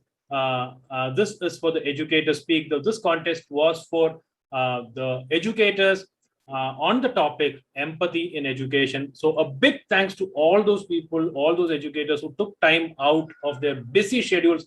We know you guys are struggling a lot in terms of keeping up with the demands of the students now, and you took time to create an essay, send it to us, and then come and present it as well. The judging, the initial judging itself was tough. Sandhya would agree to me on that. Anything, Sandhya, from your side on the participation that you received in terms of the initial participation that you received on that? When I passed it to the judges, I was overwhelmed by the number of entries itself, the submissions this time. And I had a sneak peek at the finalists' work once the judges gave it in. And the ideas that they're trying to incorporate in empathy in education, you could see that these educators had worked on it, they have done it, and it is not just talking about it or theory. So I would think all of them are winners. Okay, that's an interesting one there. Thank you so much for all the participants, because I think it took a lot of time to create those entries and sticking on to that. So we have our judges. Anita could not be here because there is an event happening for her. Is Archana in the room? Archana, if you're there, could you please unmute and say a hi to us? Okay, I was part of that discussion, and the judges, you and the participants in the room heard what the judges said. It was a tough thing. It took a lot of time for them to go through and discuss and then announce the winners. But we have the results of the finalists here. Yes, Sandhya. So the judges, especially one, has made a few comments for each one of them, because she said it was very difficult to judge. I will be emailing you the comments. All the participants, all the finalists will receive the comments by that particular judge. Wow, Archana had shared. Wonderful. That's a great initiative. I think that will help everybody to even improve on that front.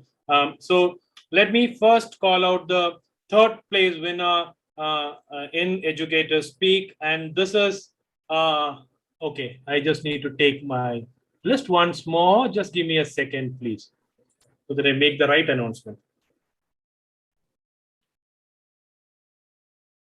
Okay, the third place winner is from Prakriya Green Wisdom School, Anupama Karthik. Anupama, are you in the room? I don't think so. Okay. Wonderful. So we'll send out the message and reach out to her on that. The second place winner is okay. From Primus World School, Chaitra Kulkarni is the second place winner. Chaitra, are you in the room? Yes, I'm here. Good evening, everyone. Can you please spotlight Chaitra, please?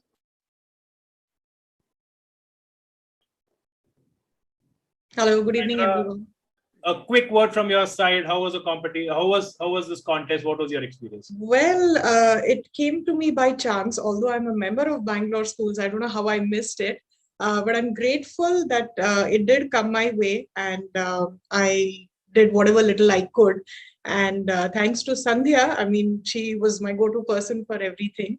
And I'm really happy and grateful that the effort was acknowledged. So thank you to all the judges and the organizers. Thank you. Thank you, Chaitra, for that. So now I come to the first place winner of the Educator Speak. Rolls. I see. Okay, rolls. Okay. I mean, I should have put some music also there. If I tell them, they will put it, but we don't have time for that. So let me go into the results now. Quite a lot of Educator Speak contestants are here, eagerly awaiting for it. But the winner this time for the Educator Speak, the third edition of Educator Speak, is from Sparkling Minds, Srija Iyer. Srija is in the room. Please say hi so that we can spotlight you. Yes, hi, I'm here.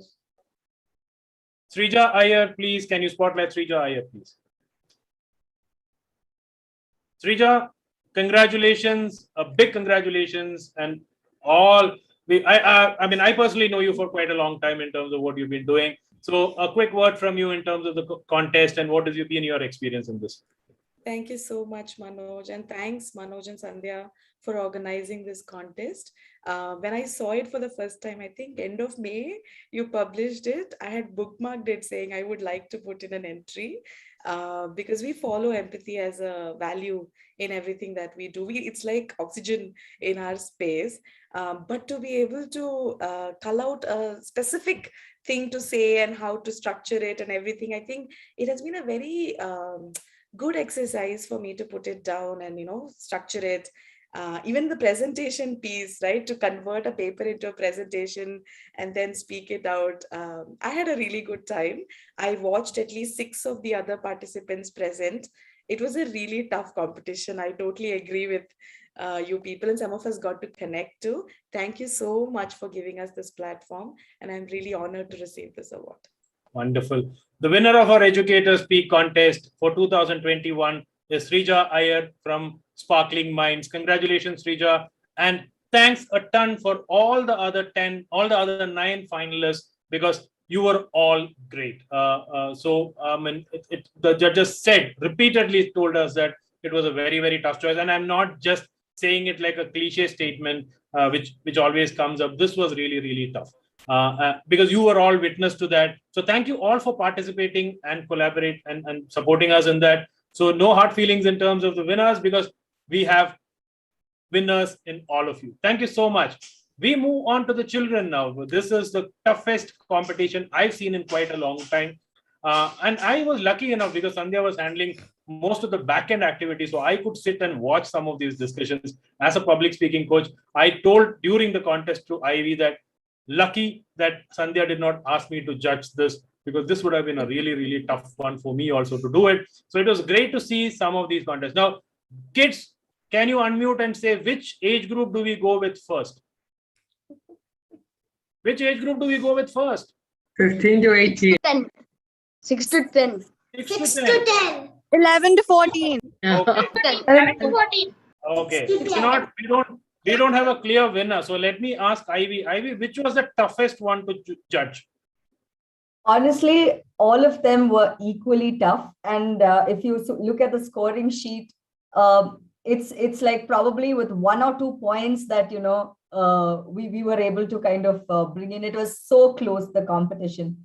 So I cannot answer this question, Manoj, because for each age group, it was beyond belief. The content, the presentation, the language skills was stellar performances. But if you want me to put a age group to it, I think it would be 6 to 10, because that's where I was taken by surprise. Okay. So we will go with 6 to 10 last, because if you're taken by surprise there, I want to keep that surprise element there also. So let me start with the complete teenagers, the 15 to 18 age group. I was in that, and most of them spoke like adults, and I was really, really surprised with that. So let me start with that.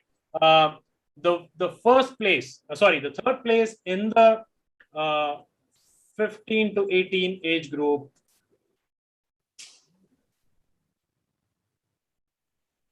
from SMA Convent, Vinoshini wins the first prize. Vinoshini Pragaladan wins the third prize. Third prize. Vinoshini, are you here, Vinoshini? Vinoshini is here. I can see her. Yes. Can you say hi, Vinoshini, so that we can spotlight you? Hi. Can you spotlight Vinoshini for us, please? Yes. Vinoshini, what was your experience? How was your experience? I mean, it was a tough competition, but I totally enjoyed the entire thing. It was quite nice. So I felt that this was a very good experience for me. Thank you, Vinoshini, for that, and congratulations for winning the third place in such a tough competition. Because I'll tell you what, we only picked 5 for the finals from hundreds of entries that have come up. So all 5 of you are already winners. We are just choosing one of you from the 5. So if I had to give 5 prizes, all of you have won it. So congratulations, Vinoshini, on that. The second place winner is from Vishwavidyapeeth, Rishita Nagashri. Good evening, Rishita everyone. Nagashri from Vishwavidyapeeth. Are you here? Yes, sir. Good evening, everyone. Good evening, Rishita. Rishita, you are spotlighted. What was your experience? How was your experience? It was very good on personal end. I could increase my confidence and I got to listen to different versions of empathy, and it even definitely changed my mindset at how I viewed empathy before and after. I got to know different versions and it was very fun experience. Fantastic.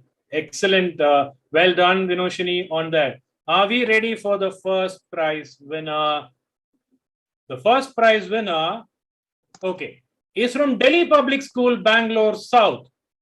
The name of the winner is Abhayankar Belur. Abhayankar Belur wins the first prize for the 15 to 18 category. Are you there, Abhayankar? Yes, sir, I'm present. Okay, where are you? I can't. Sir, I'm currently outside, so I won't be able to switch my camera Oh, on. no worries. Let them see it. That's why we wanted to have you. It's okay. Just say how was your experience. Big congratulations, Abhayankar. That was a tough contest to win. How was your experience? Thank you so much. Firstly, I would like to thank everyone at BSEI. It was my first experience there, and it's been a extremely memorable one at that. This competition, it revolved around the concept of empathy, and I feel to be able to hear different people talking about different versions of empathy itself is a prize. Having said that, I really must tell the competition was really tough. I made sure that I sit through all the speeches, and in the end, I really feel it was less of a competition and more of a discussion. And I also can add that a lot of us have been able to take from this experience lots of things that will change us personally. With that being said, thank you all for your time and effort judging the whole event. And that's it. Have a nice day, everyone. Thank you so much. You spoke well now also. So congratulations to Abhayankar, Rishita, and Vinoshini, the winners of the 15 to 18 age group. Let us move on to the next age group, the 11 to 14. And this time, the third place. In third place, we have from Chaman Bharatiya School, Sarvika Mutamma. Sarvika Mutamma from Chaman Bharatiya School. Are you there, Sarvika? Okay, Sarvika is not there. Let's move on to the second place winner. Second place winner is from Tremes International School, Samara Piyush. Samara, are you there?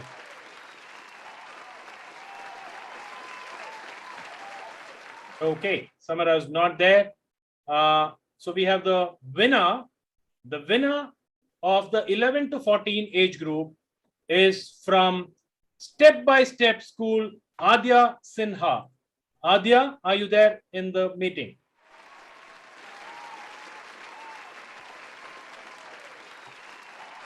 Okay, so congratulations. Yes, I am here. I'm here. Where are you? I'm here.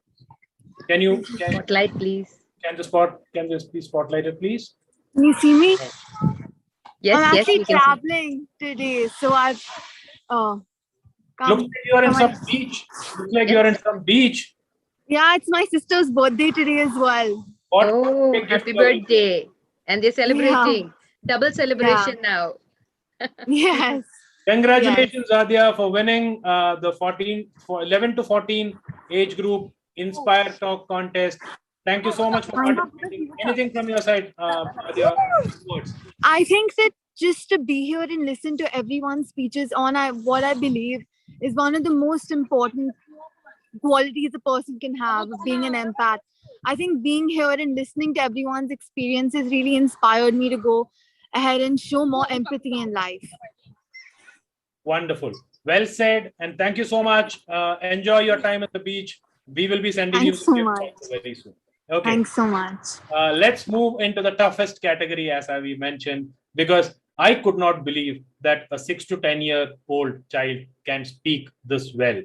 Some of them were outstanding. And I'm telling you from my experience of 20 years as a public speaking coach, some of them were really outstanding. Ivy, do you agree to that?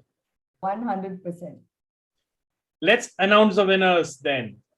In third place for the age group of 6 to 10, we have from Axel Formal Aspiration School, Tulip Paroi.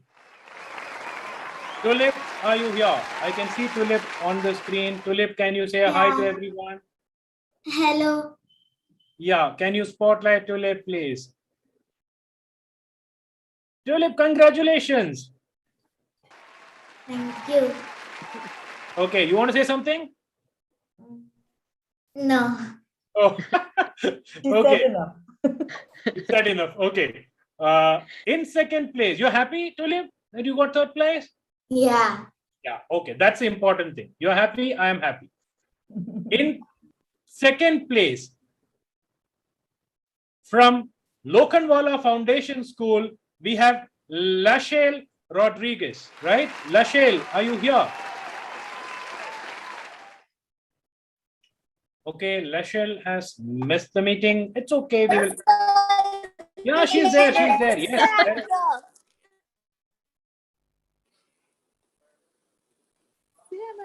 Lashale is here. Yes, yes. We can't hear you, Lashale. Congratulations. Yes, I'm here. But we Camera can't see- on.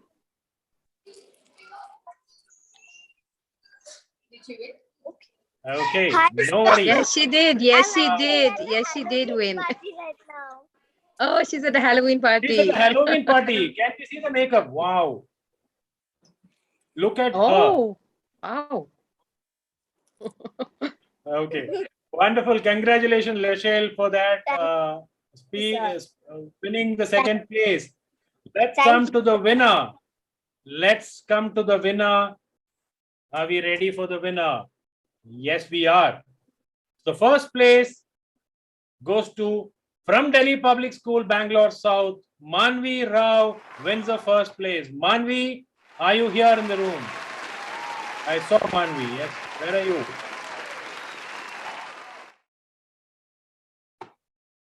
Manvi, you need to unmute yourself and say hi.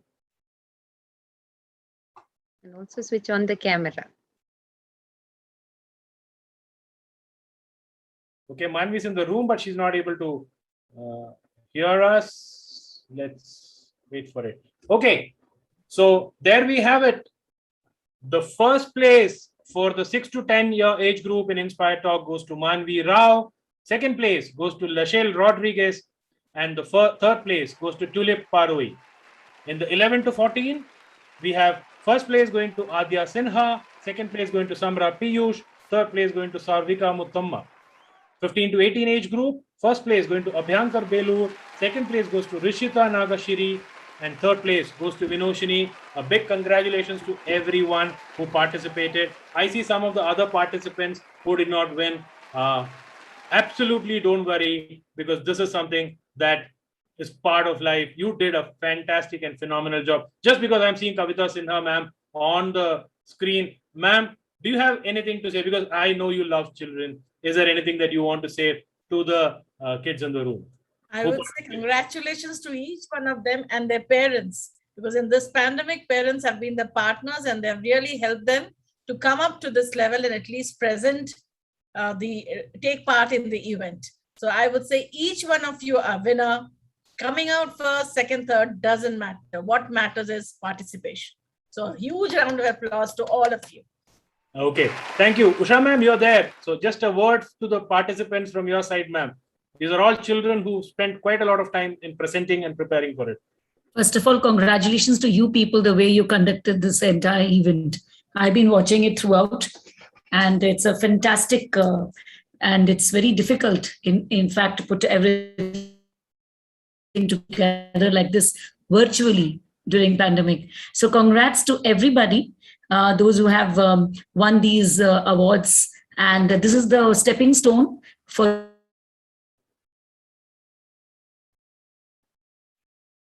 Okay, Usha ma'am. Participation matters, as Kavita ma'am said. All the best. Thank you. Thank you so much. In between, I see the social impact project teams are also kind of coming. I see the Save the Pack team. Are you guys there? Save the Pack team? Yes, sir. Congratulations. You won the second place. Did you know that? No, sir. Oh, congratulations. You just joined in. You won the second place. Can you put Yukta on screen for us, please. Manoj, we could probably announce that again. Okay, the social impact project, the third place went to Allied Duo. There's an Allied Duo team here. Is the Allied Duo team here? Yes, sir. Yes, sir. Oh, yes, yes. Where is the Allied Duo? Okay, they are here. Allied Duo team. We'll just come back to you once we speak to Yukta. Yukta, how was your experience? Sir, I was a bit nervous, scared, but I liked it. Wonderful. What was your project? A small word about your project. What did you do? So we we helped stray dogs. That was our our goal. Our team name was Save the Pack. So we helped stray dogs, and yeah, that's it. Save the They pack. help stray dogs. That's your project. Wonderful thought there. They did lots of things to save the states during the pandemic. During the pandemic. Summed up beautifully well. Congratulations. The third place went to Allied Duo. Where is the Allied Duo? We are here. Yes, sir. Spotlight, two of them. SV Ishan and B Sai Siddharth. Can you spotlight Ishan and Sai Siddharth? Tech team. Okay, just give us a second. The tech team is putting us back on track there. Yes, you have come online. Ishan and Siddharth, congratulations for winning this prize, the third place. And it was a tough competition, as Dakshayani ma'am, the judge, was just saying a little while back. What was your project and how was your Our experience? project was Smart Dustbin. We are mainly focusing on the environmental impacts, the waste management, and to recycle e-waste. Yes, sir. Recycling waste, and your Smart project dustbin. is called Smart Smart Dustbin. Wonderful. Thank you so much for participating, and a big congratulations to both of you. Just that you know, you've been selected from a group of excellent projects, and I heard the comments that Dakshayani ma'am had for you during the contest also. So I hope you will take it from here and make it big from here. The first place in the social impact project went to the inequality hunters. Are the inequality hunters in the room? Thank you, sir, for the Yeah, shout out. Spotlight. Spotlight, inequality hunters, can they be spotlighted, please? Yes, I want to see that smiles and jumping up. You're in some restaurant eating. Ask your mom for congratulations. Thank you, everyone, for this opportunity. It was a great experience. Tell us about your project. Quick word. Our project was on gender inequality. This was a very deep topic to research on, and we had a lot of fun making the presentation and sharing all our research and information. And thank you all to the organizers and the judges for taking your time to organizing this event. Thank you very much. Okay, somebody else is thanking us from the background. Thank you so much, Nainisha. Yeah, nice. Congratulations. Celebrations. Okay, inequality hunters win the first place. Celebrate today. Okay, did we miss anyone, Sangeeta? Sorry, Sandhya, from the winners who have joined us after that? We had Educator Speak. Srija is here. Chaitra is here. Anupama, have you joined in? Anupama Karthik from Prakriya, are you in the room? No. We missed the entire group of 11 to 14. Is Adya Sinha in the room? Is Samra Piyush or Sarvika in the room? No. Okay. So there we... Adya Sinha is here. Adya, yes. Please switch on your camera. Where are you? Just 1 second. That's a scary DP. I don't want to put it on screen because we have small kids. You're also in a beach. Adya was there. Adya, It is Halloween. Adya, we connected with Adya. Yes, yes. Adya, go back to the There's beach. a sunset, yes. Go back to the beach. We spoke to you. Thank you, Adya. Anyone else we have missed out, Sandhya?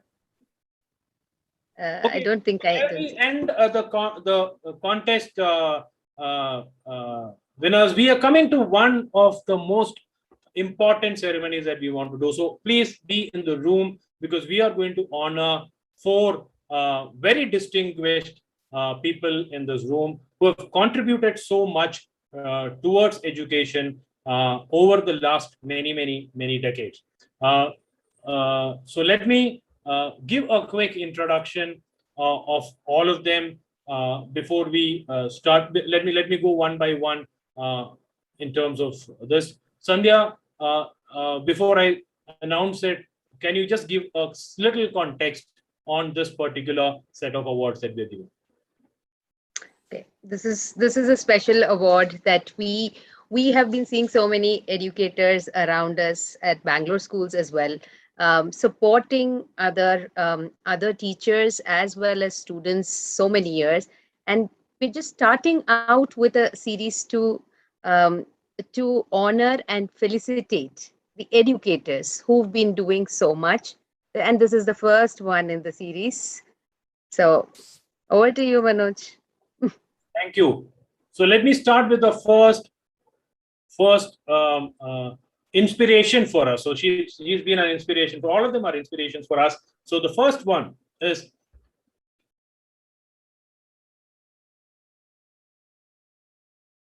she's currently the principal of Candor International School. She has a CSML from Harvard Business School, an MA in Political Science, a PG DM in Marketing and Finance. She has rendered her services in many institutions like the International School of Bangalore, Indus International School, Greenwood High International School, and Nalapad Academy. Currently serves as the principal of Candor International School. For your contributions to education, ma'am, and being such a supportive system to all the teachers, students, and educators in this place, we like to recognize you, ma'am. Kavita Sinha, our first awardee. Ma'am, a few words from your side, please. Thank you so much, Manoj, Sandhya, and BSEI, because I'm always a person who likes to be behind the screen. And when you came into my office and I said, why, Manoj, if you want me to help you out, I can help you out. I can contribute to the students, parents, but I somehow don't like to be on screen. And today, by facilitating me this way, you have really done a great honor. And I would say thank you from the bottom of my heart. Thank you so much. Thank you so much, ma'am, for that. That's Kavita Sinha. And thank you so much for inspiring all of us. Sandhya, anything from your side, please? You're muted, Sandhya, sorry. Ma'am has always not just been an inspiration, she has reached out to me to be able to support not only me, the community, wherever. She's seen a problem somewhere, she has reached out, connected, and said, I'm there to help. You can send them to me. So I've seen her as somebody who's inspiring, who's willing to help, and be there for everyone at any given point of time in education. She said, call me anytime you need me. Thank you. So thank you so much. Thank you so much.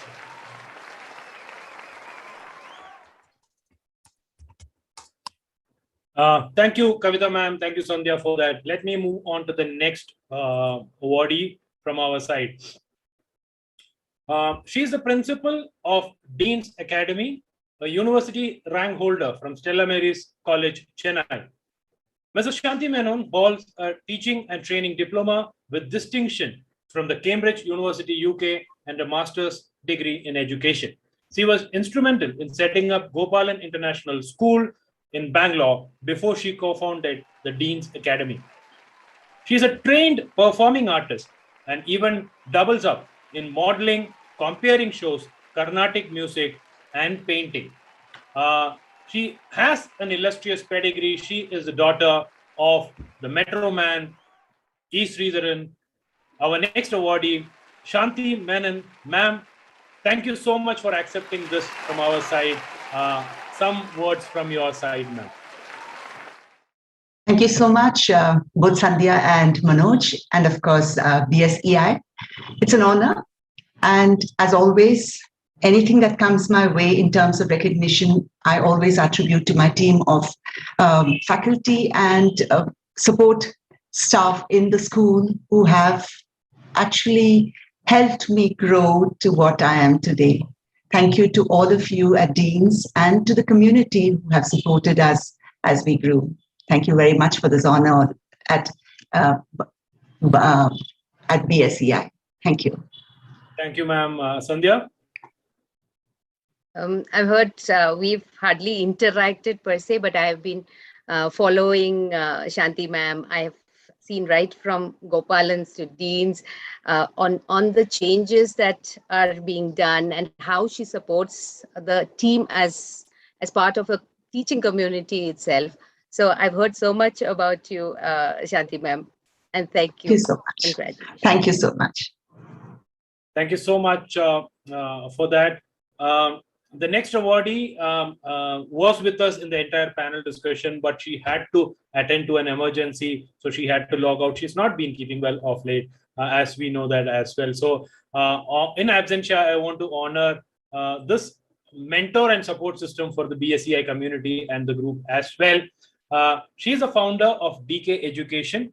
She was a director of Harvest International School, Bangalore, an alumnus of IIM Bangalore and a gold medalist from Bangalore University. She holds a PhD in biotechnology and a certificate in school management from the Harvard Business School. She also has a certification from IB and Cambridge. Dr. Dakshayani Khanna, with 32 years of experience in the field of education in India and abroad, of which last 25 years has been spent as a director and principal. Dr. Dakshayani Khanna, the recipient of the third award from BSEI and EduWeave. Dr. Dakshayani is not here, but we'll definitely pass it on to Dakshayani ma'am very soon, and we hope we'll be able to catch up with her. Sandhya, any words from your side? Dakshayani ma'am, another inspiration after all these decades of working as an educator and as a leader. She's now with her own venture, DK Education, and also mentoring new educators, the new generation of educators. Thank you. The next one, the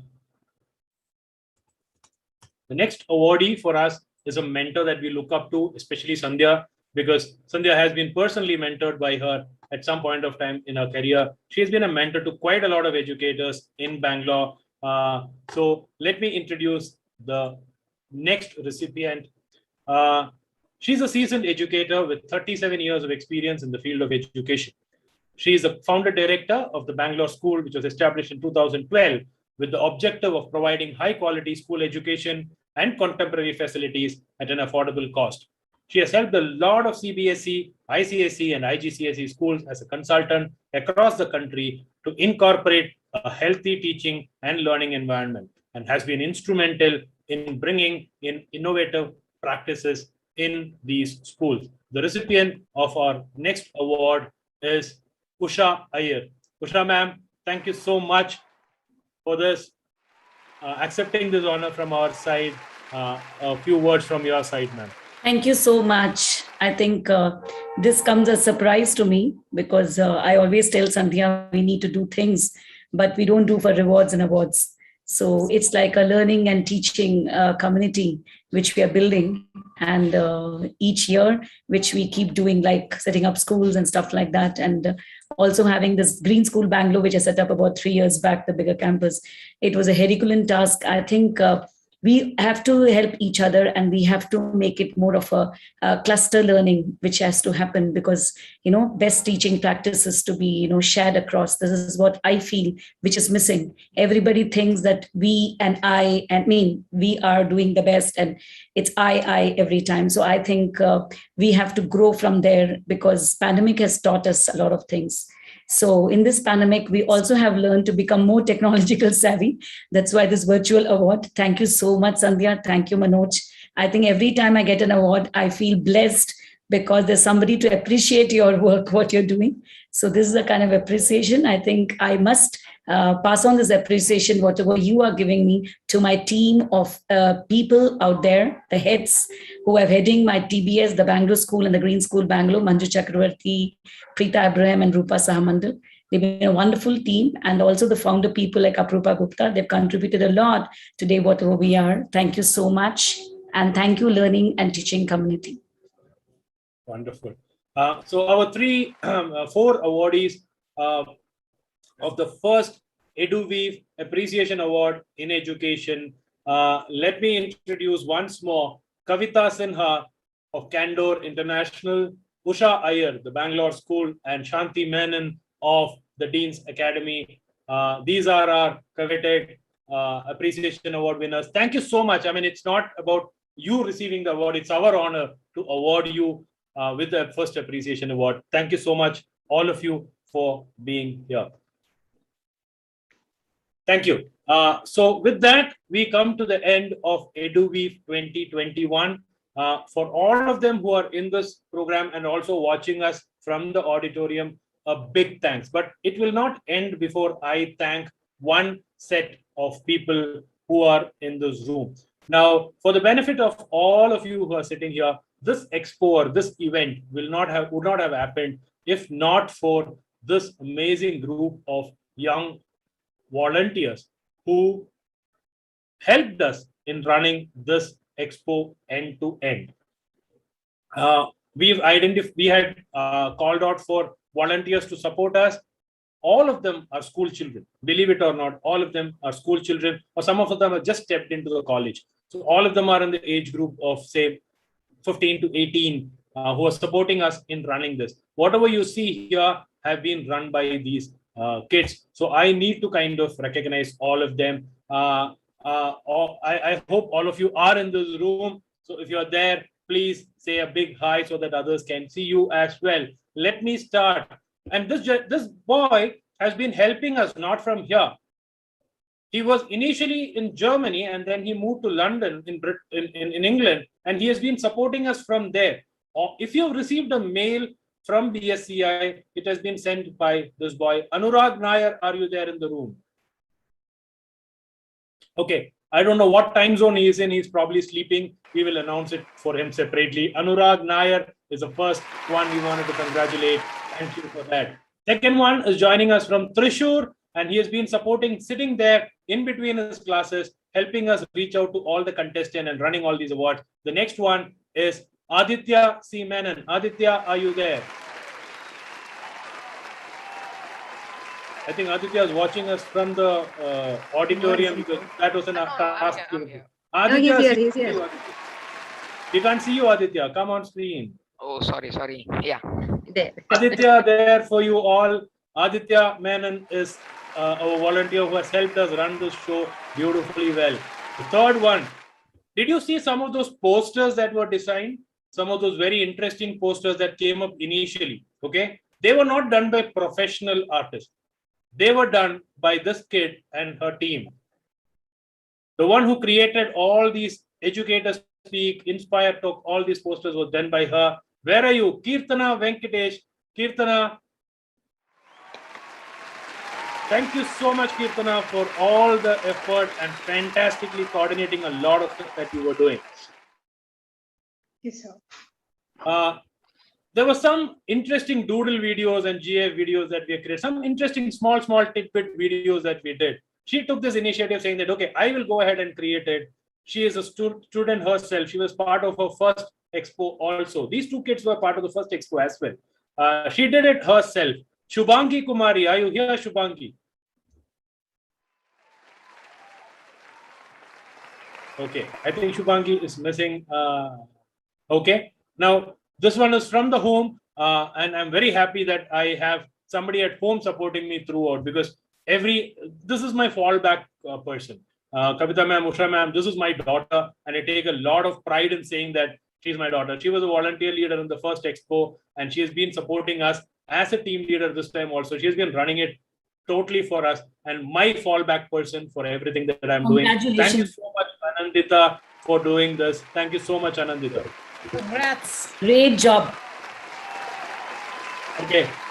Now, we had a lot of these tiny, weeny, little asks, which needed a lot of man hours to be spent, including sending out mails, doing a lot of data analysis. We were talking about data analysis as a career. This guy can probably fit that right away.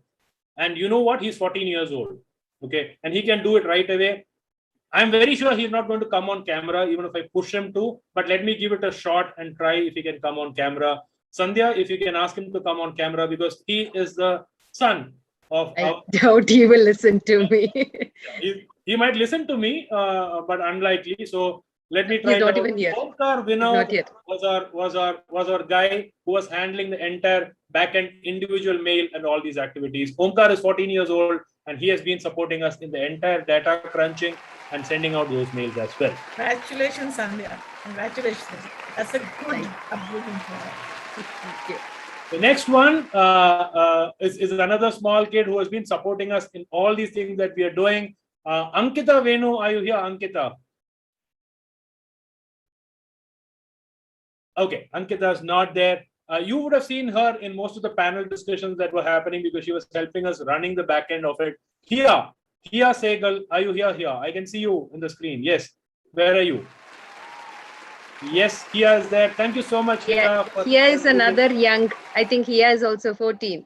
He is also 14, and she has been supporting us in the back end in terms of running these panel discussions. A big thanks also in between to another small kid who's in the room, Ivy Emmanuel, because she has been coordinating with these volunteers running it. She was our event manager for the first one. Since we did not have a physical event, Ivy said, I am going to do something with you. So she is on board. She has a small baby at home, but she and her small baby have been part of the volunteer team itself. So thank you, Ivy and Ziva, for being part of this being part of this experience and supporting all our volunteers in everything that we've been doing. Thank you so much. And coordinating with all the judges. That I have done, Manoj. I think I want to take 30 seconds to really, tell Manoj and Sandhya that you guys have created a platform that's actually, so inspiring. And to be part of it in any capacity is an opportunity, and it's my pleasure to be part of it. And the volunteers,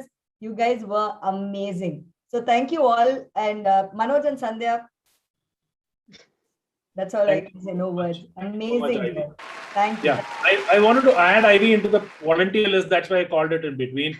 So she's actually part of them. She is one of our teenage volunteers in that. The next one from Bangalore, he has been doing the introductions. He has been doing the backend coordination as well. Rohit Binu, are you there? Rohit? Yeah, I'm here.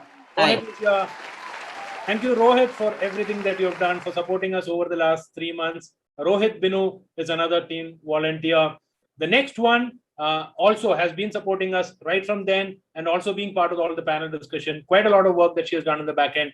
Sama Syed, are you there, Sama?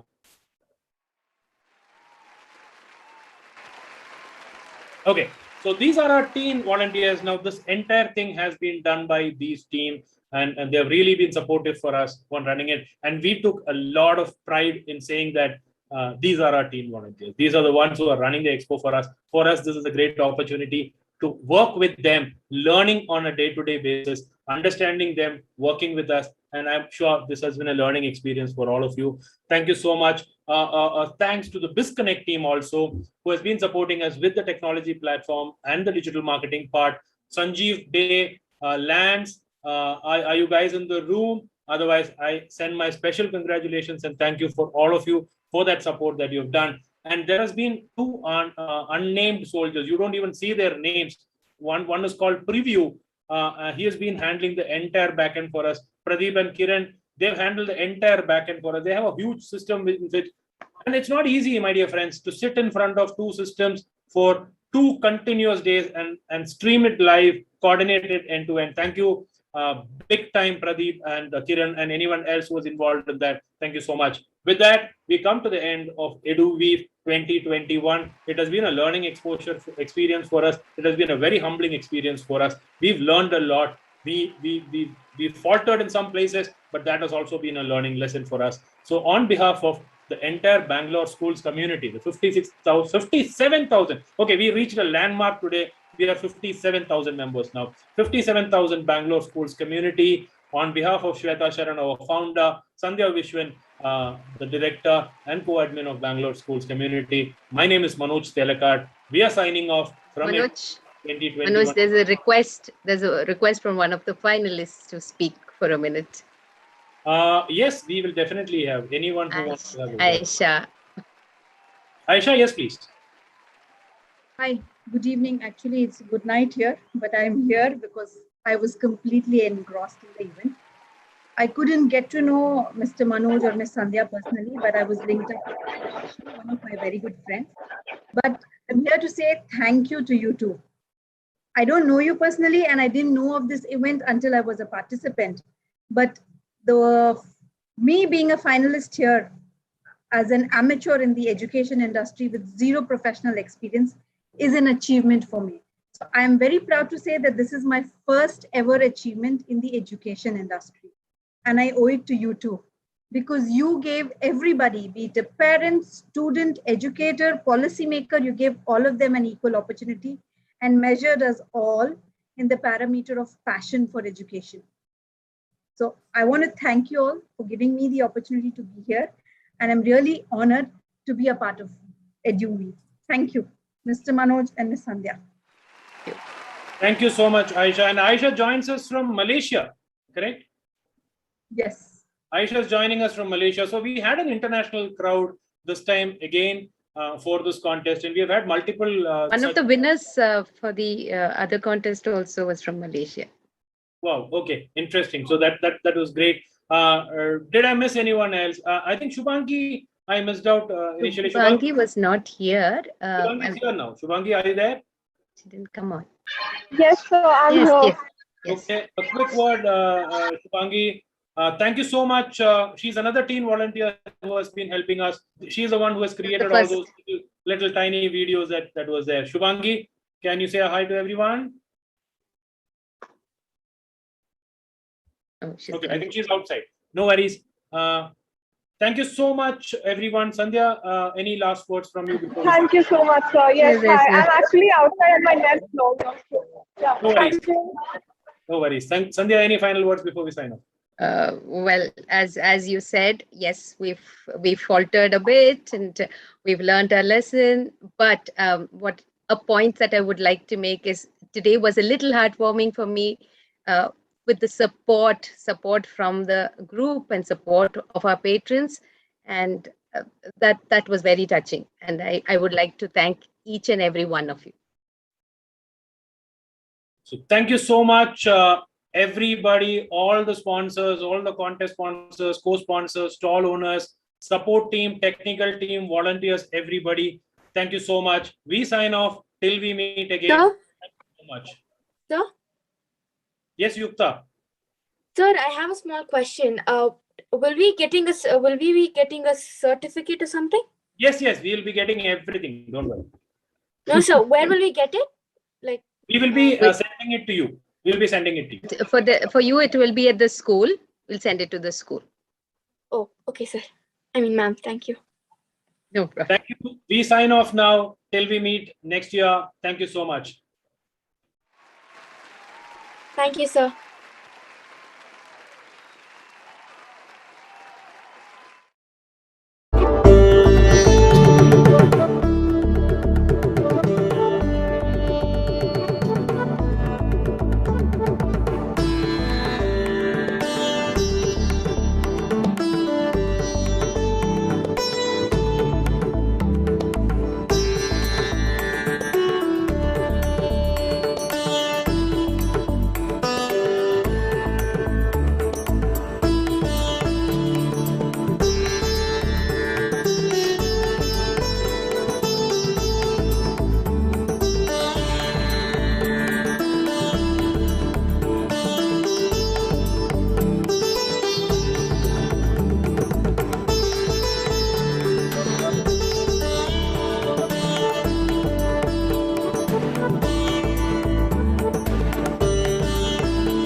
you.